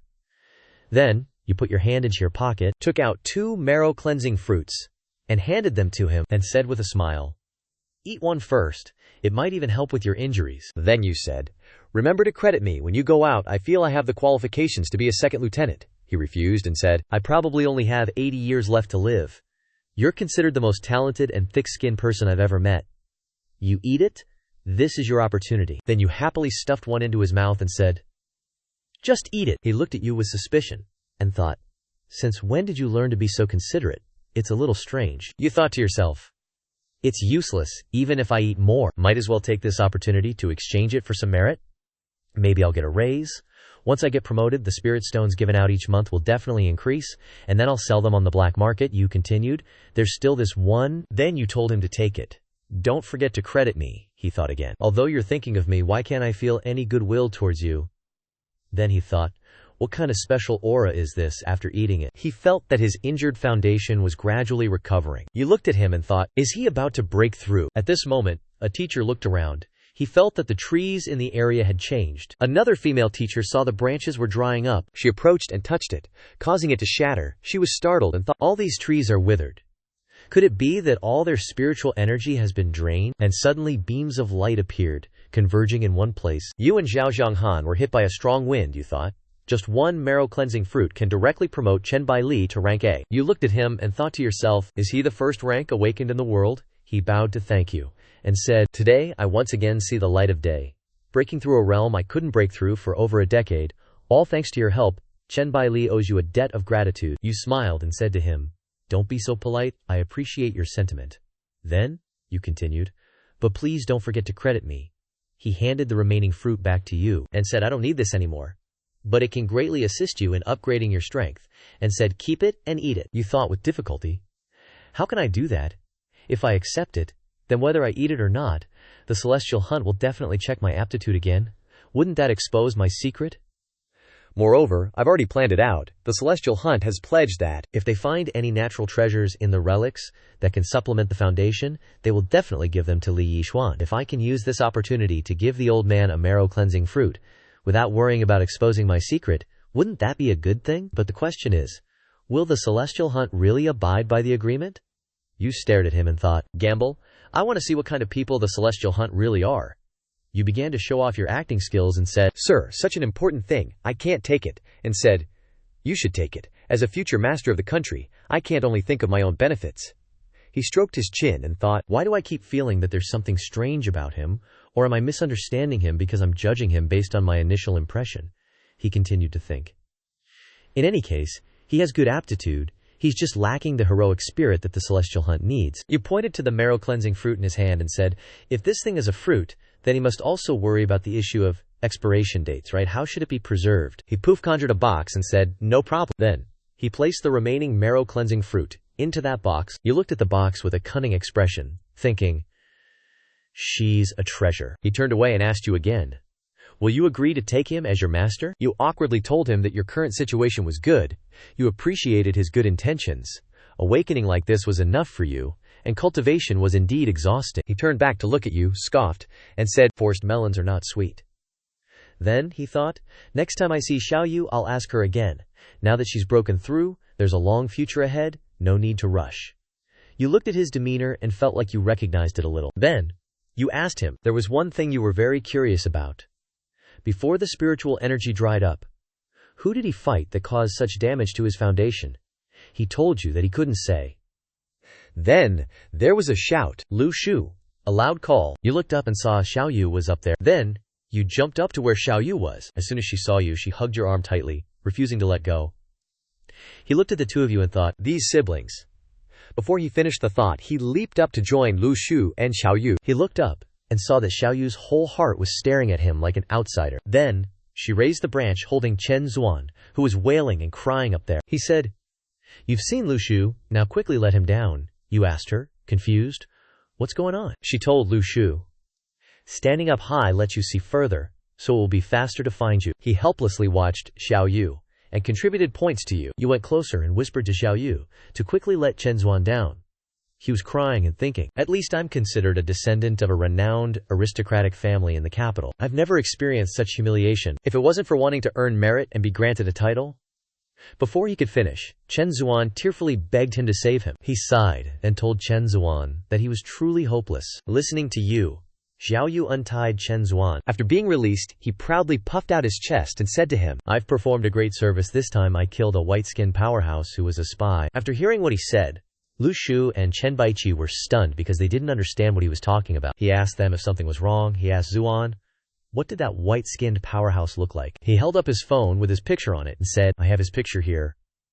He crawled up from underground, and then I quickly discovered him and knocked him out with one punch and directly punched him to death on the ground." He turned back and gestured to Xiao Yu. Then, Lu Shu looked at his hand and didn't see the watch anywhere. "You thought," so was Xiao Yu. He looked at you and thought, "If Chen Zuan could kill him with one punch, then I must have already beaten him half to death before that. He really underestimated me." Then he patted my shoulder and said, "You did a great job, really great." Chen Zuan asked him why he was patting my shoulder. He calmly said, "This is your contribution." Lu Shu told him that without me, he and Chen Zuan wouldn't have gotten along so well from the start, so he should take the credit. He patted my shoulder, ignoring Chen Zuan's anger, and continued to say to me, "That's right, your contribution is already great enough. Consider this just icing on the cake. The Chen family will remember this contribution, and we will definitely reward you after we leave the relic." I secretly rejoiced. Others might not count, but could I really fool a Tian Luo? No, something doesn't feel right.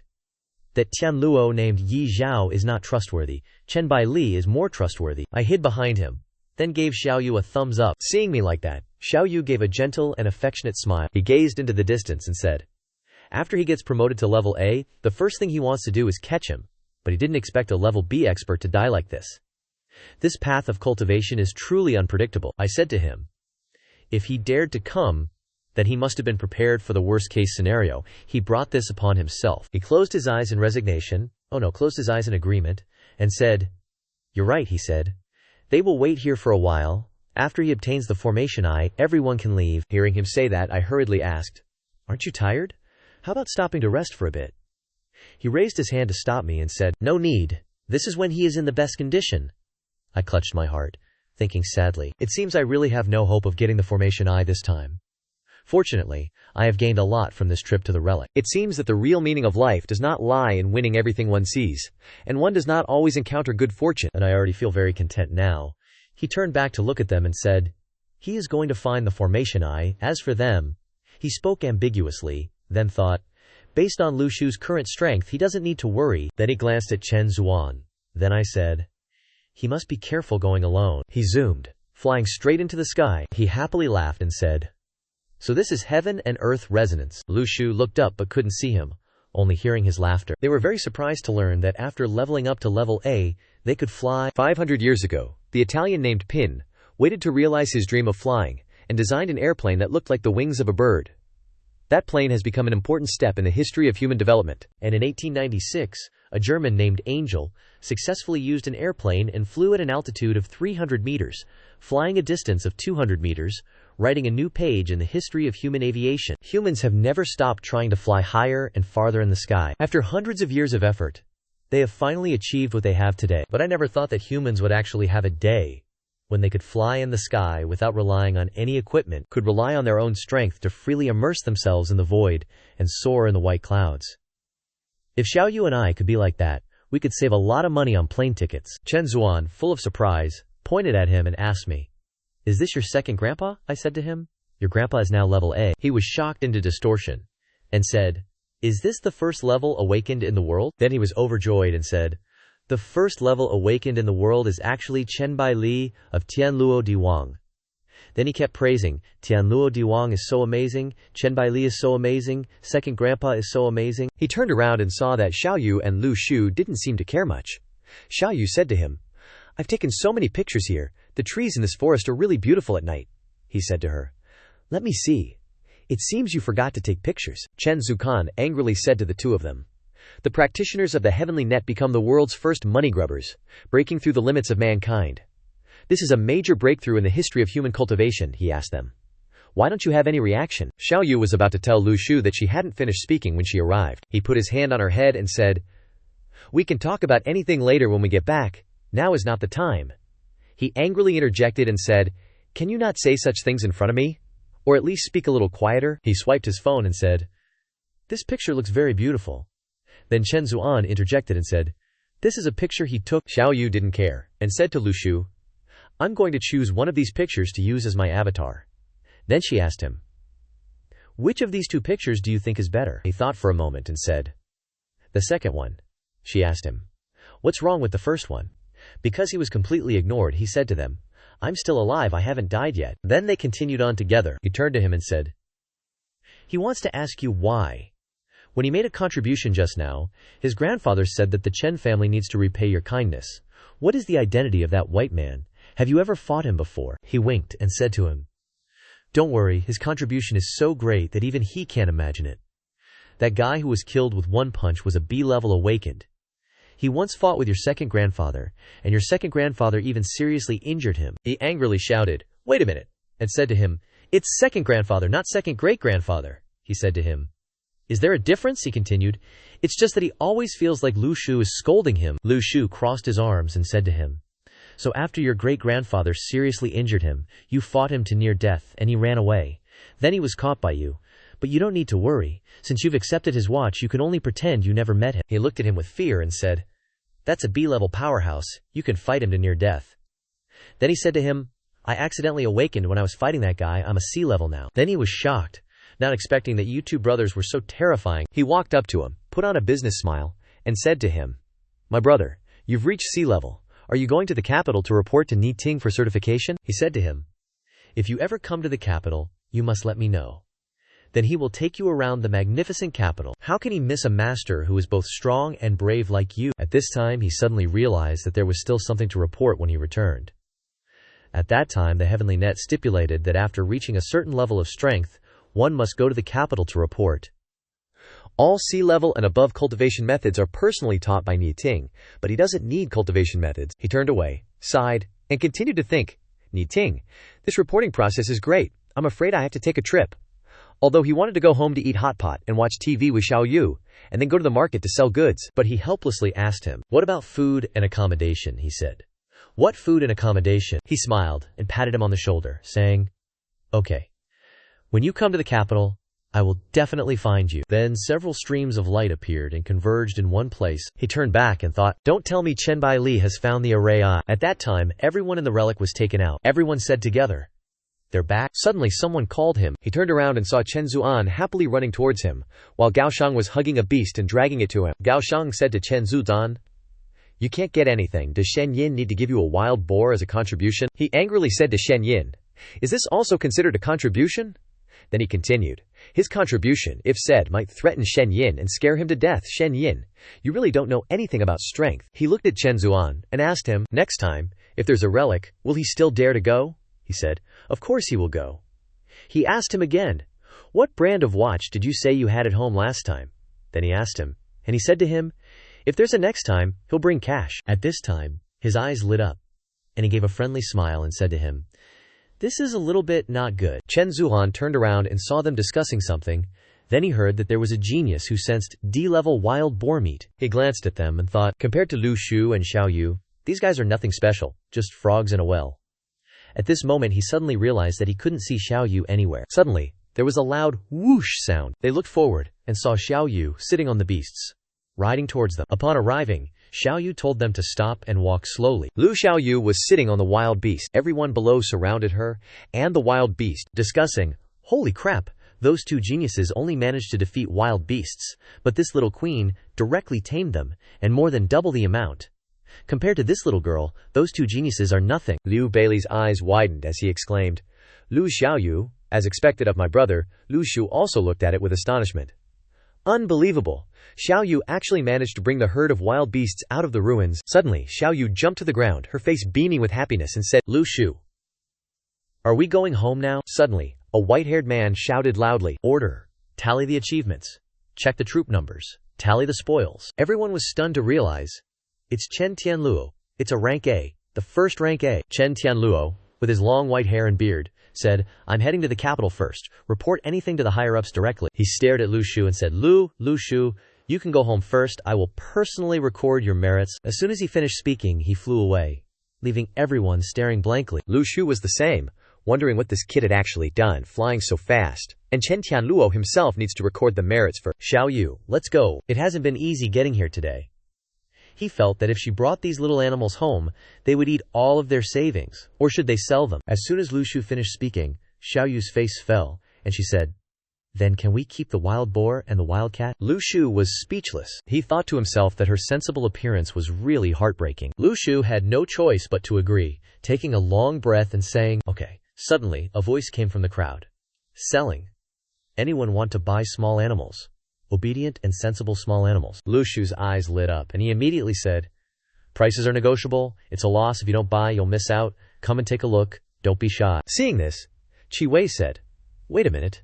These animals will all be recorded as the achievements of this little girl. They can't be bought and sold arbitrarily." Lu Shu replied, "I have to take the wild boar and wildcat." Chen Tianluo already agreed. Chi Wei could only look and say, Chen Tianluo has also allowed me to organize the sale of the remaining wild beasts," Lu Shu replied.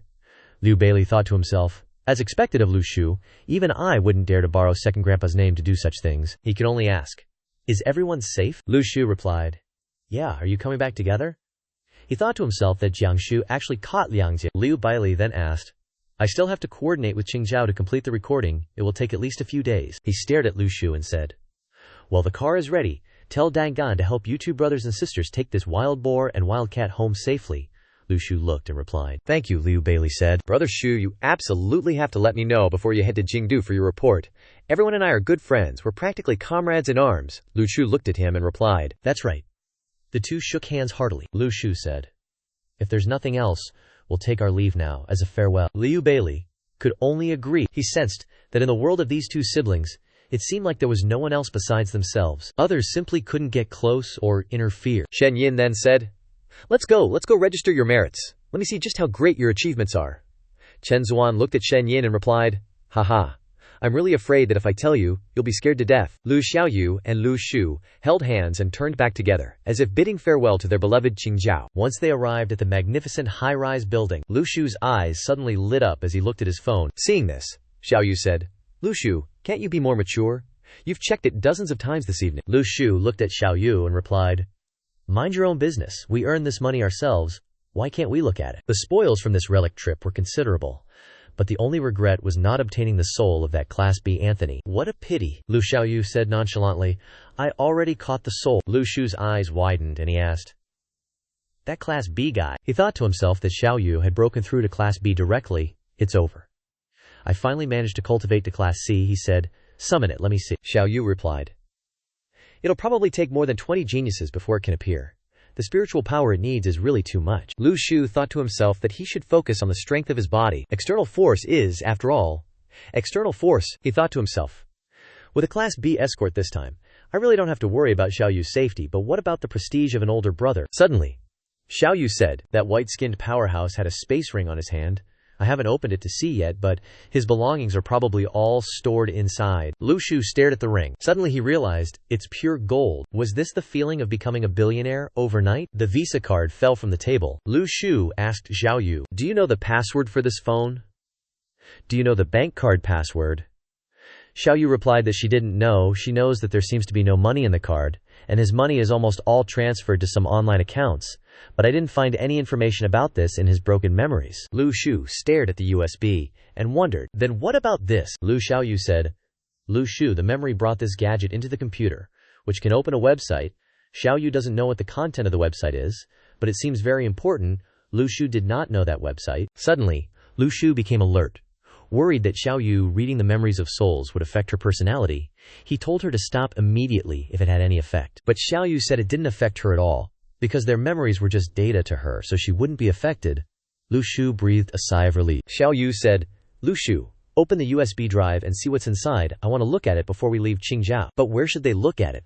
Lu Shu suggested an internet cafe, but worried the other party might use the USB to track them, possibly following them to Qingzhao. They should leave quickly, as someone else's ID card was on the road at the same time. Suddenly, the two saw a business card for an adult entertainment park on the floor. Xiaoyu asked Lu Shu irritably, "What are you looking at? I didn't expect you to be this kind of person." Finally, they set off in the darkness of night. While the employee was dozing off, Lu Shu suddenly entered with his face covered and knocked on the counter, asking to rent a computer. The employee asked, "Do you want to stay overnight?" Catching Lu Shu off guard, Lu Shu handed over the ID card and said, "No overnight stay." As he watched others play games, Lu Shu's sword suddenly flew up and the game player he was watching lost and got cursed by his friend. Lu Shu didn't care. He walked to the window and saw Xiao Yu climbing in. Lu Shu observed that no one was around and said to Xiao Yu, "Let's go." They sat in front of the computer, typed, and plugged in the USB drive. As it was almost done downloading, when they were selecting the language, they wondered, could this be a global website? When they clicked, the Dark Kingdom website appeared. This second line seems to be from the Bible, and Lu Shu clearly remembered the original words. This may suggest the Dark Kingdom is a rebellious organization. Lu Shu saw an important piece of news and clicked on it. To read the news, you have to pay $300,000 US. They were shocked. Reading one piece of news cost so much, and they didn't know the news on the web updated so quickly. Lu Shu didn't have any more doubts. There might be spies within the heavenly net. They might know about the existence of this website, so they could only look at the headlines and introductory content, so they wouldn't lose money. Xiao Yu saw a forum about faith debates and asked Lu Shu about it. Lu Shu explained, "This is the predecessor of the judgment religion, and the decision is outside.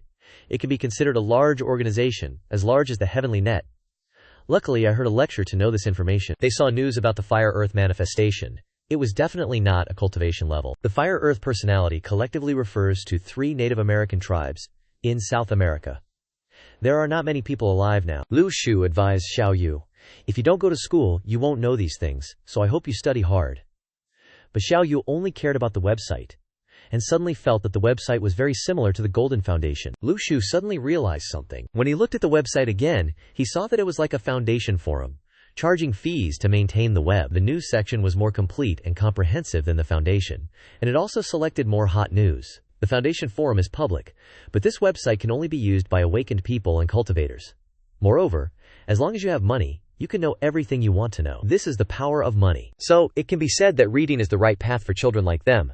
Xiao Yu saw a news item about a loan and told Lu Shu to check it out. But when they clicked on the mission, Lu Shu felt, with Tianluo Diwang's current strength, no one would dare to accept. While looking at the mission, they discovered that the mission giver was named Shen Ji. Xiao Yu asked, "Who is Shen Ji?"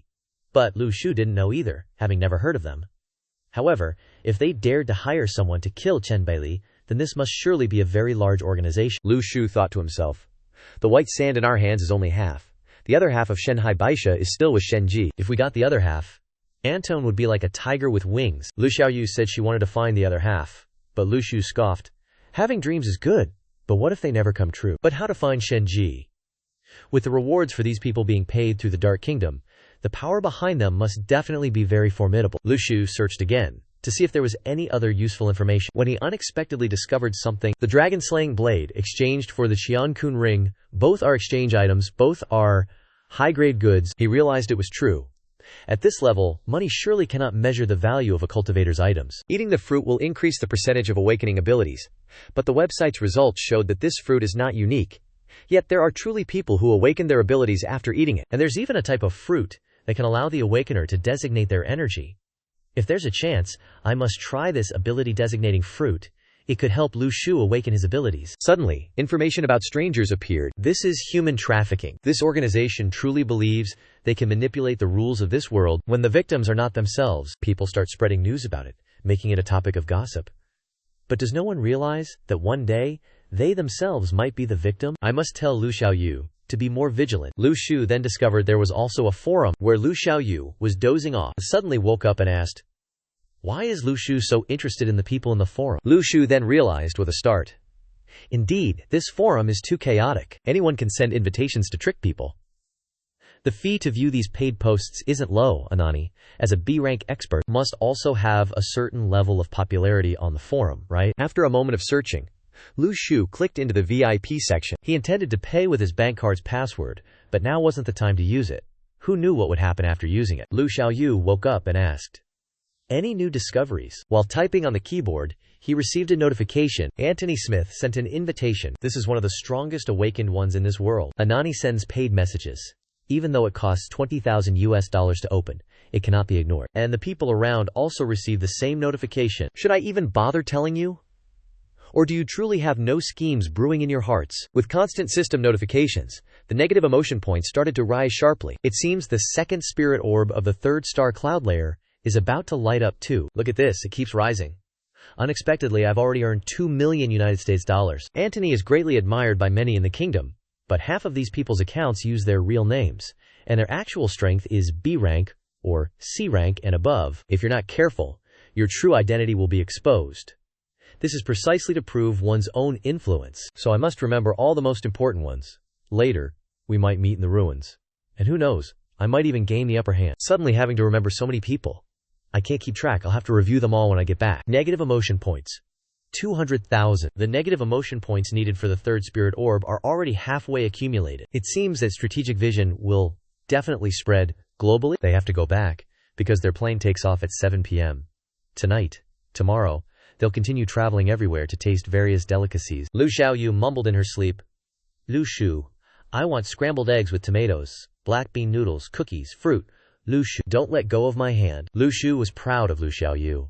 Despite her young age, she had accompanied him into the ruins to help. He only wished Lu Xiaoyu could live a happy, healthy life. But this chaotic world shows no mercy to the weak. I'll cook for you when we get home. Lu Xiaoyu mumbled again. Lu Shu. Piggyback. He chuckled and called out. Lu Xiaoyu, wake up yourself, she whined. Piggyback? What's wrong with giving me a piggyback ride? Seriously. I said let's go back to the hotel. Upon arriving at the hotel, Lu Shu tucked the little girl into bed. Lu Xiaoyu asked, is the Dark Kingdom outside really chaotic? Maybe so. Didn't everyone say that people in foreign countries are still living amidst the smoke and fire of war? Do we have to fight later? Well, if no one causes trouble, there's no need to fight. But Lu Xiaoyu says you're always the one causing trouble for people. And Lu Shu told Lu Xiaoyu, you're still young. Go to sleep. A lavish spread of food was laid out before Lu Xiaoyu, making her eyes widen in delight. Boss, one more bowl of soup. Lu Xiaoyu picked up the bowl, chugged down the entire large bowl of soup, then smiled with satisfaction. Lu Shu warned, a little concerned. Lu Xiaoyu, if you keep eating like this, you'll get indigestion, Lu Xiaoyu quickly retorted. I could still eat an entire cow. Stop eating, otherwise we'll miss our flight, Lu Shu said. Then hurriedly pulled Lu Xiaoyu away, while Lu Xiaoyu still wanted to order another hot pot of beef. On the plane, Lu Xiaoyu continued to ask the flight attendant for many more drinks, then chugged them all down. Lu Xiaoyu suddenly realized something. She looked out the window. Xiaoyu hopped excitedly, moving closer to observe outside the door. Wow. Lu Shu is recording while asking, is this your first time on a plane? Are you happy? Lu Shu, you're the best, Xiaoyu nodded. When can we learn to fly? Very soon. We finally arrived. The two got off the plane and looked around at the scenes of happy families. Suddenly, Xiaoyu showed a sad expression. Lu Shu, seeing this, said, I'll make you scrambled eggs with tomatoes when we get home, okay? Xiaoyu immediately became happy and said, you have to keep your word. Don't worry. Lu Shu carried Xiaoyu on his back towards home. Sitting on his back, Xiaoyu wondered why parents abandon their own children. I don't know, Lu Shu added, comforting Xiaoyu. But I think, if we hadn't gone to the Welfare Institute, we wouldn't have met each other, right? Suddenly a car drove past and stopped in front of them. It was Lao Jiatu's car. Lu Shu waved hello. Lao Lai got out and warmly said, knowing you two were coming home, Aunt Liu has already made stir-fried noodles with scrambled eggs and tomatoes for you. The noodles will be done in a bit. Come inside and wait. The two looked at each other, and then Xiaoyu ran quickly inside, happily saying, Aunt Liu, put lots of eggs in noodles, Aunt Liu said from inside the house. Don't worry, I know you like eggs. Looking at Xiaoyu like that, Lu Shu suddenly smiled thoughtfully. The feeling of returning after a long journey and eating a steaming hot bowl of stir-fried egg and tomato noodles doesn't seem bad at all. Lao Li looked at Lu Shu and asked, did you get any spoils from the relic in the saltwater lake? I heard you made a great contribution. So, I found a type of fruit. And also helped Chen Bailey restore his foundation. Chen Bailey has directly advanced to grade A, and now he can fly. Suddenly Li Xuan's negative emotion index increased. Lu Shu continued. There were 3 fruits at the time, and I gave one to Zhao Xiang, Lao Li exclaimed in shock. How could you give it to little rascal? At the same time, the negative emotion index continued to increase exponentially. Lu Shu cautiously recounted. At that time, I was with Chen Tianluo. Chen Tianluo was seriously injured and fainted. I thought the best things shouldn't be enjoyed by outsiders, otherwise everything would have to be handed over to Chen Bailey. Lao Li sighed regretfully. It seems I really don't have any affinity. Then Lu Shu asked softly. I heard Xiaoyu say that Tianluo Dibing agreed with you, that if you get any more natural treasures from the relic, they will all be given to you, right? Lao Li shook his head in denial, signaling him not to worry about these things. Suddenly, footsteps caused Lu Shu and Lao Li to turn around and look. Is everyone here? What smells so good? There's none for you. Don't be like that. I have something important to discuss today. Li Yixiao held out a box. Lu Shu asked, "What is this?" He replied, "A broken Taoist priest came to me last night, rambling on for a long time, and then gave me this box, telling me it was Lu Shu's thing. He also negotiated with Niting and settled everything. This thing should now return to its true owner. Then Lu Shu probably knows what's in here, and Tianluo Dibing doesn't care how it's used." Lu Shu carefully thought, "So why does Tianluo Dibing want to give it to me?" He was interrupted by a voice while thinking, "No need to speculate, Lu Shu, eat it quickly." Lu Shu continued to ponder. The Heavenly Network didn't directly give the rebirth fruit to Li Xuanyi, but instead entrusted me with the decision. If they're testing whether I'd keep it or give it away, isn't that too careless? Or are they genuinely hoping I'll eat it? The adult world is truly too complicated. Then Lu Shu confidently thought, "But for me, this problem isn't complicated at all." Suddenly, Lu Shu thought about the mysterious box. For old Lai, so the old geezer can relax after leveling up to Class A. Once you're done, go raid some relics overseas and bring back treasures for me. By then, maybe no one can beat you. Old Lai frowned and asked, "No regrets." Lu Shu firmly said he had no regrets and ran into the house. "Is Auntie's noodles ready, Auntie Lin?" "Thank you, Lu Shu. There's no need to be so polite with me." Lu Shu and Lu Xiaoyu went inside. Old Li silently watched Lu Shu again, then looked at the box in his hand, deep in thought. Li Yixiao said, "You are truly lucky. Otherwise, give it to me if you're not going to eat it." "My aptitude is actually very average." Old Line cursed. "Get lost." Li Xuanyi opened the box, held the apple in his hand, and felt heavy-hearted. "This favor, I'm afraid I owe too much." He put it in his mouth. He ate. Suddenly, a strange sensation surged through him, a feeling of energy enveloping his body. A light emanated from him, illuminating the entire neighborhood. People in the city began to panic and fear. "What is that? What's happening?" Lu Shu and everyone in the house also looked out the window in amazement. Li Xuanyi pointed to the sky, wielding all things as swords. Li Yixiao retreated in shock, shouting, "Old man, restrain yourself. This is a city. Don't make all the houses here collapse." The bowl on the table vibrated violently, and then became still. Suddenly, the bowl exploded, scattering fragments everywhere. A beam of light shot straight into the sky. No one else. That powerful light came from Li Xuanyi. Seeing the world shaking, Li Yixiao panicked and quickly said in surprise, "Class A already." Li Xuanyi retracted the energy. "Old man, get inside quickly. I'm freezing. The noodles are ready. I need to go inside and eat them," he exclaimed. "Hey, didn't save a bowl of noodles for me. I at least brought good stuff here." Immediately, he was shocked by the speed of Old Lai's disappearance. Looking down at the ground, there was a scorched black line with lingering smoke. He angrily walked away. "HMPH, fine. If you don't want to eat, then don't." Li Xuanyi carried a steaming bowl of noodles, placed it on the table, sat down, and began to enjoy it. "How could you know that Niting was actually testing you?" Lu Shu replied, "It's just a fruit. What could it test? There are only two possible outcomes anyway. If I eat it, my aptitude will improve. If you eat it, you'll advance to Class A. Considering everything, it's safer for you to eat it.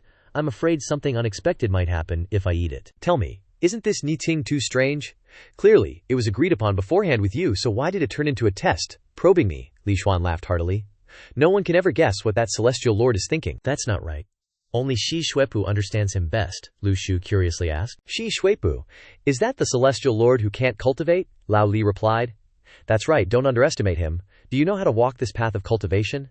"How would someone cultivating for the first time know if this path is clear or not?" he blankly said. "The first traveler doesn't have cultivation methods to guide them," Li Xuanyi continued. "Shi Xuepu, he is a talent. The cultivation world now focuses too much on aptitude. Without aptitude, there's no way to ascend to the azure clouds, but he's someone without aptitude. Yet he wants to create a new path for those without aptitude. As the great Lu Xun once said, hope cannot be said to exist, nor can it be said not to exist. It is just like roads across the earth. For actually the earth had no roads to begin with. But when many men pass one way, a road is made. But how will he walk this path? Doesn't he still not have any cultivation power?" Lao Li said he wants to understand the three teachings, Buddhism, Taoism, and Confucianism, and find the essence of the world through them, including Confucianism, Buddhism, and Taoism. "Once you understand the essence of this world, there's no reason you can't utilize it." When he said this, he seemed extremely natural, as if the principles of this world should be like that. Lu Shu's eyes widened, utterly astonished by this principle, and he began to ponder. When someone bravely carves out a long, vast path, the companions beside them will become fewer and fewer, until there's no one left. But when he turns back to look, although there are no companions, it's very likely that the one chasing after Shi Xuepu is such a pioneer. Lu Shu picked up the bowl of noodles and blew on them.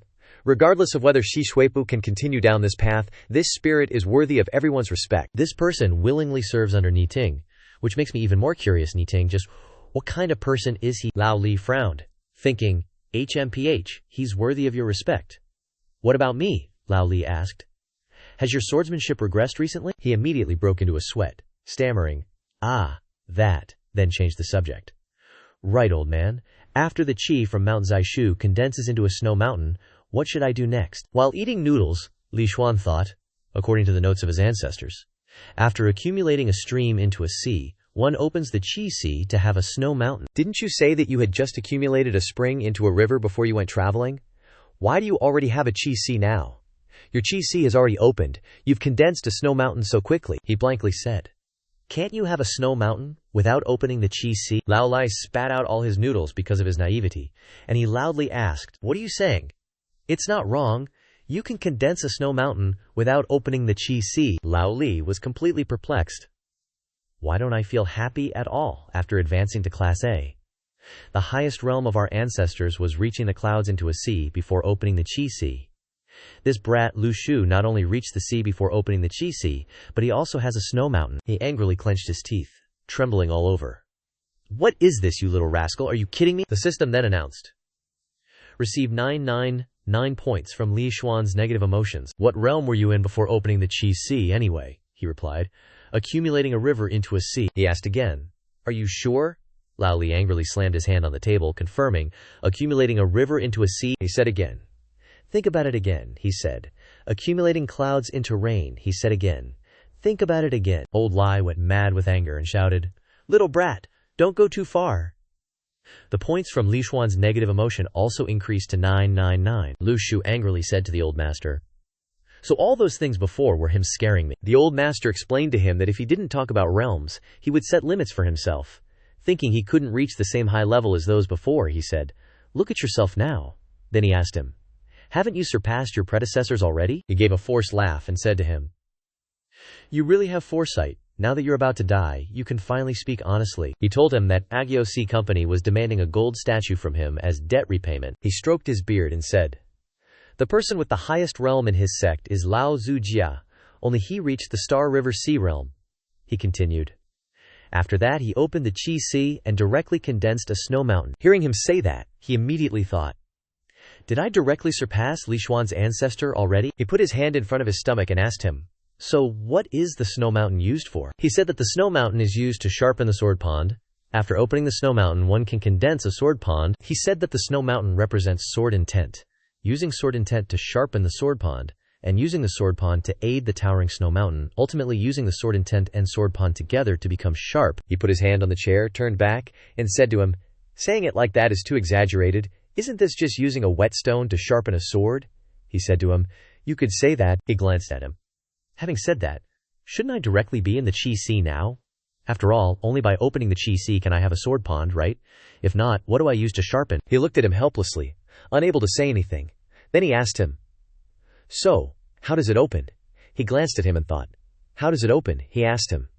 Do you know who to ask? Then he turned to ask him, Is his entire lineage like him? He raised his thumb and confidently said, That's right. Hearing him say that, he immediately thought, Open the Chi Sea first. Now, just letting go of the control over the Chi Sea snow mountain might directly open it. He suddenly opened his eyes, but it seemed that the snow mountain didn't budge at all. He silently widened his eyes and looked at him, waiting for him to give him an answer. As soon as he opened his eyes, he told him that it couldn't be opened.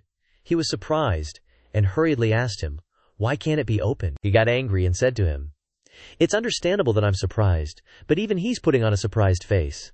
What's going on? I once trusted and had faith in him so much. He said awkwardly to him, How about Lu Shu try again? He listened to him, closed his eyes, and saw the snow mountain. He immediately thought, I've found the reason, and that the snow mountain is too terrifying, so it suppressed him. He stood up, angrily slammed his hands on the table and said, Cheating everyone! He released a fairly strong murderous aura and said to him, This is a scam that's been used so many times. He asked him, What should I do now? He said, See what to do now. The Chi Sea can't be opened anyway, so where's your sword pond? Then he demanded that he quickly compensate him for the sword pond. He said, both scared and surprised, How about continuing to block it and try? After speaking, he immediately thought, No, maybe there will be a chance to open it later. It wasn't easy to recruit a genius even better than the ancestor. But it turned out like this. Then, he didn't accept it. He thought further. He absolutely couldn't become the black hole of his sect. He said to him, "There's still one way. In the ancient books it's recorded that 17 generations of successors had someone destroy the snow mountain. After destroying it, that person became even stronger. This shows that the snow mountain can be destroyed." Then he said to him, "How about you try destroying the snow mountain? Maybe without the snow mountain, the Chi-Si can be opened." He raised his hand to stop him from saying more. Then he said to him, "Don't use interrogative sentences when talking to me. Hearing the murderous aura makes my head spin." At this time he received Li Xuanyi's negative points, especially 666 points. He turned to ask Lu Xiaoyu, "Have you finished eating your noodles? If you're done, you two go home." She ate and said to him that she was almost finished. The old master opened the door, looked at him, and said, "Your case is the first case since ancient times. Let him continue to think of a solution and try." He said to him, "Forget it, I don't believe it. The most basic thing, trust between people, is already gone." And that evening, while cultivating, he thought, "Some say that after enduring the years, one must be grateful for the hardships of those times. Because it was those difficult times that helped them grow into who they are today, and what they should be most grateful for is retaining their humanity amidst all the struggle and hardship. If they couldn't, then they cannot blame others. It was always their own choice." As he cultivated, he looked at Xingao and Fu Ti and thought, could he be someone who just gives up so easily? Although he didn't have the tan sword, he needed 2 other swords. Could Xingao and Fu Ti be honed using the Zhushan? Only by trying would he know. He guided Xingao and Fu Ti into the Shuishan mountain and thought, indeed, these 2 swords could directly enter the range of the Qi-Si Shuishan. If he used them to wear down the Shuishan, wherever the 2 swords went, they created a long, straight hole. He immediately thought, perhaps if the Shuishan was the reason for suppressing his Qi-Si, then he would destroy the Shuishan and reopen his Qi-Si once more. Though the Shuishan was strong, there would come a day when he would wear it down until nothing remained. The next morning, he practiced swordplay under the supervision of Li Xuanyi and Li Shen. The old master looked at him training so diligently and said, "His success was not by luck." Aunt Lin asked him, "Do you have to leave so urgently?" He told Aunt Lin, "That's right. In this era of spiritual energy resurgence, if Gi Hui doesn't have a supremely powerful individual guarding it, it will gradually lose its right to speak, and its voice will no longer matter. This is what he least wants to see. The strength of all nations is increasing. If Gi Hui just stagnates, it will eventually be eliminated." Sometimes, the issue isn't about resource relics. It's not whether they want to fight or not, but that they must fight, because that's just the way the times are now. He continued, "He has been absent from this world stage for too long." Aunt Lin was so happy that tears welled up and said, "All right, today I will cook a meal for Xiaoyu again." He looked at Lu Shu and said, he would teach Xiaoyu her final lesson. He looked at Lu Shu and Xiaoyu, and his eyes held a hint of sadness and regret. He thought, if his foundation could no longer be restored, then continuing to nurture him, and Xiaoyu, was also very good. Xiaoyu looked at him and asked, "What will you talk about today?" He awkwardly held a primary school math textbook and a high school math textbook, looked at Xiaoyu and asked, "Xiaoyu, aren't you only in 2nd grade? Why are you holding a high school math textbook?" At this moment he received 399 points of negative emotional distress from Li Xuanyi. He looked at Lu Shu, then coughed awkwardly, and said, "The final lesson's content isn't about studies." Then he called Lu Shu to come and sit there too. The 3 of them, 3 pairs of eyes, looked at each other and said nothing. Suddenly, he seriously asked Lu Shu and Xiaoyu, "What are your plans for the future?" Leaves rustled as they fell. Individual leaves fell around where the 3 of them sat. At this moment, he asked them, "What are your plans for the future?"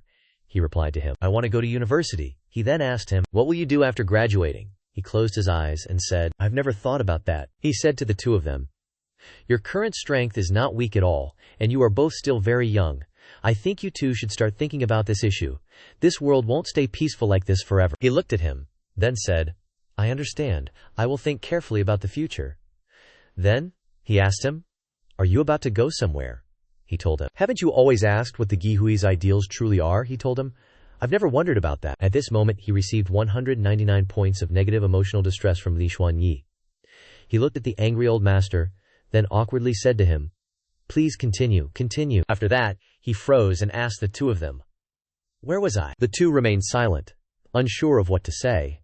And thus, an awkward atmosphere settled between the 3 of them. Lu Xiaoyu asked him curiously, What's the ideal of the Foundation? What exactly is it that they're willing to sacrifice their youth, their foundation, even their lives for? He told them that back then, they had the belief that they could change the world. They believed that they could help the world achieve peace and protect humanity. To prevent certain things from happening, they even concealed their identities, maintaining absolute secrecy. It's like a joke the world played on them. He looked directly at them and asked, "Do you know what the sharpest blade in the world is?" He cheerfully said to him, "Is it the Dragonslayer sword of that gloomy Lan Yu brat?" At this moment he gained 9 points of negative emotion from Li Xuanyi. He told them, "The sharpest blade in this world is time." The leading figures of their era all wanted to withdraw from the combat arena, and even the famous General TH of that year had become an old veteran. He said to him heroically, "I don't agree. He just got promoted to rank A, and his foundation has been restored. There are only 2 rank A's in the whole world. Shouldn't we be saying, 'Old man, you are invincible under the heavens right now. This isn't the time to be sentimental'?" He got angry and said, "You really are." And he gained 313 points of negative emotion from Li Xuanyi. He said to him, "He can keep talking. I won't interrupt anymore. I promise to be as quiet as this table." He said to them, from now on, they must be determined and courageous, and never become someone blinded by others, especially Lu Xiaoyu.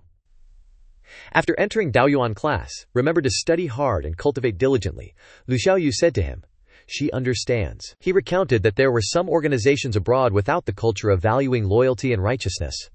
Therefore, they only focused on researching how to awaken powers, how to transform the human body, and how to achieve transcendence from the mortal realm. However, the luck factor of awakening is too great. Currently, no organization has been able to research a stable awakening method. Then, he exhorted them. Therefore, they must cultivate diligently. Awakening is not a long-term plan, understand. He remained silent, closed his eyes, and said nothing. This made him angry, and he stood up and slammed the table, then said to them, "Say something." Then, he said to him, "The table can't talk." At this moment he gained 666 points of negative emotion from Li Xuanyi. He smiled with his eyes closed and said, "Don't mind him too much." Aunt Lin looked at him and said, "All right." Then he closed his eyes and said to them, "It's time. I must leave now. Both of you, take care." He placed a piece of paper on the table and said, "This room is a gift for you 2 siblings." And then he instructed them, "If anything happens, call this number. You'll definitely be able to reach me." He looked at him and said to him, "Remember to take care." Lu Jishu hoped that he could meet him again someday, and remember to take care of his health. He smiled and thought, this time spent together has added brilliant colors to his bleak life. Aunt Lin wiped away her tears, and then the 2 of them said goodbye to Lu Shu and Xiaoyu, thinking that at this moment they were actually a little reluctant to leave. He put his hand on Aunt Lin's shoulder, and then the 2 of them flew away and disappeared. He looked at the 2 of them and thought, not only can a rank A fly on their own, but they can also take others with them. At this moment, he suddenly remembered something and shouted at him, "Wait, transfer the ownership of this room before you leave?" At this moment, he gained 199 points of negative emotion from Li Xuanyi. Seeing him ignore him and not care, he shouted loudly, "Don't pretend you can't hear me." At this moment, in their room, he thought, the fruit has already been picked from the relic. Now that the old man is gone, it's time to study the spoils obtained from the relic in the salt lake, a truly azure color. He stared at the fruit and thought, it seems to contain an extremely powerful azure force inside, but I wonder what effect it will have when eaten. He looked at the fruit again and thought, should I let Zhao Xiangyu try it first? Then, he called Zhao Xiangyu over. Its eyes lit up as it ran towards him, and it said, "It's here." He held up the fruit and asked it, "Want to eat it?" Then, its eyes lit up even more, and it said, "It wants it very much." It hurriedly reached for the fruit, but he pulled it back. He stared at the fruit and thought, Zhao Xiangyu, with its gluttonous nature, is willing to eat this fruit, so that means eating this fruit shouldn't cause any major problems. He waved his hand as if shooing it away and said, "All right, your business here is done. Go do your homework. I'll check it tonight." Xiao Xiangyu watched him shoo it away and thought, wasn't I called here to eat this? Then, it left, sadly, and he gained more than 3 points of negative emotion from it. Then, he put the fruit in his mouth. He wanted to chew it, but it was too hard, so he couldn't chew it. He crouched down, clutching the side of his mouth that bit into the fruit, his whole body trembling. He spat it out and smelled it. It smells like a regular plum, but this thing is just too hard. Then, he put it in his mouth and swallowed it, thinking, forget it, I'll swallow it first, and study it later. As soon as he swallowed it, his whole body reacted. The energy within him began to erupt from his abdomen and gradually spread throughout his body. He struggled to resist, and then, all the blue energy. Suddenly, a small blue light appeared in his head. He screamed loudly, startling Zhao Yu, who was watching TV downstairs. She and Xiao Xiangyu came in and asked, "What's wrong?" She was shocked to see him lying on the bed, his whole body emitting blue energy. Xiao Yu hurriedly ran to him and frantically asked, "What happened to you?" Xiao Xiangyu quickly said. "He probably ate the fruit he got from the relic. There shouldn't be any problems, but whether it has any effect is unknown." Xiao Yu hurriedly grabbed a wet towel and ran over to wipe him down. She saw his hand trembling and tightly held it. He squeezed her hand so hard that she closed one eye in pain. She wiped Lu Shu's head and felt a little better. At this moment, he opened his eyes and thought, "Where is this?" Suddenly, the surrounding energy transformed into a girl, and she gently touched his face. She held him tightly, preventing him from moving. Then she gently said to him, "Go to sleep." And then he gradually fell asleep, and thus he sank deep into the dark seabed. He reached out towards the surface of the water and asked, "Why am I here?" That girl told him, "You are a drop of water." He asked the girl, "Am I a drop of water?" And she continued to tell him, "The great sea is your home." Then he repeated what the girl said, "The great sea is your home, and I am a drop of water." At this moment his whole body was motionless, no longer writhing as before. Seeing him like this, Lu Xiaoyu trembled and accidentally dropped the blanket into the basin of water. Lu Xiaoyu thought, "No way, it can't be." Then she clenched her teeth and shouted, "Little ruffian, quickly bring more hot water here." Little ruffian obeyed her and hurriedly carried the basin of water to get hot water. She tried every possible way to wake him up, while calling his name, Lu Shu. But he remained like that, and droplets of water fell from above onto his clothes. Xiao Yu cried and thought, "Let her feel you, please, let her." She used her trembling hands to place his hand on her face. Then she thought, "Why can she feel the souls of everyone, but she can't feel his?" Then she loudly called his name. She cried while hugging his hand tightly, saying, "Don't abandon her." Hearing Xiao Yu's voice, he suddenly opened his eyes. Then he turned around and thought, "No, I am not a drop of water." His eyes shone brightly, and he said, "I am Lu Shu." At this moment the water spirit hugged Lu Shu, ignoring him, shouting Xiao Yu's name. The other water demons also clung to Lu Shu and smiled cunningly, saying, "Don't go." Things gradually became more difficult as they submerged him deeper. Suddenly, a light emitted from the left side of Lu Shu's chest, and he had to strain himself, causing the water demons to vanish. After they gradually disappeared, he looked up at the surface of the water. A strong beam of light shone directly down where he stood, and he finally got out of there, standing on the water's surface looking at the starry sky. However, everything will be meaningless if he can't wake up. And now Lu Shu is lying on the bed to awaken his new level with a difficult look. He groaned, causing Xiao Yu to worry. So she gave the squirrel a towel to wash and bring back to her. It didn't resist either, only hoping that she wouldn't vent her anger on it. Xiao Yu turned back and took Lu Shu's hand worriedly. It's already 6 o'clock. Xiao Yu had fallen asleep on Lu Shu's bed without even realizing it, and she even had a nightmare, constantly calling his name. Hearing the thumping of his heart woke her up. Looking up, she saw Lu Shu smiling brightly. However, Xiao Yu didn't happily smile back but trembled. Tears streamed down as she cried and hugged Lu Shu tightly. Lu Shu gently and kindly stroked Xiao Yu's head, saying, "Yeah, I'm back." Suddenly, he turned and saw a basin of water, and an idea flashed in his mind. He asked Xiao Yu, "Want to see a magic trick?" Lu Xiao Yu was curious but didn't say anything. So he sat up, using his hand to make the water droplets in the bucket fly up and form beautiful waves, which greatly surprised Lu Xiao Yu. Then Lu Shu made it spin into a tornado and returned to his hand. Seeing this, Lu Xiao Yu immediately asked to test if he had awakened. Lu Shu grinned and nodded, saying, "Don't worry, I will never abandon you." Lu Shu, while stroking Lu Xiao Yu's head, continued, "Others usually awaken to level E first, but I awakened to level C in one go last time. Elemental assimilation is too strong, and luckily she's here to watch over me." During this time, Lu Shu fleetingly thought about that flame. What exactly was that? And if it weren't for that flame, I'm afraid I wouldn't have made it through. He really had no way to control it. Lu Xiaoyu stared wide-eyed at Lu Shu's hair, finding it very strange, and asked why, but Lu Shu didn't know what was wrong with it either. Lu Xiaoyu immediately grabbed a mirror for him, saying, "Look quickly." The image of Lu Shu with jade green hair stunned Lu Shu, and he panicked. The green hair gradually sparkled with light. Lu Shu kept looking at himself in the mirror with a panicked expression. At the same time, Lu Shu also thought, "The spirit will in the brain has been in contact with the water element for too long, thus leading to the water element's essence dyeing my hair green." However, Lu Shu thought, "What now? Dare I go out?" On the other side, Lu Xiaoyu sang and danced. "Beyond the mountains, beyond the sea, there is a little green goblin." Hearing this, Lu Shu turned around and shouted, "Aren't green goblins entirely green?" "But I'm not like that," Lu Xiaoyu continued to mock. Then he is an avatar.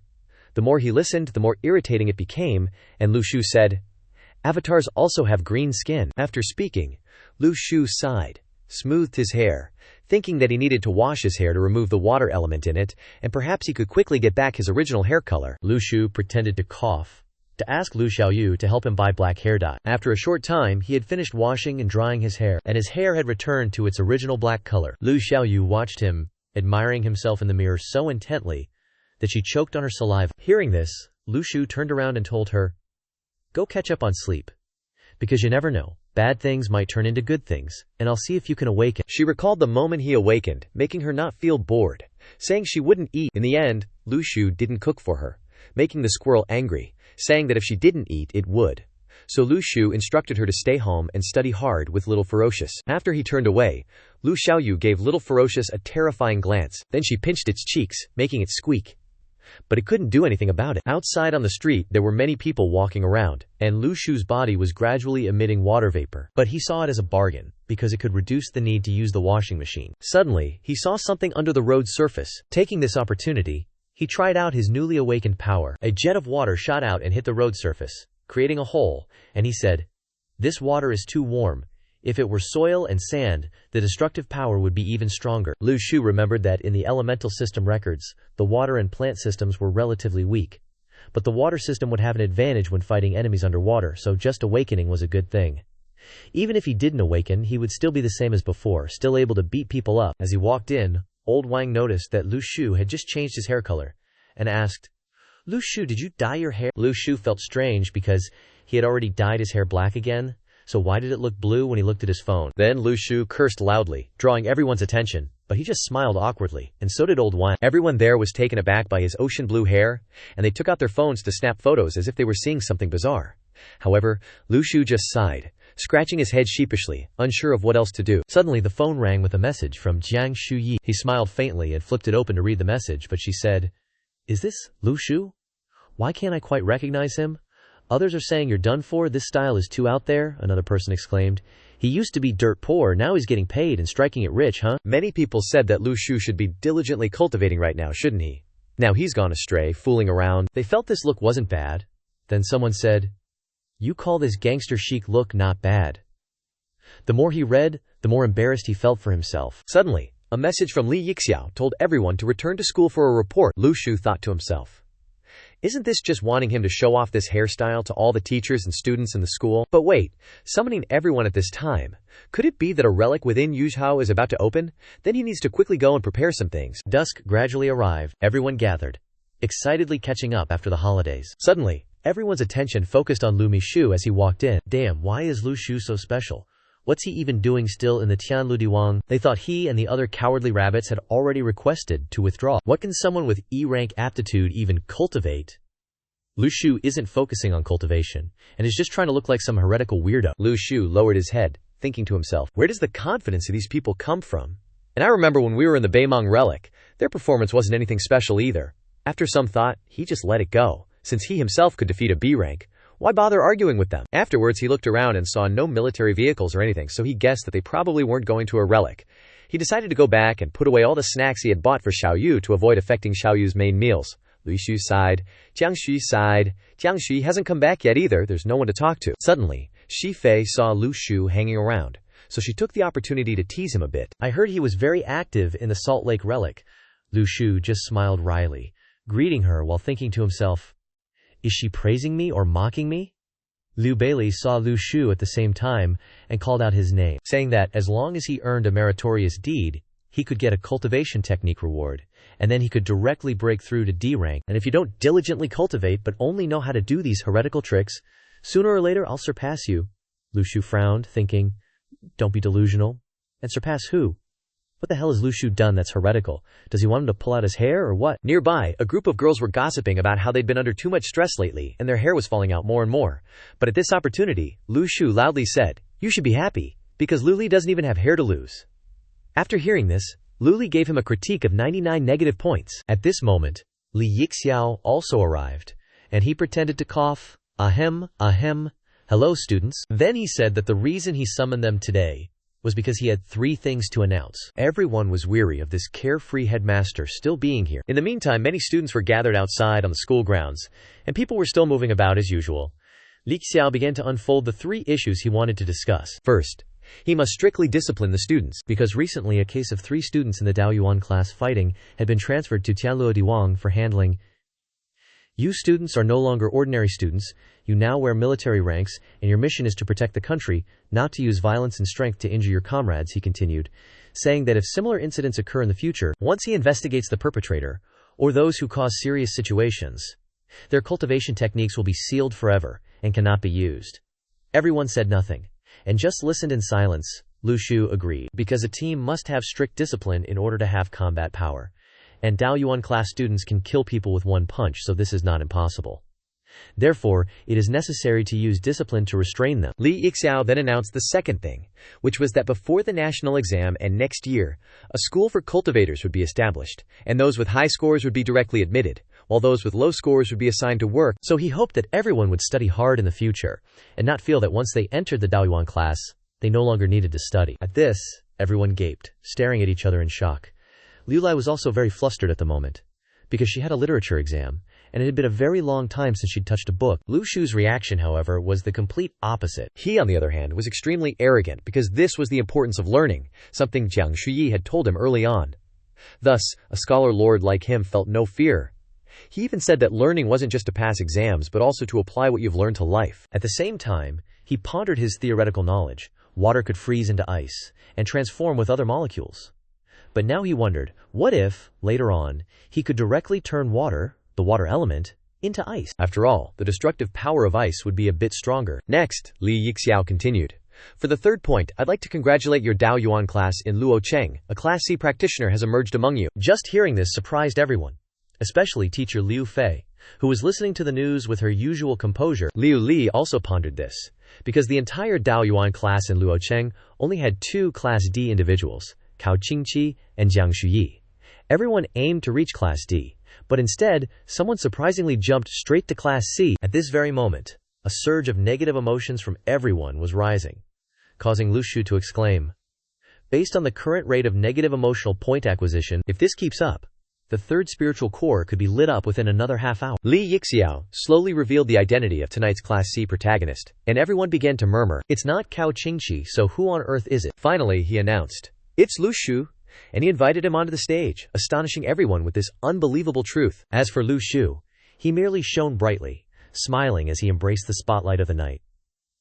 Naturally, an overwhelming torrent of negative emotions from everyone was a given. He walked onto the stage, thinking to himself, is this the military rank conferment ceremony aimed at me? This feeling is truly awesome. Only Cao Qingqi remained expressionless. She silently watched him walk onto the stage. Li Yixiao chuckled gleefully as he introduced, this time, in the saltwater lake ruins in Qingzhou, Lu Shu achieved a great meritorious deed. Therefore, the heavenly net, earthly web, has decided, based on Lu Shu's contributions and his current strength, to bestow upon him the military rank of Major. Everyone started to criticize and complain. That's unfair.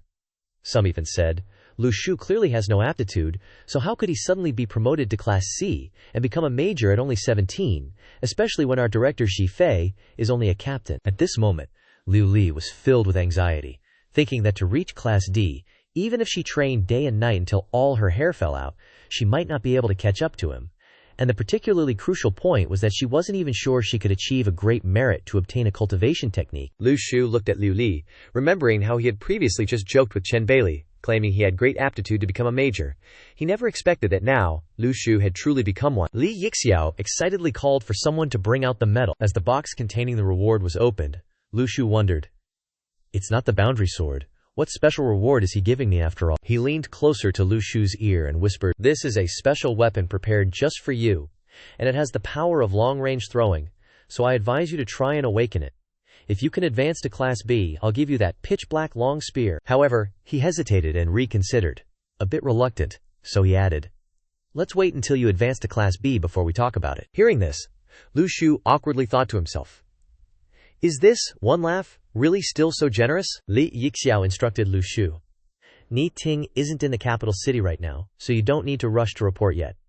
Wait until he returns, then I'll inform you, and you and Cao Qingqi will head to the capital city. Lu Shu looked at Cao Qingqi, thinking to himself, sure enough, it's still according to the reporting schedule, so I need to prepare a bit. Is Cao Qingqi going too? She's already reached peak class D so quickly. I heard the place where Cao Qingqi lives isn't even a place with good feng shui. He turned and looked at her for a long time, exclaiming, she's the true genius. Afterward, Li Yixiao told Lu Shu to quickly say a few words to everyone. However, he only stammered, I don't know what to say. Perhaps I shouldn't. Yet, in his mind, he secretly wanted to provoke everyone with this tactic. Not only did Li Yixiao not let it slide, he loudly declared, you're already a major, so be confident, be brave. Lu Shu was a bit surprised, but he still had a way to deal with him. He tried to shout, I don't know, which made Li Yixiao angrily yell back, I told you to bravely face the crowd, not to feel like you can fear no one because you think you have Li Xuanyi and Chen Baili backing you up, right? He asked Lu Shu, could it be that he himself can't beat them? Then two old geezers appeared in his mind, saying, that's right, you definitely can't beat them. However, he had to restrain his emotions while being very angry, but he still had to force a smile, so he gave an awkward smile. Finally, the class reunion ended. Everyone went home, except Lu Shu, who went 1 but came back 2. He swaggered along, carrying his sword, causing Liu Li to frown with melancholy, thinking, Lu Shu in the northern Mang Mountain relic was a bit domineering, a bit awkward, and a bit brave, and he now looks like a tall, towering mountain. Suddenly, a classmate asked, what's Lu Shu's secret to awakening? He didn't hide it, but whispered and muttered to his friend, while secretly looking at Liu Li, causing him to worry, I'm done for, don't look at me, it has nothing to do with me. Lu Shu looked at him, still thinking about money. Today's income is already quite substantial but still not satisfied. The classmate who understood him immediately chased after Lu Shu, asking, what's the secret? He said as he walked, my secret is already posted on my moments, go find it yourselves. Someone said, add him as a friend. So everyone gathered around to look. It was a message from Lu Shu, announcing that he met an awakened person yesterday. She's probably very useful to everyone, so now he will pass on her secret technique to everyone. A line of magic, with the incantation, Ba La La energy, Gu La Sa La little magic fairy transformation, causing everyone to spit out their drinks, making Liu Li feel disgusted. At night, at the Lu Shu siblings' home, they were leisurely watching TV. Suddenly Lu Shu spoke up. Today, Tian Luo Diwang officially announced that in the future, they will also rely on cultural exam scores to select students for cultivator schools. Make sure you seize the time to study hard and watch less anime. Lu Xiaoyu attentively watched the movie, indifferently replying, I'm learning how to make Xiaoyu's earth and sand to fight. This skill has provided me with many ideas. Lu Shu turned pale. Oh crap. So what have you come up with? So she started listing examples. For example, he extracts mineral resources from the ground, and then combines them with sand to form a defensive shield. For example, he can suddenly turn the surrounding farmland into sand, burying the enemy 200 meters deep, and then use the sand like a millstone to crush the enemy. For example, he can use grains of sand as eyes to scout the opponent's situation. For example, he can rely on the power of earth and sand to fly into the sky. Lu Shu praised her ideas. Not bad, very bold thinking. When you firmly grasp Anthony in your palm, go get some eggs, it might actually be useful. Lu Xiaoyu looked at Lu Shu with a wrinkled face. So can I continue watching? Lu Shu was also helpless with his anime-addicted sister. You continue. The two siblings started watching TV again. I really like it. From 6:00 p.m. to 9:00 p.m., 3 hours passed very quickly. Lu Shu's ears seemed like they were about to explode. Every time the dialogue in the movie repeated, he turned to question Lu Xiaoyu. How long are you going to watch this anime for? It's still early. There are still hundreds of episodes. Looks like this big brother is in for a few more hours of endurance. Lu Xiaoyu suddenly remembered Lu Shu's determination. Right, how's your foreign language learning going? The book you bought said you'd conquer the language in 7 days. But what day is it already? Lu Shu slowly stood up and leisurely headed towards his room. Still studying, Lu Xiaoyu was skeptical. Really? Seems to me you're just sleepy. After a while, Lu Xiaoyu turned off the TV and went to her room for a nap. Lu Shu tiptoed out of his room. He went over to the TV's set-top box, unplugged the cable, click, and suddenly the living room lights blazed on. Lu Shu was startled and turned to see Lu Xiaoyu standing there, staring at him. She pouted and said, Lu Shu, you're such a child. Aren't all the other parents like this? I told you to watch less cartoons. How can you call me childish for that? Annoyed by his sister's remark, Lu Shu waved his hand and threw the set-top box. Watch this, watch this. Lu Xiaoyu was probably plotting to get rid of him later, wasn't she? Disturbed by the noise, Xiaoxiang Jihe also curiously came out to see what was going on. Didn't do anything yet? He was immediately scolded by Lu Shu. And you, go do your homework for me. Why are you meddling in my business? With that, Zhao Xiangji's negative emotional meter accumulated over the past few days. The next day, Lu Shu blocked the TV screen with his body, preventing Lu Xiaoyu from watching, and even assigned her a pile of homework, and turned off the circuit breaker at night. A week passed. Lu Xiaoyu handed her homework back to Lu Shu. He and Zhao Xiangji were curious to see how she did. Opening the notebook, he saw that Lu Xiaoyu had written down very detailed methods, such as using fine sand for attack forms, and monitoring a target for application methods. After reading just a few words, Lu Shu was very proud of his sister. Xiaoyu has really learned a lot. Look, I won't manage you anymore. He quickly put the notebook down and jumped back to his room. But in reality, he didn't understand what she was doing at all. Are martial arts manuals so profound and unpredictable these days? Lu Xiaoyu was even thoughtful enough to remind him about learning foreign languages. Study foreign languages diligently. Opportunities are for those who are prepared. But after a while, there was no response. Lu Xiaoyu assumed he had gone to sleep and left. Lu Shu was lost in thought in his room. In the future, relics will open up all over the world, and people from all over the world will be able to interact with each other. Learning another language is like opening a door for myself. Need to seize the time to study, can't lose my title. As the overlord of learning, how else can I hold my head high in front of Lu Xiaoyu? He excitedly jumped up to continue learning Japanese, but his eyes already darkened at the sight of the characters, "I'm home, are your parents home yet?" He practiced speaking like that for hours. The next day, while he was imitating a few words, the system notification popped up. System notification. The fruit chi has been sufficiently filled, transferring to the stall. Every 5,000 negative emotions can be exchanged for one fruit. A new type of lucky draw will appear soon. 5,000. That's so expensive. He swiped over to the azure fruit. Its price was even more shocking than he imagined. What about the azure nebula fruit? Selling for 100,000. It's 100 times more expensive than the azure starfruit. Could it be a new version of the azure starfruit? Out of curiosity, he bought one to try. The azure nebula fruit appeared in his hand. He ate the whole fruit. In an instant, his body began to change. Specifically, the nebula layer within you. As expected, it's an upgraded version.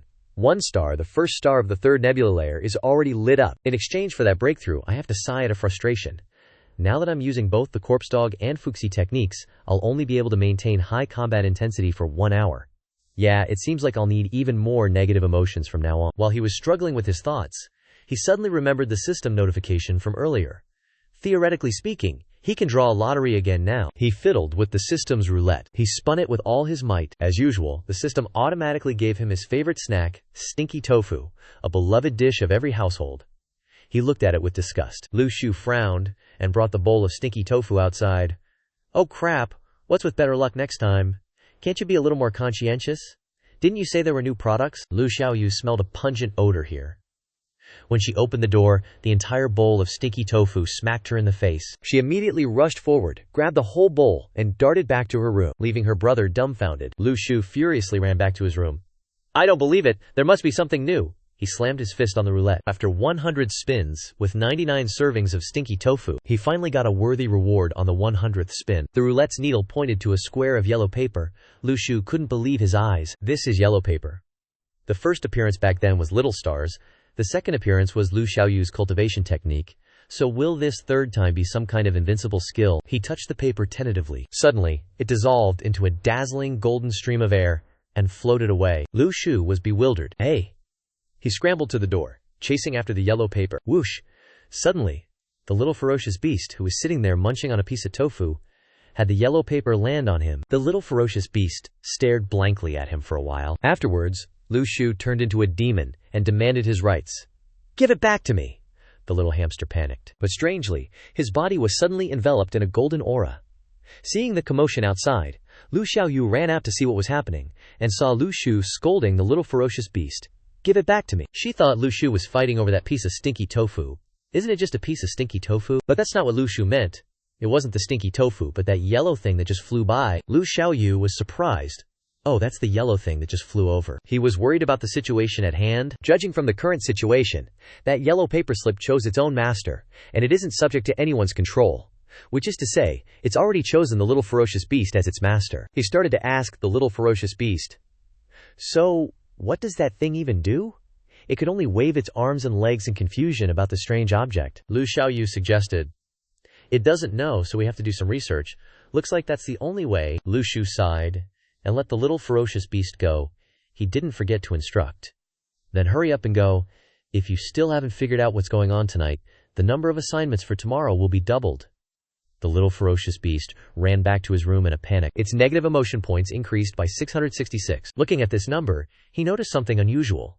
The little ferocious beast's negative emotion points actually broke through suddenly. What exactly happened here? After the yellow paper slip entered Lu Xiaoyu's body, because of her, her negative emotion points were directly credited to me. I wonder if it's the same for the little ferocious beast. The little ferocious beast was now back in his room, sitting dejectedly while staring at the half-eaten fried tofu. Why don't other people's squirrels have to do homework, but I do? But they don't seem to have nuts to eat, no yellow paper, and no stinky tofu either. With these thoughts, Xiao Xiangyu began to feel remorseful. Forget it, forget it. In fact, following Lu Shu and Lu Xiaoyu has brought me a lot of benefits. Warm memories of family meals flooded back. I'm not like other people's pets. No, they never seem to treat me as a pet. All those laughter-filled viewing sessions and those naked sleepovers with Lu Xiaoyu, Xiao Xiangyu felt a bit of warmth in his heart. Actually, being with Lu Shu and Lu Xiaoyu, I also feel warmth in my heart.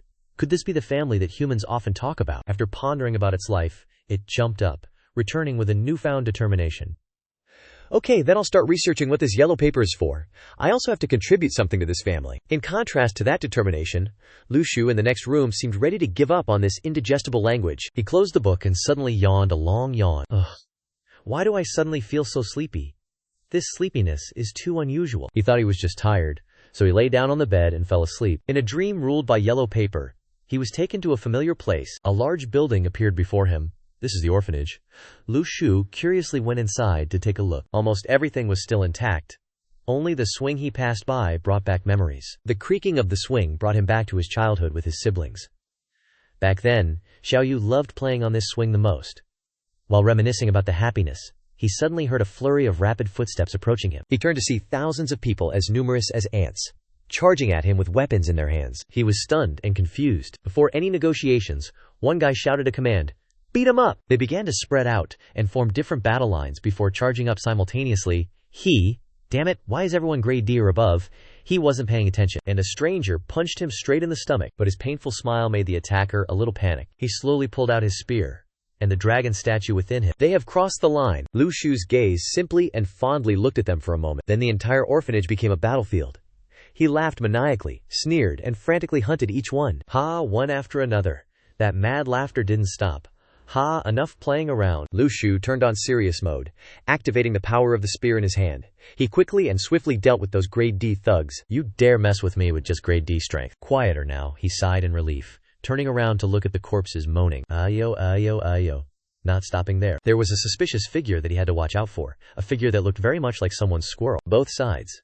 Eyes kept looking back and forth, but when he looked closely, the image of Xiao Xiangyu appeared before him. Lu Shu woke up with a start from that nightmare. He furiously interrogated, Little Ruthless, get over here now. A moment later, Little Ruthless dejectedly brought his notebook and came to the room. The atmosphere suddenly becoming more tense. He scribbled a few strokes, expressing, You told me to do research. Lu Shu was in a terrible mood. He glared at him. You want to hit me? Little Ruthless quickly wrote something and held it up for him to see. No, really not. Lu Shu, I didn't mean that. I think your homework is still too little. The negative emotional index has increased by another 199.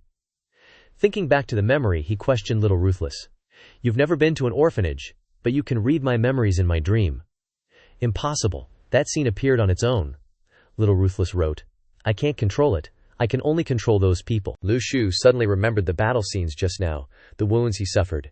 The dreams are all fake, but what if he kills someone? If a person's consciousness is destroyed, will he really die in the real world? Just thinking about it makes him shudder. He said to Little Ruthless in his last breath, I'm telling you, without my permission, you absolutely cannot kill anyone in the dream. I'm just a good and honest citizen. After venting his anger, he gave him a fruit.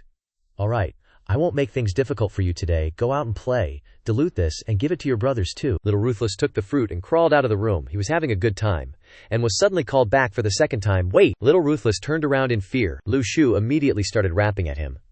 Your abilities must absolutely not be revealed to the outside world. To avoid anyone in Luo City noticing you, focus on researching your own abilities as your main goal. See how much you can control the dream environment, and don't even think about hitting people casually. Also, when your ability invades other people's dreams, you should put more thought into it. I was able to recognize that something was wrong in a short time, and I hope you can make everything in the dream more realistic. If you can make even people who are wary think they are in their own dreams, that would be the best. Little Ruthless silently nodded in agreement. Lu Shu waved his hand dismissively, feeling frustrated. If Little Ruthless could further realize the dreamscape, then perhaps it could have a greater effect in the future. Lu Shu took out the dragon statue, stared at it for a while, and suddenly smiled. It's time to do some good deeds. With the flood dragon statue in hand, Uncle Jiang Yi hasn't returned yet, and the Heavenly Net's expert in sensing physiques is also gone. Now is the perfect opportunity for me to improve the spirit chi environment at Jiang Yi's house. Lu Shu closed his eyes. In the darkness, a small stream of light seemed to be guiding him. When he opened his eyes, he was in the center of the city. He hurried to Luo City. As long as I move a little bit of spirit chi over there, and at the same time improve the spirit chi in that place by a few parts, deceive the public opinion, plus the fact that Jiang Yi is not here now, how can I seize Jiang Yi's benefits? Too perfect. When he arrived in Luo City, he felt a clear change in spirit chi. The spirit chi in Luo City was becoming more and more abundant compared to before. The place where Jiang Yi cultivates is indeed a good land. Apart from the deep old forests, the spirit chi of the entire Lugo City is not as much as in this villa area. Speaking of the forest, he looked around at all the trees. Lu Shu suddenly thought of a plan. Then let me add fuel to the fire, making the spirit chi here more and more abundant, at least to the level of the relics. So he began to collect the spirit ki from all directions and transmitted it all to Luo City. Here. There's still some here. Here too. These places also need to be changed a bit. Add a little more. After struggling for a while, Lu Shu was satisfied with his results. Success. Now it seems that the spirit ki is even more abundant than in the Beimang relics. While he was proud of himself, Lu Shu looked over at the military area and unexpectedly saw two familiar figures. The black-clothed cultivator from the other day was waiting for someone. Hearing footsteps, he turned around. Are they here? That person was Liu Fei. She slowly approached. The cultivator asked, "That Class C student is in your class, right?" Liu Fei replied. Yeah. More and more people are catching up to us, the teachers. If we're even weaker than our own students, that'd be so humiliating. Liu Fei agreed sympathetically. That's right. Before they exchange their merits for cultivation techniques, we need to hurry. Lu Shu overheard their entire conversation. He mused to himself, if veterans can't keep up with rookies, it would be truly awkward. That's why there's a limit to awarding medals. On one hand, it roughly encourages the students of the Dao Origin class to brave the battlefield. On the other hand, it stabilizes the overall situation. Lu Shu suddenly recalled Ni Ting's imposing figure. Indeed, for this Tian Luo, the greater good is more important than anything. He was just about to leave when he suddenly noticed a cemetery nearby, and a new idea sparked in his mind. Now that I think about it, the most abundant structures in the Beimang ruins aren't houses, but cemeteries. So, houses here would naturally be cheap. Lu Shu immediately rushed home to discuss it with Lu Xiaoyu. Xiaoyu. I just thought of a way to get rich. Lu Xiaoyu and Xiao Xiangyu were watching a movie when Lu Shu's shout startled them. Let's go to Beimang and rent land for farming. He began to lay out his plan. The land on Beimang Mountain is cheap and vast. And conveniently, wild boars and wild cats are also there, making it easy for us to raise them. Then, I'll direct some spiritual energy there, and the vegetables, with a bit of spiritual energy, will grow even faster. On regular days, we can have Antony, the wild boars, and the wild cats watch over the vegetable garden. After hearing this, Lu Xiaoyu thought, you seem to be good at delegating chores to others, huh? What about you? Haven't you awakened your water element ability? Lu Shu replied, I'll be in charge of watering the vegetables. Once the vegetables grow and are harvested, I'll sell them. If ordinary people eat them, it will strengthen their bodies. And if cultivators eat them, it will replenish their spiritual energy. There's no fear of nobody buying them. Lu Xiaoyu and Xiao Xiangyu were highly skeptical. Lu Shu ignored their skepticism and continued to ramble. A school is about to be built on Beimang Mountain, and once it's established, the business opportunities will be limitless. Is that reliable? Losing money is impossible. Once I make a move, I don't believe anything can discourage me. So confident, big brother. The next morning, at the airport, a car was parked, waiting to pick up Jiang Shuyi. He got into the car, the driver asked. To the cultivation ground. Or home. The cultivation ground. The car started and set off towards the cultivation ground. During the journey, Jiang Shuyi asked, Has anything happened in Luo City recently? Nothing at all. After that, there were only the sounds of rolling wheels, as Jiang Shuyi admired the scenery. But upon arriving, he was utterly stunned by the sight of his beloved Luko City. The entire Luko City district is almost completely engulfed by trees and vegetation. Even inside the houses, plants and grass had sprouted. Jiang Shuyi couldn't believe his eyes. What the hell? Meanwhile, Lu Shu just received 9 negative emotional points from him. Having just woken up and seeing that number, he was utterly puzzled. Everything was fine, so where did Jiang Shuyi's negative emotional points suddenly come from? At this moment, in the Beimang ruins, Liu Shizhai slammed his hand down on the table and said, "On what grounds do you refuse to let us rent even 1 mu of land?" "We're renting it." The man stared at him, speechless. He asked him if they were looking down on the students of his Dao origin class. At this moment, he received 333 negative emotional points from Liu Weidong. He told him that they didn't mean that, and said to him, "Put that spear down first." After saying that, he secretly tapped on his phone behind his back. He messaged someone, "Someone's causing trouble, come here quickly." At this point, he flusteredly told him that they usually rent out 100 mushao or more, and have never rented out just 1 mushao. He pointed the spear at him and said, "A mushao of land, which is over 600 square meters, is already considered spacious. Why can't it be rented?" He fearfully looked at the spear and awkwardly said, "This matter." Then, a group of people kicked the door open and said, "Who dares to cause trouble at our Liu family stronghold?" He turned around in surprise, only to see 3 shady-looking figures glaring at him. Suddenly, the man raised his voice, pointing at him and shouting, "It's him! It's that green-haired delinquent student!" The red-haired one pointed at him and sneered, "Kid, that hairstyle is quite eye-catching. Too bad you dared to cause trouble in Village Chief Liu's territory." The red-haired thug's underlings got into fighting stances. He pointed at Lu Xun and yelled, "Brothers, get him!" Suddenly, rocks appeared out of nowhere, flying through the air around Lu Xu. He turned back and asked them, "Who wants to go first?" They were shocked, their mouths gaping open, and the 2 behind suddenly knelt down. The red-haired one said to Lu Xu, "Bro, he was just messing with you."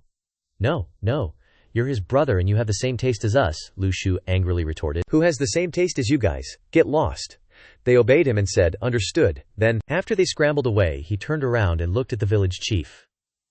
The village chief said awkwardly, "Let's talk this over calmly." Lu Xu and the village chief sat down. Then, Lu Xu said to him, "I've looked into it. I just need them to transfer ownership of a plot of land in front of the Liu family to me." He tapped his fingers on the table and asked the village chief, "Chief, are you waiting for someone?" The village chief chuckled nervously and said, "No." Suddenly, someone appeared at the door and said, "Chief, we've got intel on that Lu Xu." The village chief startled, raised a finger to his lips and hissed, then gestured to stop. Then, he pushed the person outside and said to Lu Xu, "Sorry about that, just wait a moment." Then, he turned to the person and said angrily, "Get out here with me." The person whispered to the village chief, "Chief, this guy is really from the Daoyuan class. And he's very mysterious, possibly with an extraordinary background. Farming on the Liu family's land is fine, raising livestock is fine, all of it is no problem." Lu Xu watched them whispering and smirked to himself. Then, the village chief said, "Strange. It's not even fertile land. Could he be here to build something for our village?" Then, he walked back in and said, "Sorry for the wait, student Lu Xu."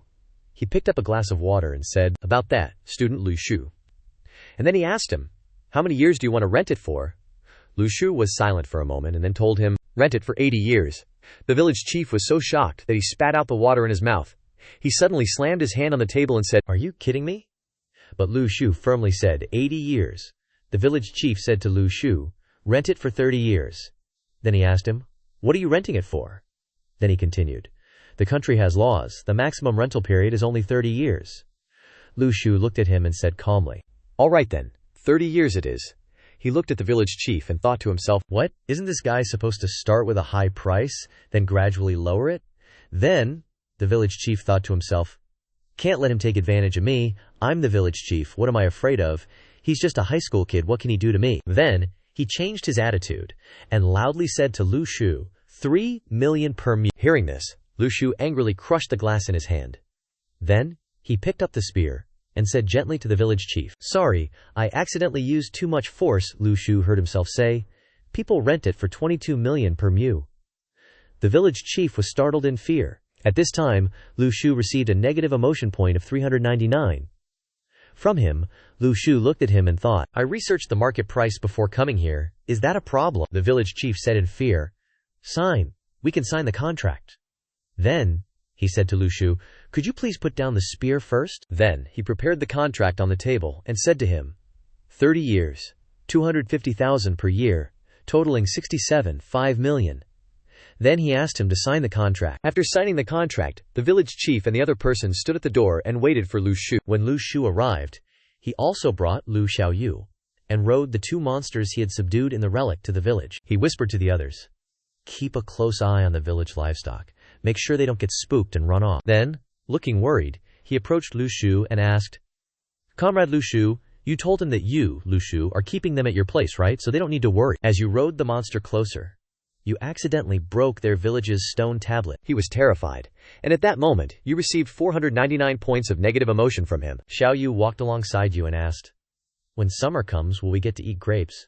You told her. Once I get the spirit energy flowing here, I bet those grapes will taste even better. You looked ahead and said, We have to watch them carefully, we can't let them hurt anyone, or damage the houses in the village. And don't scare people, you continued.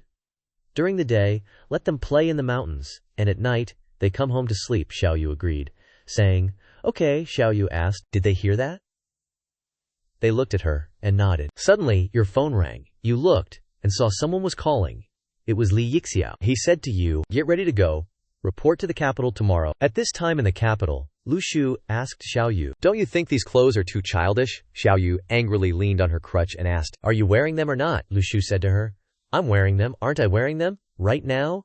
Xiao Yu slapped his hand, whack, and after slapping you sighed. Lu Shu patted Xiao Yu's head and said, I've put money in this card for you. Remember to eat on time every day. Put the clothes you take off in the washing machine, or they'll get moldy. Don't just watch cartoons all day. You need to get up early and exercise. The young lady turned her face away unhappily and said to you, Lu Shu, you said you'd take me to the capital with you. You've changed. You angrily told her, I told you not to copy lines from melodramatic TV dramas. You thought of Li Yixiao's face and said, This time, they aren't allowing family members to come along. After saying that, you thought, Although everything is prepared by Tian Luo, Li Yixiao specifically told me to bring weapons. Recalling yesterday's call, he called you, saying that this time, all 82 A-grade qualified candidates in the country have to report, making you the 83rd, and told you to definitely bring your long spear, do well, and don't lose Yuzhu's face. You thought again, Why do I have the feeling that I'm about to go into battle? You looked away and whispered to Xiao Yu, I feel like this trip to the capital to report isn't as simple as it seems. Suddenly, someone called your name. You turned around and saw it was Jiang Shuyi. You asked him, Are you also going to report? He told you, No, I'm here especially to see you off. He told you, This report to the capital is not ordinary, you have to perform well. Tianluo Diwang will be examining you in all aspects. Although he wasn't clear on the specific content of the examination, he told you that you must pay attention to your words and actions. The content of the examination is extremely broad. You told him, I see, thanks for making a special trip here to tell me this. Xiao Yu saw you and him talking so happily, and she became angry, and directed it at the chopping board fish, tightening her grip on the little fierce creature. Hearing him say that, you were about to happily smile and think, mobilizing spirit energy to gather is also considered helping Jiang Shuyi with a big thing. If he knows it was me, would he not? Afterwards you said to the two of them, Now spirit energy is still continuously increasing, and many places have appeared blessed lands suitable for cultivation. Then you asked him, How is your family's blessed land? He helplessly told you, I don't know why the spirit energy at my house suddenly increased, resulting in the trees planted around the house producing mutations, and now they are directly supporting the entire house, and the house is still in the process of renovation. You turned away embarrassedly, thinking, I'm done for. You vowed to take this secret with you to the grave. At this moment, Cao Qingqi just got out of the car, and you waved to greet her. Xiao Yu then asked Lu Shu, Is she the one who's going with you to the capital? Jiang Shuyi was sure that was the case. Jiang Shuyi looked at Cao Qingqi and said, She's likely a key subject of this survey. It seems that her heart is only set on cultivation. Among all the students in the entire nation's Yuandao class, her cultivation strength seems to be the highest. Moreover, among the A-level geniuses, she's the only one who has earned combat merit. He said to himself, It's hard to know what Cao Qingqi is thinking. He watched her and thought, he doesn't seem to have ever received any self-generated negative emotional points from her. Either her heart is as still as water, or she doesn't generate negative emotional points, or she has a way to completely isolate herself from the outside world. He watched her retreating figure and thought, Cao Qingqi, which type are you ultimately? Jiang Shuyi nudged him and said, All right, it's getting late, hurry up and go. He placed his card at the gate, and the gate immediately displayed confidential special access. Lu Shu thought, I didn't expect to get to go through the special access gate, and he didn't even need to be checked. He turned back and said to Xiao Yu, Remember to eat on time. I'll call you when I have free time. He reminded her. Don't eat anything random, Xiao Yu. Then he said goodbye. He said that he would return home early, turned around, and got into the car. As soon as he entered, he saw Cao Qingqi cultivating. He immediately thought, She's probably already reached the peak of emperor rank. He sat down, looked out the window, and continued thinking. That diligent look is extremely similar to an ascetic high monk. Afterwards, the train started its journey. At this time, at the train station, he and Cao Qingqi got off. He looked at the crowd of people passing by, waved hello, and said, "Long time no see." At this moment he received Zhang Yutang's negative emotional points, 66 points. He thought, his emotional state is a little off. Why did he generate negative emotions as soon as he saw me? He turned around and gestured to the people behind him and said, "They are all A-level geniuses from Yu province. This time, they are reporting to the capital, so I hope everyone can work together and avoid causing unnecessary trouble." He glanced at him, gesturing towards the others, and he said, "The train will be here in a while." Then he asked everyone to introduce themselves. He went to answer the phone first. Everyone around introduced their names. The red-haired girl's name was He Ye, the blonde girl's name was Liu Shuya, and the young man's name was Wang Li. He pointed at his clothes and said, "My name is Lu Shu." Then she said, "My name is Cao Qingqi." The thin, dark youth said, "Hello, my name is Cheng Qiqiao. I hope everyone will take care of me." He pointed at Cheng Qiqiao and said, "This classmate has a different complexion from everyone else. Very easy to distinguish," he said shyly. "Yeah, a little dark." He glanced at the red-haired girl and said, "Also, the transformation of this He Yi is too great. When I saw her on Mount Beiman before, she seemed ordinary, not like someone of noble birth. Could it be that she was adopted by a major family?" Zhang Yutang said to them, "Let me remind them in advance. They represent the honor and glory of the entire Yun province, and everyone must set goals for themselves and strive for them." Everyone agreed and nodded. He turned back and continued, "Although Lu Shu's aptitude is low, only the lowest level, I hope that when everyone needs help, don't hesitate to ask him for help. There are other things that I cannot reveal too much." He was angry and thought, what are these other things he can't say? He can freely announce his aptitude, but he can't talk about his strength. Isn't he trying to mess with me? He went next to him and whispered, "The superiors have specifically instructed that your strength and military rank are confidential." He said to him, "I rely on my own ability to awaken, why can't I say it? Could it be that Tianluo Diwang has some special arrangement for me?" He pushed him forward and said, "All right, get on the train, seat number is 12, perform well." When he got on the train, he held his ticket and looked for his room. As he walked, he thought, strange, based on the train's route, at least half of each carriage should be A-level geniuses from all over the country. If the people on this train were gone, it would directly lead to a decline in the strength of Tianluo Diwang. Are they not panicked at all? He went to the last door and said, "This is the last carriage." He stood in front of room 1 and opened the door, but there was no one there. He angrily said loudly, "You don't need to go this far. What is this? Are you afraid that I will affect everyone's cultivation?" Then he loudly asked, "Who reported me?" At this moment, he was texting on his phone. He smiled and said, "What does this phrase mean? Accumulating water to raise sharks, so powerful. However, it doesn't seem to form high-pressure hydraulic power to use." He thought, this water release technique can utilize this skill. It has a very powerful effect of dodging attacks. Then he thought, can he transform into a water form? Anthony level B? Then maybe level B is possible. Suddenly, a stream of orange light headed towards him. As soon as the train passed the bridge, the water below stirred. As the train crossed the bridge, down below, a group of masked figures were looking towards him. One of them spoke. "We've searched the train thoroughly, no experts here, just a bunch of students." The one standing next to him chuckled and said, "Don't let any mistakes happen. Last time, those 7 idiots from Mengzi went upstream from the south, and now not even their bodies have been found. I suspect they might have been ambushed by our target." The other one said angrily, "They're not like that other group. We've been ambushing for so long, this business talk is so boring today. After we finish this mission, I just want to enjoy a beach vacation." The girl standing behind him said seriously, "Don't be careless. Among these students there's a strength type grade C, who was in the saltwater lake ruin. He once served her, and we suspect he's involved in Chen Baili's breakthrough. He must be captured alive." "Interesting," she mused. "Later, I'll deal with him myself." Then she asked them, "What are you still waiting for?" She looked towards the train and said, "Waiting for someone."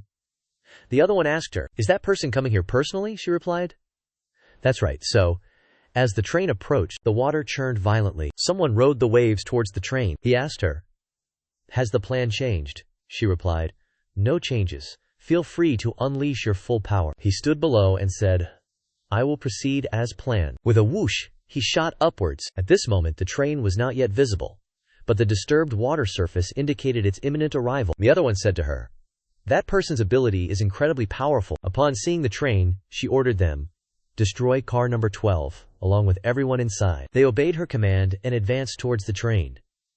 Then, a powerful wave crashed against it. He looked outside and thought, "Is this a grade B water manipulation ability?" Then he turned around and loudly told those inside, "Enemy attack." As soon as they heard him say enemy attack, they were utterly surprised and a little panicked. Meanwhile, outside, she and the other one used their ultimate moves and launched extremely powerful attacks at the train. At this moment, water from outside surged inwards, startling those inside. As the train filled with water, they looked upwards and saw the other one gathering energy. Then, that person accumulated and gathered the energy. And from that spot, a fairly large block of ice appeared right in front of their abdomen. Then, his creations, combined with the wind user, attacked the train. Under the assault of those ice blocks, cracks immediately appeared on the train. At this moment, everyone around was depicted in dull gray, while he alone was surrounded by a blue aura. Everyone around exclaimed, "The opponent is very strong. Someone has jumped up here." Other armed figures stood in front of Cao Qingxi and said, "There's a grade B and a grade C." One figure at the front said, "Are we their target?" He let out a sigh, then slowly advanced forward. As everyone descended into chaos, he moved forward, catching his breath. Afterward, the surrounding water gathered in one spot, forming a circle. Then petals began to fall. He looked at it, then raised his hand and said, "All symbols are mere illusions. Elemental energy is the true essence of this world." While he was gathering it, something fell near him. He turned to look at it, then extended his glowing hand toward the water outside. Small streams of water appeared before his eyes, turning them blue. The water gathered into a vortex, surrounding him, and his water was clashing with their water that was coming in from outside. The people around said, "What's happening?" And the flood has stopped. He rubbed his eyes and looked at the pink lights approaching him, wondering, who is helping him? And so his water clashed with their water. At this moment he thought, why is this power so profound and immeasurable? And behind him, a hand was guiding those pink streams of energy into him. It turned out to be Cao Qingxi. And from somewhere appeared a glowing sword. The owner of that glowing sword was someone from Tianluo Diwang. Back to the battle of that group of people. High above, a person wielding a sword, filled with killing intent, headed towards them. He split the ship in half with one strike, helping them escape danger. On the other hand, Lu Shu was still trying to get out of the danger, but after a while there was no more movement. Lu Shu opened his eyes, astonished at the person in the tower. Clatter. After a while, the train had to stop, and a beautiful golden sphere appeared in the sky.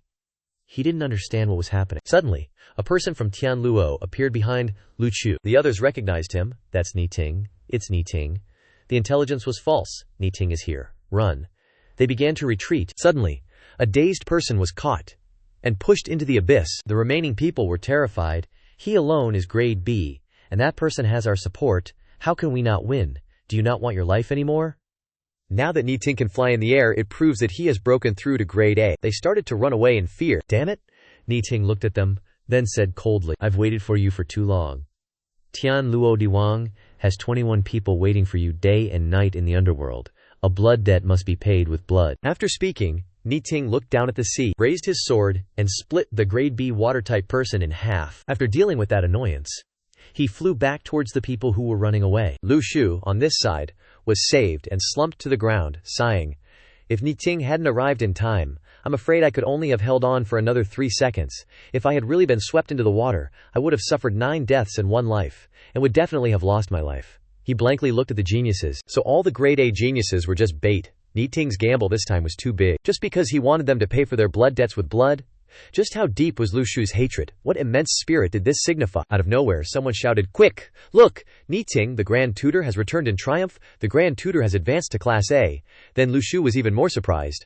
When did Ni Ting become Class A? "You, a dignified head of the Heaven and Earth Net, advanced to Class A. All you do all day is play assassin. What are you trying to do anyway? Scaring people for fun." At this moment, Ni Ting appeared in front of Cao Qingxi, and he said softly, "You're quite capable." He turned to reassure the crowd. "Someone will come to pick you all up. See you in Jingdu." After speaking, he left, leaving the crowd dumbfounded and confused. Lu Shu looked at Cao Qingxi. Was she the one who helped me just now? He suddenly remembered the evil aura from before, her power. What exactly is Lu Shu scheming? Why does it feel so transcendent? He sat down, even more listless and puzzled. Ni Ting doesn't seem to have noticed that I used the power of the water element. Is Cao Qingxi covering for me? There's a vibration at the bottom of the river. Is it a treasure left behind by that Class B water-type practitioner? He looked back at the crowd. "Let's go back to the shore and wait. Everyone follow me." Lu Shu pretended to fall into the river, and the crowd panicked. What's going on? What happened? Let's go down there and save him. Lu Shu tried to find the object below, Feeling like he was coming home in the water. extremely comfortable. After diving for a while at the bottom of the river, he discovered something emitting light. He picked it up. Is this it? But now is not the time to test the power of this thing. With the matter settled, he returned to the surface of the water, only to see two male students preparing to jump into the water. He said softly, I'm okay. The crowd left angrily. Don't cause any more trouble. Who knows what they're up to? After a while, Xiao Yu was extremely worried at home, wanting to call Lu Shu, but she couldn't get through. Sorry, the subscriber you are calling is temporarily unavailable. She thought Lu Shu was busy with something, so she didn't answer the phone, so she went back to eating popcorn with Xiao Xiangyu. But this made it even worse. She became even more worried. She held Xiao Xiangyu's head tightly. Woo woo, it hurts so much, I feel so bad for it. Lu Xiaoyu panicked. Lu Shu isn't answering the phone. Did something happen to Lu Shu? Xiao Xiangyu? I want to call the old man. He definitely knows where Lu Shu is. As soon as she finished speaking, the phone rang. It was Lu Shu calling. Lu Xiaoyu happily turned back into a human. Xiao Yu quickly answered the phone. Lu Shu recounted what happened just now. Ni Ting suddenly appeared, and those who attacked them were scared out of their wits. Xiao Yu asked worriedly, Are you injured? Are you okay now? Don't worry. Having said that, Lu Shu also hung up the phone. Xiao Yu fell into contemplation. If only I were a little stronger, Lu Shu wouldn't have to act alone. When Lu Shu was in danger, and I wasn't by his side, I was truly extremely worried. She had no choice but to vent her anger on Little Fierce One. Ugh! Ow! It hurts so much! Little Fierce One fiercely retorted to Lu Xiaoyu. I've seen in movies that most girls are very gentle. Look at yourself. Her gentle gaze turned into a fierce stare, staring intently at Little Fierce One. You're quite bold today, aren't you? Unable to speak, Little Fierce One expressed its thoughts through writing. If this continues, it's not a good idea. Sooner or later, I'll be pinched to death by Lu Xiaoyu. Little Fierce One busily wrote something. Girls should be a little gentler. Look at other girls, they speak so softly and are often pampered, saying things like, what should I eat today, tilde? Time for Betty Buys, tilde. Time for a bathy, tilde. Drink some water, okay, tilde. Boys would definitely like that. I know that too. What? After reading, Xiao Yu turned and glared at Little Fierce One. Do you have a death wish? At this moment, Lu Shu was also on a vehicle heading back to the capital city, but he still felt something was odd. Ni Ting is truly too reckless. I can't believe he used so many A-rank geniuses as bait. What if it fails? Could he have been blinded by Shu Hen? 21 lives? I've never heard of such a thing. It seems that in places unseen by cultivators, the awakened ones have already developed quite a few conflicts. That's right, has Ni Ting not discovered my abilities yet? Or has he discovered them and just not said anything? He suddenly jolted upright. A treasure from a B-rank powerhouse. There's no way Ni Ting wouldn't have discovered it, nor can he simply say he doesn't need it. Therefore, it's possible he intentionally left it for me. Furthermore, he previously asked Zhang Yutang to keep my military rank and strength a secret.